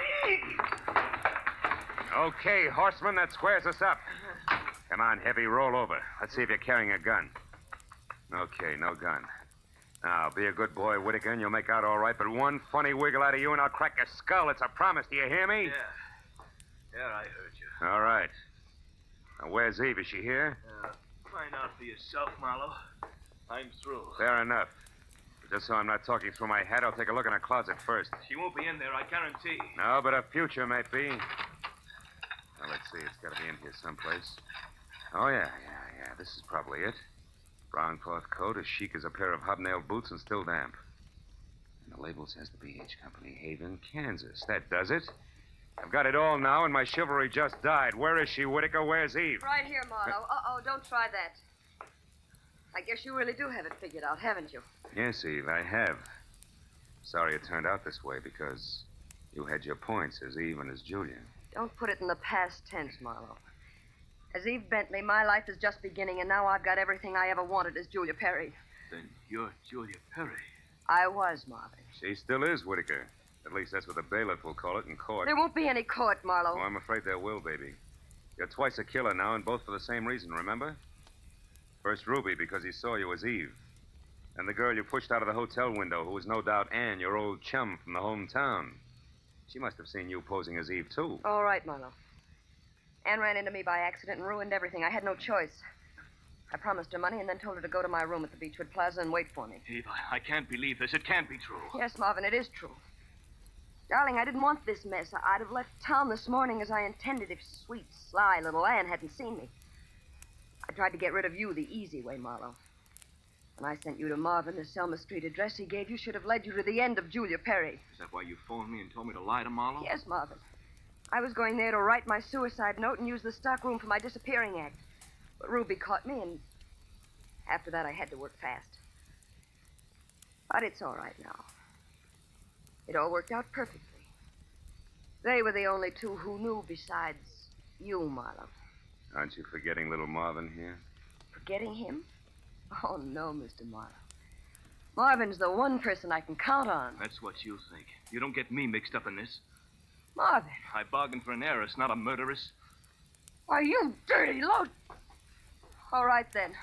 I'll use this gun on you, too, because I'm getting out of here and no one's going to stop me. But you're right between us, Eve. You can't get us both. He's right, baby. You're not good enough to get us both, and killing just one of us isn't going to solve anything. What do you say? It's been a long night, baby. You just couldn't tell when you were late.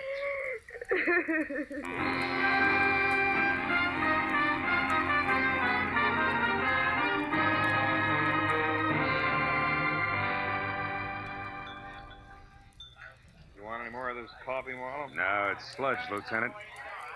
I wonder what Julia Perry uses for a heart. You know, she planned the thing for 6 months when she first set herself up as Eve Bentley. And it probably would have... Want to check now? Oh, yes.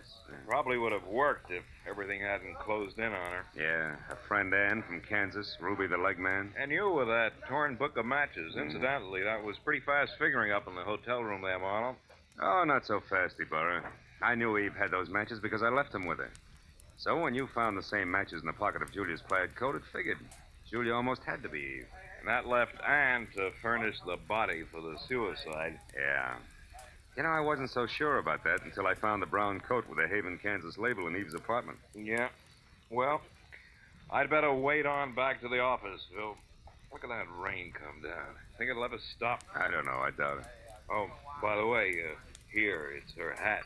Mooney finally got it down off that hotel canopy. Maybe you'd like it for a souvenir. Yeah. The military people call it a halo hat. Good night, Marlowe.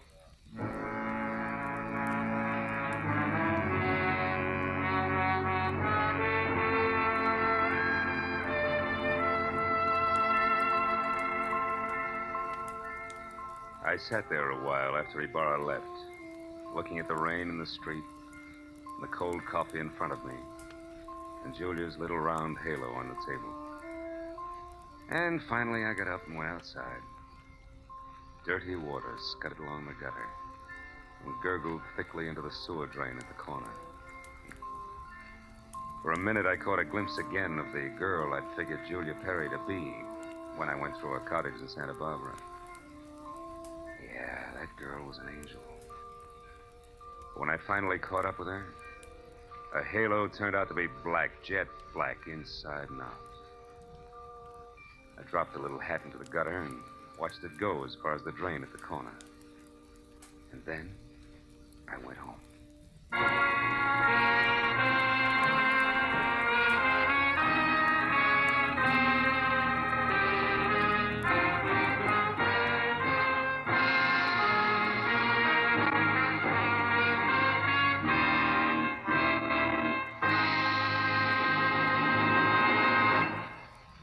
The Adventures of Philip Marlowe, created by Raymond Chandler, stars Gerald Moore, and is produced and directed by Norman McDonald. Script is by Mel Donnelly, Robert Mitchell, and Gene Levitt. Featured in the cast were Joan Banks, Paul Frees, Peter Leeds, Jack Crucian, and Lois Corbett. Lieutenant Detective Ibarra is played by Jeff Corey. The special music was by Richard O'Run. Be sure and be with us again next week when Philip Marlowe says... A startled corpse, a blue-eyed woman, and a cryptic message, scrawled by a dingy man with the pieces of a Chinese puzzle that wouldn't fit together. Until I found out what was deadly about the orange dog.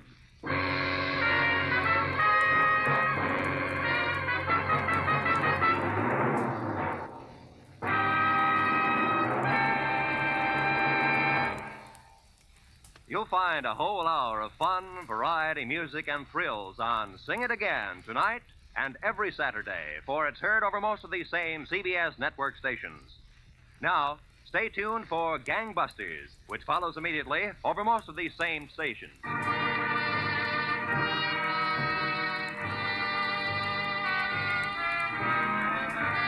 This is Roy Rowan speaking for CBS, the Columbia Broadcasting System.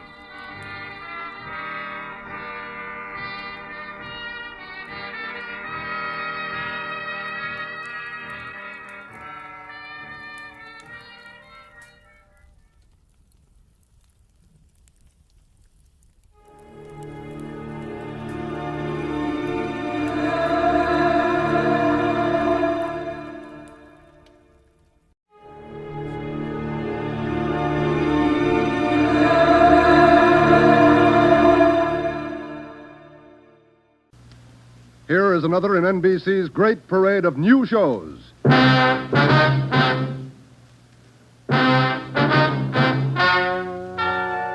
Ladies and gentlemen, the story you are about to hear is true. Only the names have been changed to protect the innocent. NBC brings you Dragnet.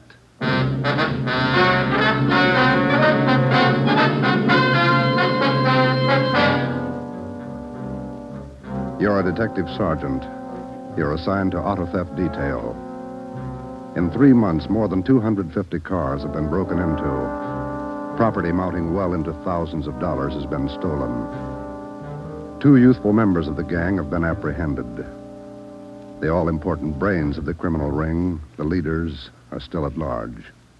Your job, get them. Dragnet, the documented drama of an actual crime, investigated and solved by the men who unrelentingly stand watch on the security of your home, your family, and your life. For the next 30 minutes, in cooperation with the Los Angeles Police Department, you will travel step by step on the side of the law through an actual case from official police files. From beginning to end, from crime to punishment, Dragnet is the story of your police force in action. It was Monday, March 2nd. It was cold in Los Angeles. We were working the night shift out of auto theft. My partner's Ben Romero. The boss is Ed Backstrand, chief of detectives. My name's Friday.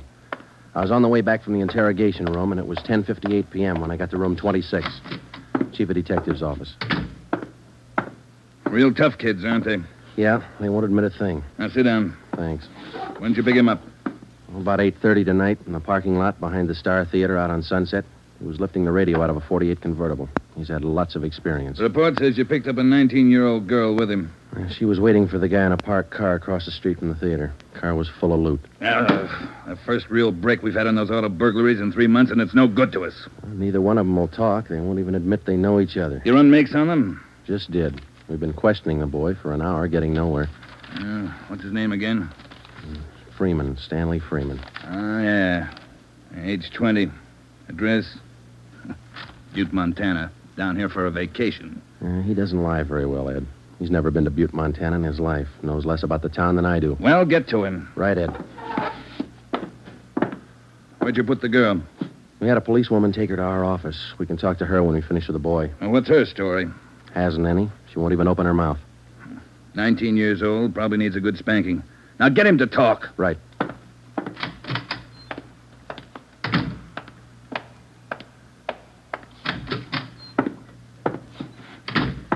Did you run a make, Joe? Yeah, he's clean. Get wise, huh, Flatfoot? Look, you're in a bad spot, son. That kind of talk isn't going to help. Says you. We caught you red-handed trying to steal a radio that didn't belong to you from a car it didn't belong to you. Is that right? That's enough to send you to San Quentin, boy. You better give us the story. Shut up. We got all the evidence we need for him. Maybe you don't realize how serious this is. We've had more than 250 car burglaries in this city in the past 3 months. Over $200,000 worth of property's been stolen. That's a lot of money. So what? So you're the number one suspect, young fella. Your method of operation in breaking into that car tonight is the same used in most of the other burglaries. That means you're not going to be tried just for this job tonight. What are you getting at, Flatfoot? Listen, son. In the state of California, breaking into a locked car is a felony. You can go to state penitentiary for that. And we're going to file a complaint of burglary with the district attorney in the morning. You say you're from Butte, Montana. All right, I don't believe you, but we'll make sure. Ben, go down to our office and call the news photographers. Stanley here is going to have his picture on the front page of every newspaper in Los Angeles tomorrow. Right, Joe? No. You can't. I won't let you. I got my rights. What's the matter, youngster? Everybody wants his picture in the paper. Yeah, well, I don't. I won't let him. We got your picture already for him, remember? They took it when they fingerprinted you. You can't use it. You can't. I'll get a lawyer. Reporters will be over in a couple of minutes. We have to give them your story and your picture, too. This one. You won't. You won't. Give it to me. All right. Give it to me. All right, Freeman, get your hands off him. Now, sit down. All right. Now let's have it straight. Don't let him use the picture. Don't let him. You can't. You can't. We got to have the truth, son. Now, look, you're 20 years old. You know right from wrong. You'll have to take your medicine. If you cooperate, we'll do all we can to help. Oh, I live out in the Wilshire district. All I wanted was a little extra money. We didn't take much. We didn't think it was so wrong. It was stealing, Freeman. You know that's wrong. Where do you live out there? Piper Avenue. 821 Piper. You won't give him my picture. You live there with your family? Yeah, my mother. Father's dead. Promise me you won't give him the picture. My mother, she'd see it. Promise me. You're working with a gang on those auto burglaries. We know that. Now, who are they? Where are they? And what's the setup? I can't. They'd get me for it. Who'd get you? I can't tell you. I can't. Who's your girlfriend, Stanley? The one you were with tonight? Joanne Miller. Where does she live? Piper Avenue, same as me. Lives on the same block, 866. Is that her home? She live there with her folks? Yeah. Mother and father. They work. And you got her into this. Isn't that the story she gave us, Ben? I did not. I didn't. It was her. She said a bunch of kids were doing it. It was quick money, something to do at night. She started it. All right, Romero. I'll go see the girl. You stay here with Freeman. All right, Joe. Just stay put in that chair for him.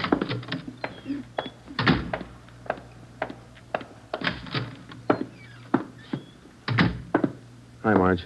Hello, Joe. You and Romero handling this case? Yeah. I'd like to talk to the girl a few minutes, Marge. Will you stand by? Right, I'll sit over here. Thanks. All right, miss. What's your name, age, and address? I told this lady cop 15 minutes ago I'm not saying anything. All right, then we'll tell you. Your name's Joanne Miller. You live at 866 Piper Avenue. You live with your father and mother. Both of them work. You're a liar. That's not me. You're 19 years old. You live on the same block as your boyfriend, Stanley Freeman, and you're the one who got him mixed up in this gang. Isn't that right? No, it's not right. It's not. I didn't do anything. Well, that's only half the story. Freeman told us everything. You want to hear the rest? No. Stan wouldn't tell you. He wouldn't. He told us how you got him mixed up in it. Quick money. That's what you told him, didn't you? No, it was him. I can prove it. The rest of the kids will tell you. He got me in this. Ask them, they'll tell you. It was Stanley and Fred Milford and George Jansen. They started it, all three of them. All right. Will you tell the story to a police stenographer? I'll tell him everything. He's not blaming this on me. Marge, will you go get the stenographer? Right, George. Now, how many persons in this gang of yours? Oh, about 10 or 12. And it's not my gang either. He got me into this, and now he's trying to lie his way out, blaming me. How long you been doing this, burglarizing cars? Me? Oh, only about 2 weeks. It was supposed to be fun, something to do at night. The rest of them been at it a couple of months. Who's the head of the gang? I told you, it's him, Stanley, and Fred Milford and Jansen, all three. I only started going out with him 2 weeks ago, maybe less. All right, Joanne. Tell it to the stenographer the same way. Stenographer will be in a minute, Joe. Okay, Marge, thanks. Stay with her. Right, Joe.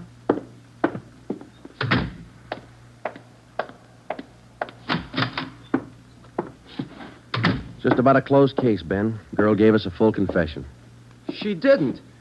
Oh, you're not tricking me again. She didn't. She told us you're one of the leaders of the gang, Stanley. Said you got her into all this. The other two are George Jansen and Fred Milford.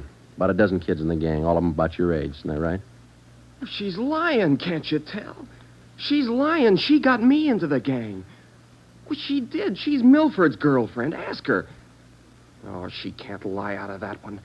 She got me into it. I can prove it. Who's the real leader of the gang? Milford. He started it. He organized the whole thing. He collects the stuff we get, and he delivers it. Jansen helps him do it. What do you mean he delivers the stuff? Where does he deliver it? Somewhere in Dogtown, I think. Down around South Main, near the railroad yards. Who's it delivered to? I don't know exactly. I heard Jansen mention the name once. Myra, he said. It's supposed to be a big secret. Myra, that's all I remember. Where does Jansen and Milford live? Well, Jansen rooms down on East Flower. 1042, I think. It's a rooming house. And Milford lives 2 blocks over from me on Quincy. 234 Quincy. He lives with his grandmother. Got that, Ben? Right. All right, let's pick up Milford and Jansen. It was 10 minutes past 1 when Ben and I returned to headquarters with George Jansen and Fred Milford in our custody. In Jansen's room at 1042 East Flower Street, we found 2 fur coats, a box full of new car accessories, an S&W .38 revolver, and a .45 automatic. When we picked up Fred Milford at his home, we discovered 5 deluxe car radios hidden in the garage, plus a valuable assortment of cameras, cigarette lighters, and clothing. Both Jansen and Milford refused to talk, but when we got them to headquarters and showed them the signed statements of Stanley Freeman and the girl, Joanne Miller, they broke. Milford, where else did you and your gang operate besides the Wilshire district? No place, only out there, that's all. Same type of car burglaries have been committed all over the city. You telling us your gang didn't have a hand in them? It's the truth. Our territory was Wilshire district. We didn't go outside. You mean some other gang's responsible? I don't know. All I know is we didn't have any part of them. Is there another gang, Milford? Maybe, I don't know. You find out. It's none of my business. It is your business, Milford. You admit you and your gang committed 55 jobs in the past 3.5 months. That leaves about 200 jobs to be accounted for. That's right. You figure it out. We have figured it out. I think you and your gang of young thieves pulled every one of those 250 jobs. There isn't any other gang. That's the story the district attorney's going to get. You're crazy. There is. I know there is. Then give us the information and save yourself a lot of trouble. Well, we're not the only ones. That's all I know. Milford, do you know how many years you get for auto burglary? I told you, we're not the only ones. There must be a couple of others besides us. Vince Mahoney, he's got a gang. Where does Mahoney operate?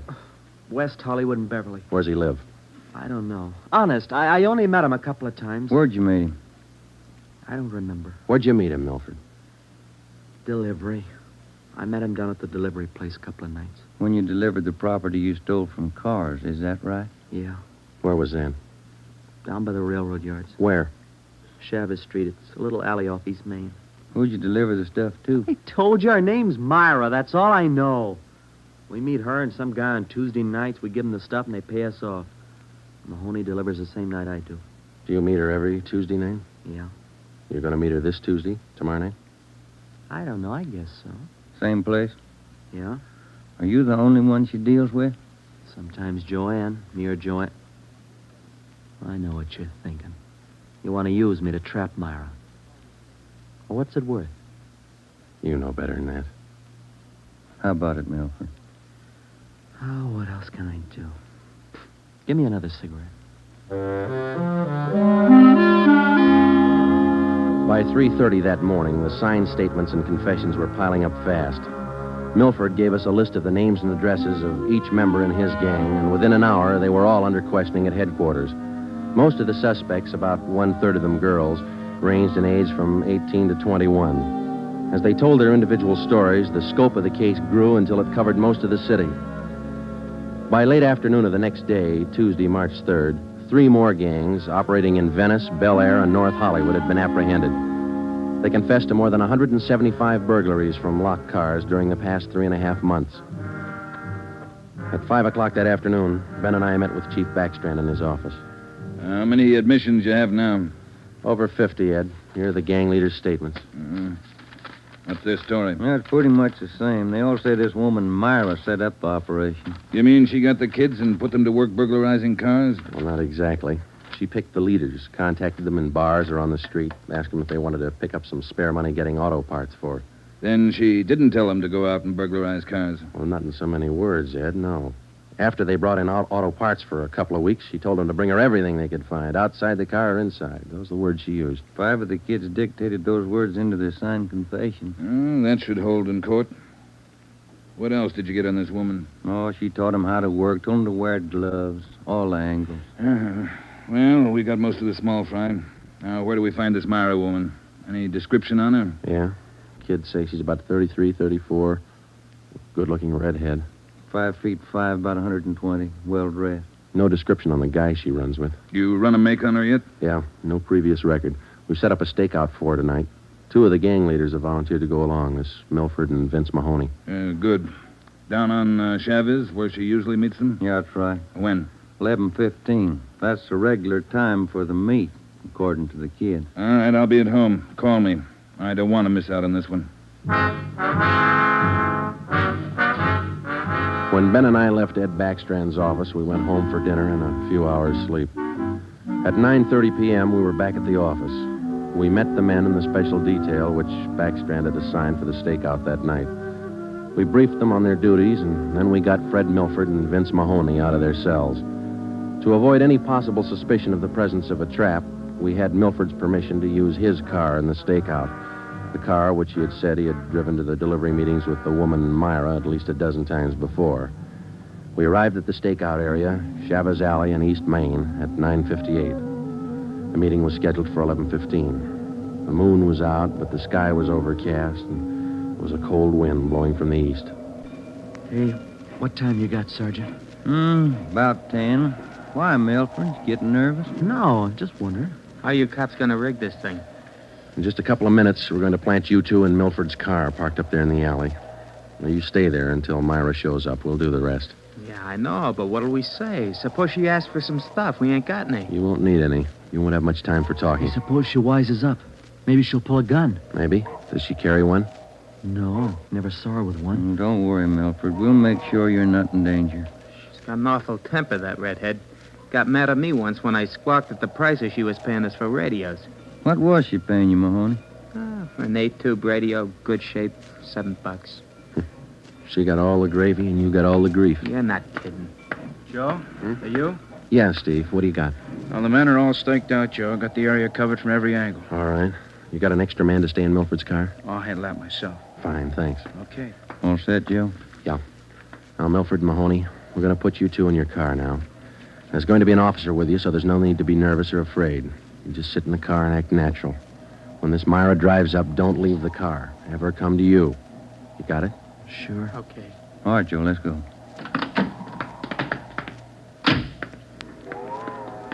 Sure is cold out. I don't even have a heater in my car. You stole enough of them. Okay, Steve, here they are. All right, boys. Milford, get in first behind the wheel. Okay. Mahoney in the middle. I'll sit in the back. We'll be parked in that garage across the street, Steve. Got a perfect view of the alley. Okay, Ben. Check with you later. Right. Mean night, Joe. Yeah. Come on.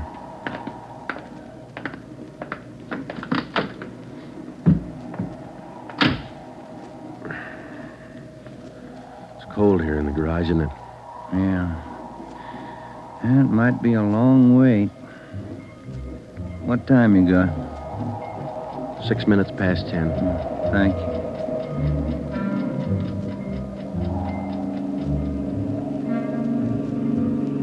Hey, Joe. What is it? It's nothing. Thought that passing car was turning in the alley. Relax. It's early. Lonely place. Dark. Gets on your nerves.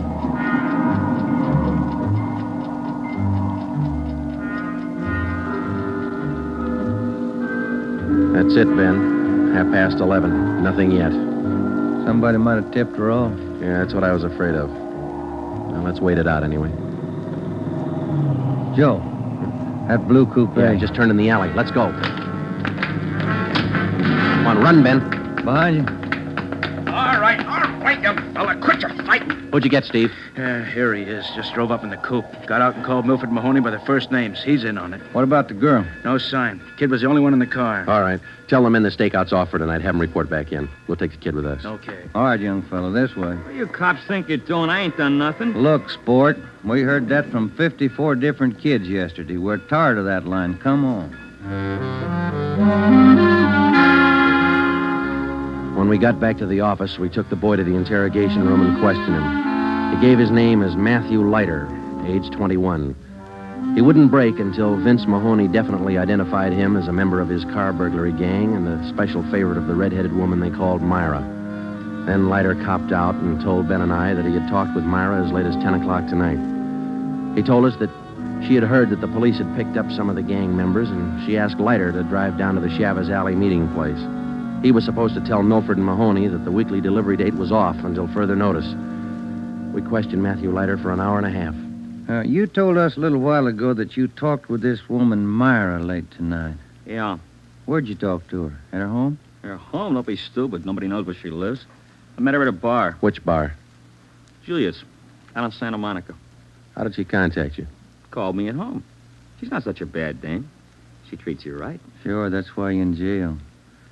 Did you ever call her on the phone? I don't know her number. None of the kids do. She's smart. She taught me all I know about the racket. You'll have a rough time getting her.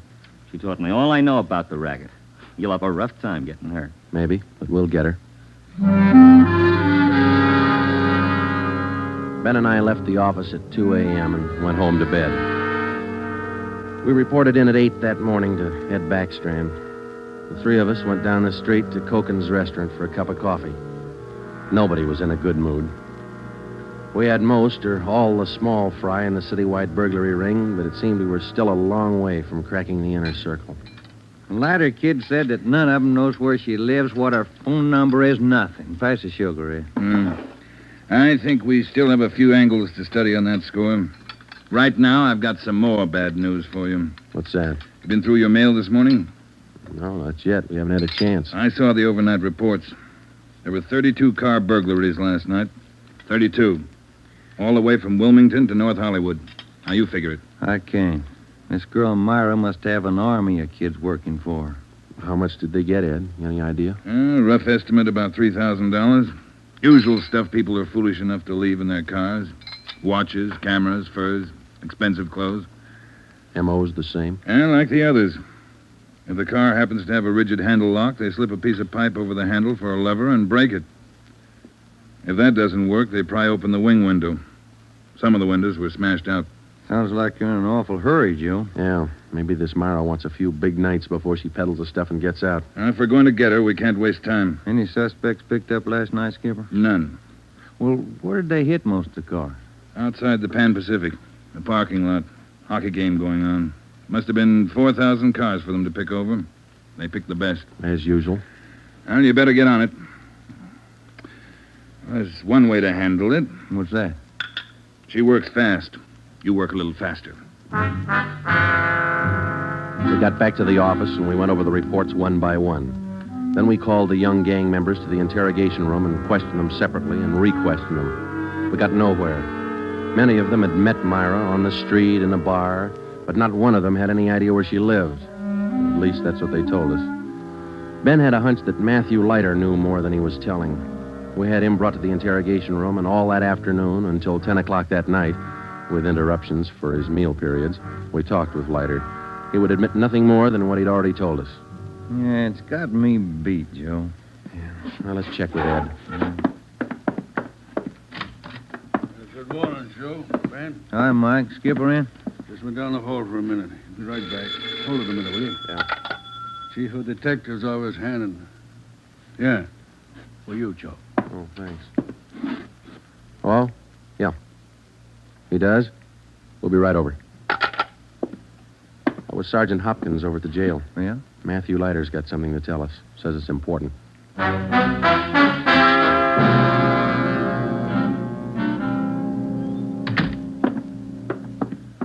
Have a chair here, Leiter. Yeah, thanks. All right. You wanted to see us. I'm getting even with that dame Myra. I'm squaring with you. Yeah? She told me if I was picked up, she'd have me out in a couple of hours. She promised me a lawyer if anything happened. Said she'd get me bail. All right. Where can we find her? I don't know if she's there now, but you can find out at Francisco Motors. Big used car lot. Garage, too. It's out on Melrose past La Cienega. What's the tie-up? That's where she fenced most of the stuff we stole. Some old guy she buddies with runs the place. Big shop in the back. Store a lot of hot stuff there. Barney, Yes, Sergeant? we're through with them. Take them back. We checked with Chief Backstrand, and then we drove out to the Francisco Motor Company. We located it on the corner of Melrose and Geneva Avenue. It was a big layout. Consisted of a large used car lot sign bannering the slogan, Deluxe Auto Accessories, lowest prices in town. Along the back end of the lot, there was a large L-shaped garage. We found the man in charge, and he gave his name as Paul Hackett, the owner of the car lot. In the garage, we found the entrance to a large back storeroom. It was loaded with thousands of dollars worth of auto radios, spotlights, cratefuls of assorted car accessories. Special closets built into the walls of the garage contain racks of fur coats, suits, dresses. Below that, smaller boxes containing watches and cameras, all wrapped in tissue paper. You can save all of us a lot of time and trouble by talking to us now, Mr. Hackett. Where is Myra? I don't know who you're talking about. I don't know what you're talking about. Can you explain what we just found in your garage? I didn't know it was there. I didn't know it was stolen. Well, which is it, Mr. Hackett? Make up your mind. I bought it, but I didn't know it was stolen. You can't prove I did know. I think we can prove it, Mr. Hackett. Some of those stolen car radios stored back there, the serial numbers are filed off, and this workbench here is full of filings. I didn't know. You'll have to do better than that. How does Myra figure in? I don't know. I don't know what you're talking about. It's all right with us, Hackett. We found the stuff and we got you. If we don't find Myra, you'll be doing time for two people. Stand still. You can't. You can't do this to me. I don't know anything about it. Come on, Hackett. We're taking you in.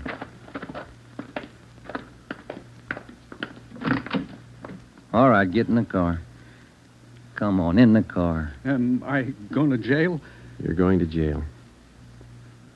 All right. I'll take you to Myra. Hackett told us that Myra lived at 1345 Munich Drive in Beverly Hills. He said that he was Myra's husband. He told us that he'd been in a legitimate garage business for 10 years before he married Myra. She talked him into the racket. He identified 1345 Munich Drive as their home. When we got there, we found stores of stolen property similar to those found in the garage. Myra was not there. Hackett had no idea where she might be. We sat down in the living room and waited.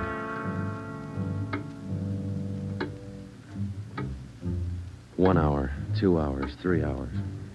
After 5 hours of waiting, the monotony started to wear on everybody's nerves, especially Hackett's. And the whole thing, it was her idea.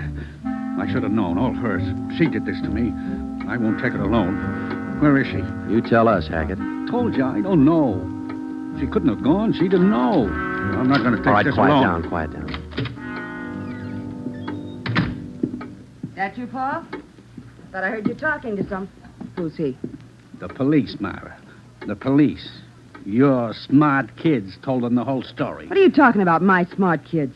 What are these cops doing here in the that's living... enough. Get your dirty hands off me. Get away. Kids are right, Joe. She got a Get away temper. from me. Who do you think you're... There, that ought to hold you for a while. All right, come on, you two, let's go. All right, copper. You win. Stupid husbands. How many times did I tell you? Don't trust those kids. Don't store the stuff in the garage. Don't open it for anybody. Get a lawyer. No, you knew better. Dumb jerk. The idea of having those cops camping in the living room waiting for me. Why didn't you warn me? I'm going to divorce you. That's what I'm going to do. I'll stick you for plenty. Jerk. All right, inside you two.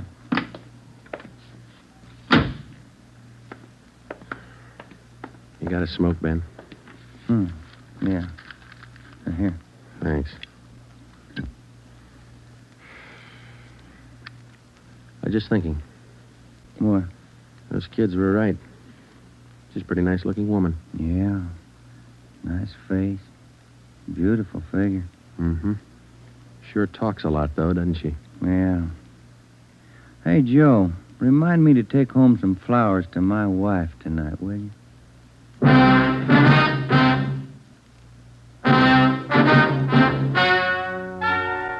story you have just heard is true. Only the names were changed to protect the innocent. Paul and Myra Hackett were tried and convicted on 7 separate counts of receiving stolen property. They are now serving out their sentences in the state penitentiary. Realizing that most of the young persons involved in the case were influenced by the strong personality of Paul and Myra Hackett, a separate investigation was made into the backgrounds and home life of the young offenders. In most cases, they were found to be basically good, and they were placed on probation and returned to their homes.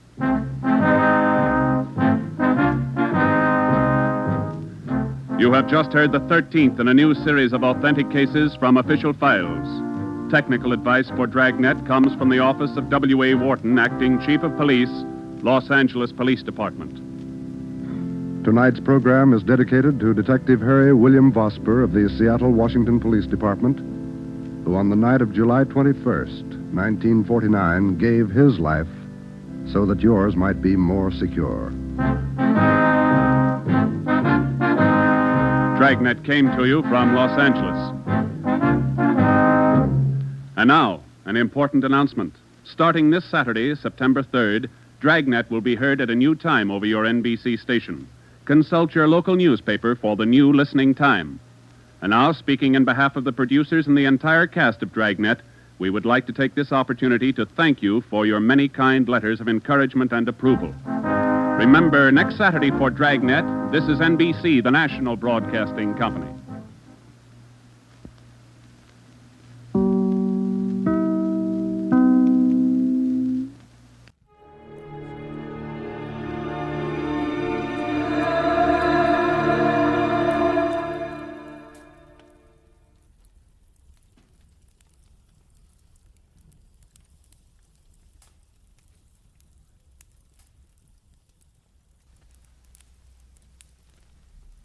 Get this and get it straight. Crime is a sucker's road, and those who travel it wind up in the gutter, the prison, or the grave. They dressed in red, white, and blue and jumped from an ancient biplane at 3,500 feet. Twice a day, every day, and nobody worried. Until $5 million went along just for the laughs, and death went along for the ride. From the pen of Raymond Chandler, outstanding author of crime fiction, comes his most famous character in The Adventures of Philip Marlowe.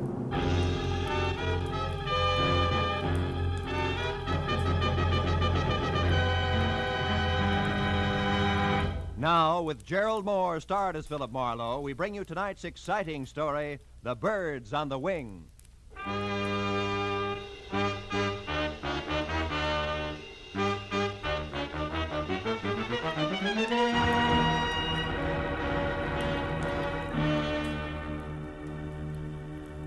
It had been the kind of quiet, workless week that speaks well for human beings and their relations with one another, but doesn't do much for a private detective's bank balance. So when at exactly noon, a telephone call had jerked me out of Chandler's new novel, The Little Sister, and a voice edged with anxiety had dangled $100 worth of negotiable bait my way, I had snapped at it. But then I wondered if I'd done the right thing, because it had been my Hattie Pembroke, guardian of the millionaire thrill-seeking screwball Page Pembroke. And now, an hour later, I left the sunlight and felt my way into the gloom of the carefully tucked-away Hollywood bar, where she had suggested we meet. When I could see again, I spotted her at a corner table. That the old girl would be the other side of 50 and doing a little too much to disguise it, I had expected. But that she would be drinking her whiskey neat, I hadn't. When I approached her and introduced myself, Mr. Marlowe, she started to come you right to the probably point, know as much- but didn't quite make it. Oh, how rude of me. I'm sorry. You're probably dying for a drink. Oh, waiter. Well, frankly, no, Miss Pembroke. I'm not exactly dying. Oh, now. I know you men in your early afternoon appetite for a friendly drink. There's no harm in it. Matter of fact, I've already had... Well, I've had a small drink myself. No fooling. Oh, waiter, this gentleman's order, please. Yes, ma'am. What'll it be, sir? Scotch and soda, if the lady will join me. Oh, no, I couldn't. Really? Well, all right. Scotch for me, too, waiter. Johnny Walker. Yes, ma'am. Now, Mr. Marlowe, let's get down to business. Have you ever been to Oxnard, California? Uh-huh. Good, because that's where my nephew is. Also, it's where the Calumet Valley County Fair is being held. Really? Whatever that may be. Most important, it's where you can probably find out what kind of trouble Page is in. You see, the poor boy is Down to just... his last $5 million. No, I'm sorry, Miss Pembroke. I don't think I want the job after all. Now, one moment. Why not? Well, frankly, I hope you'll excuse the reference to actual living persons, but your polo-playing, motorboat racing daredevil nephew is a jerk. I know. Page Pembroke III is an unmitigated ass, a virile egomaniac, an idiot who's never done an honest day's work in his life. Wait, where is that drink? Right here, ma'am. Oh, thank you. Now, Mr. Marlowe, sit down and drink your drink. When I referred to my nephew as a poor boy in trouble, I was only trying to avoid saying all this. Oh. Your health, sir? Yes. Well, my health. Now, your next question. Since I obviously share your sentiments about my nephew, why all this concern over him, correct? Close. Right. I want to help Page Pembroke, Mr. Marlowe, because it's my job. My, shall I say, bread and butter? All right, say it. You see, I'm executor of his estate, which my brother, Page's father, left for him. Well, as such, I get $20,000 a year until Page is 35, another 6 years. But if Page should die, disappear, or be committed to any kind of a public institution... Before then, the entire estate goes to charity, and I go find another job. And specialized jobs like handling $5 million estates are hard to come by these days, huh? Now, Mr. Marlowe, this letter here is all you have to go on. It was postmarked last night from Oxnard. Read it, read it. Oh. If you want your precious nephew to keep on being healthy, you better come and get him at once. The three of us had a nice little act going here at the Calumet Valley County Fair before he joined us just for laughs. We intend to have a nice little act going after he's gone. And one way or another, he's going to go. A friend, huh? Yeah? Well, what do you think? Oh, it's 5 to 1. It's nothing more than a woman spurned. Very young woman, Miss Pembroke. So you might be wasting $100 sending me up there. Then you'll go. Good. Yeah, but only because of my bank account. Mr. Marlowe, there'll be another $100 for you if and when you get all this straightened out. Now, call me at my home, Beverly Hills. Crestview 5412. 4124? Yes, as soon as you find out what's wrong. And, Mr. Marlowe. Yes, Miss Pembroke. On your way out, signal the waiter for me, will you please?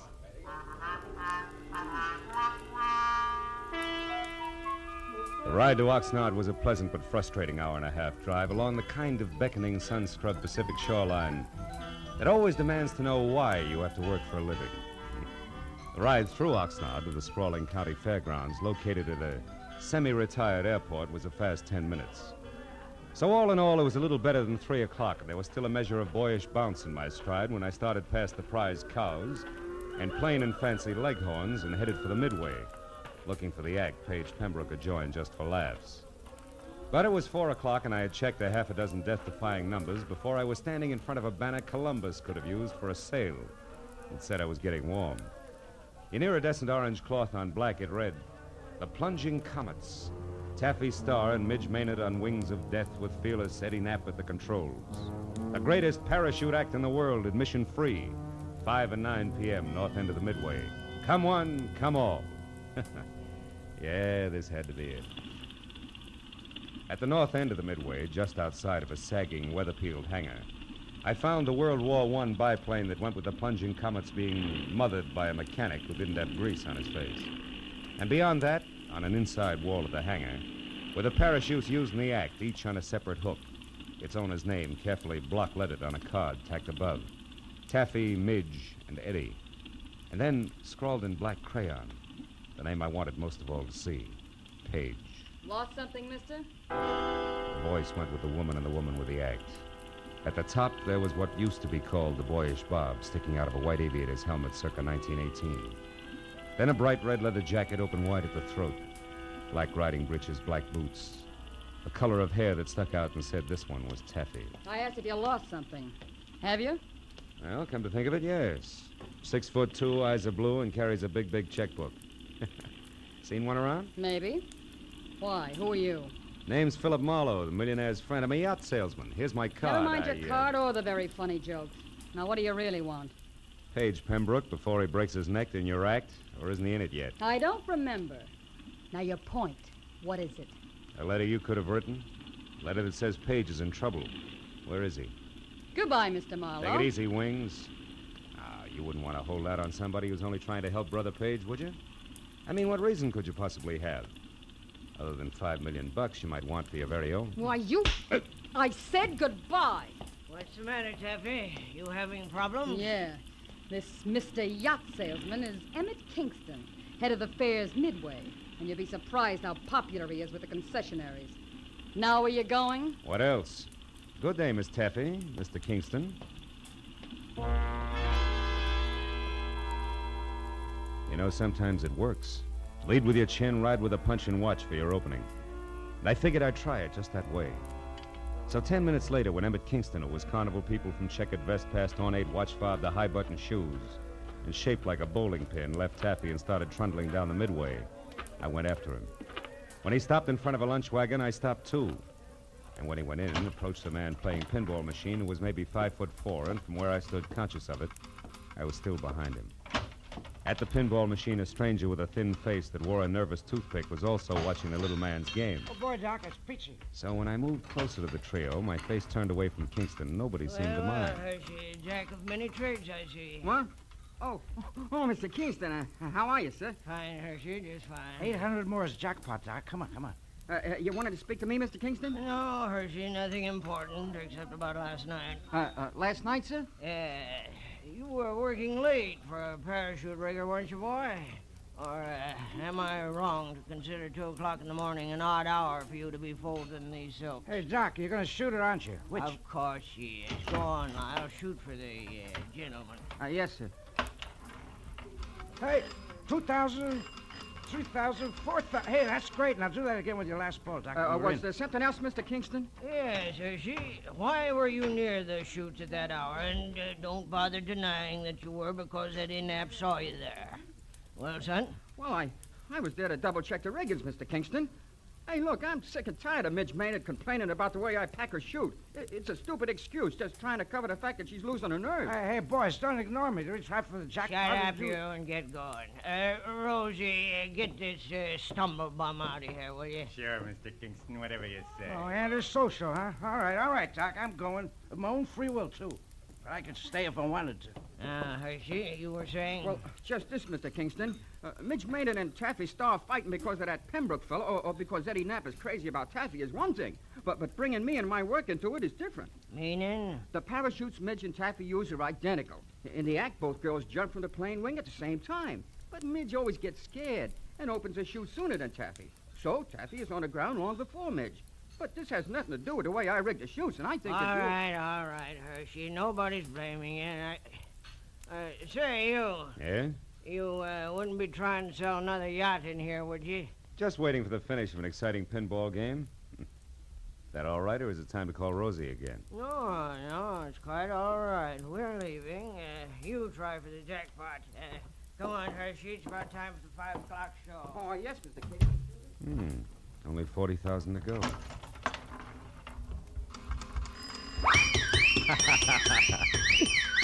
Oh, it's the first time I ever hit the jackpot. Oh, that's pretty good, Mr. Marlowe, considering that it wasn't your nickel you won on.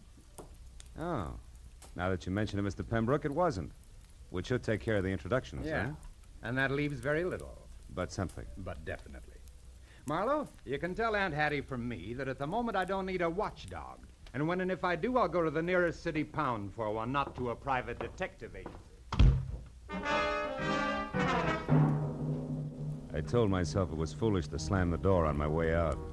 So I slammed the door on my way out. I started north down the Midway toward the open stands and the 5 o'clock sharp performance of the plunging comets. When I got there, the act was already underway with the silver biplane taking off. Eddie Knapp in white at the controls, Taffy in her red jacket and parachute crouched on one wing, Midge Maynard in blue jacket and chute on the other. Then as they slowly gained altitude, High-Button Shoes himself took over the PA. They did it up well, and by the time the plane was at about 3,000 feet, every pair of eyes was riveted skyward, and an expectant hush thicker than winter fog had settled everywhere. At 3,500 feet, the plunging comets, Taffy Starr and Midge Maynard with fearless Eddie Knapp at the control. They will not open their parachutes until they are within 500 feet of the ground. Now watch. They should be ready. Yes, 10 yes, there we go. Knees drawn up tight, arms close into their sides, they jumped. Specks in the sky growing bigger as they fell. 1,000, 2,000, 3,000 feet, and then, from taffy chute cloth, long and colored, a huge flag rippling in the wind from the end of a long rope. The flag seemed to rise above her as she fell, until the slack was gone, and then suddenly a chute opened, billowing. And then Midge, another flag rippling from the end of a long rope, and then the flag drifting free. Midge's chute not open, Midge plummeting down to the hard ground.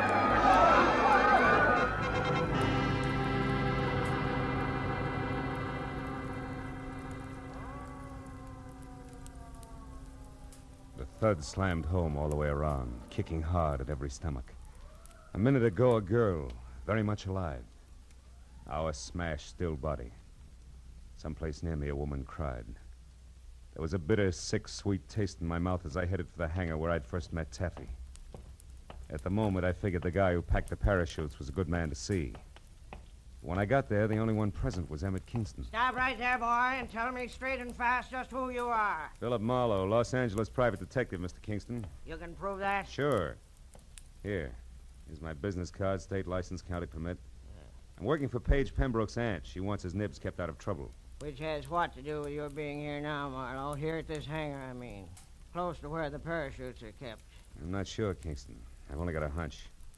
A hunch that Midge Maynard's death was no accident. Yeah, I got more than that already, Mr. Detective. I've got proof. Oh? You see this flag? It's the one that came off Midge's chute. There's a long rope attached to it. Yeah, I know. I saw the act. Pulls the chute open after the flag's flown a while, right? Sometimes, but not tonight, Mr. Marlowe. Tonight it couldn't. Why not? Wasn't it attached to the chute? It was. One end to the chute release cord, the other to the base of the flag. What went wrong? Nothing. Nothing, Mr. Marlowe, except that the long rope on Midge's chute was cut in two by a very sharp knife.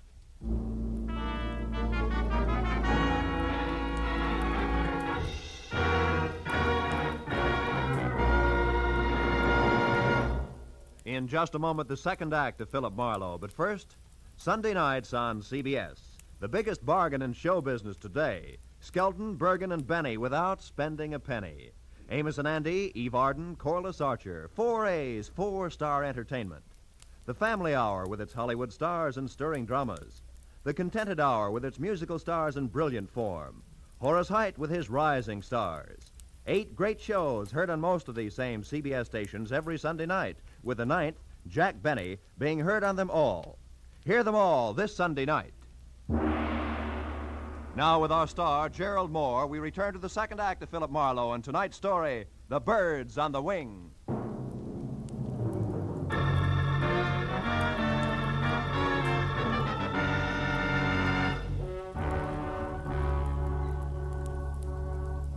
When Midge Maynard's grim accident turned out to be grimmer murder, I left Kingston and headed for a phone to call my client.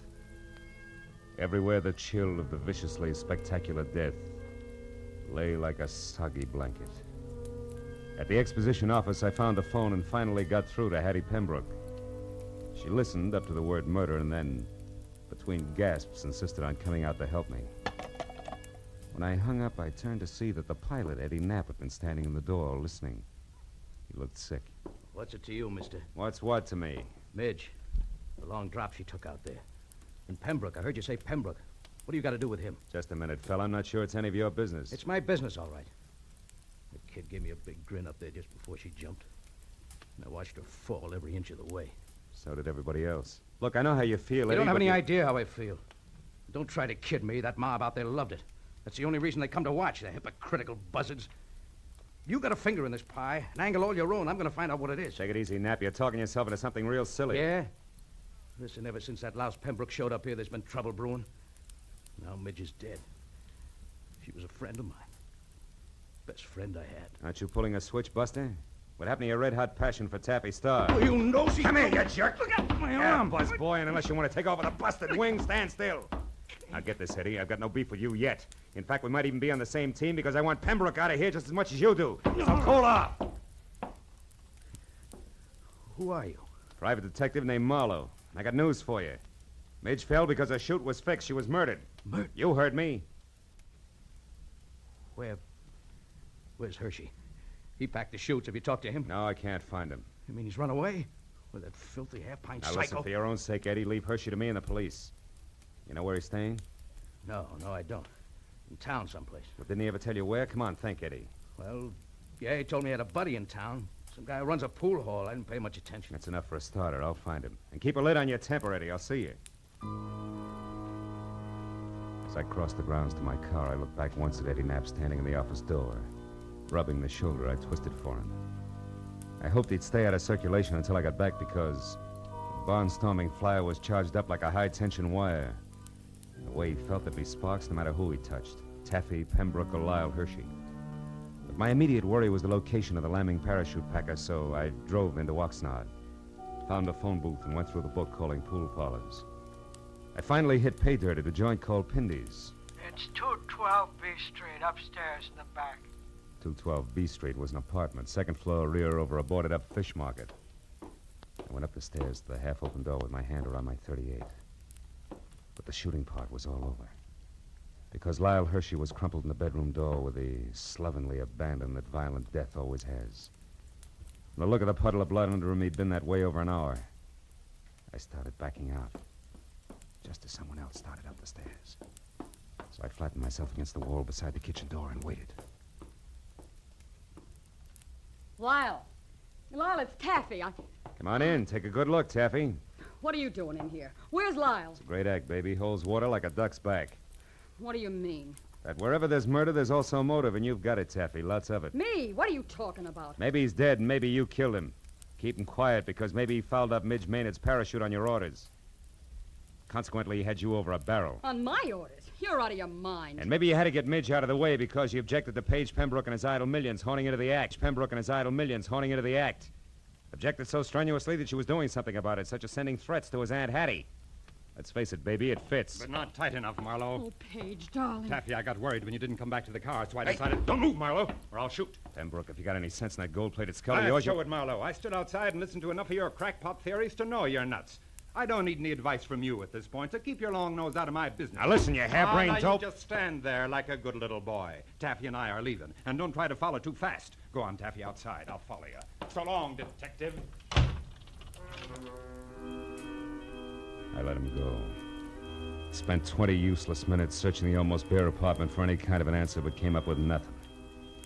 Hershey's body at my feet convinced me there was nothing in Oxnard for Marlowe. And the sooner I dumped the whole mess into the laps of local law and order, the better. So I kicked out the 10-cent lock on the flimsy door and went down the stairs. I cut through an alley to the street and started across to where my car was parked. And I was bracketed by a pair of headlights on a sleek Nash convertible. Hey there, Marlowe. Marlowe, what you doing here, boy? Nothing. Even that's an exaggeration, Kingston. What about you? I thought you had a show tonight. I certainly do, but the police don't give a hoot about that, boy. No. They insisted that I bring the rest of Midge Maynard's parachute harness in for investigation. Get in, come along, will you, son? Maybe you can help me out. Okay. I want to see the police myself. Oh, is this Midge's stuff here? That's it. Don't mind holding it, do you? No. You know, this is a waste of time, boy. All they have to do is pick up Lyle Hershey, and they'll get all the answers. They'll have to pick him up, all right, but he'll give them problems, not answers, Mr. Kingston. Lyle Hershey's dead. He was murdered. You say Lyle... Yeah, I just came from his place. Somebody shot him. Great suffering sardines. Well, that means there's another killer, and still on the loose. I knew I shouldn't let him do it. Let who do what? Why, Taffy's going to give an air performance tonight. They pulled me into the grounds just as I was leaving and told me that Pembroke fella's going up to Midge's place. You mean those two showed up out there? It doesn't make sense. Well, Pembroke's got plenty of nerve in his own chute, so I guess... Shoot? Yeah, he's... Wait a minute, Kingston. Stop under that streetlight, will you? Why, What is it, Marlowe? What are you looking at? Sure. Red smudges on the inside of these straps. There's something wrong here, Kingston, but I can't quite peg it. Say, Kingston, what time was that performance going to start? Why, 9 o'clock. 5 minutes and 5 miles to go. Come on, boy, turn the heap around and romp on it. We got a killer to catch.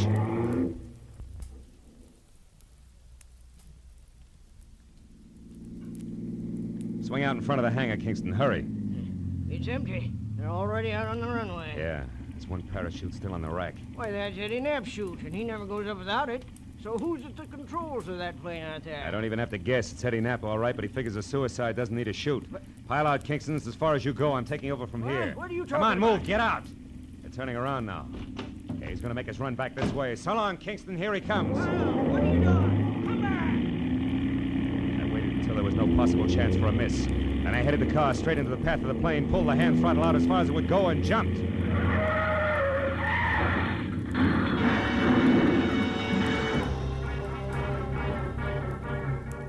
From there on, it was easy.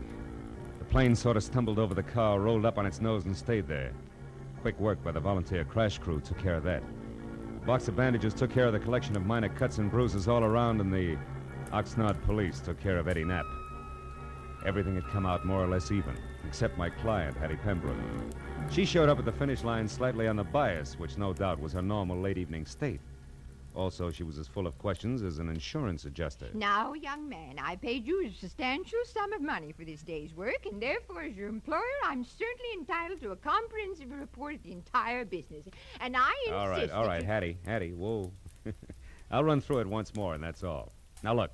First, the threatening letter you got was written by Midge Maynard because she was afraid Paige was going to break up the act. You get it? But the real screwball was Eddie Knapp. He was crazy about Taffy Star and insanely jealous when your nephew and his money showed up. Knapp decided if he couldn't have Taffy, nobody else would, because he'd kill her. And yet, Midge Maynard was the one who got killed. You catch on quick. Knapp killed Hershey because he was afraid Hershey had seen him tampering with the chutes. You get that? No. No. On second thought, Marlowe, maybe you better submit a written report tomorrow. Yeah, with adding machine enclosed. Now, look, Hattie, it's not Hey, that... Marlowe, Paige and I want to apologize. We treated you pretty badly tonight, and, well, you did save our lives. Business is business. Yeah, that's right. He was hired to do a job, dear, and he did it. I'm only interested in one thing, Marlowe. How'd you know it was Eddie Knapp? Well, nobody had a really good motive for killing both Midge and Hershey, so when I realized the chutes had been switched, I knew Midge's murder was a mistake. From there, it was easy. How'd you find that out, Marlowe? From red smudges on the inside of the harness shoulder straps. Red that had to come from your leather jacket there, Taffy. The one Midge always wore was blue. Mm-hmm. Very interesting. Well, Hattie, write the detective a check so he can go. That's the best idea you've had to date, Pembroke. And include on it the price of a repair job on Kingston's car, a new tweed suit to replace this one that lost knees and elbow on the runway when I jumped. And also, don't forget the bonus you promised for keeping your job alive, Hattie. Oh, just a minute, Marlowe. As for you, Pembroke, the only reason I'm not filing an assault and battery charge against you is that you've got great grounds for a countersuit. What do you mean? This! Bless you, my boy. Mail me the check. Good night.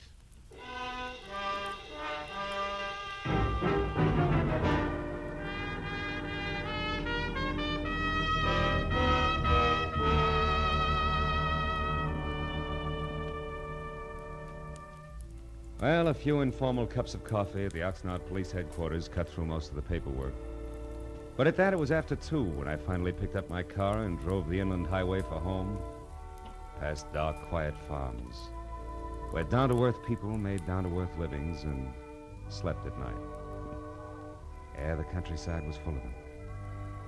So it was with a real sigh of relief that I finally opened the door to my apartment and looked forward to some peace and quiet.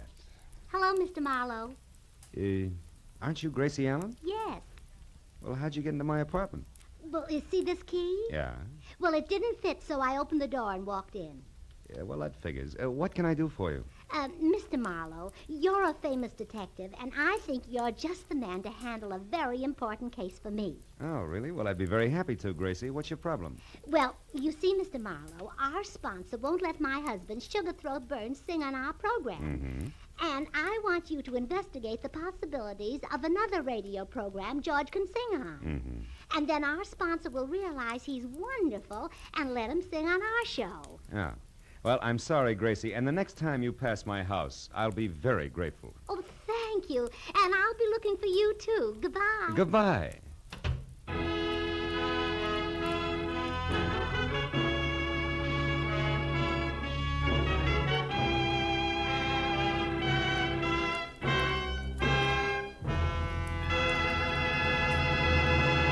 The Adventures of Philip Marlowe, bringing you Raymond Chandler's most famous character, star Gerald Moore, and are produced and directed by Norman MacDonald.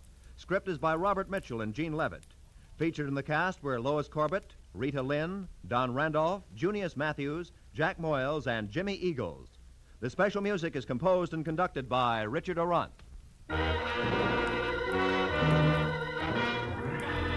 Be sure and be with us again next week when Philip Marlowe says... It started with a kid hawking papers on Hollywood Boulevard and moved from there to a house full of hate on a quiet street, a blonde liar on ice skates, and a corpse in a burned-out shack.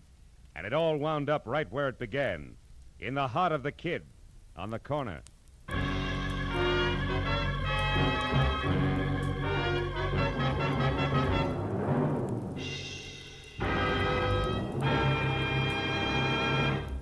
Two music programs that make your Sunday afternoon listening a delight and a pleasure are the Symphonette and the Choraleers. The Choraleers sing popular and semi-classical songs in stirring style. The Symphonette brings you excerpts of great orchestral works. Hear the Symphonette and the Choraleers tomorrow and every Sunday, as well as Sammy Kaye's Sunday Serenade, now heard exclusively on CBS. All of these outstanding music programs are heard on most of these same CBS stations. This is Roy Rowan speaking. Stay tuned now for Gangbusters, which follows immediately on most of these stations. This is CBS, the Columbia Broadcasting System.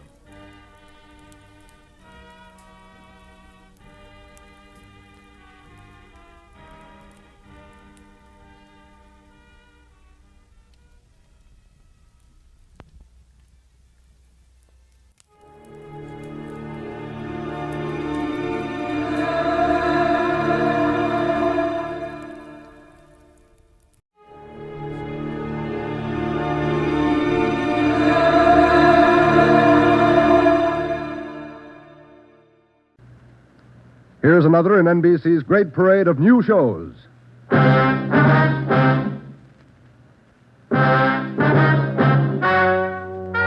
Ladies and gentlemen, the story you are about to hear is true. Only the names have been changed to protect the innocent. NBC brings you Dragnet.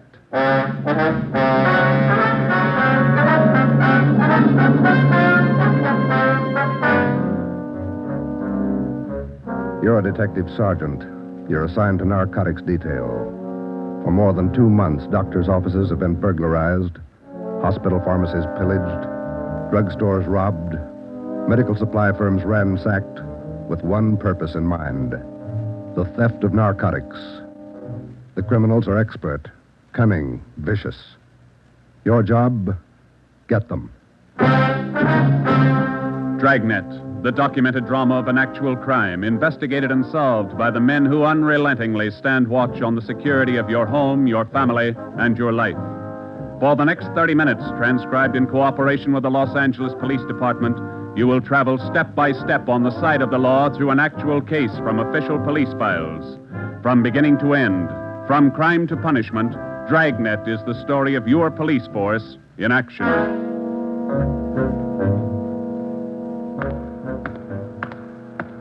It was Thursday, March 23rd. It was windy in Los Angeles.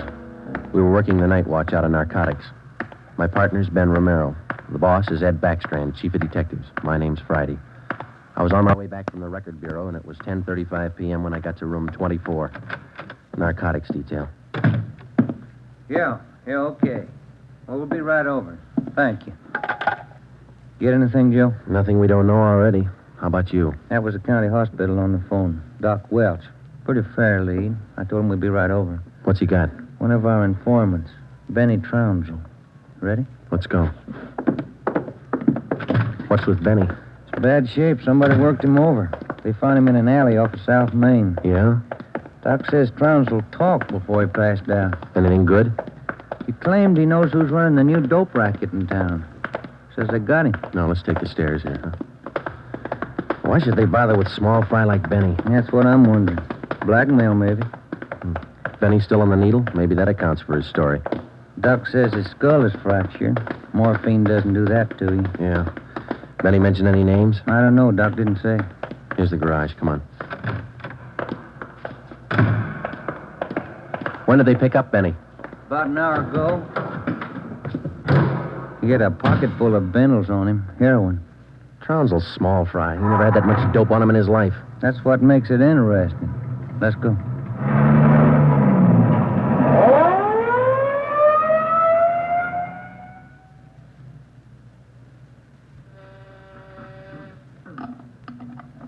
County Hospital? Yes, sir. The line is busy. Will you wait? Thank you. Can I help you, gentlemen? We'd like to see Dr. Welsh. She's expecting us. Your names, please? This is Sergeant Romero. My name's Friday, police officer. Oh, yes. Around the corner to your left, room 127. The doctor's waiting for you. Thank you. Come on, Ben. I hope Benny's still talking. We could sure use a lead. Yeah. Here it is. 127. Hiya, Ben. Joe? How are you, Doc? Anything new? Just left Trounsel upstairs. You think we can talk to him now? Won't do much good. He died about 6 minutes ago. For almost 2 years, Benny Trounsel, an addict himself, had been one of the most valuable informants Ben and I had in the narcotic gangs. More than once, he had helped us solve a case, but this time, if Benny Trounsel had any direct leads to the nerve center of the newest narcotic ring, he took them with him. Besides his dying accusation that the ring had gotten to him, he left behind only 2 small scraps of information. First, when he arrived at the county hospital, Dr. Welsh reported that Trounsel repeatedly muttered the name Patterson. Secondly, among the few personal effects found in his pockets was a good amount of heroin and a small piece of white paper with 2 words scrawled on it, Tucker Building. Benny Trounsel's body was taken to the county morgue, and the next morning it was posted. At the coroner's inquest, the cause of death was listed as a brain hemorrhage induced by severe blows by a blunt instrument on the sides and base of the skull, inflicted by a person or persons unknown. Besides Ben and myself, the only identification witness at the inquest was a woman who managed a rooming house in Benedict Alley, where Trounsel used to stay periodically. After the inquest, we questioned her briefly in our office. Miss Strite, you say you can't remember any friends Trounsel had while he stayed at your rooming house? No, I can't. Besides, if I knew that man used dope, I never would have rented him a room. How long did he rent from you, Miss Strite? Oh, about 6 months. I run a respectable house. I don't mind if my people drink a little now and then, but those dope users, no, sir. Did you know anything about Trounsel, Miss Strite? Where he spent his time, where he had his meals? Well, don't serve at my place. Too much trouble.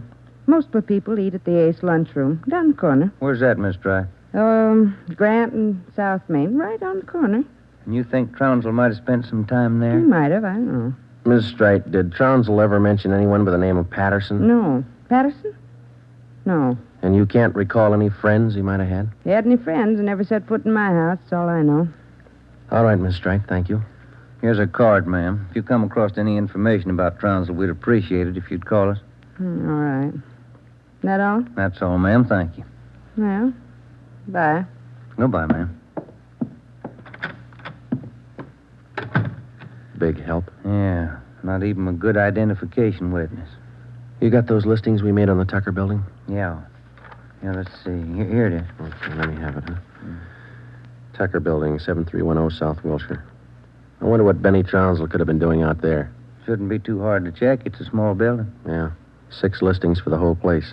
A couple of law offices, real estate guy, dentists, architect, and a doctor. One dentist, one doctor could be a lead. Maybe. Pretty thin.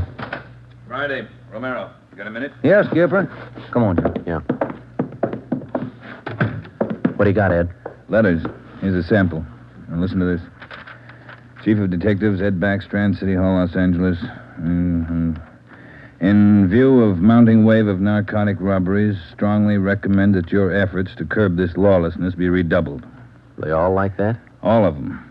They're mad. Can you blame them? Not a bit. We haven't got much to go on, Chief. The gang's pretty smart. All right, then let's be smarter. There's no law against it. Doing our best, Skipper. Then make it better.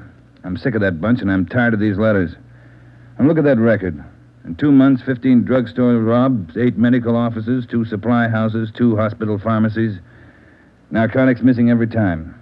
Now, who's behind it? None of the old-timers. We've checked them out. Gone over every hype and mainliner we know of. All right, then get on the transients. New faces.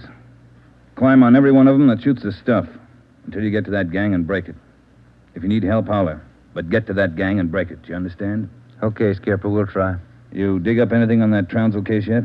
Still checking out one lead. What? Slip of paper we found in Trounsel's pocket, Ed. Said Tucker Building on it, that's all. Just going to check it out when you called. All right, hop on it, fast. We got a lot of pressure on us. Keep in touch with the office. was almost noon when Ben and I got out to the Tucker building. It was a two-story affair, comparatively small, very modern. We checked with the dentist in the building first, but he'd never heard of anyone by the name of Benny Trounsel. His records and appointment books proved it out. Well, that's one down, Joe. Yeah? Let's try that doctor's office now. What's his name? Let me see. Springer. Dr. Fred Springer. He's on the second floor. Okay. There's a stairway down there. Come on. Pretty close to lunchtime. Might not be in. Maybe. Somebody should be there. We haven't got much time to play with. Yeah. Chief sure was up in there this morning. Here's the office. Fred Springer, M.D.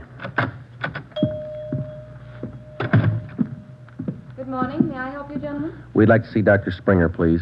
Do you have an appointment? No, we don't. Well, the doctor's not in at present. Would you like to make an appointment for later in the day? No, ma'am. We're police officers. This is Sergeant Friday. I'm Sergeant Romero. How do you do? I'm Miss Turner. I'm the doctor's nurse. Then you must take care of the appointment and record books for the doctor. Yes, I do. Well, maybe you can give us the information we're looking for, Miss Turner. Did the doctor ever have a patient by the name of Trounsel? Benny Trounsel? Trounsel? Mm-hmm. No, I don't think so. Just a moment. I'll check. Thank you. No. Trounsel, is that the way you spell it? Yes, ma'am. No. The name's not listed here. Let me check the account book. No. Wait. It's funny. What's that, Miss Turner? Here in the back of the book in the doctor's handwriting. Look. Trounsel, the black parrot. Certainly funny. I can't remember seeing that notation before. It must be fairly recent. Miss Turner, what kind of a clientele would you say Dr. Springer has? Oh, it's quite exclusive. Beverly Hills, Bel Air. That's where most of the bills are mailed. Can you recall seeing Trounsel in the office here, Miss Turner? Small man, thin, walked with a kind of a limp, not very well dressed? No, I don't think so. Doesn't sound like any of our patients. Would you show us the doctor's prescription lists for the last 2 months? We'd like to check them. Well, I'm afraid I can't. Dr. Springer keeps them in the safe. He's the only one who has the combination. How long you been with Dr. Springer? About 10 months. Ever since he started his practice out here. Where was he before that? Philadelphia. I don't understand all these questions. Is anything the matter? Just a routine check, Miss Turner. When do you expect the doctor back? About 4 this afternoon. He's out making home calls. All right. Here's our card. Would you ask him to call us as soon as he comes in? I'll do that. Thank you, Miss Turner. Bye. Goodbye. Bye. Oh, say, Miss Turner, there's one more question. Yes? Does Dr. Springer have a patient by the name of Patterson? Oh, yes. One of the doctor's first patients, John Patterson. He lives out on East Beverly Drive. When we left Dr. Springer's office, we called R&I. There was no make on John Patterson. Ben and I drove over to see him just on a hunch. It didn't pay off right then, but it showed a little promise. When the maid came to the door of the Swank apartment, she told us Patterson was out for the day. We asked her about Patterson's occupation. She didn't know. We asked her about his friends, his business acquaintances. She could remember only 2 people visiting the apartment. One of them was Dr. Springer, apparently a constant visitor. The other, a tall, dark man who spoke bad English. We asked the maid how long she had worked for Patterson. She said ever since he moved to Los Angeles, about 6 months before. A few things started to fall into place, but it was strictly a guesswork operation. Ben and I got in the car and headed for the south end of the city to check out some of the places Benny Trounsel was supposed to have frequented. We met a stone wall. From the Ace lunchroom near Benny's former rooming house to the Black Parrot. No one was willing to talk. Threats didn't work, and neither did promises. Ben and I gave up for the moment and headed back to the office. Pacific Ambulance 1, call to Alhambra is now code 3. Seems like Skid Row doesn't want any part of this one. Yeah, there's a bad feeling. Something's got him scared. Sure would like to know what it is, or who it is. Yeah, I'd like to know the answer to that, too. Control 1 to Unit 80K. Control 1 to Unit 80K. Us, Joe. Get it, will you? I got it. 80K to Control 1. 80K to Control 1. Go ahead. 80K. Call station 2511, code 3. 80K to Control 1. Roger. KMA 367. Wonder what that's all about. Well, let's find out. There's a drugstore. They ought to have a phone. Pull over, huh?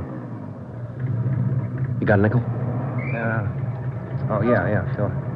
Thanks. I'll be back in a minute.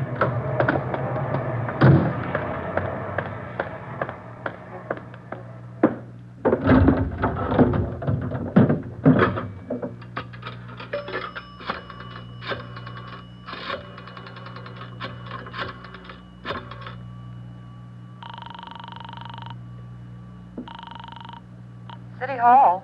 2511. Thank you. Chief of Detective's Office, Hannon. This is Friday, Mike. The chief there? Oh, yeah, just a minute. Backstrand talking. This is Friday, Ed. What do you got? You tied up? Nothing big. Then check in as soon as you can. Got something good. What?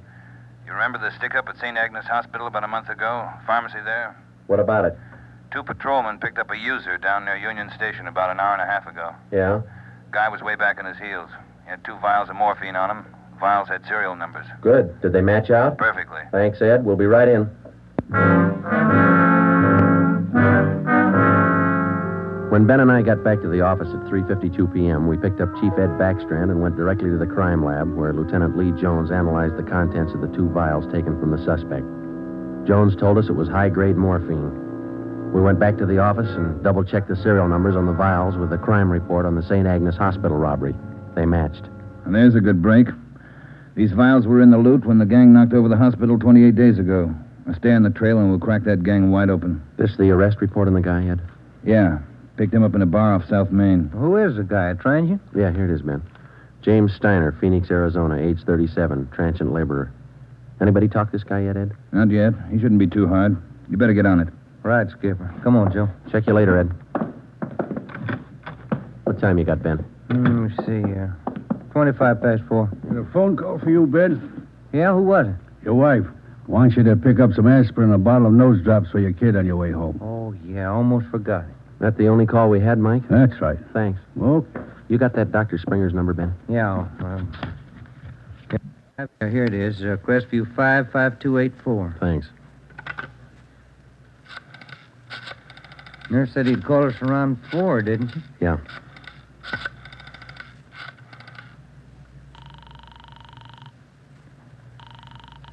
Dr. Springer's office? This is Sergeant Friday down at the police department. Dr. Springer there? Well, no, he isn't, Sergeant. He called in about 20 minutes ago, and I gave him your message. He said he'd call you. All right, Miss Turner. When he comes in, tell him to call us. Impress on him. It's urgent. All right, Sergeant, I'll do that. Goodbye. Goodbye. No luck? I don't know. Just a hunch. He may be ducking us. Who you calling now? State Medical Board. Maybe they can check us out on Dr. Springer. I put the call through to the State Medical Board and asked for a check on Dr. Fred Springer. They said they'd call back within the hour. In the meantime, we had James Steiner brought to one of the interrogation rooms for questioning. It was all talk. Look, it's like I told the sergeant when they booked me. I don't know anything about this hospital job. Sit down, Steiner. Oh, all right, thanks. How long you been in the city, Steiner? L.A.? Oh, about a month. I came from Phoenix, looking for work. Things are pretty slow in Phoenix. Where'd you get the morphine? Huh? I said, where'd you get the morphine? The stuff? Oh, I bought it. Just for a pop now and then. I just play around with it. Just for kicks. Who'd you buy the vials from? Who? I don't know. A guy in a bar gave me a price. Which bar was that? Which bar? The Black Parrot. I'm not hooked. I just play around with it just for kicks. What did the guy look like, Steiner? What did he look like? I don't know. Tall, I guess. Would you remember him if you saw him again? Remember? Sure. I talked to him a couple of nights at the bar. Was he on the stuff? Was he a hype? Hype? Yeah, maybe. Tall fella, dark. You shooting the stuff? Shooting the stuff? No, I'm no mainliner. I never took in the veins of my life. I told you I'd do it just for kicks, just a pop now and then. Take off your shirt. Let's see your arms. Huh? My arms? Come on, take it off. Well, who are you kidding, Steiner? Your arm looks like a pincushion. I told you just once in a while, just for the kicks. I'm not hooked on it. They found 2 vials of stolen morphine on you, Steiner. You can go 2 ways, hard or easy. Hard or easy? I told you I ain't done nothing. I bought this stuff. I use a cap or a bindle once in a while for kicks, but I'm not hooked. I bought the stuff, I tell you. Who was he, Steiner? Who sold it to you? Who? I told you I met him in a bar, the Black Parrot. Who was he? He was tall. Dark. He gave me a good price. Come on, let's have it, Steiner. His name. I'm feeling sick. You got something for me? I'm sick. All right. Mike. Yeah, Joe? Get some milk. A couple of quarts right away. Okay, Joe. You ready to tell us, Steiner? Who was he? I'm sick. I'm sick. We're getting some milk for you now. Come on, you better talk. Max. That's all he said. Name was Max. He gave me a good price. I only take a pop now and then just for kicks. You think you could point him out for us? Yeah, maybe. I'm sick. I'm sick. Narcotics, Romero. Hello. This is Dr. Springer calling. You wanted to talk to me. Yes, we did, Doctor, and we've got a few questions we'd like to ask you. Oh, hold on just a minute, will you? It's Dr. Springer, Joe. All right, tell him we got to see him tonight. We'll call him back later. Dr. Springer? Yes? Sorry, Doctor. We'll have to see you later on tonight. You be at home? Well, I have an appointment this evening. Would you mind telling me what this is all about? Sure, Doctor. It's about a man named Benny Trounsel. Oh. I see. And if you don't mind, we'd like to check over your prescription list with you. Yes. I'll cancel my appointment. You can contact me here at home. 1538 South Road. I'll be here all night. All right, Doctor. Thank you. We'll see you later, then. Yes. Goodbye. Goodbye. What'd he say? All right? Yeah, it's all right. I'll buy that hunch of yours now, Joe. Hmm? Dr. Springer, he knows who killed Benny Trounsel. I bet he knows why. When Mike Hannon came back with the milk, we fed it to Steiner, and then we put him back in his cell. We put in another call to John Patterson out on East Beverly Drive, but there was no answer. We left word with Hannon where we were going, and then Ben and I headed out for Dr. Springer's home. It was 7:35 when we pulled up into the driveway at 1538 South Road, a low, rambling ranch-type home.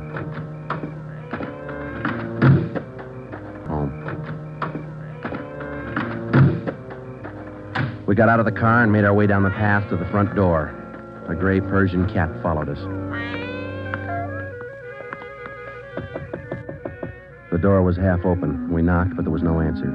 Through the window, we could see the living room was dimly lighted. We went in. We found Dr. Springer sitting in a large carved mahogany chair in the dining room.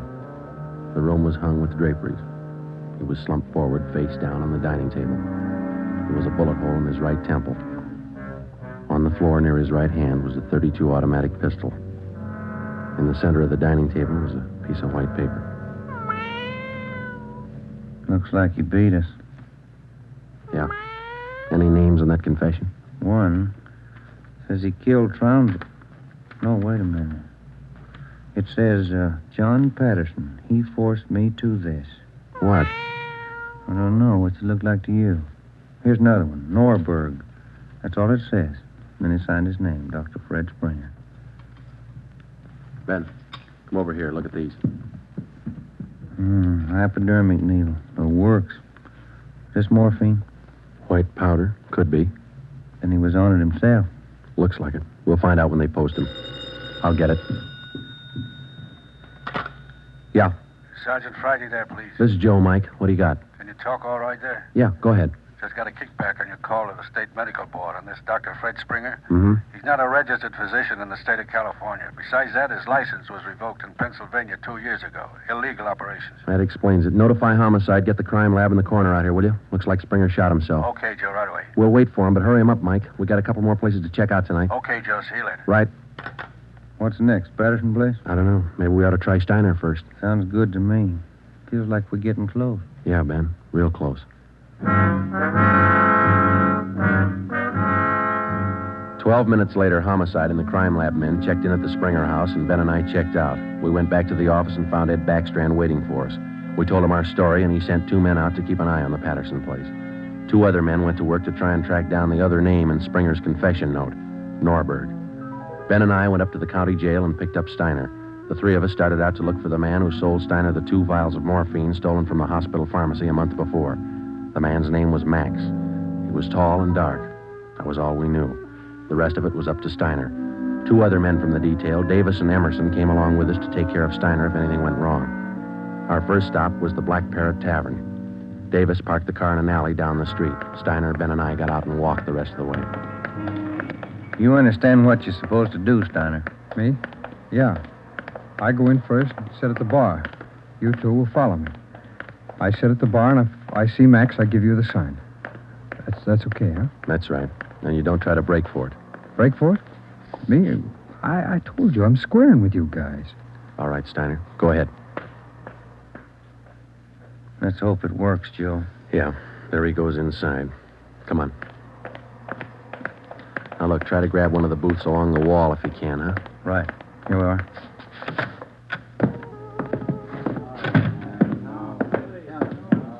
The first booth, Ben, it's empty. Yeah. Fellas left to order at the bar. Waitress got a night off.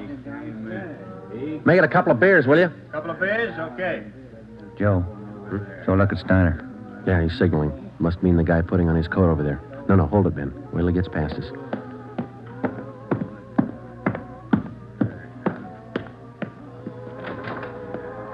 All right, get Steiner back to the car. I'll tail the guy. You come after me.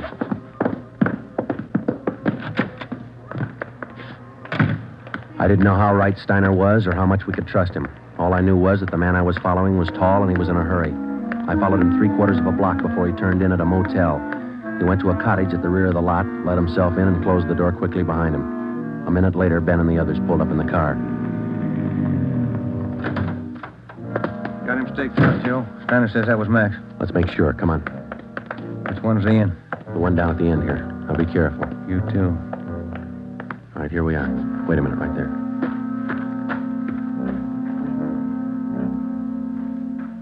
All right, look, there's no rear door. He's got to come out the front. Keep the door clear. You ready?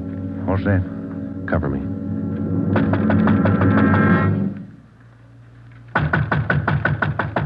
Open up in there.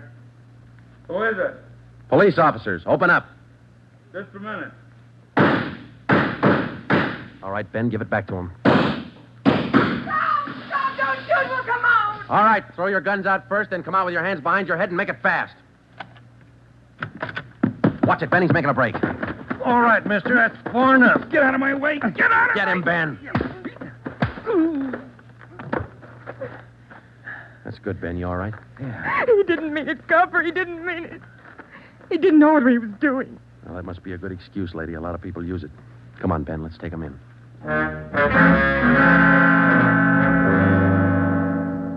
It was 10 minutes past midnight when we got back to headquarters. Both the man and the woman were booked for violation of the State Narcotics Act, a felony.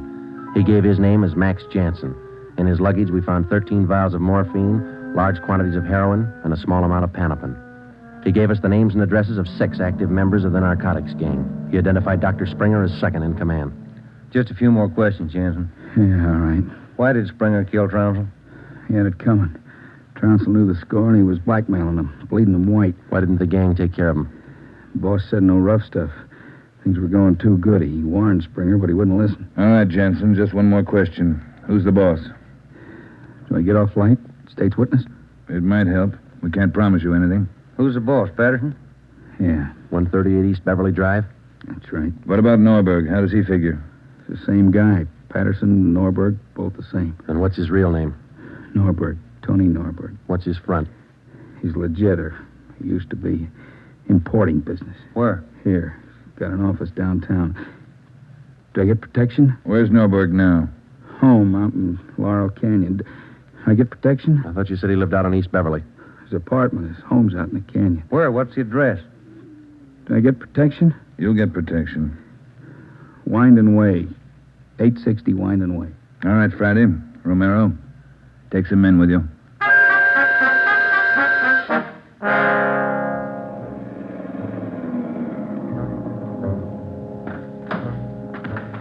All right, Davis, cover the back of the house. Levine, you cover the front. Come on, Ben.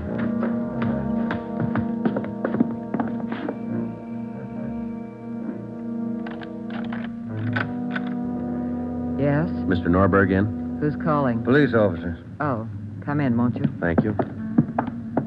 Now get your hands up.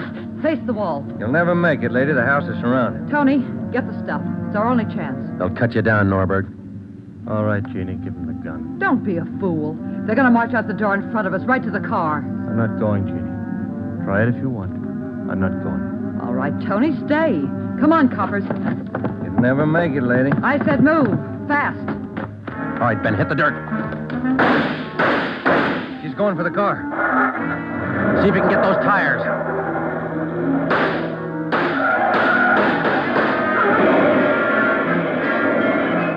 Come on.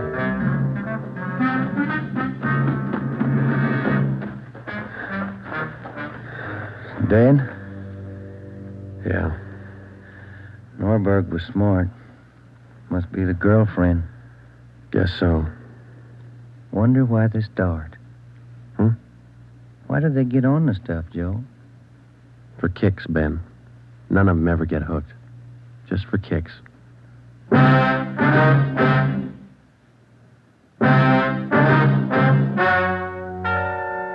story you have just heard is true. Only the names were changed to protect the innocent. Tony Norberg, alias John Patterson, was tried and convicted for possession of narcotics, robbery, and conspiracy, and was sentenced to the maximum term prescribed by law, each count to run consecutively. He died 3 years and 11 days after his arrival at the state penitentiary.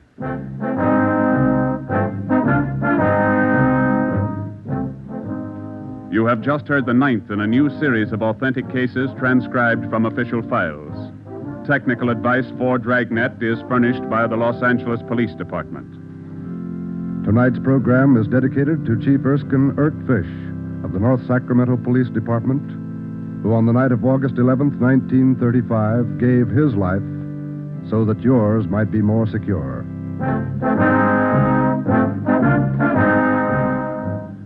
Dragnet came to you from Los Angeles. This is NBC, the national broadcasting company.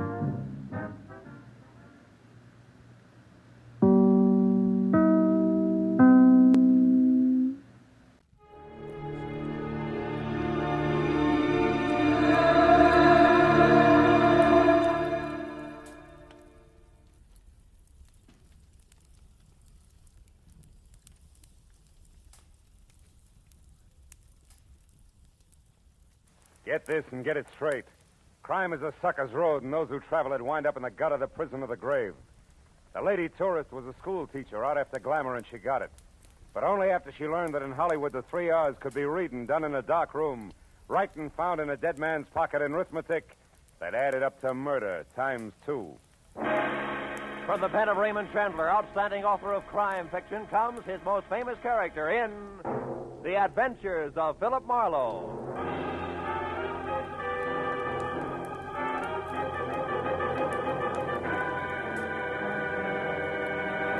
Now, with Gerald Moore starred as Philip Marlowe, we bring you tonight's transcribed story, The Ruston Hickory.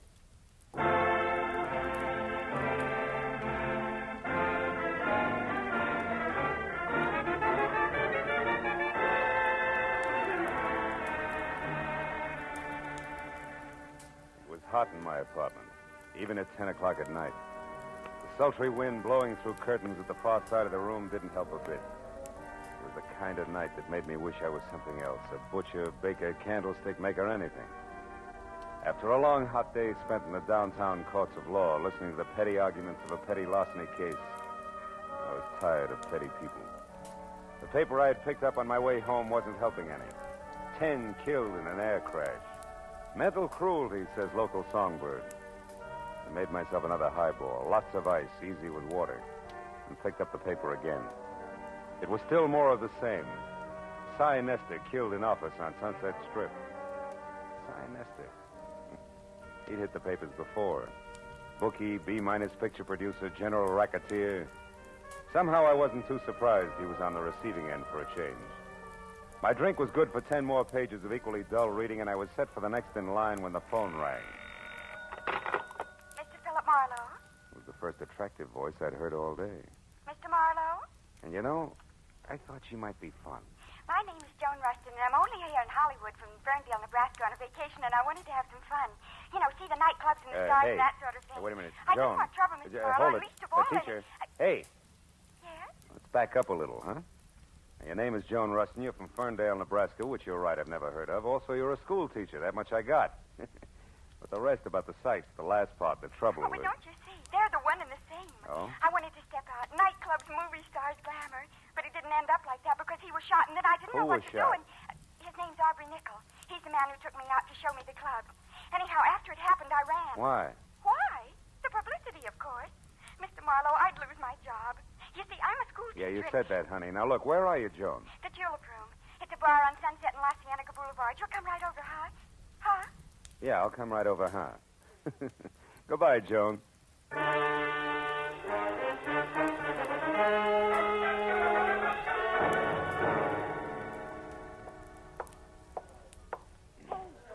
Mr. Marlowe. Yeah, but where are you? Over here in this booth. Hurry. Okay, hurry it is.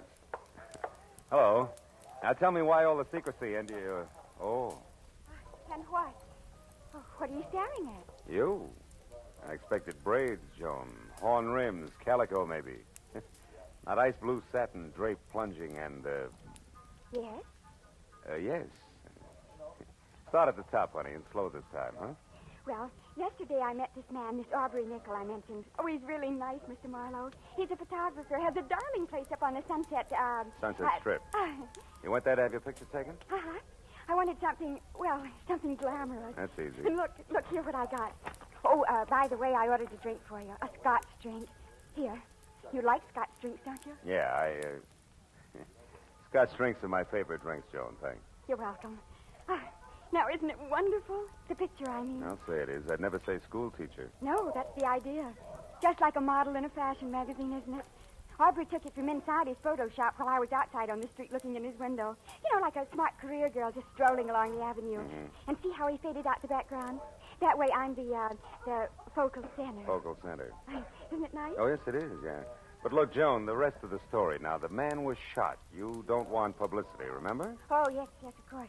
Well, we made a date, Mr. Marlowe, for tonight. I was to be at his place, his shop on the strip at 8, which I was. But when I got there... He was gone.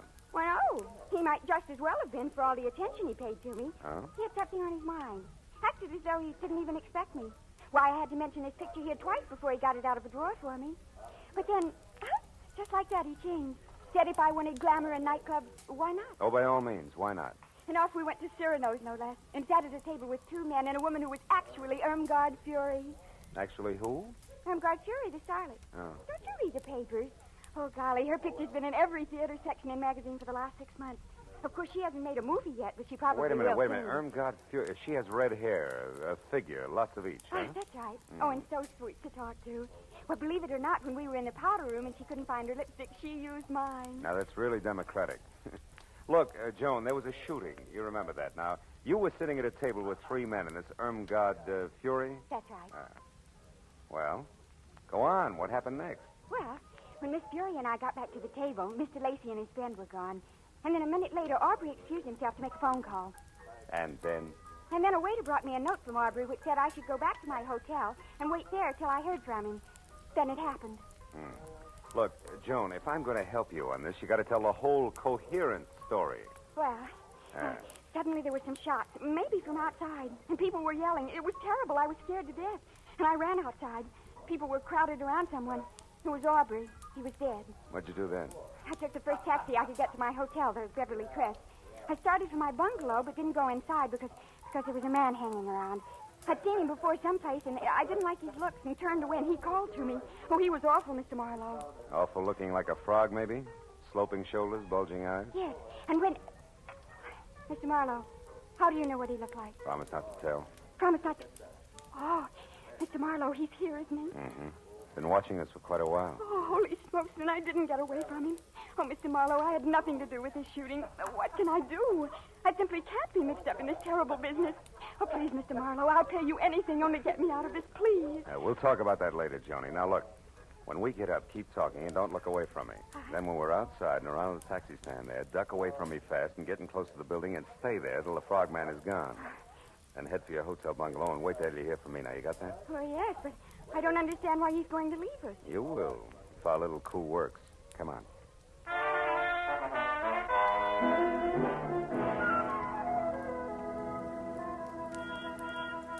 It played easier than I'd expected because, like a good shadow, the frogman gave us a small head start, which was all I needed. The second Joan darted away from me, I moved quickly up to the first cab in line, opened and slammed the rear door fast, said goodbye out loud to Joan, who was not in the back seat, then slipped the driver 5, winked hard, and practically shouted a very far-away address at him. When he lurched from the curb, I stood there and waved a minute. It was still supposed to be Joan. Then, even as I saw the frogman dart across the street, pile into his own car and take off after the cab, I walked slowly back into the bar where I had another Scotch drink and did some fast checking on the current location of Aubrey Nichols, which was the Dawson Memorial Hospital. Then I started outside for my car after stopping en route at the booth where Joan and I had been sitting to pick up a pair of gloves and glamour portrait. My new little client had left on the seat. The school mom had been upset indeed.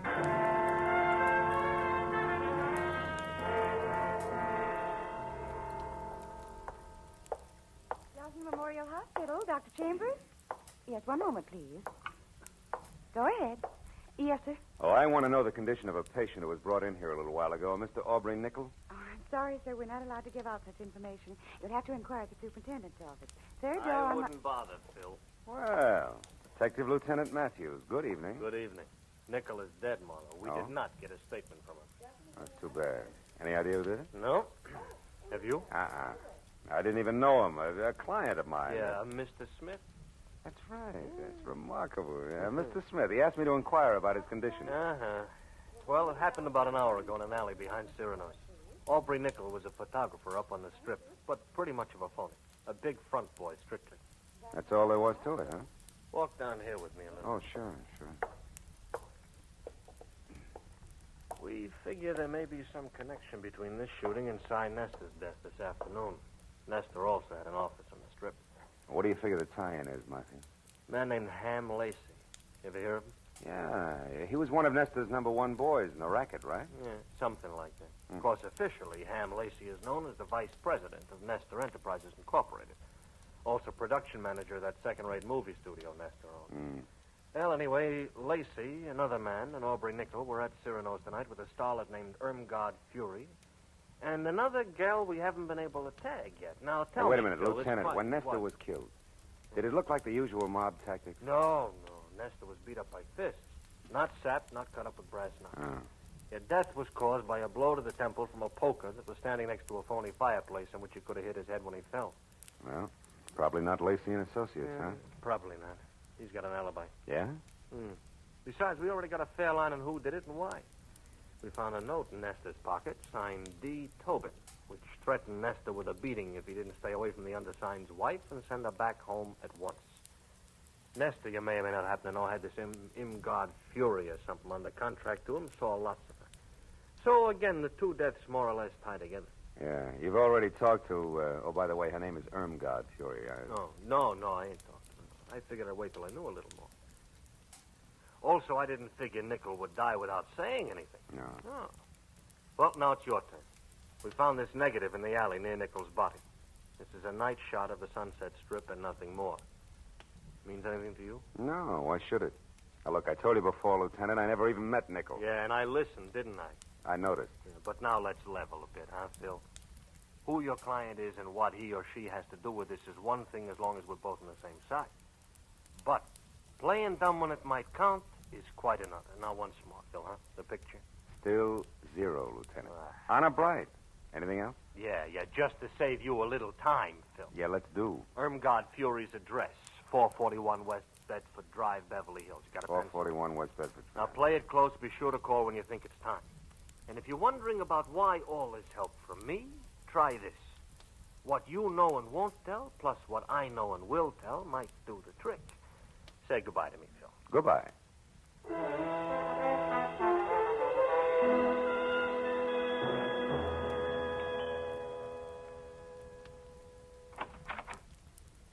Yes? Miss Fury, my name's Philip Marlowe. I must talk to you at once. About what? Your husband, I'm a friend of his, and he asked me to get in touch with you. It's because of what happened this afternoon up on the strip. Oh? Well, what's wrong? Is Dave here in town? Yeah, he is, and he's in trouble. You see, the police are after him. All right, hold it, mister. You've said enough. Huh? What are you, cop or a reporter? Oh, now, wait a minute, Miss Fury. I've already told you I'm a friend of Dave's. Whose name happens to be Douglas. Mr. Douglas Tobin. Keep that in mind when you try this next time. Good night. Not so fast, baby. The mistake was mine, but I still want to talk to you. So do a lot of men. I'll bet. Now beat it before... God? Before I forget myself. What's the trouble, then, guy? Oh, no trouble, Hamilton, darling. This gentleman was just leaving. He had the wrong address. He made a mistake. Didn't you, Mr. Marlowe? Yes, a blunder. 1,000 apologies, and good night, Mrs. Tobin. For what it was worth, it worked. At the mention of the name Tobin, Ham Lacey spun around like he was built on a pivot, and his eyes that were narrow slits with all the come-hither look of a cobra's never left me. As I slowly walked away from him and past the yellow convertible he'd just driven up in. License number 6969X, California. And on out to the street. All of which only meant that Lieutenant Matthews was probably right about there being some connection between Cy Nestor's murder and the death of Aubrey Nickel. When I opened the door of my car and started to climb in under the wheel, the voice in the night helped not at all. If you don't do as I say, I'll kill you. Okay. Knock it out. Take it easy. All right. Now close the door and turn around. You're back to me. Now, look, if this is a stick-up, Busty, you can save us both a lot of time. Shut up. I'm not a hold-up man. Now, move over there, close to those trees. Go on. I want to ask you a question. All right, that's far enough. Now, what have you got to do with Helen? Helen who? Helen Irmgard Fury. That's what she's known as now. What have you got to do with her? Tell me. Very little, Mr. Tobin. Tobin? You know who I am? And so do the police. Why don't you call it quits while you're still in one piece? No, not quits. That's what you want, what all of you want. Me arrested and out of the way in jail and maybe out of the way for good. No. So that won't be. Helen's mine and you're not going to harm her. Careful, Tobin. You're getting excited. Yes, excited enough for this. Go!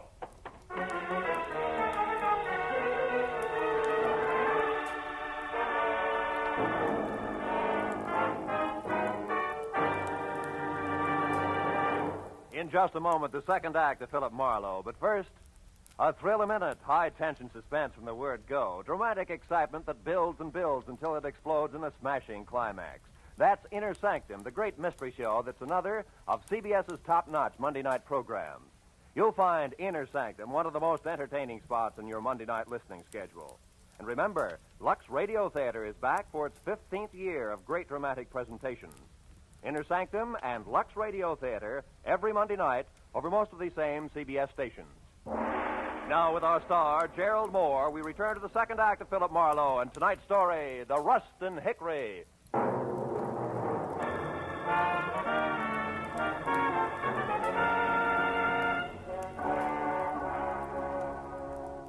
When the whirling pinwheels of light slowed down to being street lamps again, Douglas Tobin had pounded shoe leather on enough sidewalk to be safely out of sight. But it took a full minute of rubbing the bruise where his pistol had glanced off my head before I finally remembered that it was a good time to call Joan. I looked back at Irmgard Fury's house first and saw the lights still on, the cream-colored convertible still parked in front, and all apparently quiet inside. So I limped as far as the phone booth on the corner. I warned my client that the trick we'd pulled on the frog wouldn't hold up forever. But instead, I found out just how far this side of forever it had collapsed. Yeah, hello. Hello? Hey, what number is this? Well, Shamus, you got the right number, Shamus. What are you doing there? Where's Joan Rustin? Oh, the babe's here, but she ain't in much of a mood to talk. Incidentally, thanks for giving me this free time, Dippy. What are you talking about? That fast shuffle you tossed me, Dippy. That now you see her, now you don't gag with the taxi. For an old shell game operator like me, that one was as tough to see through as a glass-bottom boat. All right. You get your diploma in the morning. But listen, you, if anything happens to Miss Rustin, I'll break you. Skip it, Dippy. You're wasting your breath. It's already happened. I'll see you around. So long.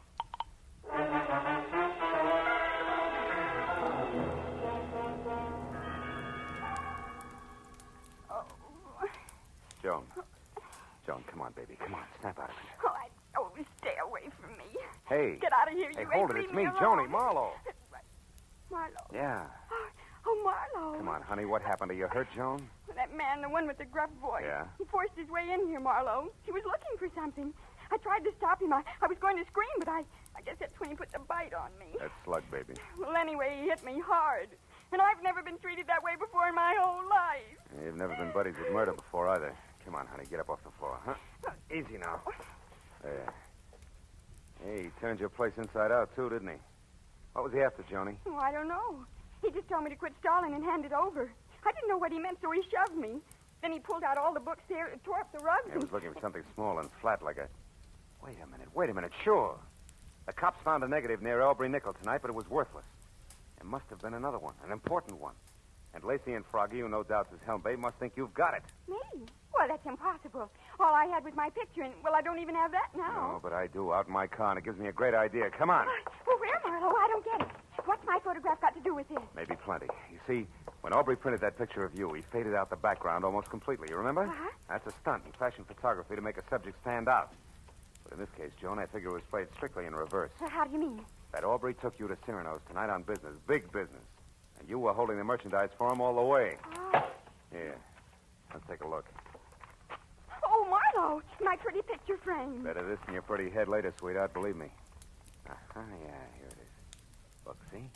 A negative the size of a postage stamp. But I'll bet old flashbulbs the $10 bills this baby's really loaded. Marlowe, Hmm? I'll bet that baby's loaded, too. What are you talking about? The gun in that man's hand there behind you. Oh, fine. Wait. Easy, Marlowe. I'm not looking for any more trouble. I just want to be sure that you'll help me first. You're a private detective. I searched you before, so I know. I'm in a jam. It's worse than I figured. The cops are after me for murder. No kidding. I can't understand it, Tobin. All you got is a motive deep enough to swim in, and you've been dropping clues like Hansel and Gretel dropped pebbles. All right, but I didn't do it. Well, I beat up Cy Nestor, sure, but he was going with Helen, my Helen. I hated everything and everybody in this phony town because they took her away from me. Even changed her name for her, Irmgard Fury. But I didn't kill Nestor. I swear I didn't. You've got to help me, Marlowe. With that 38 in your fist, are you asking or telling? Oh, I'm asking, brother. Here, take it. Take the gun. I'm in a fix, and I know it. Okay, hothead. I'm already in Dutch for hiding Matthew's key witness here. Think how I'll look keeping his chief suspect under wraps, too. Yet... Oh, maybe I'm a sucker, but I believe you. All right, where do you hang your hat? The Country Cottages, number 7. It's a kind of a motel court down on Melrose Street. Number 7. Now go there and stay out of sight. And I mean stay out of sight. Yeah. Oh, okay. Thanks, Marlowe. Say, I'm sorry I batted you down tonight. That makes a lot of difference to the lump on my head. Go on, Tobin, beat it. Okay. I'll keep in touch with you. And where are we going, Marlowe? Call a friend of mine. We need a big enlargement of a small negative.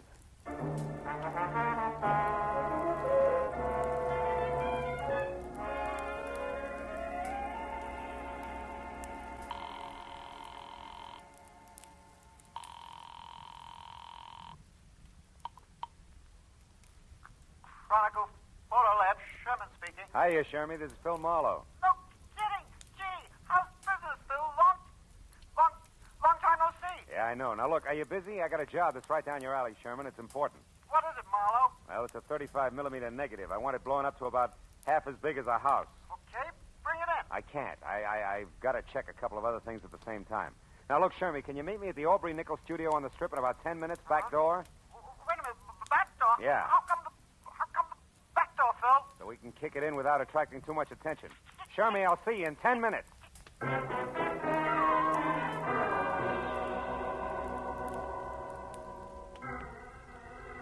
piled Joan into the car, drove down the Strip, and once past Nickel's studio, which was enough. Joan had posed for a picture in front of the place, and directly across the street, behind her, just as I knew it had to be, was the neat plastic sign reading Cy Nestor Enterprises on the diminutive but glossy imitation Swiss chalet where Nestor's body had been found. We turned double back through the alley and found Sherman bobbing up and down like a nervous gopher. 5 minutes of not-so-subtle persuasion got us past the lock and inside Aubrey's studio where something else checked. The walls were practically papered with pictures of Irmgard Fury, taken from every conceivable angle, including some that were not. Things were beginning to make a lot of sense. Marlowe, is this all right? Coming in here, I mean, it's sort of uninvited and all. Breaking and entering, lady. You can get 5 years for it. I sure hope you know what you're doing. Yeah, this must be the dark room. Yeah. Now, here's the negative, Shermy. Do your stuff. Well, what do you really expect to find on the film, Marlowe? A murderer, baby. It's got to go one of two ways. Douglas Tobin for jealousy or Ham Lacey for ambition. Aubrey Nickel caught one of the two in the background when he took your picture. And he was familiar enough with all parties concerned over there to think he could put the screws on somebody. How's it coming, Shermy? You can be out in a minute. 15 by 20, okay? Yeah, it's good. If there isn't a man in the background, I'll eat it. Better get the salt and pepper, pal, because it's nothing but a car. It can't be. Oh, brother, that's more than a car, Shermy. It's a yellow convertible that belongs to Ham Lacey. Look, you can even see the license, 6969X. 696. Oh, now how do you suppose... What's the matter, Marlowe? I just thought of something. Without this picture, both Tobin and Lacey are suspects. But with it, we have proof Lacey is implicated. That means Lacey thinks he has Tobin sitting in the perfect frame, right where he wants him. Oh, Marlowe, listen. Now, look, you two get out of here. Go back to the paper. I've got to get to Tobin fast and let him know. Oh, Phil, listen, Look, I baby, you're no doubt terrific in the 3rd grade. But some things they don't even teach in college are going to pop any minute, so I'll take it from here, huh? Stick with Shermy, honey. I'll call you. Oh, but Marlowe, wait, listen.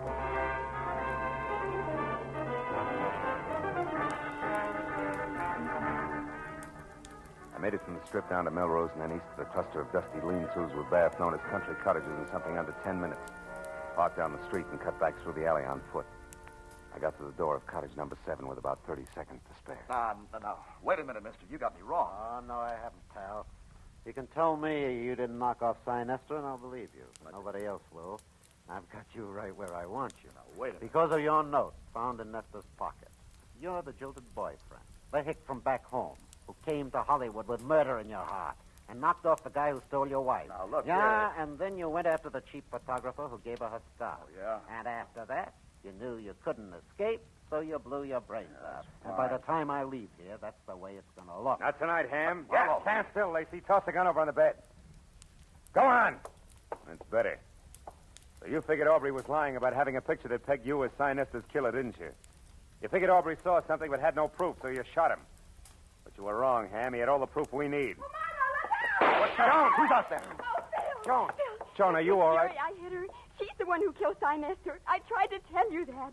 I followed you here to tell you, but instead I saw her with a gun pointed at you. I grabbed the first thing I saw, this broken rake handle, and I hit her with it. I hit her awfully hard, Phil. She isn't moving. You don't think she's... Dead? No. She's probably thinking over the big lesson you just taught her with that stick there. What's the matter? Hey, Teach, you know what that rake handle's made of?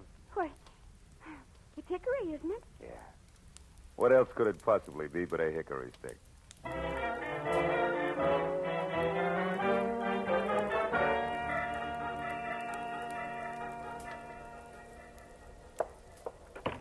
All right, Marlowe, all right. Nobody can hear us. Now, what is it? Well, it's that Miss Rustin here is a school teacher, Matthews, and it's imperative that we keep her name out of this. Oh, well, we can arrange that. Oh, good. You know, Matthews, it's funny how one step leads to another. Yeah? Ham Lacey never would have gone so far as to kill Nestor on his own. But when he learned that Irmgard had done it, he saw an opportunity to turn the whole situation to his advantage. He and the girl agreed to frame Tobin and then go along as a team. You know, of course, that that's just your theory. Just a minute. Now, What do sit you down mean? over there and be quiet for a change while Miss Rustin and I wind this up. Matthews, listen. Now, quiet, please. Pulling rank, huh? Phil. Now, Miss Rustin, in solving this case... Just you, a minute. She didn't solve the case.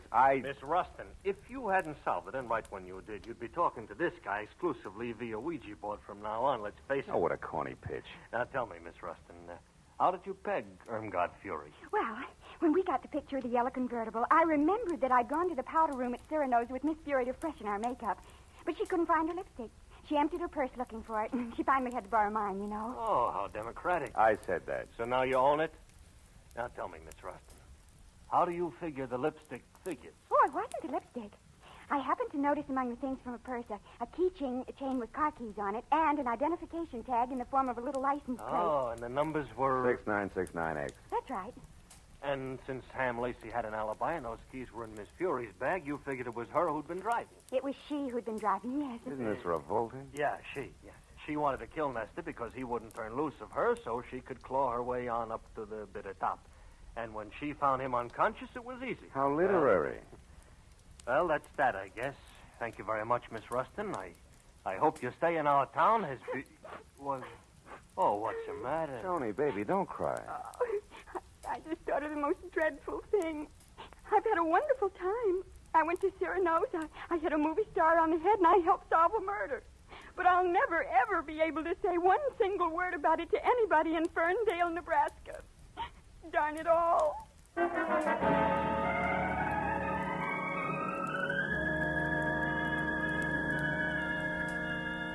It took a few minutes to put on a new touch of mascara and get the pink off her nose. But she was smiling again when we said goodnight to Matthews and stood on the steps at headquarters and looked at the glittering lights of Hollywood. There was still plenty of time for supper and even a dance or two, and she wanted to go. But suddenly, from somewhere, there was a smell of autumn in the air, of dry leaves on the ground and ripe red apples for the teacher. She shook her head wistfully and spoke of an appointment she had bright and early next Monday morning. It's a very important appointment, Phil. I took her to a hotel, said goodbye. All the way home, for some reason, I kept wondering, whatever happened to Skinny McDonald? The only kid in school who could shoot a better spitball than Marlowe. Has it really been that long ago?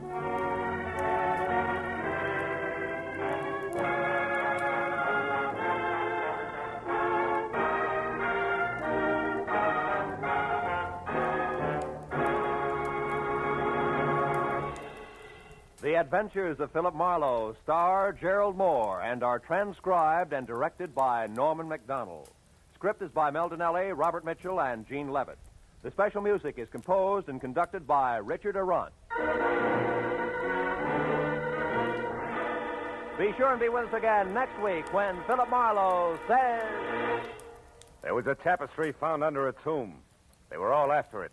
The worried importer, the man with half a face, the Englishman in an L.A. slum, and the lady wearing a green veil. But before it was over, none of them had it, and 2 of the 4 were dead.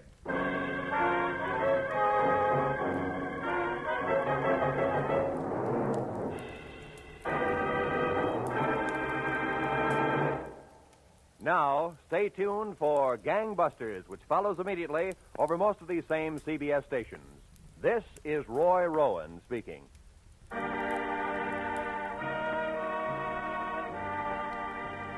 This is CBS, the Columbia Broadcasting System.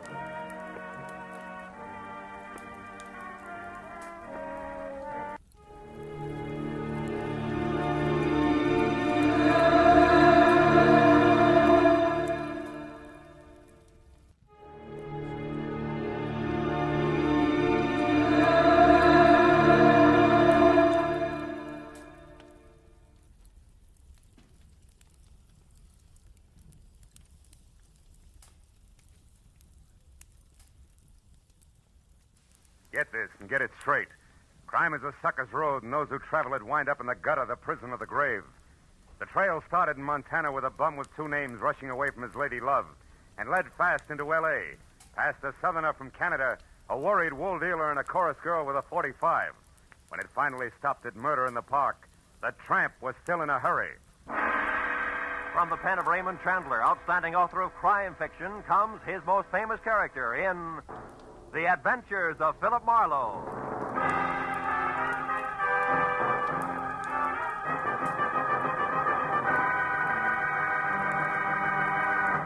Now, with Gerald Moore, starred as Philip Marlowe, we bring you tonight's exciting story, The Bum's Rush.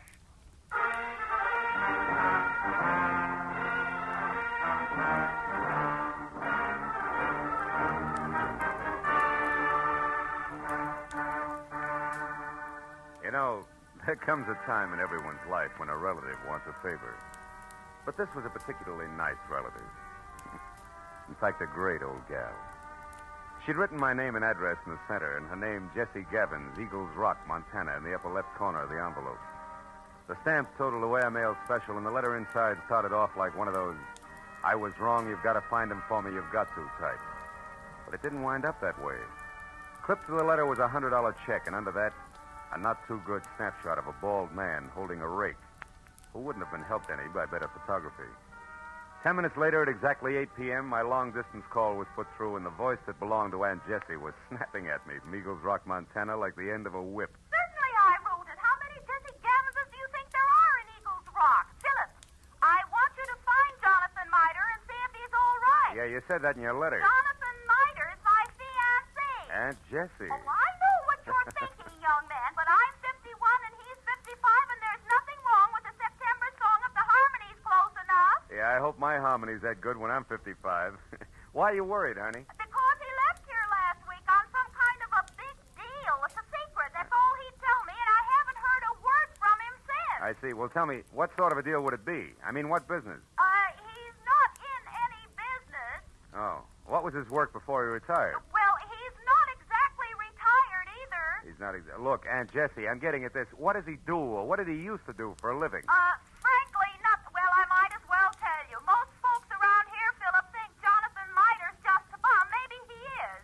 He came to town, Philip, on a freight train a month ago, and he's been raking leaves for handouts ever since. That's how I met him. But he's a fine, honest, proud man, and I'm operations. Yes. Look, you didn't happen to give that fine, honest, proud man a wad of money to finance this big deal of his, did you? No. Well, then don't. Because I'll be frank.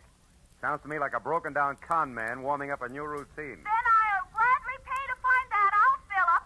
But I think you're wrong. Jonathan told me that he had to prove himself by making some money of his own before he'd marry me. As if I didn't have enough to take care of two people already. Okay, Jesse, it's a little off-center, but I'll buy it. Philip, Huh? when you find him, don't tell him that I hired you. As I say, he's very proud, and it'd hurt him. And now all I can give you to go on, aside from that snapshot I sent, is an address, 764 Hope Street in Los Angeles. 764 Hope Street. Well, how'd you get that? From checking through every single thing of his I could lay my hands on. It was on the back of an envelope. Of course, it may not mean nothing. You're so right, Jesse. Please, now, don't joke with me, Philip. Jonathan was so serious and in such a hurry, and there was a funny, brave glint in his eye when he left. Do your A best. brave glint. Oh, no. Okay, Jesse, no jokes. Goodbye, darling.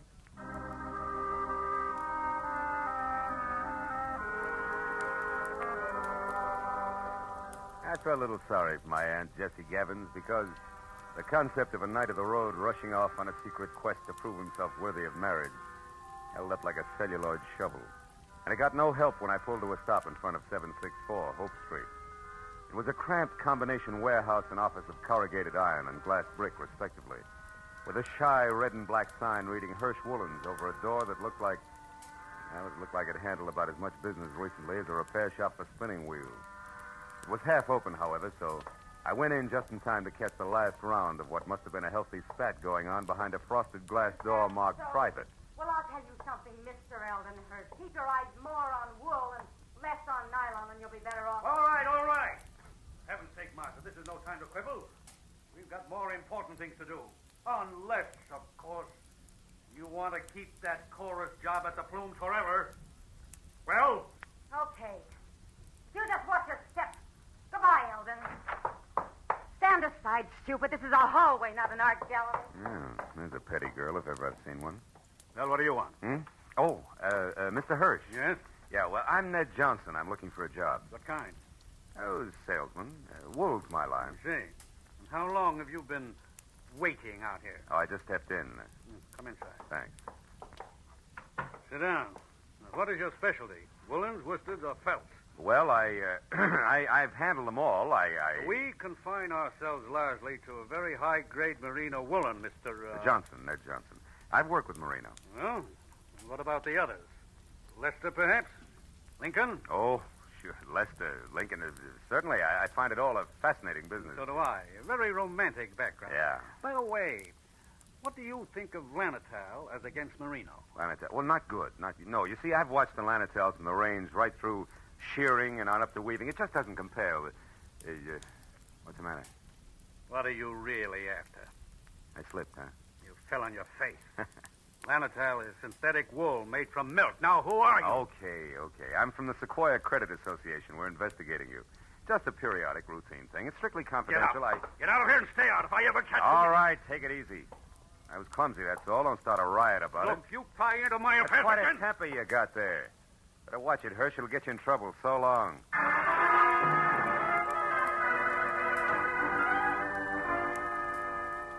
I hadn't exactly been wool gathering with Hirsch and Company, but I hadn't exactly made strides on the connection between a bum in a hurry and 764 Hope Street either. However, I couldn't help wondering what Hirsch had meant when I'd overheard him speak to the girl in the office about more important things to do. So when he slammed the door on my shoulder blades, I went around to the alley for a peek in his warehouse. But I skipped that when a man stepped into view wearing the identical face I had in my pocket on a snapshot. It was Jonathan Miter. He'd swapped the rig for a silver-tipped cane and patches for 14-karat class from spats to a Hamburg, which might well have covered a bald head. But it was the same man, no doubt about it. So I decided to play this one strictly three cushions with reverse English. Hey! Huh? Hey there, you! Oh, were you addressing me, sir? Yeah. Don't I know you?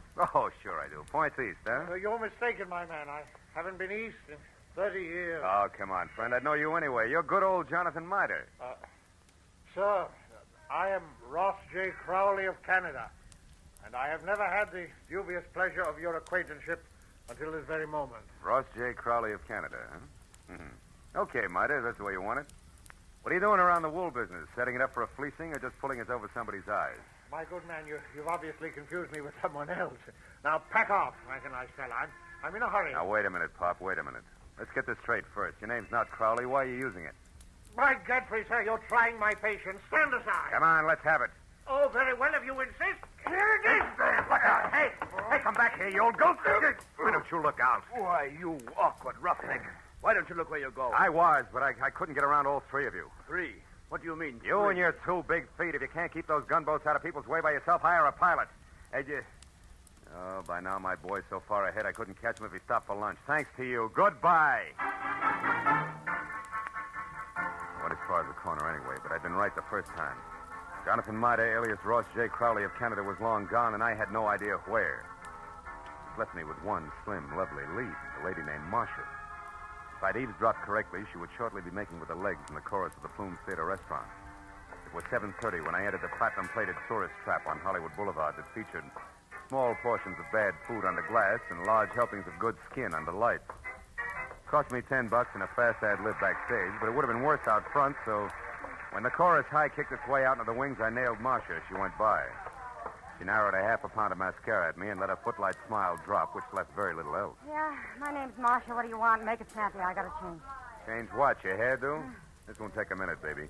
All I want to know is where Jonathan Maida can be found. How should I know? I never heard of him. You're stalling on your own time, baby. I got all night. Nuts to you, Jack. Blow. Come back here. This is important. Now, listen, you. I don't know anybody called Jonathan, what's his name? And put one more fingerprint on my arm and you'll get bounced out of here on your head. You know, there's just a chance you could be on the level. Look, the guy wants about 55 and spats with a Hamburg over what is no doubt a bald dome. Carries a black cane with a silver tip and for some reason answers to the name of Crowley. Crowley? Yeah, that's it, Ross J. Getting warmer, huh, kid? And don't bother telling me you never heard of him. So I've heard of him. So what? He's a good pal of mine. Met him a couple of nights ago. He's quite a sport. I'll bet he is. Where can I find him? What do you want him for? I want to talk to him, that's all. Where's he live? Up a tree. Like I said, Buster Blow. And like I said, baby, this is important. So important, I'll have a lopsided line in the next number if you don't talk, because you won't be there. You'll be on your way to the pokey. Now, where does he live? I don't know. He's from Canada. You can come closer than that, sweetheart. Give. All right.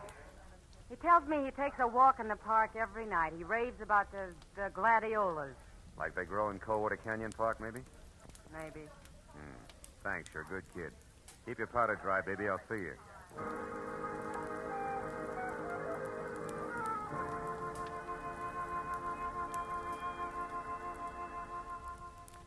That park looked deserted when a half hour later I drove by it to the far end, turned down a side street and stopped. But as I started in on foot, I saw him, Spats, Hamburg, Kane, and Alias, ambling slowly away from me along a back path. I started after him quietly, and when he got near a corner, I was close enough to hail him, and then grab. But I didn't get the chance. Stand still and keep your mouth shut. I turned slowly. It was the gentleman with the big feet, and he wasn't much uglier, just a little flabbier than the automatic wrapped up in his fist. You seem to be falling over my feet every time I turn around. I noticed that. But I figured the first time was coincidence. What do you figure now? That our gay dog, Mr. Crowley, who just turned that corner there, is wagging 2 tails. But you hold the gavel, Chairman. And don't you forget it either. So he gave you the name Crowley, did he? Mm-hmm. Why, you think he's got another one? Stop that. We both know he's lying. What I don't know is why he took that name or why you're interested. It's a hobby. I collect old geezers with more than one name. You're going to handle hard, huh? You won't tell me? Well, I don't know your angle either. We might work out a trade, huh? No. I'm not wasting any more time either. You're not going to get away from me again. And that means you'd better stay right here. Oh!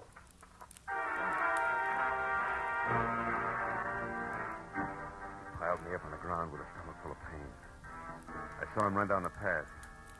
When I got back to my seat, he was taking the corner. I just started after him when it came. I froze and listened. There was nothing more to hear. I walked softly as far as the corner. He was face down, the toes of his oversized shoes digging into the grass, and the gun he hadn't time to use spilled a few inches away from his clenched, dead hand. And across the park and rushing for Coldwater Canyon Road as fast as his feet would go was a bum with 2 names and a Hamburg hat.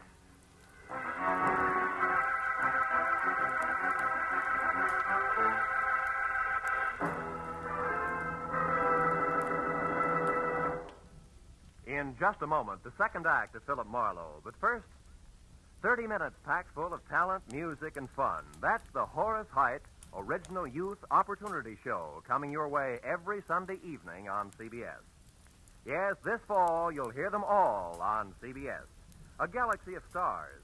And one of the brightest is genial Horace Heidt, who keeps the fun rolling with one hand and with the other pushes open the door to opportunity.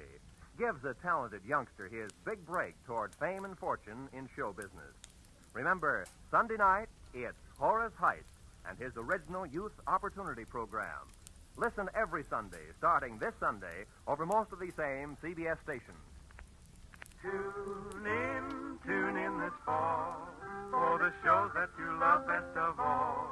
Listen carefully. Here's the address. It's CBS. Now, with our star, Gerald Moore, we return to the second act of Philip Marlowe and tonight's story, The Bum's Rush.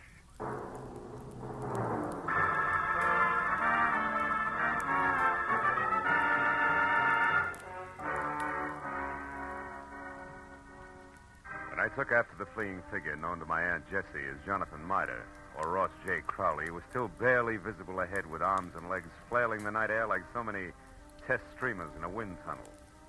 I didn't know any more about his double identity than I had before. But I did know that what might have started as only a confidence game of sorts had now mushroomed in a murder with the aforesaid gentleman very much involved. And a moment later, when I saw him, breathless and afraid, duck into a sagging, deserted wooden shack that showed a single red light and was labeled Department of Parks, Fire Equipment Private, I figured the right time and place had come to talk it all over. When I finally carefully stepped inside and announced both myself and 38 in hand in definite stentorian tones, he agreed wholeheartedly. All right. I'll come out just as you say, sir, with my hands up.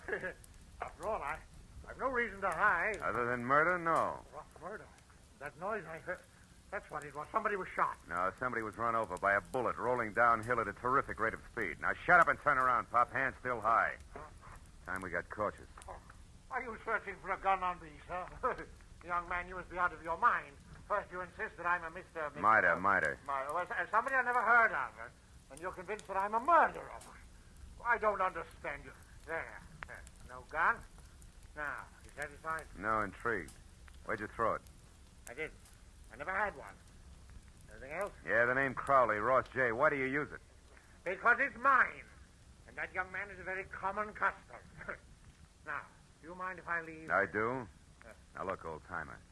I'm only going to be nice about this for a little while because, first of all, there's a fresh corpse outside, and where I stand, you could be responsible for it. And second of all? Second of all, there's my angle, where I fit, who I work for, facts, and I don't want to reveal them unless I have to. Now, from the top. You and the dead guy, the connection, what is it? I haven't the slightest idea what you're talking about. You haven't, huh? Okay, Pop, we play it straight all the way. Now, listen.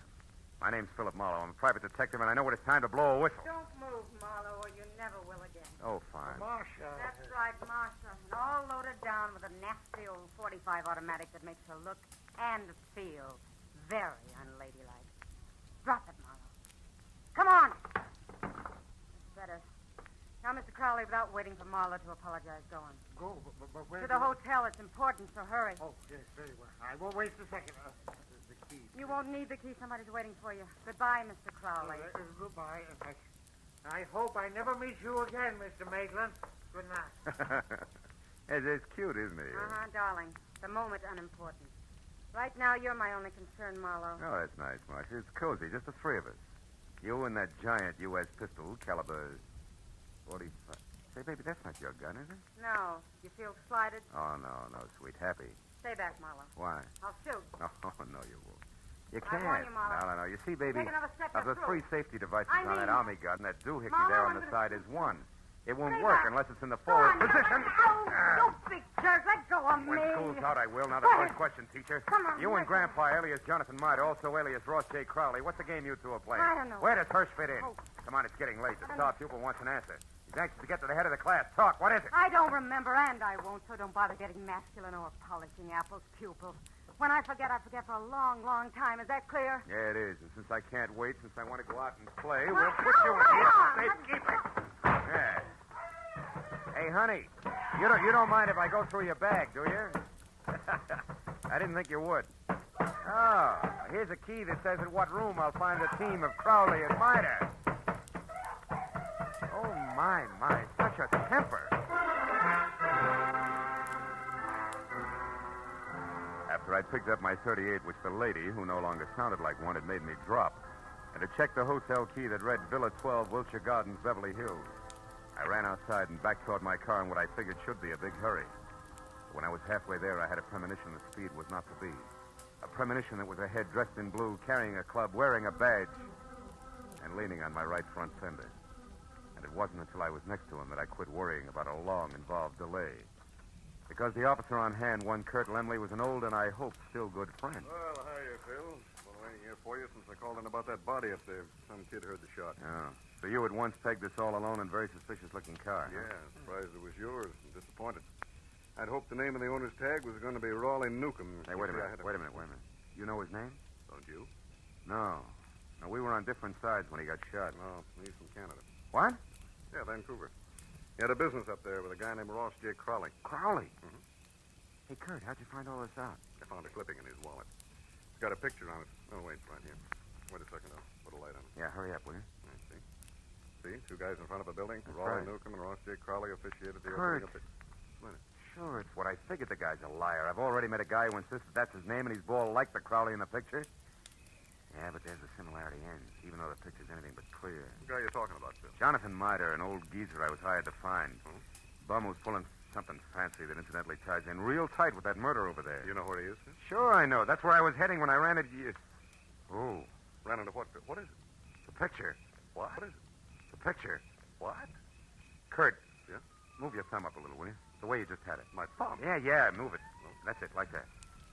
Oh, brother, if I got a hunch. How about what? Another murder, a neat one that's scheduled to come off any minute at the Wilshire Gardens Hotel. I'll see you later. Goodbye.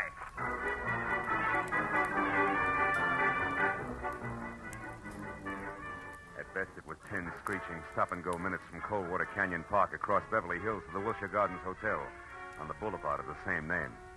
And all the way, I kept hoping, over time, that one of two things was so. Either my hunch was wrong and nobody else was going to get hurt for a while, or it was right and I was still on time. But when I was there, parked and running toward the Villa number 10, which was a silent stucco square, choking to death under ivy, and showing only a single light in the living room, I was almost sure that it was going to play still another way.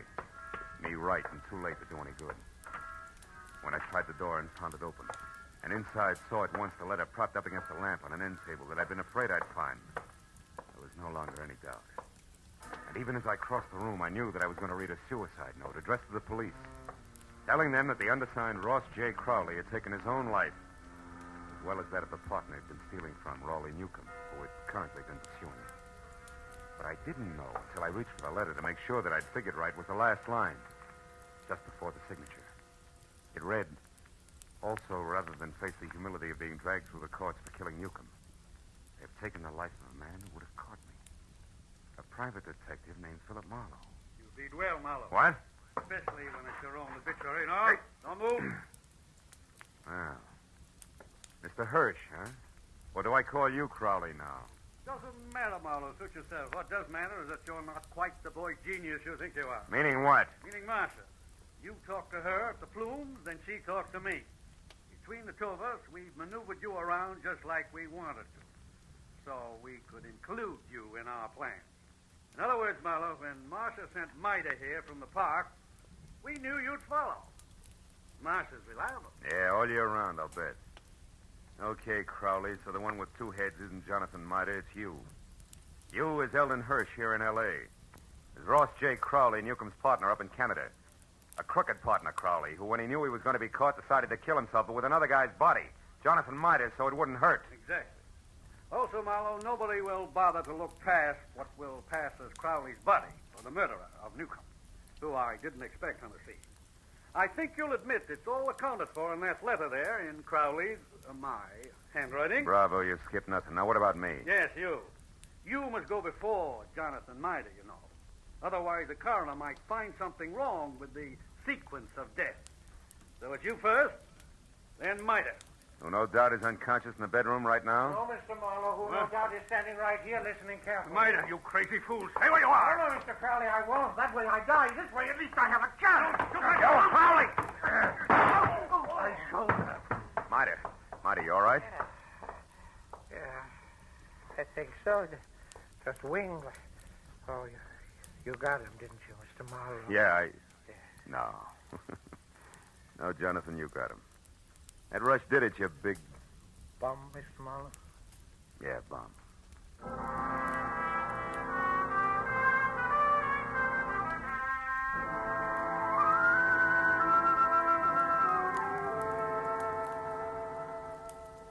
It was 2 long hours of first aid for Jonathan.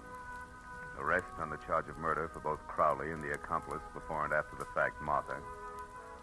And questions and answers in triplicate for the police before Maida and I were finally alone and back in my office waiting for a call we put through to, of course, Eagles Rock, Montana. But even then, the gentleman vagabond couldn't quite get over things. Then, in other words, Mr. Marlowe, this Crowley, who introduced himself to me as Hirsch, had his fiendish plan already formulated. And on one of his trips down from Canada, saw me when his train stopped at Eagles Rock. I was raking leaves around the depot. And he saw me, and he hired me on the spot because he needed someone to fit the part of his corpse. That's it. And you'll admit you were well qualified for the job, alone in the world. Except for Jesse, Which you didn't happen to mention. And the fact that you were bald. That's too true. Don't be sensitive. You see, Crowley or Hirsch was also bald. What? All that hair of his a week? That's right. Toupee, every bit of it. And incidentally, you see, the reason I caught on to things, Johnny, a policeman found a newspaper picture of Newcomb and Crowley in Newcomb's wallet. Which told you that I couldn't be Crowley. That's right. It also told me more. When the policeman accidentally put his thumb over the bald part of Crowley's head, gave me a different picture. Then I only paid attention to what I could see, features blurred though they were. Which then you were Herschel. Uh-huh. Well, Miss Jessie, Yeah, Miss wait a minute, wait a Jessie, minute. I know. Hello. Mr. Philip Marlowe, please. This is Marlowe speaking. On your call to Miss Jessie Gavins in Eagles Rock, Montana. One moment, please, sir. Here, take it, Jonathan. Me? Yeah, go ahead, speak. All right. Hello, Jessie. Jessica. Yeah, this is Johnny. Yeah, Cuddles. Yeah, it's me, all right. I'm in Los Angeles with Mr. Marlowe. Cuddles, you don't have to shout so loud, you know. She's clean up there, the Eagles. I know, but she can hear you. Just talk. Jessica, you guess what happened now? I'll tell you. Yeah. A man hired me to work for him. To pose, impersonate a Mr. Ross J. Crowley, because he said he had to be free to investigate some crooked people who would try and contact me.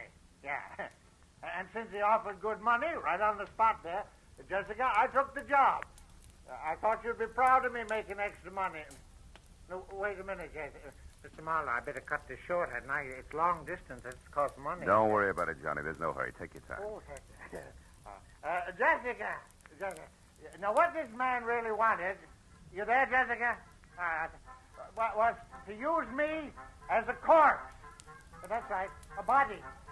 No, I feel fine. You see, he was going to put his rings on me, another identification, to knock me unconscious and get me to the river.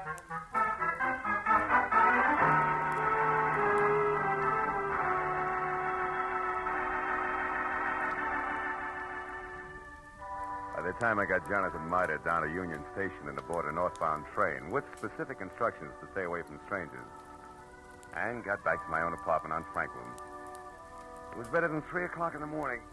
Oh, and I was tired. I emptied out my pockets and started to undress. But I forgot about that when my eye fell on the picture that Jessie Gavins had sent me in her original letter. The picture of Jonathan. Well, now Aunt Jessie was going to be happy. But I wondered for how long. Somehow the portrait of the man with the hole with the solid look of the ages didn't fit the spare frame of Jessie's night of the road. A lonesome train whistle would blow in the night, and Jonathan Maida would be gone.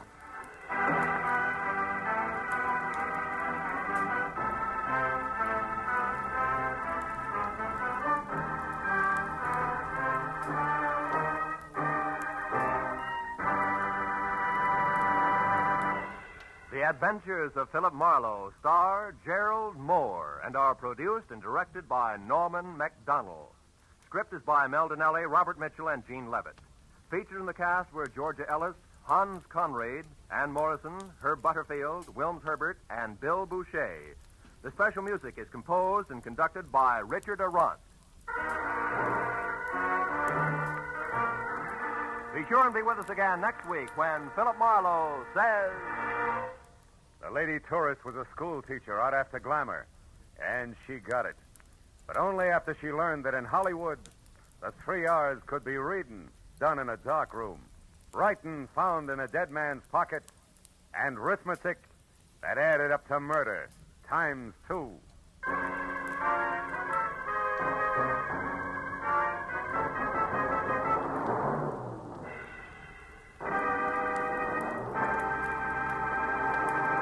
If you think you've got troubles, you should be married to Liz Cooper. She can scare up more trouble than a tropical hurricane, but it's always the kind of trouble you can laugh at because it's all part of My Favorite Husband, starring Lucille Ball.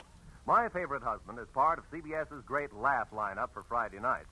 You won't want to miss a single minute of My Favorite Husband. And you'll want to be around, too, to hear the Goldbergs, Leave It to Joan, and Breakfast with Burroughs. They'll all be broadcast on Friday nights over most of these CBS stations starting next Friday.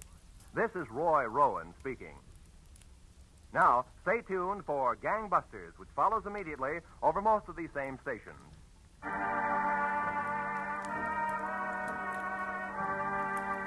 This is CBS, the Columbia Broadcasting System.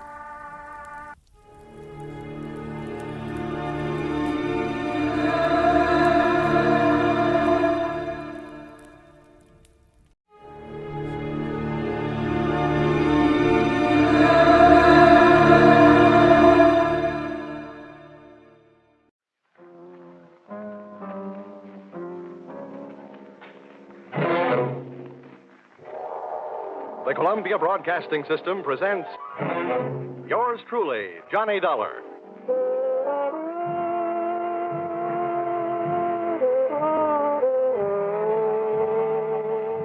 The next half hour has its baggage packed to take a trip with America's fabulous freelance insurance investigator, Johnny Dollar. At insurance investigation, he's just an expert. At making out his expense account, he is an absolute genius.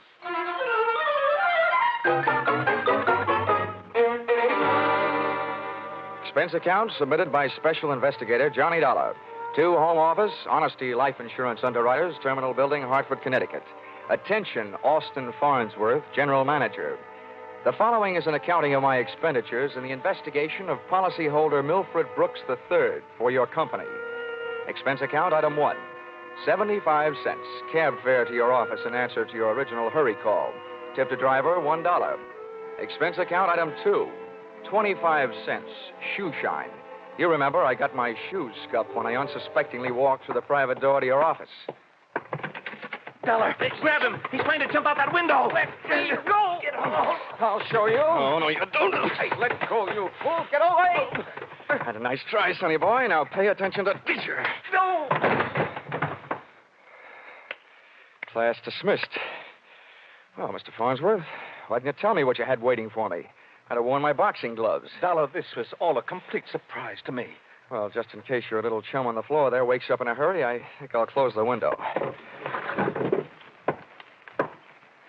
Now. My goodness, Dollar, what are you doing? I'm sitting on his head.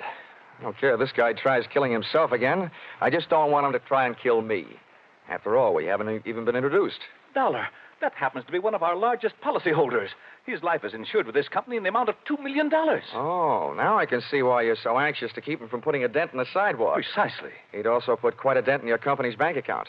By the way, Dollar, aren't you in danger of smothering the boy sitting on his head that way? Maybe. Now, tell me, what's this guy's name and what's his story? That, sir, is Milfred Brooks III. As I said, we have him insured for $2 million. His mother and father left him with a paid-up policy for the sole purpose of enabling his heirs to pay the inheritance taxes on his estate when he dies.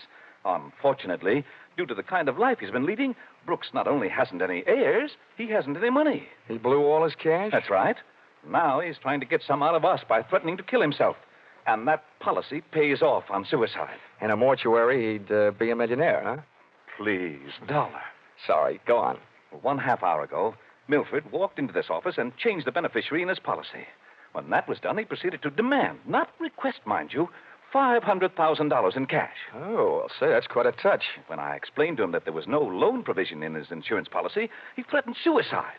He said I could either give him the $500,000 cash or pay off the $2 million on his policy. So all you have to do is to keep him alive.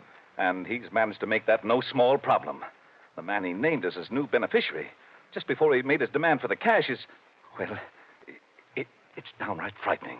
Why? Who is it? One of the most notorious gamblers in the East. His name is Hatcher. Harold Hatcher. Oh. You know him? Yeah. Say, that kid's been a post office pinup boy for a lot of years. Well, there's the situation, Dollar. I'm engaging you to protect Milford Brooks' future. Yeah, what there is of it. The way this lad operates, you think he had but 2 lives to give for his country. He's not only set himself up to get knocked off by somebody else, he's just dying to do the job himself. Well, it just means that you'll have to work twice as hard. Oh, it also means something else. What's that? That you'll have to pay me twice as much money. You'll get your money. The situation demands sacrifice, I'm afraid. But protect the boy, Dollar. Give him something to live for, an interest in life. An interest in life, huh? Let's see. I know. Here, this should help. What's that you've got there? It's what's commonly referred to in the more successful bachelor circles as my little black book. Now, let's see. Ruby? No, her favorite expression is drop dead. Bernadine? No, she'd be the new beneficiary by midnight. Oh, here's one. Here. Butter. Butter? Hey, Farnsworth, would you mind passing me that phone, the one with the long cord? No, not at all. My little friend here is showing signs of life. Here you are. Maybe you should let him breathe a bit more. Don't worry. He'll be all right. Hello? Hello, I want to call New York. Person to person. Miss Theodora Butts. Yeah, that's right. And you'll get her at Hudson 24292. Dollar, you're not thinking of taking this boy to New York, are you? Well, I'm going there myself, and you want me to keep an eye on him, don't you? Don't fret, Farnsworth. All is not lost. You do worry me sitting on his head that way. Hello? Hello, Butter? Butter, this is Johnny Dollar. I'll be in town tonight. I want to see you. Look, here's what I want you to do. Yes, this is all right to say over the telephone. I want you to reserve a table at the hatchery in my name for 10 o'clock tonight. Will you do that? Okay, I'll see you in a few hours. Huh? But I can't make it any earlier. I'm sitting up on a sick friend. Okay, goodbye. I'm not sure that I agree with your methods. Oh! What's the matter, Dollar? Did he hit you? Hit me? No, he bit me.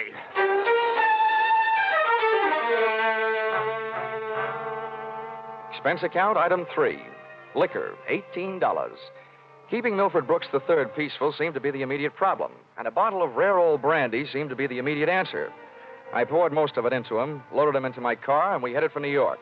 As we passed through New Haven, he opened one eye, looked up, saw the ale bowl, and gave 3 cheers for old Eli. Yeah, Ray. Old Yale would sure be proud of you. Why anybody would want to insure you for $2 million is more than I can figure. Yeah, well, my daddy loved me very much, and my mother loved me very much. Not only that, but I love somebody very much. And not only that, but I hate somebody very much. Hey, you want to know something? Huh. Next to one other guy, I hate you most of anybody else. Here, lover boy, it's cocktail hour again. Time for your bottle.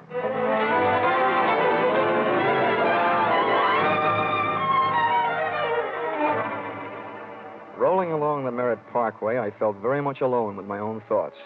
And believe me, they weren't very pleasant company. The way it stacked up for me, Brooks had built up a fat gambling debt to Harold Hatcher and had been forced to make him his beneficiary. The suicide threat that he was holding over Honesty Insurance Company was a little tougher to figure, unless he was trying to finance a trip for himself to get away from the man with a custom-tailored murder motive, Hatcher. My hungry little mind nibbled away on those unsavory morsels of food for thought all the way to Butter's apartment.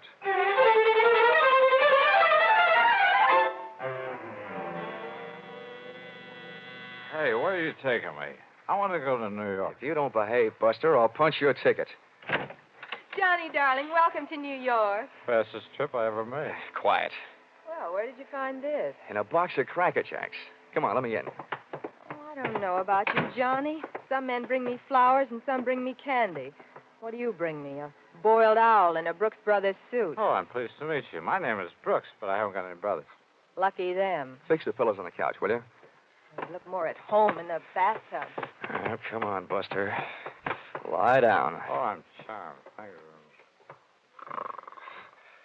Hey, this kid's liquor sure can hold him. He's passed out. How long have you been playing nursemaid to this bottle baby? Lead me into the bar, sweet. Let's get away from this buzzsaw, and I'll tell you all about it. Sure, come along. Horrible examples don't seem to bother you, do they? If you knew how that guy's been bothering me. What'd you do to him? Oh, let's just say he put the bite on me. Ah, the river sure does look pretty tonight. Like a brandy? Anything but. I've been sniffing that secondhand, all the way from Hartford. Oh, make it a Barrow root beer. Hey, Butter. See that big boat out there? Mm-hmm. Oh, I sure would like to be on it with you. Sailing off to faraway romantic places. Get with it, darling. That's the 125th Street Ferry. Here's your root beer. Come on now. Tell Butter all about it. First things first. Now that I've got a Dad's old-fashioned root beer, how about giving me one of Mom's new-fashioned kisses? And then I'll tell you all about it.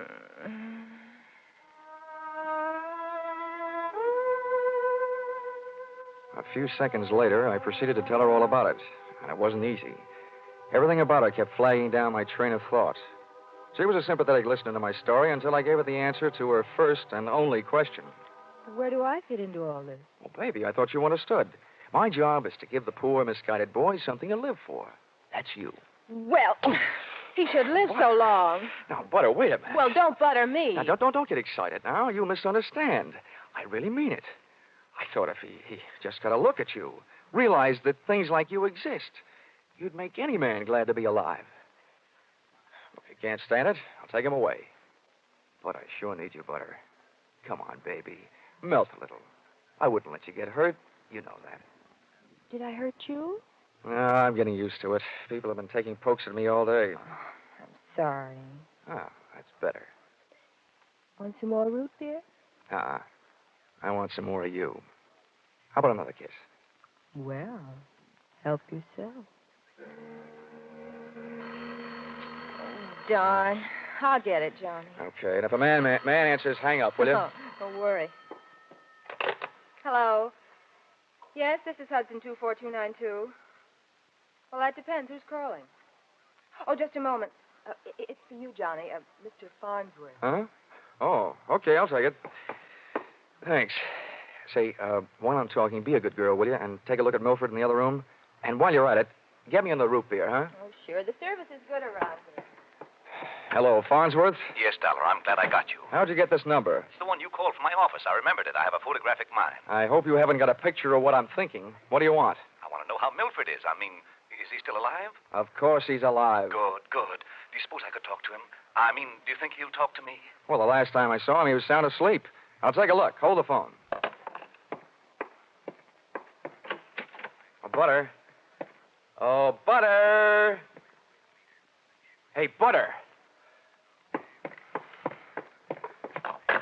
Hello, Farnsworth? Yes, yes. Do you have any aspirin there at your house? Why, of course, Dollar. Why? Well, you better take a handful. Milford Brooks III just took a powder. I'll call you back. You let anything happen to him, and you'll need the aspirin. I've already got a headache. When Milford left, he took my girl with him.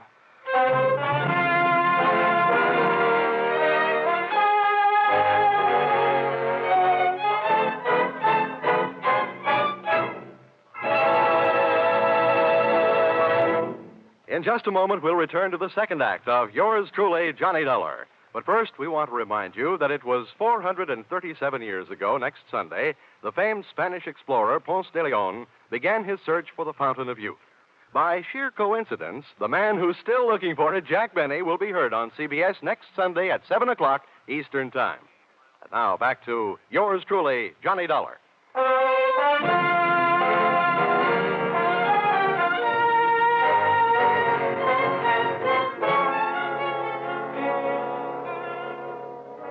Well, nobody could say I wasn't working fast. I had only been in town for an hour, and I had already succeeded in not only losing your $2 million baby, Milford Brooks III, Mr. Farnsworth, but in losing my $1 million baby, Theodora Butts. I tried to put myself in Milford Brooks' $40 shoes, but they wouldn't fit. You can't outthink a maniac. The best I could do was figure either that he was on his way to commit suicide or that Harold Hatcher, the man who now stood to collect $2 million in the event of Milford's death, had snatched him out of Butter's apartment. With birds of that type flocking together, Butter stood a good chance of being a dead duck. I spent an hour unsuccessfully shaking down the neighborhood for them. I questioned cab drivers, harness bulls, bartenders. Then I decided to ask for help from higher up. And I don't mean that I said a prayer. Expense account, item 4, 5 cents, phone call. Police headquarters. Give me missing persons. Any particular one? Don't be a wise guy. Lieutenant Fisher. Yes, sir. Hello, Dollar. What did you lose? Practically everybody. Let's start with a girl, Theodora Butts. You mean you lost your girl? Why didn't you call Dorothy Dix? Don't waste time being clever. Just check your reports, will you? Hold on. Buddington, Bumpus, Byers. Nope, nothing on her, Dollar. Okay, well, try this one. Brooks, Milford III. Bullseye. Brooks, Milford III. He hasn't been reported missing, and we haven't found him yet. But, we think we know where he is. Oh, this kind of a question I always hate to ask. Where? The Hudson River. At 11:15 tonight, his top coat, complete with identification, was found taking a ride on the 125th Street ferry. Anything else? Nothing much. Package of matches was found under the coat, monogram. You don't happen to know anybody whose initials are H.H., do you? H.H.? Well, there's always Horace Height. Thanks, Fisher. I'll check back with you later. I'll be here.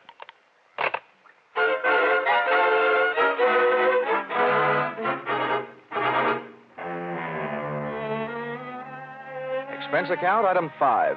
Nightclubs, $28. Harold Hatcher's hatchery was in a cellar under a hotel, but the prices were high enough to rate a penthouse. The club was draped in too much satin, its lady customers in too little.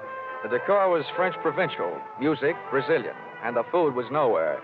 The drinks looked weak and the waiters looked strong. All in all, the joint was a sight for sore eyes, for making them sore.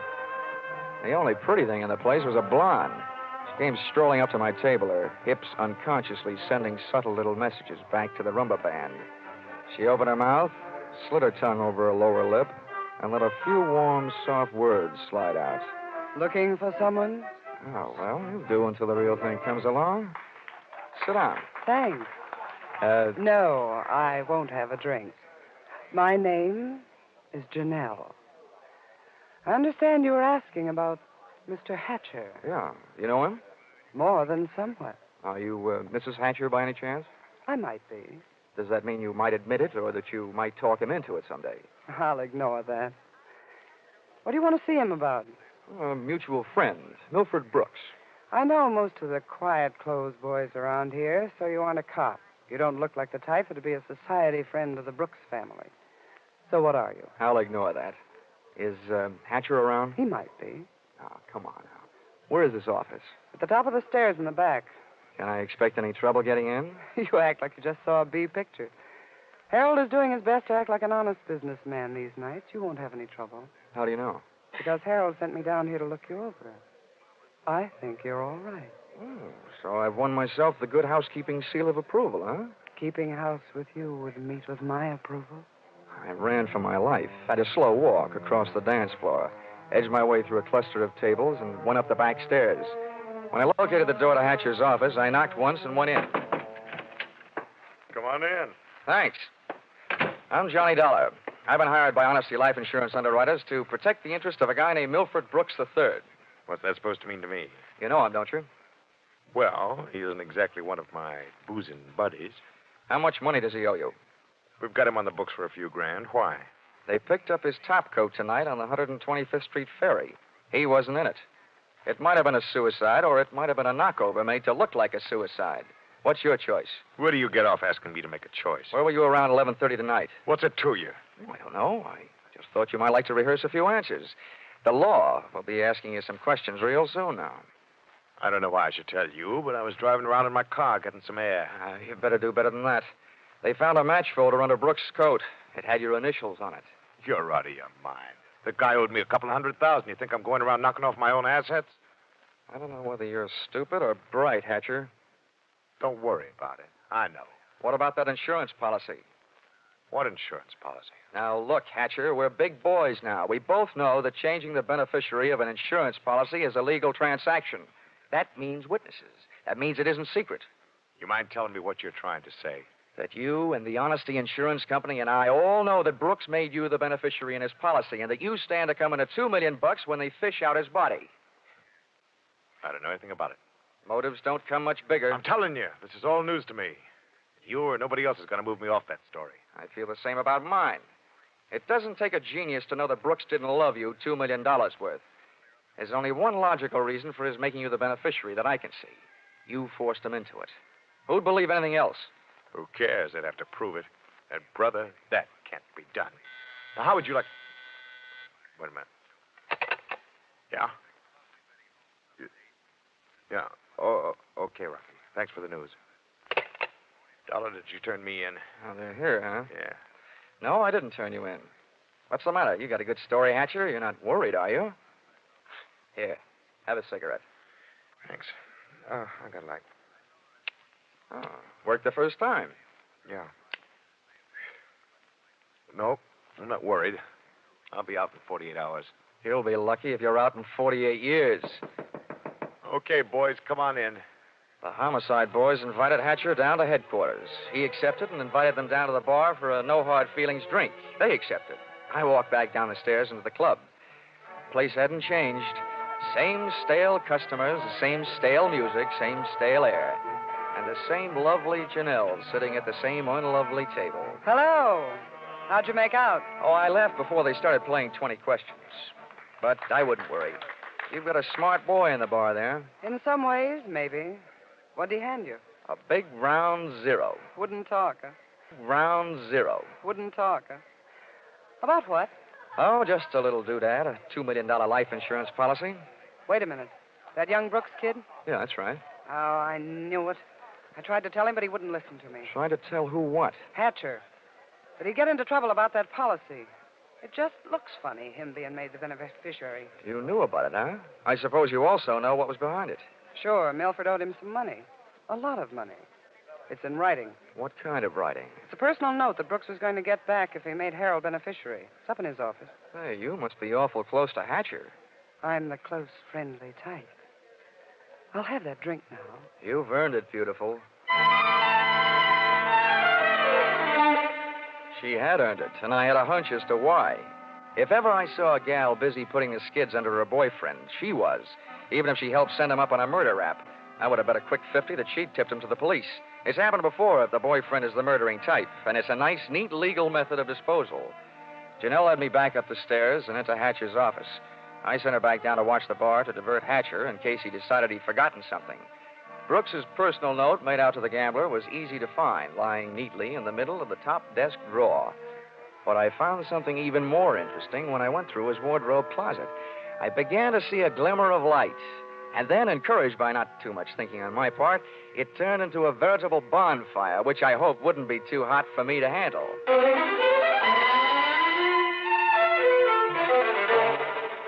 Did you find everything? Honey, if I were a judge, I'd be ready to sentence the guilty party. Good.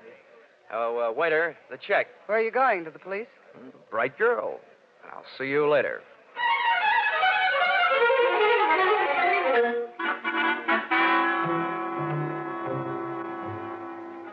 Expense account, item 6. Cab fare, $1. Tip the driver, $1. Once out of the hatchery, I walked to the corner, got into a taxi, and waited. In just a few minutes, my favorite suspect came out of the club, jumped into a taxi, and the chase was on. We nuzzled our way through the traffic over to 2nd Avenue and headed downtown. Then he took a right turn on 45th Street over to Lexington and headed uptown. But they didn't lose us. At 72nd, the cab ahead turned right and pulled to a stop. My driver was on his toes, and his toes were on his brake. We stopped, too, half a block behind. You want I should wait? Oh, here you are. Keep the change.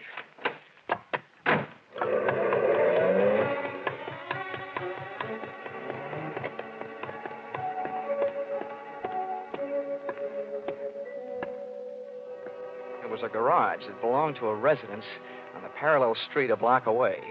I made out a for sale sign on one of the big doors. The living quarters upstairs were dark enough to look interesting, so I indulged in a bit of genteel breaking and entering. Entering that old barn didn't take much breaking. I tripped up the stairs. They sounded like they were left over from an old ghost story.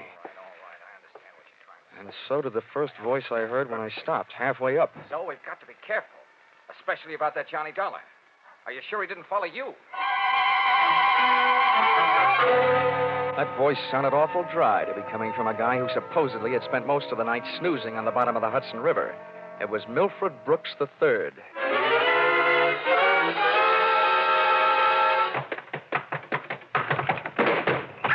Get up on your feet, Brooks. Now, wait a minute. No! I started this thing slugging you. I might as well finish it the same way. Leave him alone. He's mine. Pull in the claws, Angel, and sit on his lap. Oh, you Connecticut hick. I'll kill you. Look, I'm the last guy in the world who enjoys physical violence, give or take. But believe me, you two are coming mighty close to changing my whole character. Now settle down before I really lose my head. Get off of me. I should have known better than to get mixed up with a low-class nobody like you. Cut. We've pushed the lady around enough, Brooks. Tell me to be careful. Why didn't you think of that before you led him here? Wipe your nose, big boy. Now, don't you go getting fat-headed, gorgeous. Neither one of you is exactly what I'd call a mastermind. When you planted that match folder underneath the topcoat on the ferry boat, you both should have been more careful. Huh. You think so? You bet I think so. If I were planning a piece of evidence to incriminate Mr. Harold Hatcher, I would have left a cigarette lighter. I found one in the pocket of every suit he owns, back there in his closet in the club. It wasn't hard to figure out that guy never carries a book of matches. What do you want? I'm only interested in one thing, saving the insurance company $2 million. And, Buster, I think you've done it for me. Wait, look, Dollar. This is insurance fraud. It has been ever since you put on that fake suicide attempt, trying to extort $500,000 out of the company for you and Janelle. Wait a minute, Dollar. So much for the company. Now, something a little more personal and a little more serious. Where is my girl? Well, she's all right, Dollar. I couldn't help it. I had to get out of that apartment. She caught me leaving. I had to take her with me. Where is she? Well, I didn't mean to hurt her. I was afraid she'd yell. Oh, you miserable... I'll tell you where she is, Dollar. I put her in a cab and sent her to the emergency hospital. Get up. Oh, no, Dollar, please, I'm let me give you the beating Wait a yell. minute, Harold. Hatcher. You had your fun, Dollar. Now I want mine. How did you get here? New York City, world's most efficient police force, remember? When they think maybe a guy's jumped off a ferry boat and nobody's seen him do it, they check the turnstile counters at each end. In the case of Brooks here, as many people got off that boat as got on. Yeah, that makes sense. They'd hardly hold a guy for murder just because somebody else lost a topcoat. How'd you know we were here? You know me, Janelle. You never go any place that I don't know about. Okay, Brooks, you felt like explaining. Now I feel like listening. Get it up. I don't know what you mean. I know what you mean, Hatcher.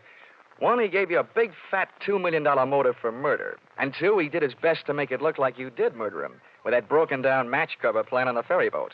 Why? Well, they wanted to get rid of you and live happily ever after. The big mistake they made was in trying to shake the insurance company down for some ready cash. And you, baby. Harold, please. You put him up to it, didn't you, you cheap little muscler? No, Harold! Calm down, Hatcher. You don't need a gun around here. They're tame. You don't know me very well, Dollar. I'm going to teach all of you amateurs a lesson. How these things are really done. Come on, Brooks. No, Hatcher. You can have everything I've got. For a second, it looked like Hatcher was going to take everything. But I hadn't gone that far to see Brooks knocked off with me as a witness. Hey, maybe I wasn't going to be a witness. Maybe I was going to be a victim, too. When that thought hit me, that's when I flew across the room and hit Hatcher in a do-or-die flying tackle from behind. Oh. Hatcher went down shooting. I went down kicking, and a lucky boot knocked the gun out of his hand. I beat him to it and swung it straight into his skull. Oh! Half the people in the room were lying there bleeding. Brooks from a gunshot, Hatcher from the gun butt. Janelle and I both stood there panting. But believe me, not for each other. We stood that way until the police arrived.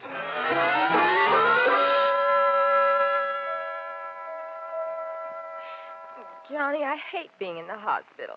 But I look awful. Butter, honey, you look lovely in white. This patch on my head?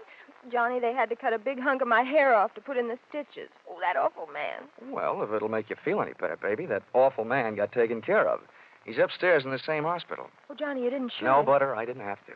Harold Hatcher saved me the trouble. They don't know yet whether Mr. Brooks is going to live or die, but it doesn't make much difference to me or to the insurance company. He signed a statement admitting attempted fraud. Serves him right hitting a lady on the head. Johnny, what am I going to do? My hair will look awful. It'll take months for it to grow out. Now, don't worry, Butter. I'll buy you something to cover it up. I know a guy over on Fifth Avenue who claims he makes something that looks prettier on a woman's head than her hair. Expense account, item 7. $640. Ladies' hats. To cover the lump on lady's head. Expense account, item 8. $20. Tip to nurse for reminding Butter on the hour every hour that accidents will happen. Expense account, item 9. $7. Mileage driving back to Hartford. Expense account total, $1,182.23. Which you may say, Mr. Farnsworth, is a lot of money for one man to spend in a day and a half. But you must bear in mind that the amount at stake was $2 million. And you know the price of steak these days. Signed, yours, truly, Johnny Dollar.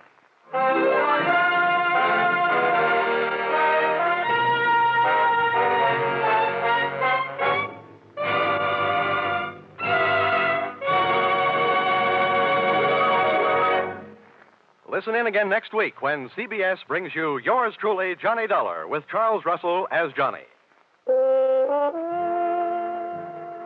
Yours truly, Johnny Dollar, is written by Paul Dudley and Gil Dowd, with music by Mark Warno, and is produced and directed by Richard Sandville for CBS, the Columbia Broadcasting System.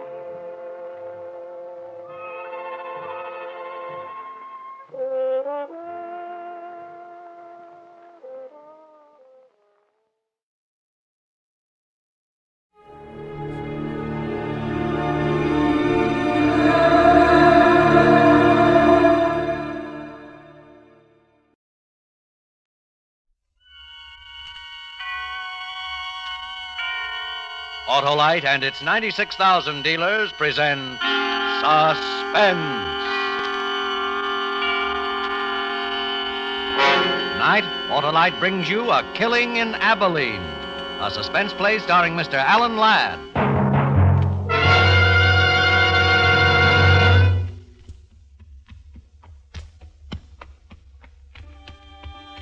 I traveled hard for 300 miles to find the man who killed my brother. I'd come down out of the Snake Range that morning, followed the river trail through the canyon. And that afternoon had found Pleasant Valley. A handful of buildings, desolate and huddled in the cold shadows of the mountains around. Tall, dark. No man appeared as I rode through the town.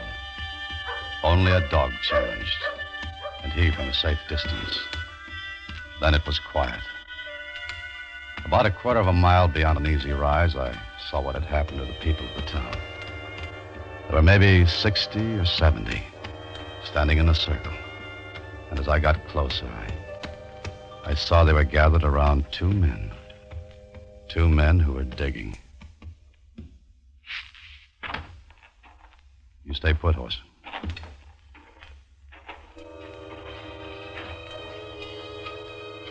There was a look on the faces of the people standing there. Even the kids peeking from behind skirts and trouser legs. And it was something I'd seen before. It wasn't a good look. It was the look some people had had 2 years before in Abilene, when we discovered my brother's body. In just a moment, Mr. Alan Ladd in the first act of A Killing in Abilene. Hi, Harlow. Oh, what do you got there? Christmas present, Hap. You got one already? Yes, sirree, and it's an Autolite Stay Full battery that needs water only 3 times a year in normal car use. Why, my car will really cut a caper over this capable Christmas cheer. You believe in giving your car some holiday spirit, too, eh, Harlow? I sure do, Hap. And because the Autolite Stay Full battery has over 3 times the liquid protection of batteries without Stay Full features, it helps eliminate one of the greatest causes of battery failure.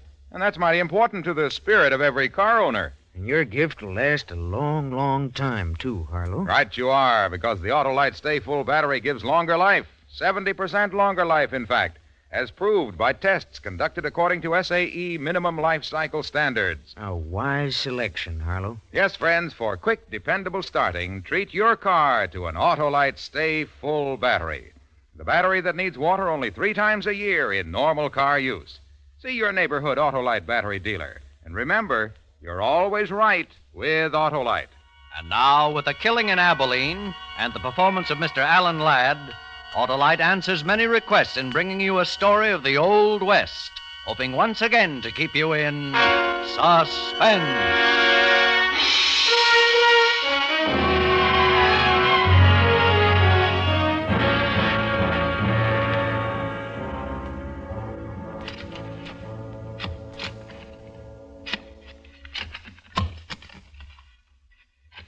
Hold up a minute. What's the matter? I hit something.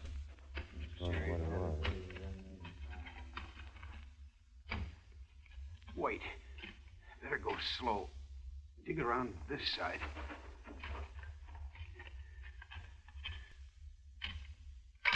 Here, I can't do it anymore. One of you boys take over. I'll do it, Jim. Somebody's got to.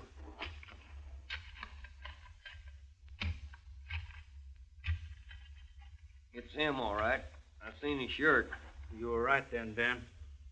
Jake Garvey, you're a sheriff. Better come take a look. Yeah.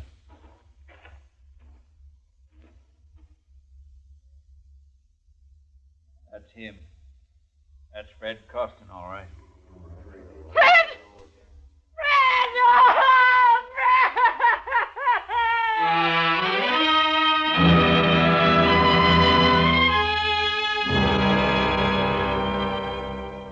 The other women folk led our way.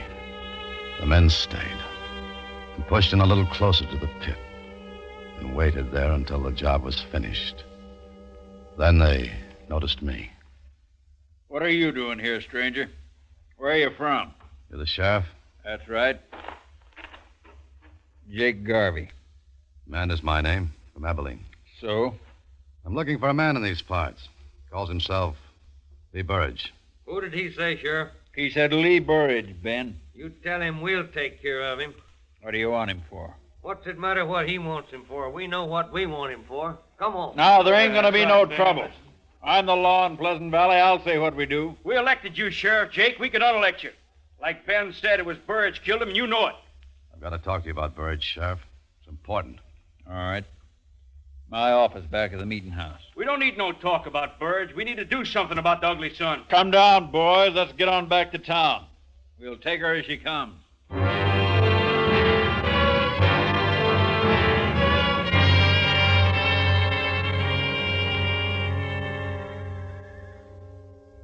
Smoke? No, thanks. The boys want to know why you're here. So do I. We don't like strangers. What do you want with Lee Burridge? I had a brother. Killed out in Abilene. Burridge did it. Oh? He and another one drove a herd into the railroad. Burridge got drunk and killed my brother. Buried him same as here. We found this pouch near the grave. His name burned into it. It's taken me 2 years to find him. Now I want to talk to him about it. The boys are pretty sure he killed Fred Costin, too. So am I now. Maybe so. Fred Costin isn't my business. My brother is. And I want to see his killer back in Abilene standing trial. I made a promise I'd bring him back, that there'd be no more killing. We didn't know your brother, but we knew Fred and we liked him. You can help take care of Burridge here if you have a mind to. Try him here, you mean? On both charges? No need for that. Now, what do you mean, take care of him? How did he kill your brother? His head was beat in. He was beat to death. Yeah, same as he did to Fred. Man who'd do a thing like that don't need no trial. Not for you, maybe. But there'll be no more killing in my family. We'll give him a fair trial here in Abilene. But a fair trial. If Burridge done these killings, he's going to pay for it here. I don't go for lynching. We don't call it lynching when we hang a man for murder. If you don't like it, go on back to Abilene. Maybe I'll do that. When I take Lee Burridge out for trial. I don't know what you're trying to do. I suspect it's get Burridge out of town. If I'm right, you're heading into a lot of trouble. Let's go get him, Ben. About time. Hold it. One of you boys going to direct me to where Lee Burridge lives? We could, if we felt inclined. What do you want with him? Just want to talk. Anybody got objections? Yeah, Who are you? Ben Chafee. There ain't gonna be no talking. He's done what he's done. He's gonna pay for it. Ain't nobody gonna stand in the way. It's time you was riding out of here. And if I don't? Then I'll help you. Climb off, Ben. We don't need no private wars here. Where does he live? Come on, boys.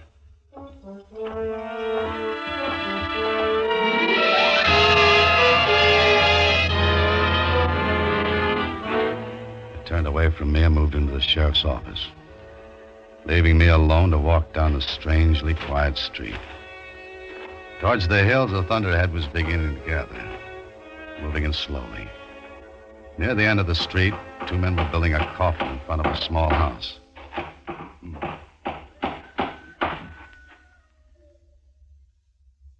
This where I'll find Mrs. Costin? Why do you have to come meddling around here at a time like this? Can't you leave her with her through her sorrow? Because he's a stranger, Bob boy. And strangers don't have no time for other people's sorrow. Maybe you're right, old-timer. Maybe they got too many themselves.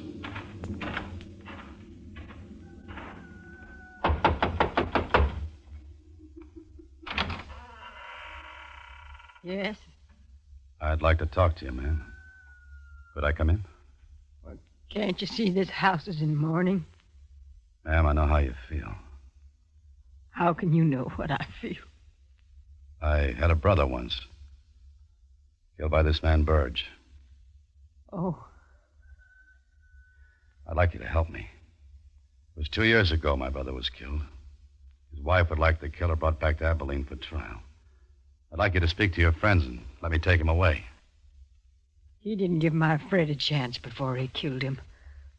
He's a cruel, ugly man. He's a killing man. You can see it in his eyes. I understand how that woman feels. I feel the same way. I want him killed, too. But here, where I can watch. And will you tell me where he lives? Don't tell him nothing, Mrs. Costin. You'll go warn him off. Let him go if he wants. I say a man's got one life to live, and he's got a right to lose it any dang way pleases him. I'll tell you where you can find Lee Burridge.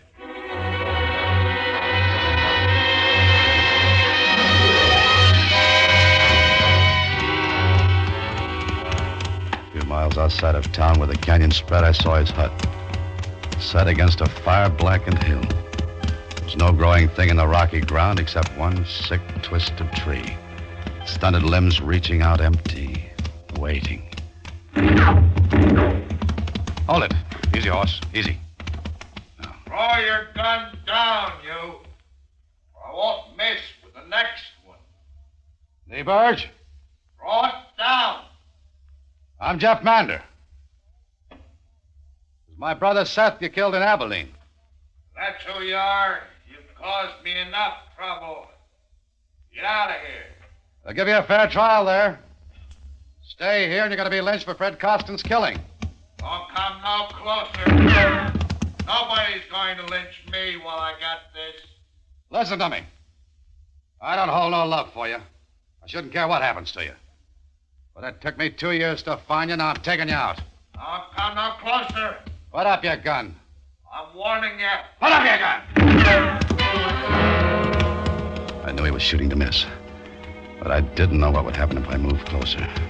So I got out of his canyon.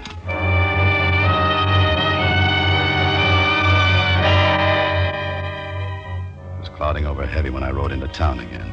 Maybe an hour and a half after I'd left the sheriff's office. The streets were still empty. But in a couple of the houses, I saw curtains move in windows and shadows duck away as I looked at them. I wondered if the old man had told them I'd gone to see Burge. And if they knew what they planned doing about it.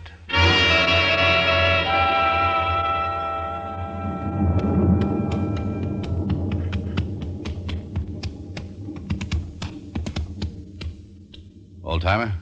Yeah. I see you had to talk with Burridge. You see. You ain't wearing a gun. He get the drop on you? Yeah. Surprised he didn't kill you. So was I. Did you tell them I'd gone there? Yep. What'd they say? They said if you get Burridge first, they'd get you. They said you should go back where you came from while you still can. I will after I settle with Burge. Where's the sheriff? Went off with the boys. After Burge? Yep. They're going to wait till dark. Then they're going to string him up. Why are they going to wait till dark? I want to be with them. I thought you didn't like lynchings. I don't, but I want to be there. Well, I was told if you come back to town, you'd have to be with them. Don't make me use this, son. Just turn around and we'll join the rest of them. All right. And I'd suggest you stop your talking about Lee Burridge.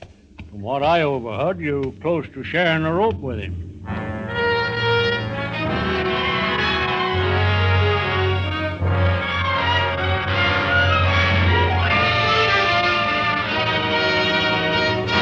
Autolite is bringing you Mr. Alan Ladd in A Killing in Abilene.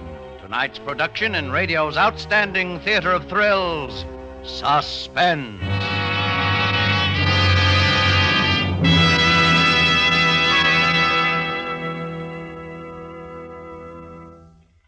Well, Harlow, only 8 shopping days till Christmas. Oh, that doesn't bother me, Hap. I'm giving everybody an Autolite Stay Full battery, the battery that needs water only 3 times a year in normal car use. Even folks without cars? Well, sure.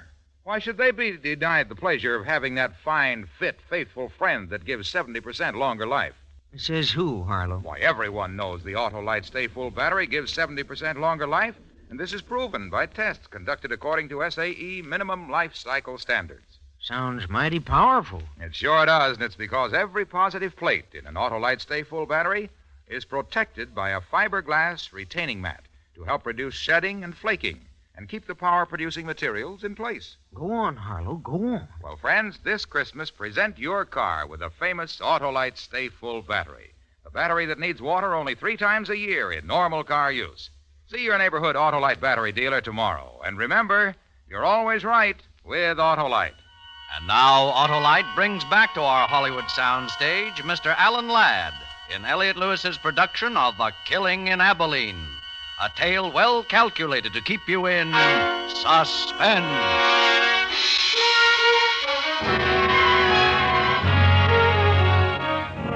We rode out of Pleasant Valley, the old man and me. We rode fast without speaking through scattered herds of cattle on the lower rangeland.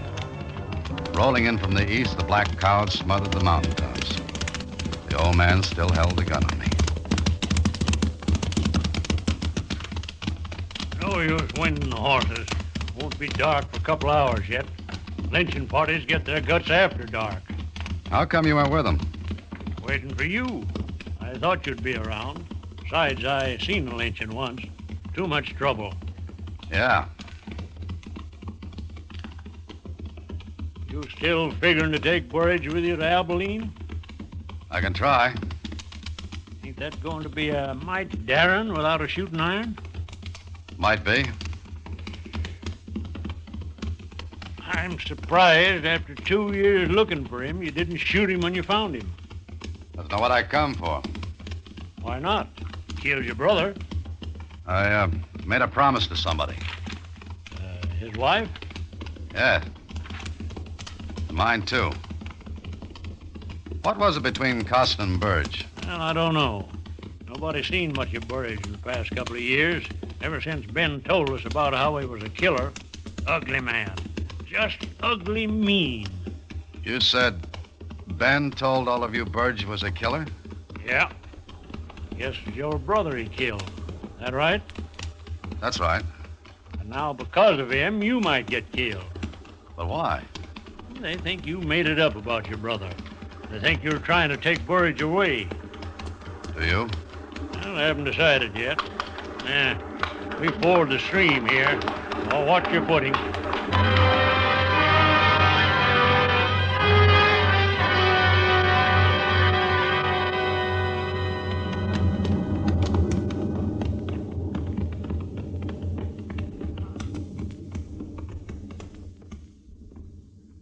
Sonny. Yeah? They haven't seen you yet.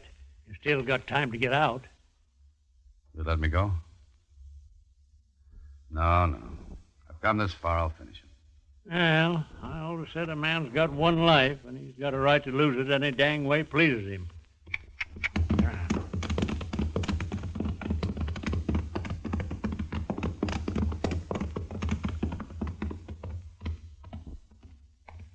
Hello, Sheriff. Thought you'd left Pleasant Valley.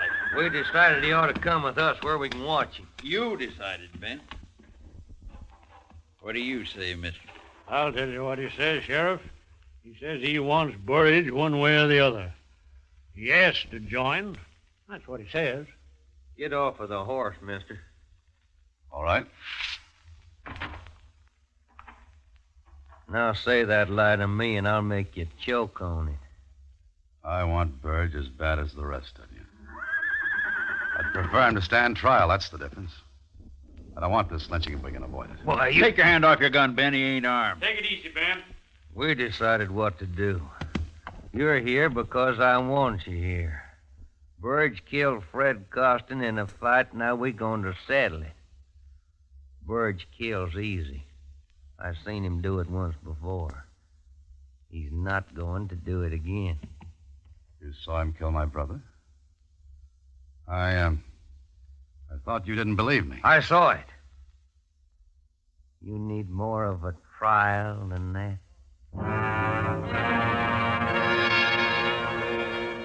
I looked at the faces, angry, filled with hate. And I thought of the ugly man up in the canyon in the broken-down shack. I wondered if he knew what was waiting for him a mile or so away.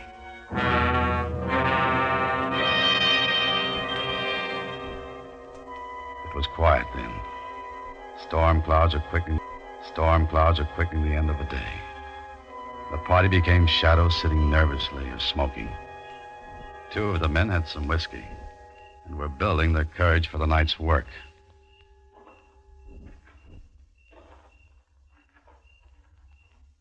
It's nearly dark. I didn't think you'd come. I had to. All the way? My Fred's dead. So's my brother. My Fred was a good man. Never hit me, but he was a dark man with drink. Like those two. What was it between Burge and him? We lost some chickens. Fred said that man stole them. When he came to town for supplies, Fred and him got to fighting. That man hated him and beat him. Fred was terrible hurt. Afterwards, everybody laughed and made jokes. They laughed at their friend? Oh, it was man laughing, no harm, but to a dark man like Fred, it was bad. He swore to get even. That was last Saturday. He went in to drink. And didn't come back? We all thought he rode out someplace for shame.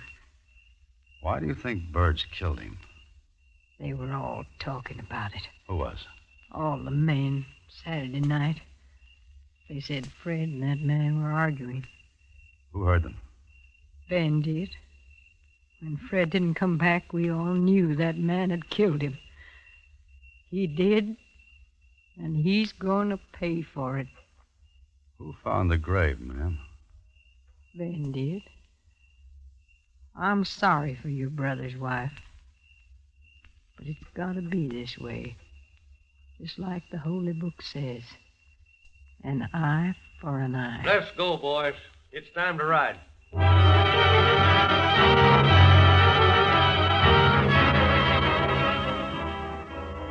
We rode to the widening of the canyon, dismounted, and went the rest of the way to the hut on foot. We took one horse with us.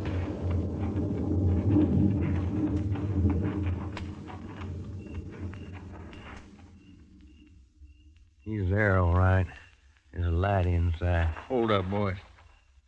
Bob, you, Jim, and Need'll come with me. Right, Sheriff. We'll bring him out. The rest of you stay here. What's the idea? You're too quick tonight, Ben, and giving too many orders. You stay. Still trying to get him away, son? I might. You're like an Injun I knew once. Had to shoot him 5 times before he knew he was dead. What do you want here? You know what we want, Burridge? Get out of here. Get off my land. You come outside quiet like. We don't want no trouble. Trouble, I ain't asking for trouble. You asked for it when you killed Fred Costin. Costin? Well, who killed... I didn't kill him. Save your breath while you still got it. Come on. Oh, let go. Let go of it. Look out, the lamp! Let her go up in smoke. He won't be using it anymore. I'll kill you. I'll kill you all for this. You done your last killing. Get that rope over that lamp. Is this your doing, Ben? Shut up. Tie his hands, Bob. I'll hold him. You're gonna blame this one on me, too, Ben? Shut up, I said. He didn't do it. He didn't do it. Let it go, son.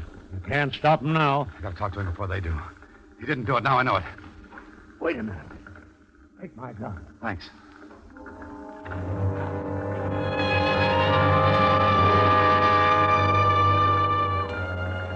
The flames in the shadows flicked over the ugly man's face.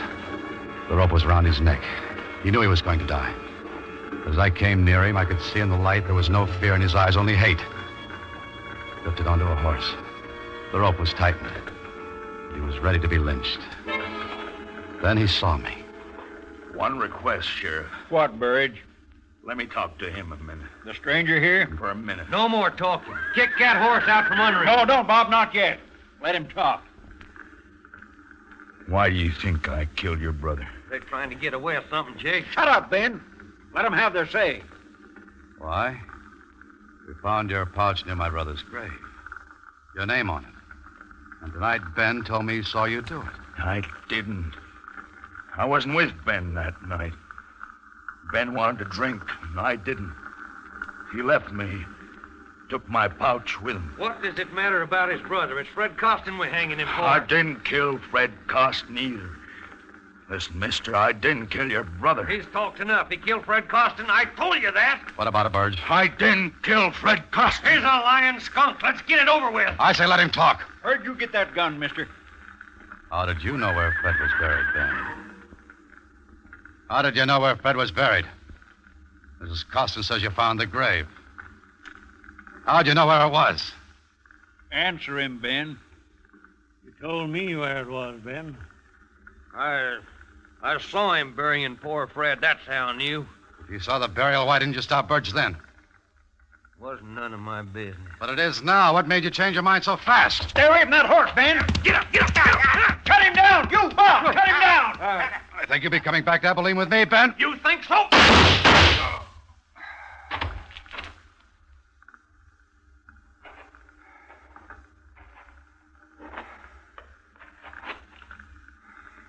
You all right, son? Yeah. Burge? He live. Rest easy, son. You done a good job. But you ain't going to keep your promise about your brother's killer. There's no sense taking Ben Chaffee back to Abilene. We'll bury him here.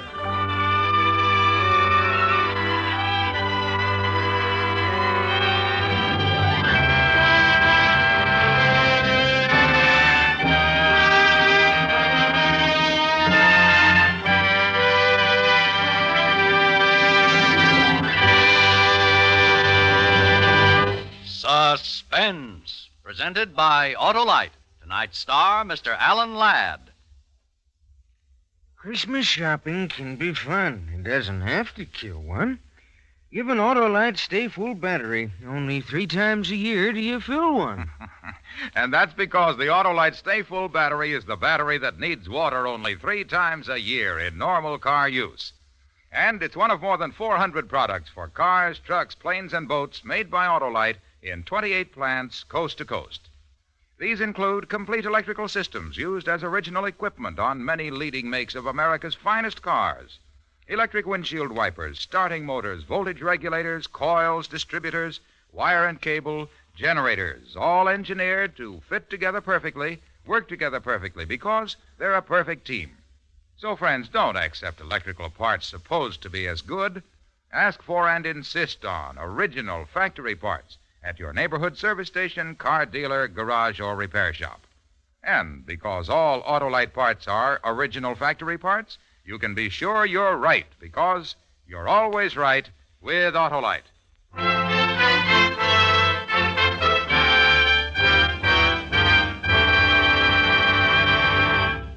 Ladd will soon be seen in Paramount's Technicolor production, Branded. Next week on Suspense, Mr. Dennis Day, a star of Christmas for Carol. And in weeks to come, you will hear such famous stars as Cornel Wilde, Ezio Pinza, and Ginger Rogers, all appearing in tales well calculated to keep you in suspense.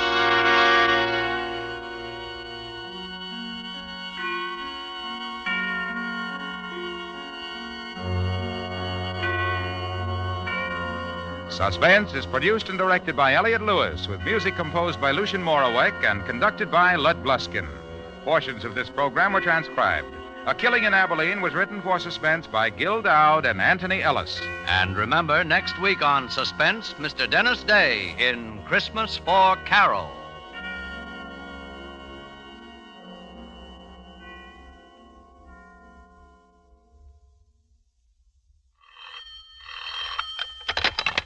Buy Autolite Stay Full batteries, Autolite Standard Type, or Resistor Type spark plugs, Autolite electrical parts at your neighborhood Autolite dealers. Switch to Autolite. Good night. Better production means better living. That ideal has given America the world's highest standards of living. Learn how you can help to improve our economic life. For the free booklet, The Miracle of America, write Box 10, Times Square Station, New York City. This is CBS, the Columbia Broadcasting System.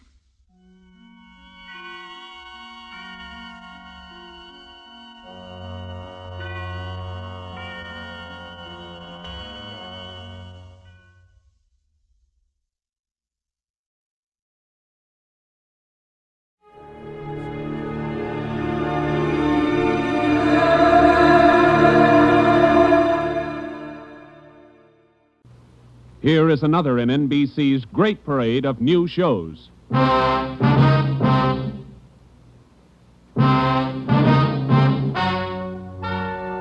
Ladies and gentlemen, the story you are about to hear is true.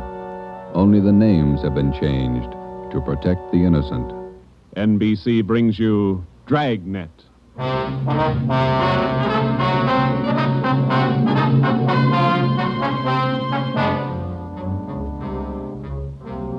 You're a detective sergeant. You're assigned to burglary detail. A sudden wave of jewel thefts is sweeping the city. In 16 days, 16 burglaries have been committed, one each night. They bear the same trademark. Thousands of dollars of jewels are missing. The thief is a master at his trade. Your job, get him. Dragnet, the documented drama of an actual crime, investigated and solved by the men who unrelentingly stand watch on the security of your home, your family, and your life. For the next 30 minutes, in cooperation with the Los Angeles Police Department, you will travel step by step on the side of the law through an actual case transcribed from official police files. From beginning to end, from crime to punishment, Dragnet is the story of your police force in action.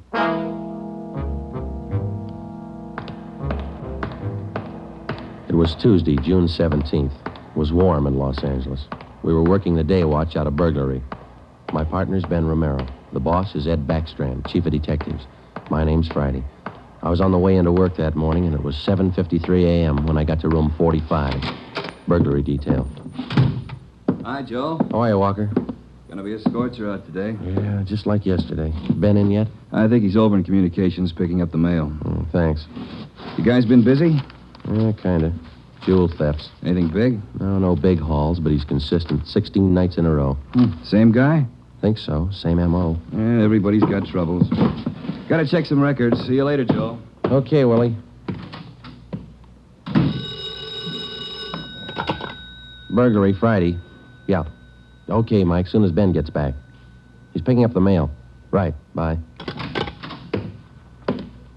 Hi, Joe. Hi, Ben. Hannon just called. Chief wants to see us. Take a look at these first. What do you got, overnight reports? Yeah, here, these two. Yeah. 2 of them. 3 diamond rings, 1 sapphire, 1 necklace, jade. Big haul. Look at the other one. Lady's watch, diamond band, emerald bracelet, tourmaline brooch. What's tourmaline, Ben? I don't know. Must be valuable. It's gone. Let's see. Owner left house about 9 p.m., returned about 1:30 a.m., found property gone, scratches on the door. Probably using the cellophane method. Hasn't missed yet. 2 in one night. Well, he's picking up his pace. Must have a bag full of loot somewhere, whoever it is. You get the description sheets from pawn shop detail? Yeah, I got him right here. You take half of them. Let's see what luck we got this morning. Yeah, Nothing so far. Me neither. Let's see. I'll get it, Joe.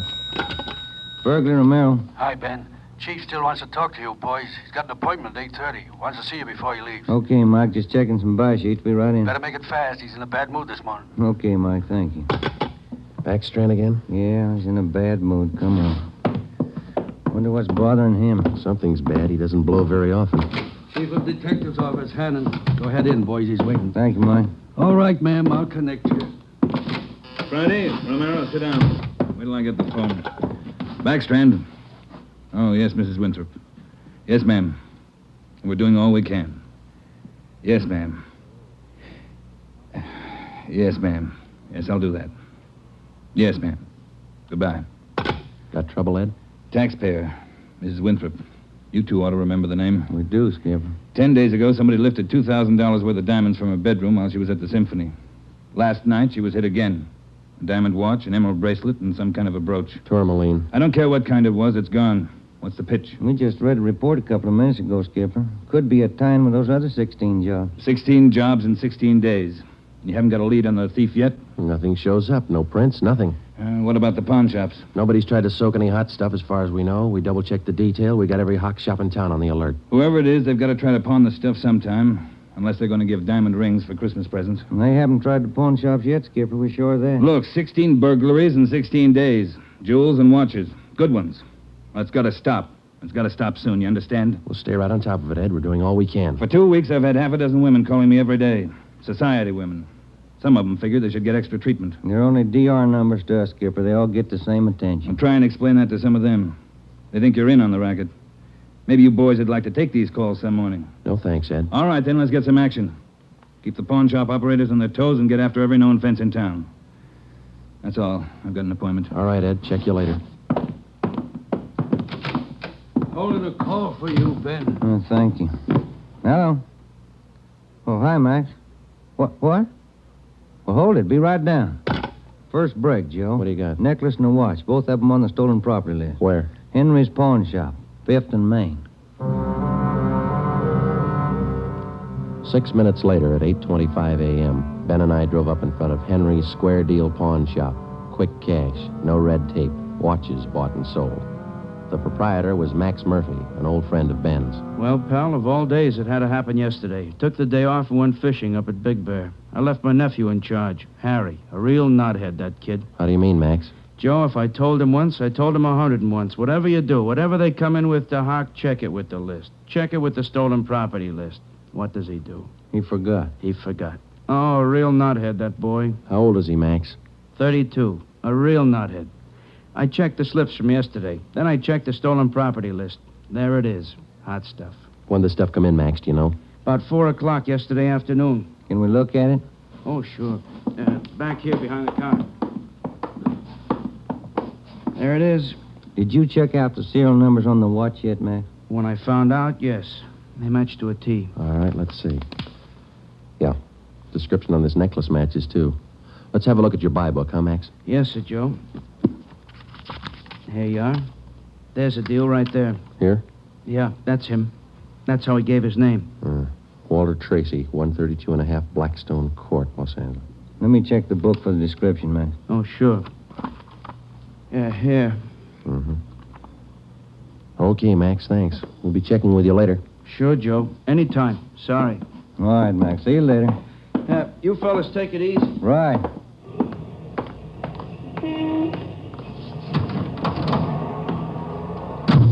Want to check and see if we're clear, Joe? Yeah, I will. 80K to Control 1. 80K to Control 1. Are we clear? Control 1 to 80K. Stand by. Good lead, Joe. Got a description in here. Yeah. It's too bad Max's nephew had to slip up. Control 1 to 80K. Call your office immediately. Call your office immediately. KMA 367. Wonder what that's about. I don't know. I'll call in. You got some change? I'll use Max's phone.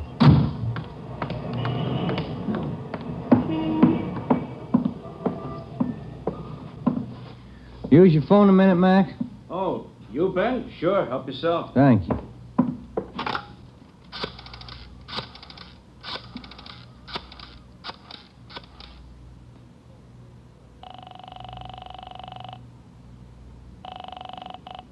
City Hall, 2524. 2524. Burglary, Levine. This is Ben, George. You got something? Hot one. Universal Loan Shop, 6th and Barton Place. Guy just took in a couple of rings. He checked too late. What you mean? He checked the form after the guy left. It was signed Walter Tracy.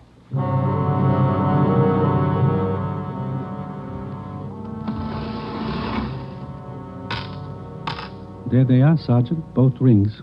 Fine quality diamonds. Don't you usually check your stolen goods list before you take in stuff like this? Usually, yes. Last night, no. I don't know what I was thinking about.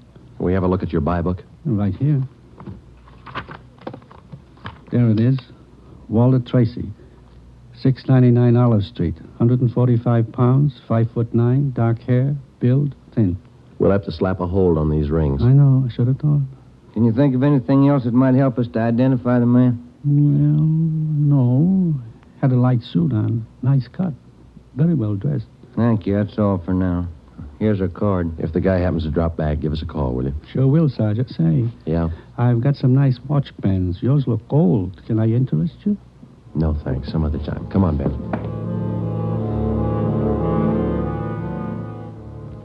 That afternoon and the following morning, despite our alert and our warnings, 2 more pawn shops called in with reports of stolen watches taken in. We checked them out.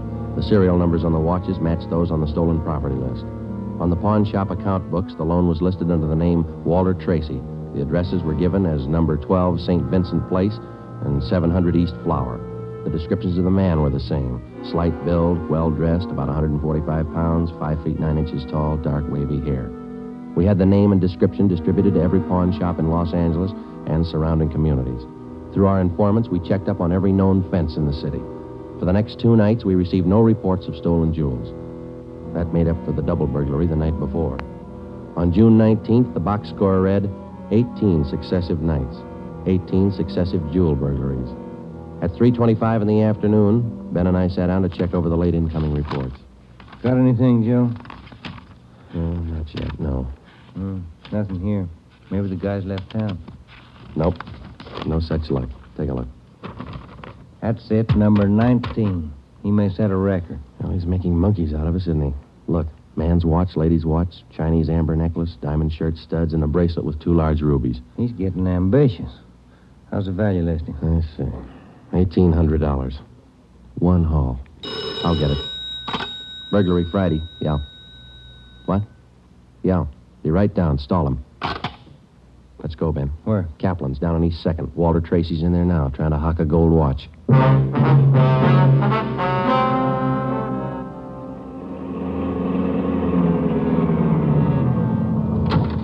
Ben, cover the door. I'll go and look like I'm shopping around. Right, but watch your step. We don't know this guy. Yeah, stay close to the door, huh?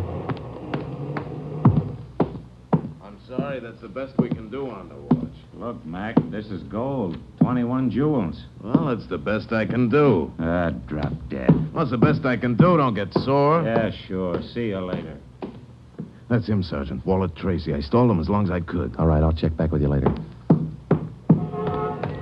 Did you spot the guy that just came out? Yeah, I went up the street. Let's follow him. Hustle it. You spot him, Ben? Straight ahead, about 15 yards. He's crossing the street. Yeah, let's get up a little closer. We'll lose him, sure, if the light changes. Come on, run for it. Watch the traffic light. That was close. You might have spotted us. It's going faster. Come on, Joe, run. Yeah. Don't lose him. This crowd's not helping. Hey, wait a minute. I bet you're a cop. You're chasing somebody. All right, let go of my arm, mister. Let go. Well, you don't have to get tough. Lousy cops think they own the street. I'm going to write the mayor's office. Come on, Joe. He's running for it. Yeah, I see him. Watch the signal up ahead. Hurry, Joe. Almost up to him. Into the parking lot. Hey, you! Stop! Look out, Joe. A gun. Yeah, I see him. Get away. All right, smart guy. It's a nice job. Yeah. He's too fast for an honest man. Let's take him in. When we got back to headquarters, Walter Tracy was under technical arrest. We took him directly to the interrogation room. We searched him thoroughly. We had him take everything out of his pockets and put it on the table. Then we had him take all the money he had in his wallet, count it out, and hold it in his hand. What is all this routine? That's all the money you have on you? $47.17, right? Yeah. Okay, keep it in your hand. Ben, shake him down. All right, Tracy. Take off your coat, shirt, tie, and your shoes and socks. What kind of a pitch is this? I'm no hood. Take 'em off. Two-bit cops. You're not pinning anything on me. I don't care what you do. Sleeves, pockets, lining. Nothing in the coat, Joe. Get his shirt. Take it light with the threads, huh? Costs money. How about the trousers, Ben? Let's see. Cuffs, pockets. No. Let me get the belt. Zipper on the inside of the belt? No, it's clean. Shoes are okay. All right, Tracy, let's see the soles of your feet. I hope you don't mind. They're dirty. Why don't you take a shower? Let's see. All right, Joe, nothing. Put your toes back on. Yeah, thanks. All right, you. What's your name? Huh? I said, what's your name? You telling jokes? Walter Tracy, you know that. Your real name. How old are you, Tracy? 27. Where do you live? No place. Just got in town a couple of days ago. Where are you from? Salina, Kansas. Where you been sleeping the last 2 nights? The park, Pershing Square. Clothes don't show it. Pretty natty. I had 'em pressed. Where? Down by the square. I don't remember. You ever been arrested before? No. Where'd you get this gun, Tracy, the one you pulled on us? I didn't know who you were. Could have been a couple of hoods. You kind of look like it. Where'd you get the gun? I won it in a crap game coming out on the train. Where'd you get the watch? Graduation present. You want to run a make on him, Joe? A gun and a watch? Yeah, I'll call him. Go on, check. You can't prove a thing. Pawn shop records, Gilmore. Gil, is Friday. Can you give me a make on a watch? Sure, Joe, go ahead. Time Master, yellow gold, man's wristwatch. Okay. Case number 716F23. Right. Movement number B351708. Got it. Okay. Now give me a make on this gun, huh? 32 S&W automatic. Serial number 579461. Okay. Call me back? Right. What's your station number? 2572. I'll ring you, Joe. Thanks. Having fun? What'd you do with all those jewels you stole? When do I get out of here? I don't think you're going to get out. You got nothing on me. How tall are you, Tracy? Get your tape measure. 5'9". How much you weigh? 140. I'm 27. My name's Walter Tracy. I come from Salina. I've been in town 2 days, and I don't know what you guys are talking about. You sound smart. You don't act it. And you're flying blind, copper. What'd you do with those jewels you stole? I don't know what you're talking about. What color are your eyes? I don't know. I'm colorblind. What color would you say your hair is? You colorblind, too? You ever been arrested before? Straighten out. He asked me that. I'm asking you. No. You ever done any big time? No. All right, I don't care if you level with us or not. We're going to make you on those prowl jobs, all 19 of them. Sure. You guys are smart. You got in Los Angeles 2 days ago, is that right? Yeah. You don't know anything about any jewel thefts. That's what I said. And how come your name and your handwriting's on the account books in 4 pawn shops in Los Angeles? It's not mine. You can't prove it. We can, Tracy. Come clean. What'd you do with the stuff you stole from 1250 Moraga Drive, June 5th? I didn't steal any stuff. What'd you do with the rings and watches you took from 1400 Placerville Road, June 9th? I wasn't in town. What'd you do with the diamond dress pins you stole June 13th, 123 South Van Ness? Did I do that? You're not only kinky, you're a bad liar. You prove it. Quarter get you a sawbuck, your prints bounced, Tracy. Our handwriting man's gone to work on those signatures of yours. You haven't got a chance. Now, come on. Where'd you hide this stuff? You can't prove a thing. Where'd you say you've been sleeping the last 2 nights? In the park, Pershing Square. You want a map? Clothes sure look nice. I said I had 'em pressed. But you can't remember where. No, I can't remember where. That a crime? Friday talking.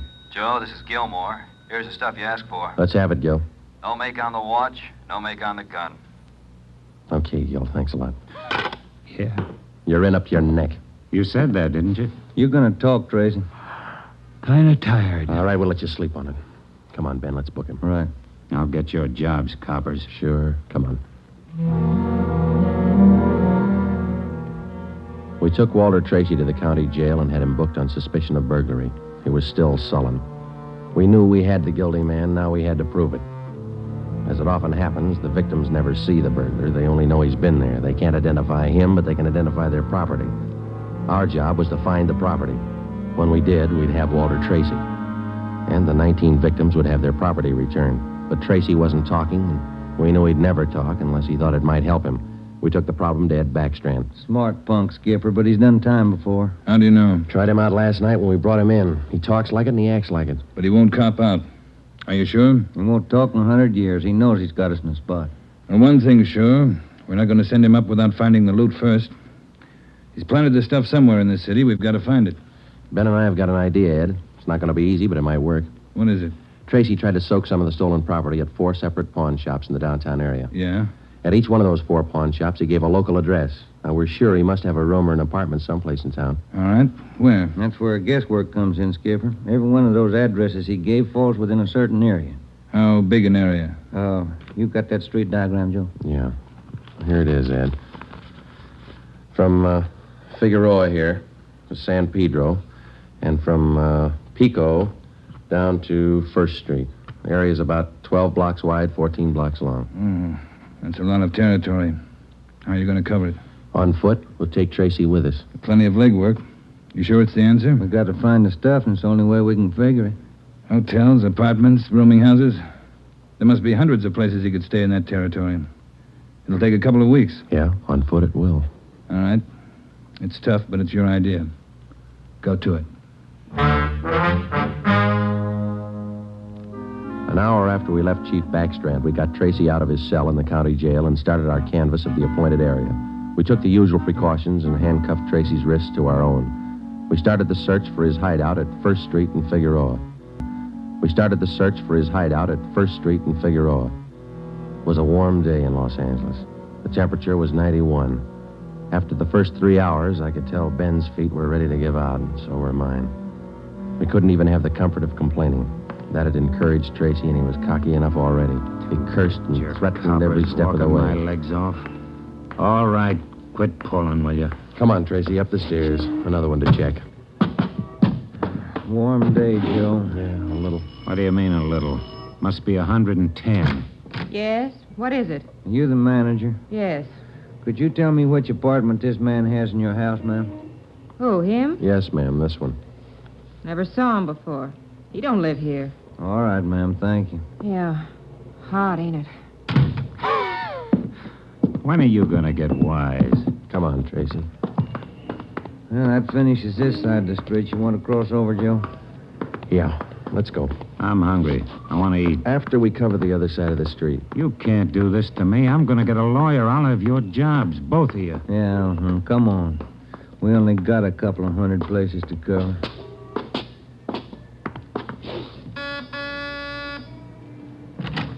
Hi, gents. What can I do for you? You the manager? I run the place, yeah. Which room does this man have in your place? Him? You made a mistake. He doesn't live here. All right, thanks. My feet are killing me.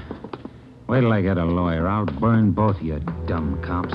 What do you think you're doing anyway, making a guy... All that day and the day after that and the day after that, Ben and I, with Tracy handcuffed to our wrists, canvassed the designated areas, from hotel to hotel, from rooming house to rooming house, and the apartments, too. Every day our feet ached a little more, our pace slowed down, Tracy got more irritable, and the weather got hotter. The second day it reached a high of 92, the third day 94, the fourth day 94. Police regulations say plainclothes officers must wear a coat and necktie on the street at all times. We wore our coats and neckties. The search continued into the fifth day. Our pace got even slower. Ben and I started to lose heart. After a while, we forgot our object was to recover the stolen jewels. All we wanted was to find Tracy's hideout. We knew we were right. We knew Tracy was our man. It was a point of pride. Whether your feet hurt or not, you don't give in to a thief. Yes? What do you want? You the landlady here? I am. Which apartment does this man have in the building? Well, none of them. He's not one of my tenants. Thank you, ma'am. Come on, Tracy.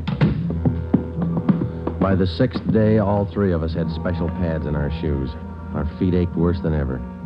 Tracy let us know about his every 3 minutes. By late afternoon of the sixth day, we'd covered more than half of the designated area. The temperature was 95. You guys gonna go on forever? I'm sweating like a horse. I'm getting tired of your moaning. That looks like the manager behind the desk. Yes, sir? You the manager? Yes, sir. What can I do for you? Can you tell us which room this man has in the hotel? Him? He doesn't live here.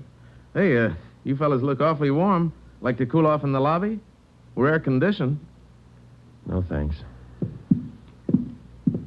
I'm hungry. When do we eat? You're always hungry. You got the biggest mouth on a cop I ever saw. Oh, All yeah. right. Yeah. I'm hungry. I want to eat.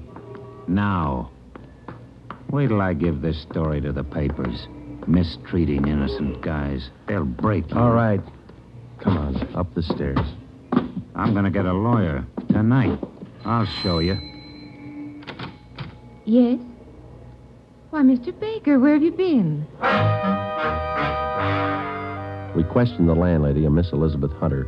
She told us that Baker, alias Tracy, had rented an apartment from her about 2 months before. That's all the information she could give us. Tracy clammed up. He would admit nothing. We asked Miss Hunter to accompany us as a witness. We took the elevator up to Tracy's apartment on the 6th floor. Miss Hunter, Tracy, Ben, and I. Down this way. Here. Do you want me to open it? Please, Miss Hunter. There's a girl. Walter? What is it, Walter? I told you to get out of town if I didn't come back. I didn't want to leave. I didn't want to leave without you. I thought you slept in the park. Take a jump. Where's the stuff hidden? All right, Ben, handcuff him to a chair. The girl behind him. We'll find the stuff ourselves. All right, Tracy. All right, you're next. I haven't done anything neither. See, you can't prove it. Billy, shut up. That's better. No talking between you two. If there is, we'll separate you. All right, Ben, you take the living room here. I'll try the kitchen. And get a window open. It's hot in here. All right. Sergeant, you will be careful of the furniture. Yes, ma'am. I had no idea. You, Mr. Baker, of all people. Don't talk to him, please, ma'am. Oh, yes. Tin cop. Why don't you spell? Ben, look. It's only the beginning. He's got the stuff scattered 7 ways for Sunday. We're going to need help. In the milk bottle? Yeah, 2 rings, 3 loose diamonds, and this bottle of mayonnaise. We found some kind of a brooch in it. A couple of watches taped to the underside of the kitchen sink. All right, you. Convinced? Okay, Ben, call Backstrand. There was a definite possibility that Walter Baker, alias Tracy, had stored some of his stolen loot outside his apartment. We stood little chance of ever recovering it unless we got him to break. Ben called Chief Backstrand, and in 10 minutes he arrived at the apartment with another man from burglary detail, George Levine. Together we went over the 4-room apartment foot by foot. We found jewelry, watches, loose stones in every conceivable place. In cartons of cottage cheese, in jars of cold cream, in the garbage can, everywhere. Who's your girlfriend? All right, I'll ask her. What's your name? I said, what is your name? Billy. Billy Crawford. He didn't do anything. He didn't. All right, Billy. Maybe you can tell us. Where's the rest of the stuff he stole? He didn't steal. He didn't steal anything. Billy, shut up. Keep quiet, you. Ed, wait a minute. What?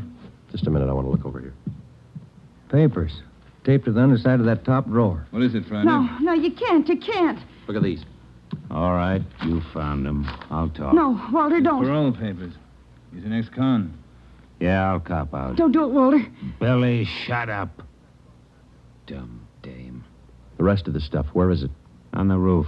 Inside the ventilator, the one near the front, you'll find a couple of paper bags. That's it. Levine? Got it, Chief. I'll check it. Your papers say you did time in Oregon. What for? Fell for robbery, did 5, I owe him 7. What about the girl? Walter, I'm going with you. Her? I don't know. You figure it. All right, Friday. Romero, take the girl to Lincoln Heights and book her. We'll take him. Right, Ed. Come on, Ben. No, Walter, I want to go with you. I'm sorry, ma'am. This way out. All right, easy, lady. No, wait a minute. Just a minute. Walter? You're a dumb dame, Billy. So long. Walter. All right, come on, let's go. What's the matter? You feel all right? He lied. He said he loved me. He lied to me.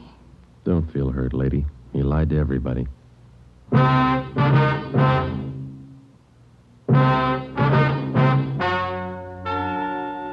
The story you have just heard is true. Only the names were changed. to protect the innocent. Walter Baker, alias Walter Tracy, was tried and convicted on 3 counts of first-degree burglary and received the maximum sentence prescribed by law. He is now serving out his term in the state penitentiary. A hold has been placed on him by the state of Oregon, where he will serve out 7 years for violation of parole. Billy Crawford, Baker's accomplice, was tried and convicted of receiving stolen property and is now serving time in the state penitentiary for women.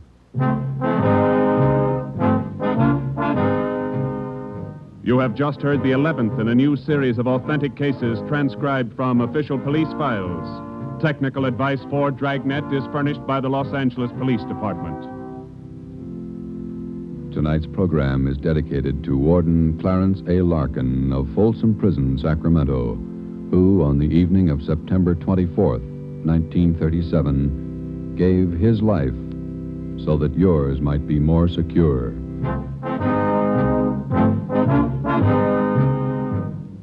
Dragnet came to you from Los Angeles. If you enjoyed tonight's production of Dragnet, you'll want to listen this Saturday evening to a pair of adventure shows featuring 2 well-known Hollywood personalities.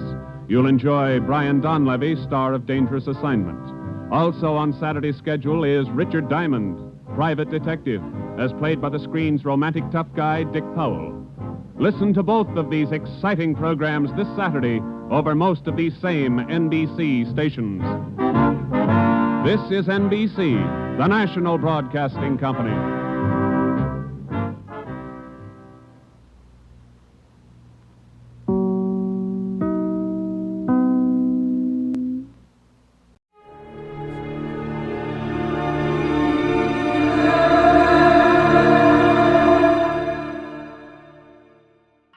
Autolite and its 96,000 dealers present Suspense. Tonight, Autolite brings you Mr. Edward G. Robinson in A Case of Nerves, a suspense play produced and edited by William Spear. Say, Hap, where'd you get that medal? Won it at the carnival last night, Harlow. Shot 10 clay pigeons out of 10. Well, that's real firing, Hap. Sure as an Autolite spark plug. Guess I qualify as an expert, eh, Wilcox? Well, Hap, the clay pigeon field is a bit limited. But take Autolite engineers. You see, they design and build Autolite spark plugs to work as a team with the coil, distributor, and all the other important parts of the ignition system. That means Autolite spark plugs are ignition engineered by experts, and they're world famous for quality and dependability. I guess that's why Autolite spark plugs are unexcelled in quick starting, smooth performance, and gas mileage. Right, and these same Autolite engineers developed the famous Autolite resistor spark plug, one of the greatest advances in spark plug design for automotive use in the past 20 years. So, friends, see your friendly Autolite spark plug dealer tomorrow. Have him replace worn-out spark plugs with ignition-engineered Autolite spark plugs. Whether you choose the resistor type or the regular type, you can't buy a better spark plug for your car because you're always right with Autolite. And now, with A Case of Nerves and the performance of Edward G. Robinson, Autolite hopes once again to keep you in suspense.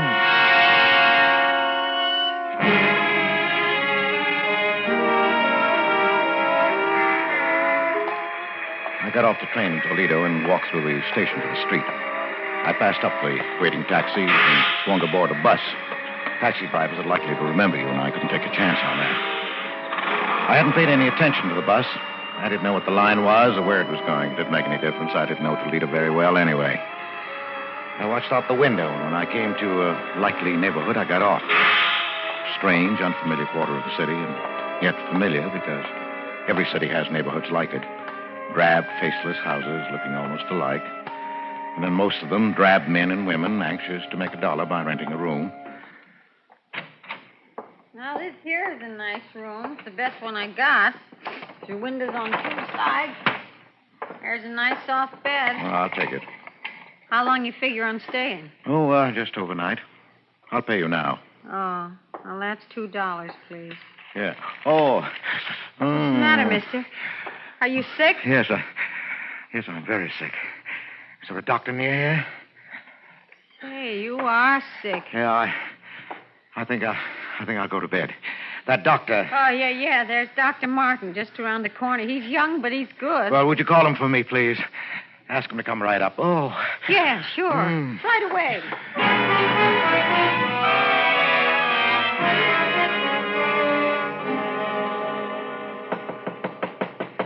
Come in. I'm Dr. Martin. You're Mr. My name is Wentworth, Doctor. James Wentworth. Oh, yes. I just got into town. I'm afraid I'm in for my old trouble again. Oh, what's that, Mr. Wentworth? Trigeminal neuralgia. Ah. I had bad attacks before. Just where is the pain? Here. And here. Oh, yes. Now, if you'll... No, don't touch it. It's like a red-hot iron, even the draft of air. I know. Really, you should have that nerve operated. Yes, I'm going to have it done when I get home. Oh, and where's that? Cleveland. Cleveland. I know a lot of men there. Who's your doctor? Dr. Fletcher. Lawrence Fletcher. No, Andrew. Andrew R. Fletcher. I don't recall him. Well, he's waiting to clear up a heart condition before he operates. Oh, yes, very sound. Now, how did this attack come on? Oh, the way they always do. I was shaving, and I touched the nerve with the razor. Oh, yes, the trigger point. It's very typical. Well, that doesn't help me when that nerve starts jumping. When will you be back in Cleveland? About 3 days. I'll give you a prescription. This is morphine, quarter grain. You've taken it before? Yes, that's the only thing that gives me any relief. Well, then I don't have to tell you about it. I'll drop this off at the drugstore and have them send it up. Well, thank you, Doctor. Tell him to hurry. And I'd better give you a shot right now. You know, Doctor, I think the pain isn't so bad now. I don't like to take more than I have to. Oh, well, if you're sure you can get along. Well, yes, I can make out all right. I'll hold the tablets until later.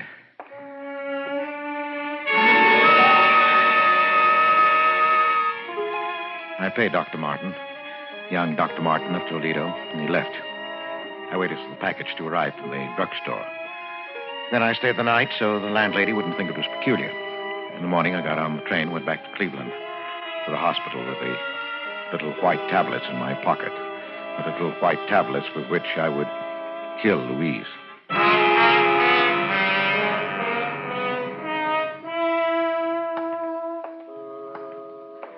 It had been so simple to deceive the young, impressionable doctor. So simple to counterfeit the symptoms that I'd seen Louise react to for 4 years now. It would keep her in bed for 4 years more. Great. For 20. I'd live with the tic douloureux, the painful nerves so long. Too long indeed. Dr. Van Tuur had to come every day now. The nurse had to be on hand day and night to combat Louise's attacks, to quiet the raging nerve with morphine. Yes, but not for long. In my pocket were the little white tablets that would bring her peace. I went into the hospital kitchen. Oh, hello, Mr. Baker. Oh, hello, Nellie. I'd like to bring Mrs. Baker a milk. Of course. I'll just give it a touch of the fire to take the chill out. I've missed you. Been away, I hear, Mr. Baker. Yes, I had to go out of town. And you ask me it's a good thing. For you, I mean. You needed a change. The hospital day after day was telling on you. Oh, I don't think so. Yes, it was. I could see. You're a good man, Mr. Baker. Believe me, it's like a saint you're bearing your trials. Not like some others I could mention. Well, isn't the milk ready, Nellie? It is. There we are. Spoonful of sugar. Just the way Mrs. Baker likes it. Well, thank you, Nellie. And give Mrs. Baker my regards. Yes, I'll do that, Nellie. Now, it was just a matter of stepping into an alcove on the way to Louise's room, dropping the white tablets into the warm milk. Sugar would mask the bitter taste. Oh, here. An ideal spot. Mr. Baker. Huh? Oh, nurse.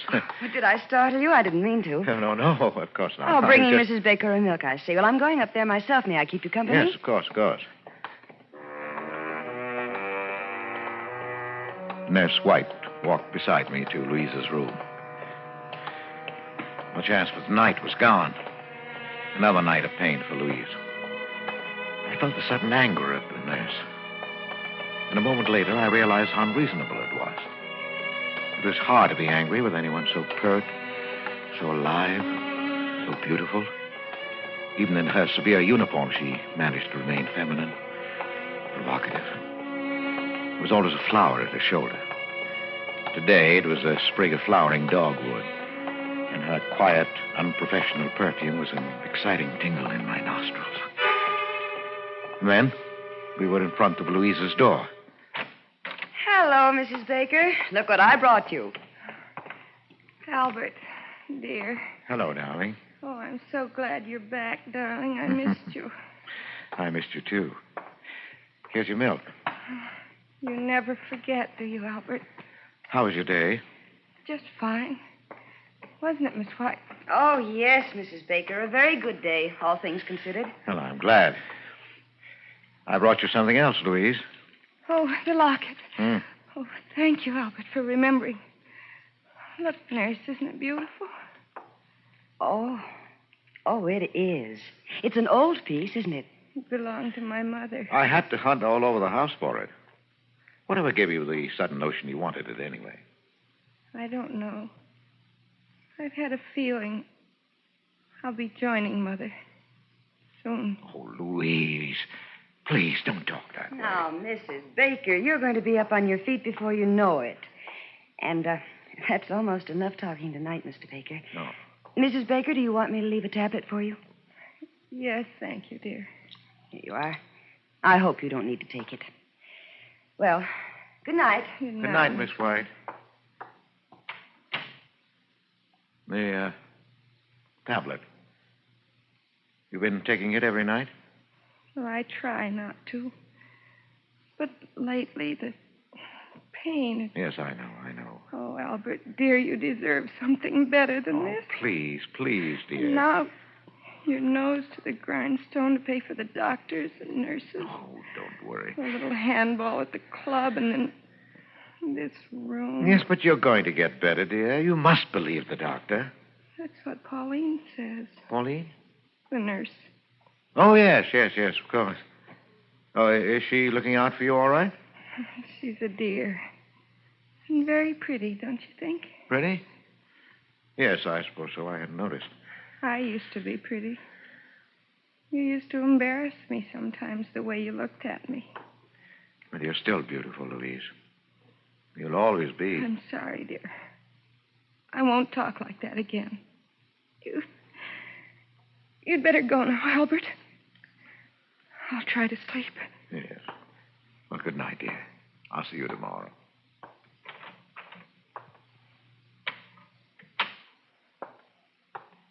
Mr. Baker. Oh.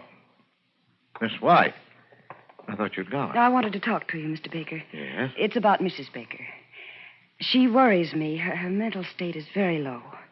You heard how she talked about her mother, the locket. Yes, I heard. She needs something, I don't know what, to snap her out of this mood. I just thought I'd mention it to you. Yes, thanks. Oh, where are you going? To put the morphine away. You know, I don't see why Dr. Van Tour doesn't give her more of that stuff. She needs it. Yet you ration it out as though it were poison. Well, it is poison, Mr. Baker. That's why I'm particularly careful about Mrs. Baker. But you don't think she'd actually... Oh, well, usually the ones who talk about it don't do it, Mr. Baker, so I wouldn't worry. Well, good night. Wait a minute. Yes? Miss White. Pauline, isn't it?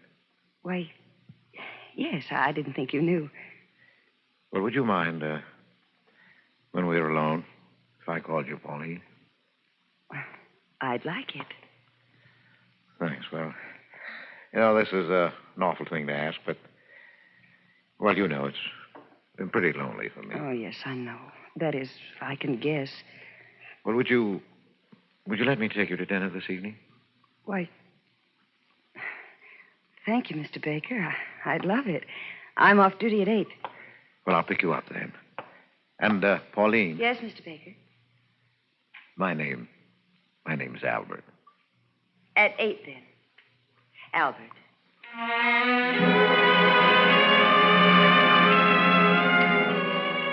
My heart sang.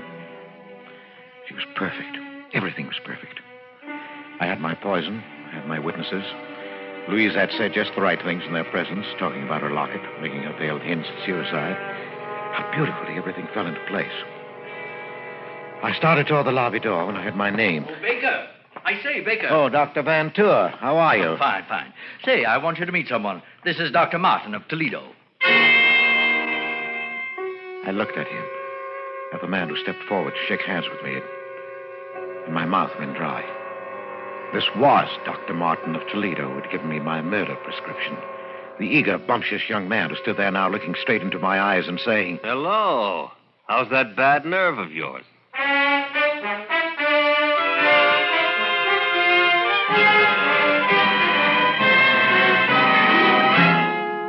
Autolite is bringing you Edward G. Robinson in A Case of Nerves, tonight's production in radio's outstanding theater of thrills, Suspense.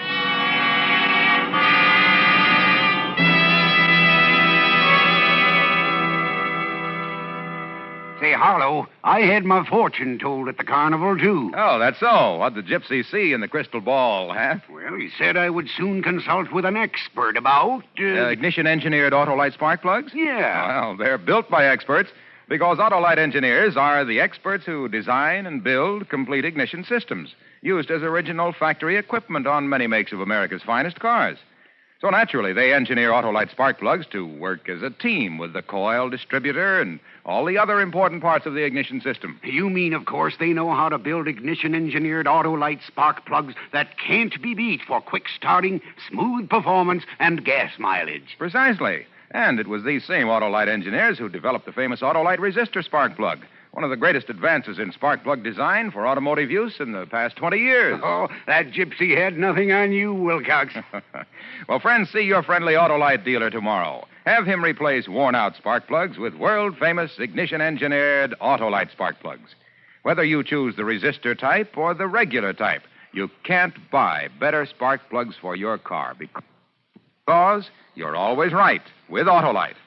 And now, Autolite brings back to our Hollywood soundstage our star, Edward G. Robinson, in A Case of Nerves, a tale well calculated to keep you in suspense. I was caught flat-footed. I couldn't answer, couldn't even turn and hide. Dr. Martin stared at me a minute, unbelievingly, and then his jaw hardened. After a long time, he put out his hand. Because there was nothing else to do, I took it. Oh, this is Mr. Baker, Doctor. It's his wife who has this trigeminal condition. His wife, eh? Well, yes, of course. You didn't think I meant Mr. Baker, did you? He's as strong as an ox. Yes, I can see that. No. I ran into Dr. Martin in the doctor's lounge, Baker. He was telling me about a case he just saw in Toledo. Was Toledo, wasn't it, Martin? Symptoms were remarkably similar to Mrs. Baker's. Remarkably. I thought he might like to look in on Mrs. Baker. You don't mind? She's sleeping, I think. Oh, it's too bad. Well, another time, perhaps, eh, Doctor? Oh, yes, certainly, Doctor. Well, I've got to run. Glad I ran into you, Martin. Have lunch sometime, eh? Yes, glad to. I'll see you later, Baker. Yeah, sure, Doctor, sure. I'll have to be going myself now, Mr. Baker. Wait, Doctor. I want to talk to you. Don't see that there's anything to talk about. Yes, but there is. I want you to know that what happened in Toledo yesterday. You don't have to explain. I understand. You understand? You didn't say anything, Dr. Van Tour. Well, why should I? It's none of my business. None of your business? Of course. I admit I didn't have you tagged as an addict. Addict? Yes. You don't look like one, and that trick of refusing an immediate shot, well, I've got to hand it to you. You fooled me completely. And using your wife's symptoms. Very clever. I don't doubt you can get a supply whenever you need it with that routine. Oh, no. I assure you. Please, don't bother to lie to me. I guess I ought to thank you for teaching me that trick. It won't work again on this baby, believe me. And now, if you'll excuse me, Mr. Baker, or Mr. Wentworth, I'm heading for a spot of handball. Oh, wait. Yes? No hard feelings? No, of course not. Look, Doctor, if you really mean that about no hard feelings, and if you haven't got a partner, well, I play a pretty good game. Now, that's what I call a switch, anyway. All right, hop in.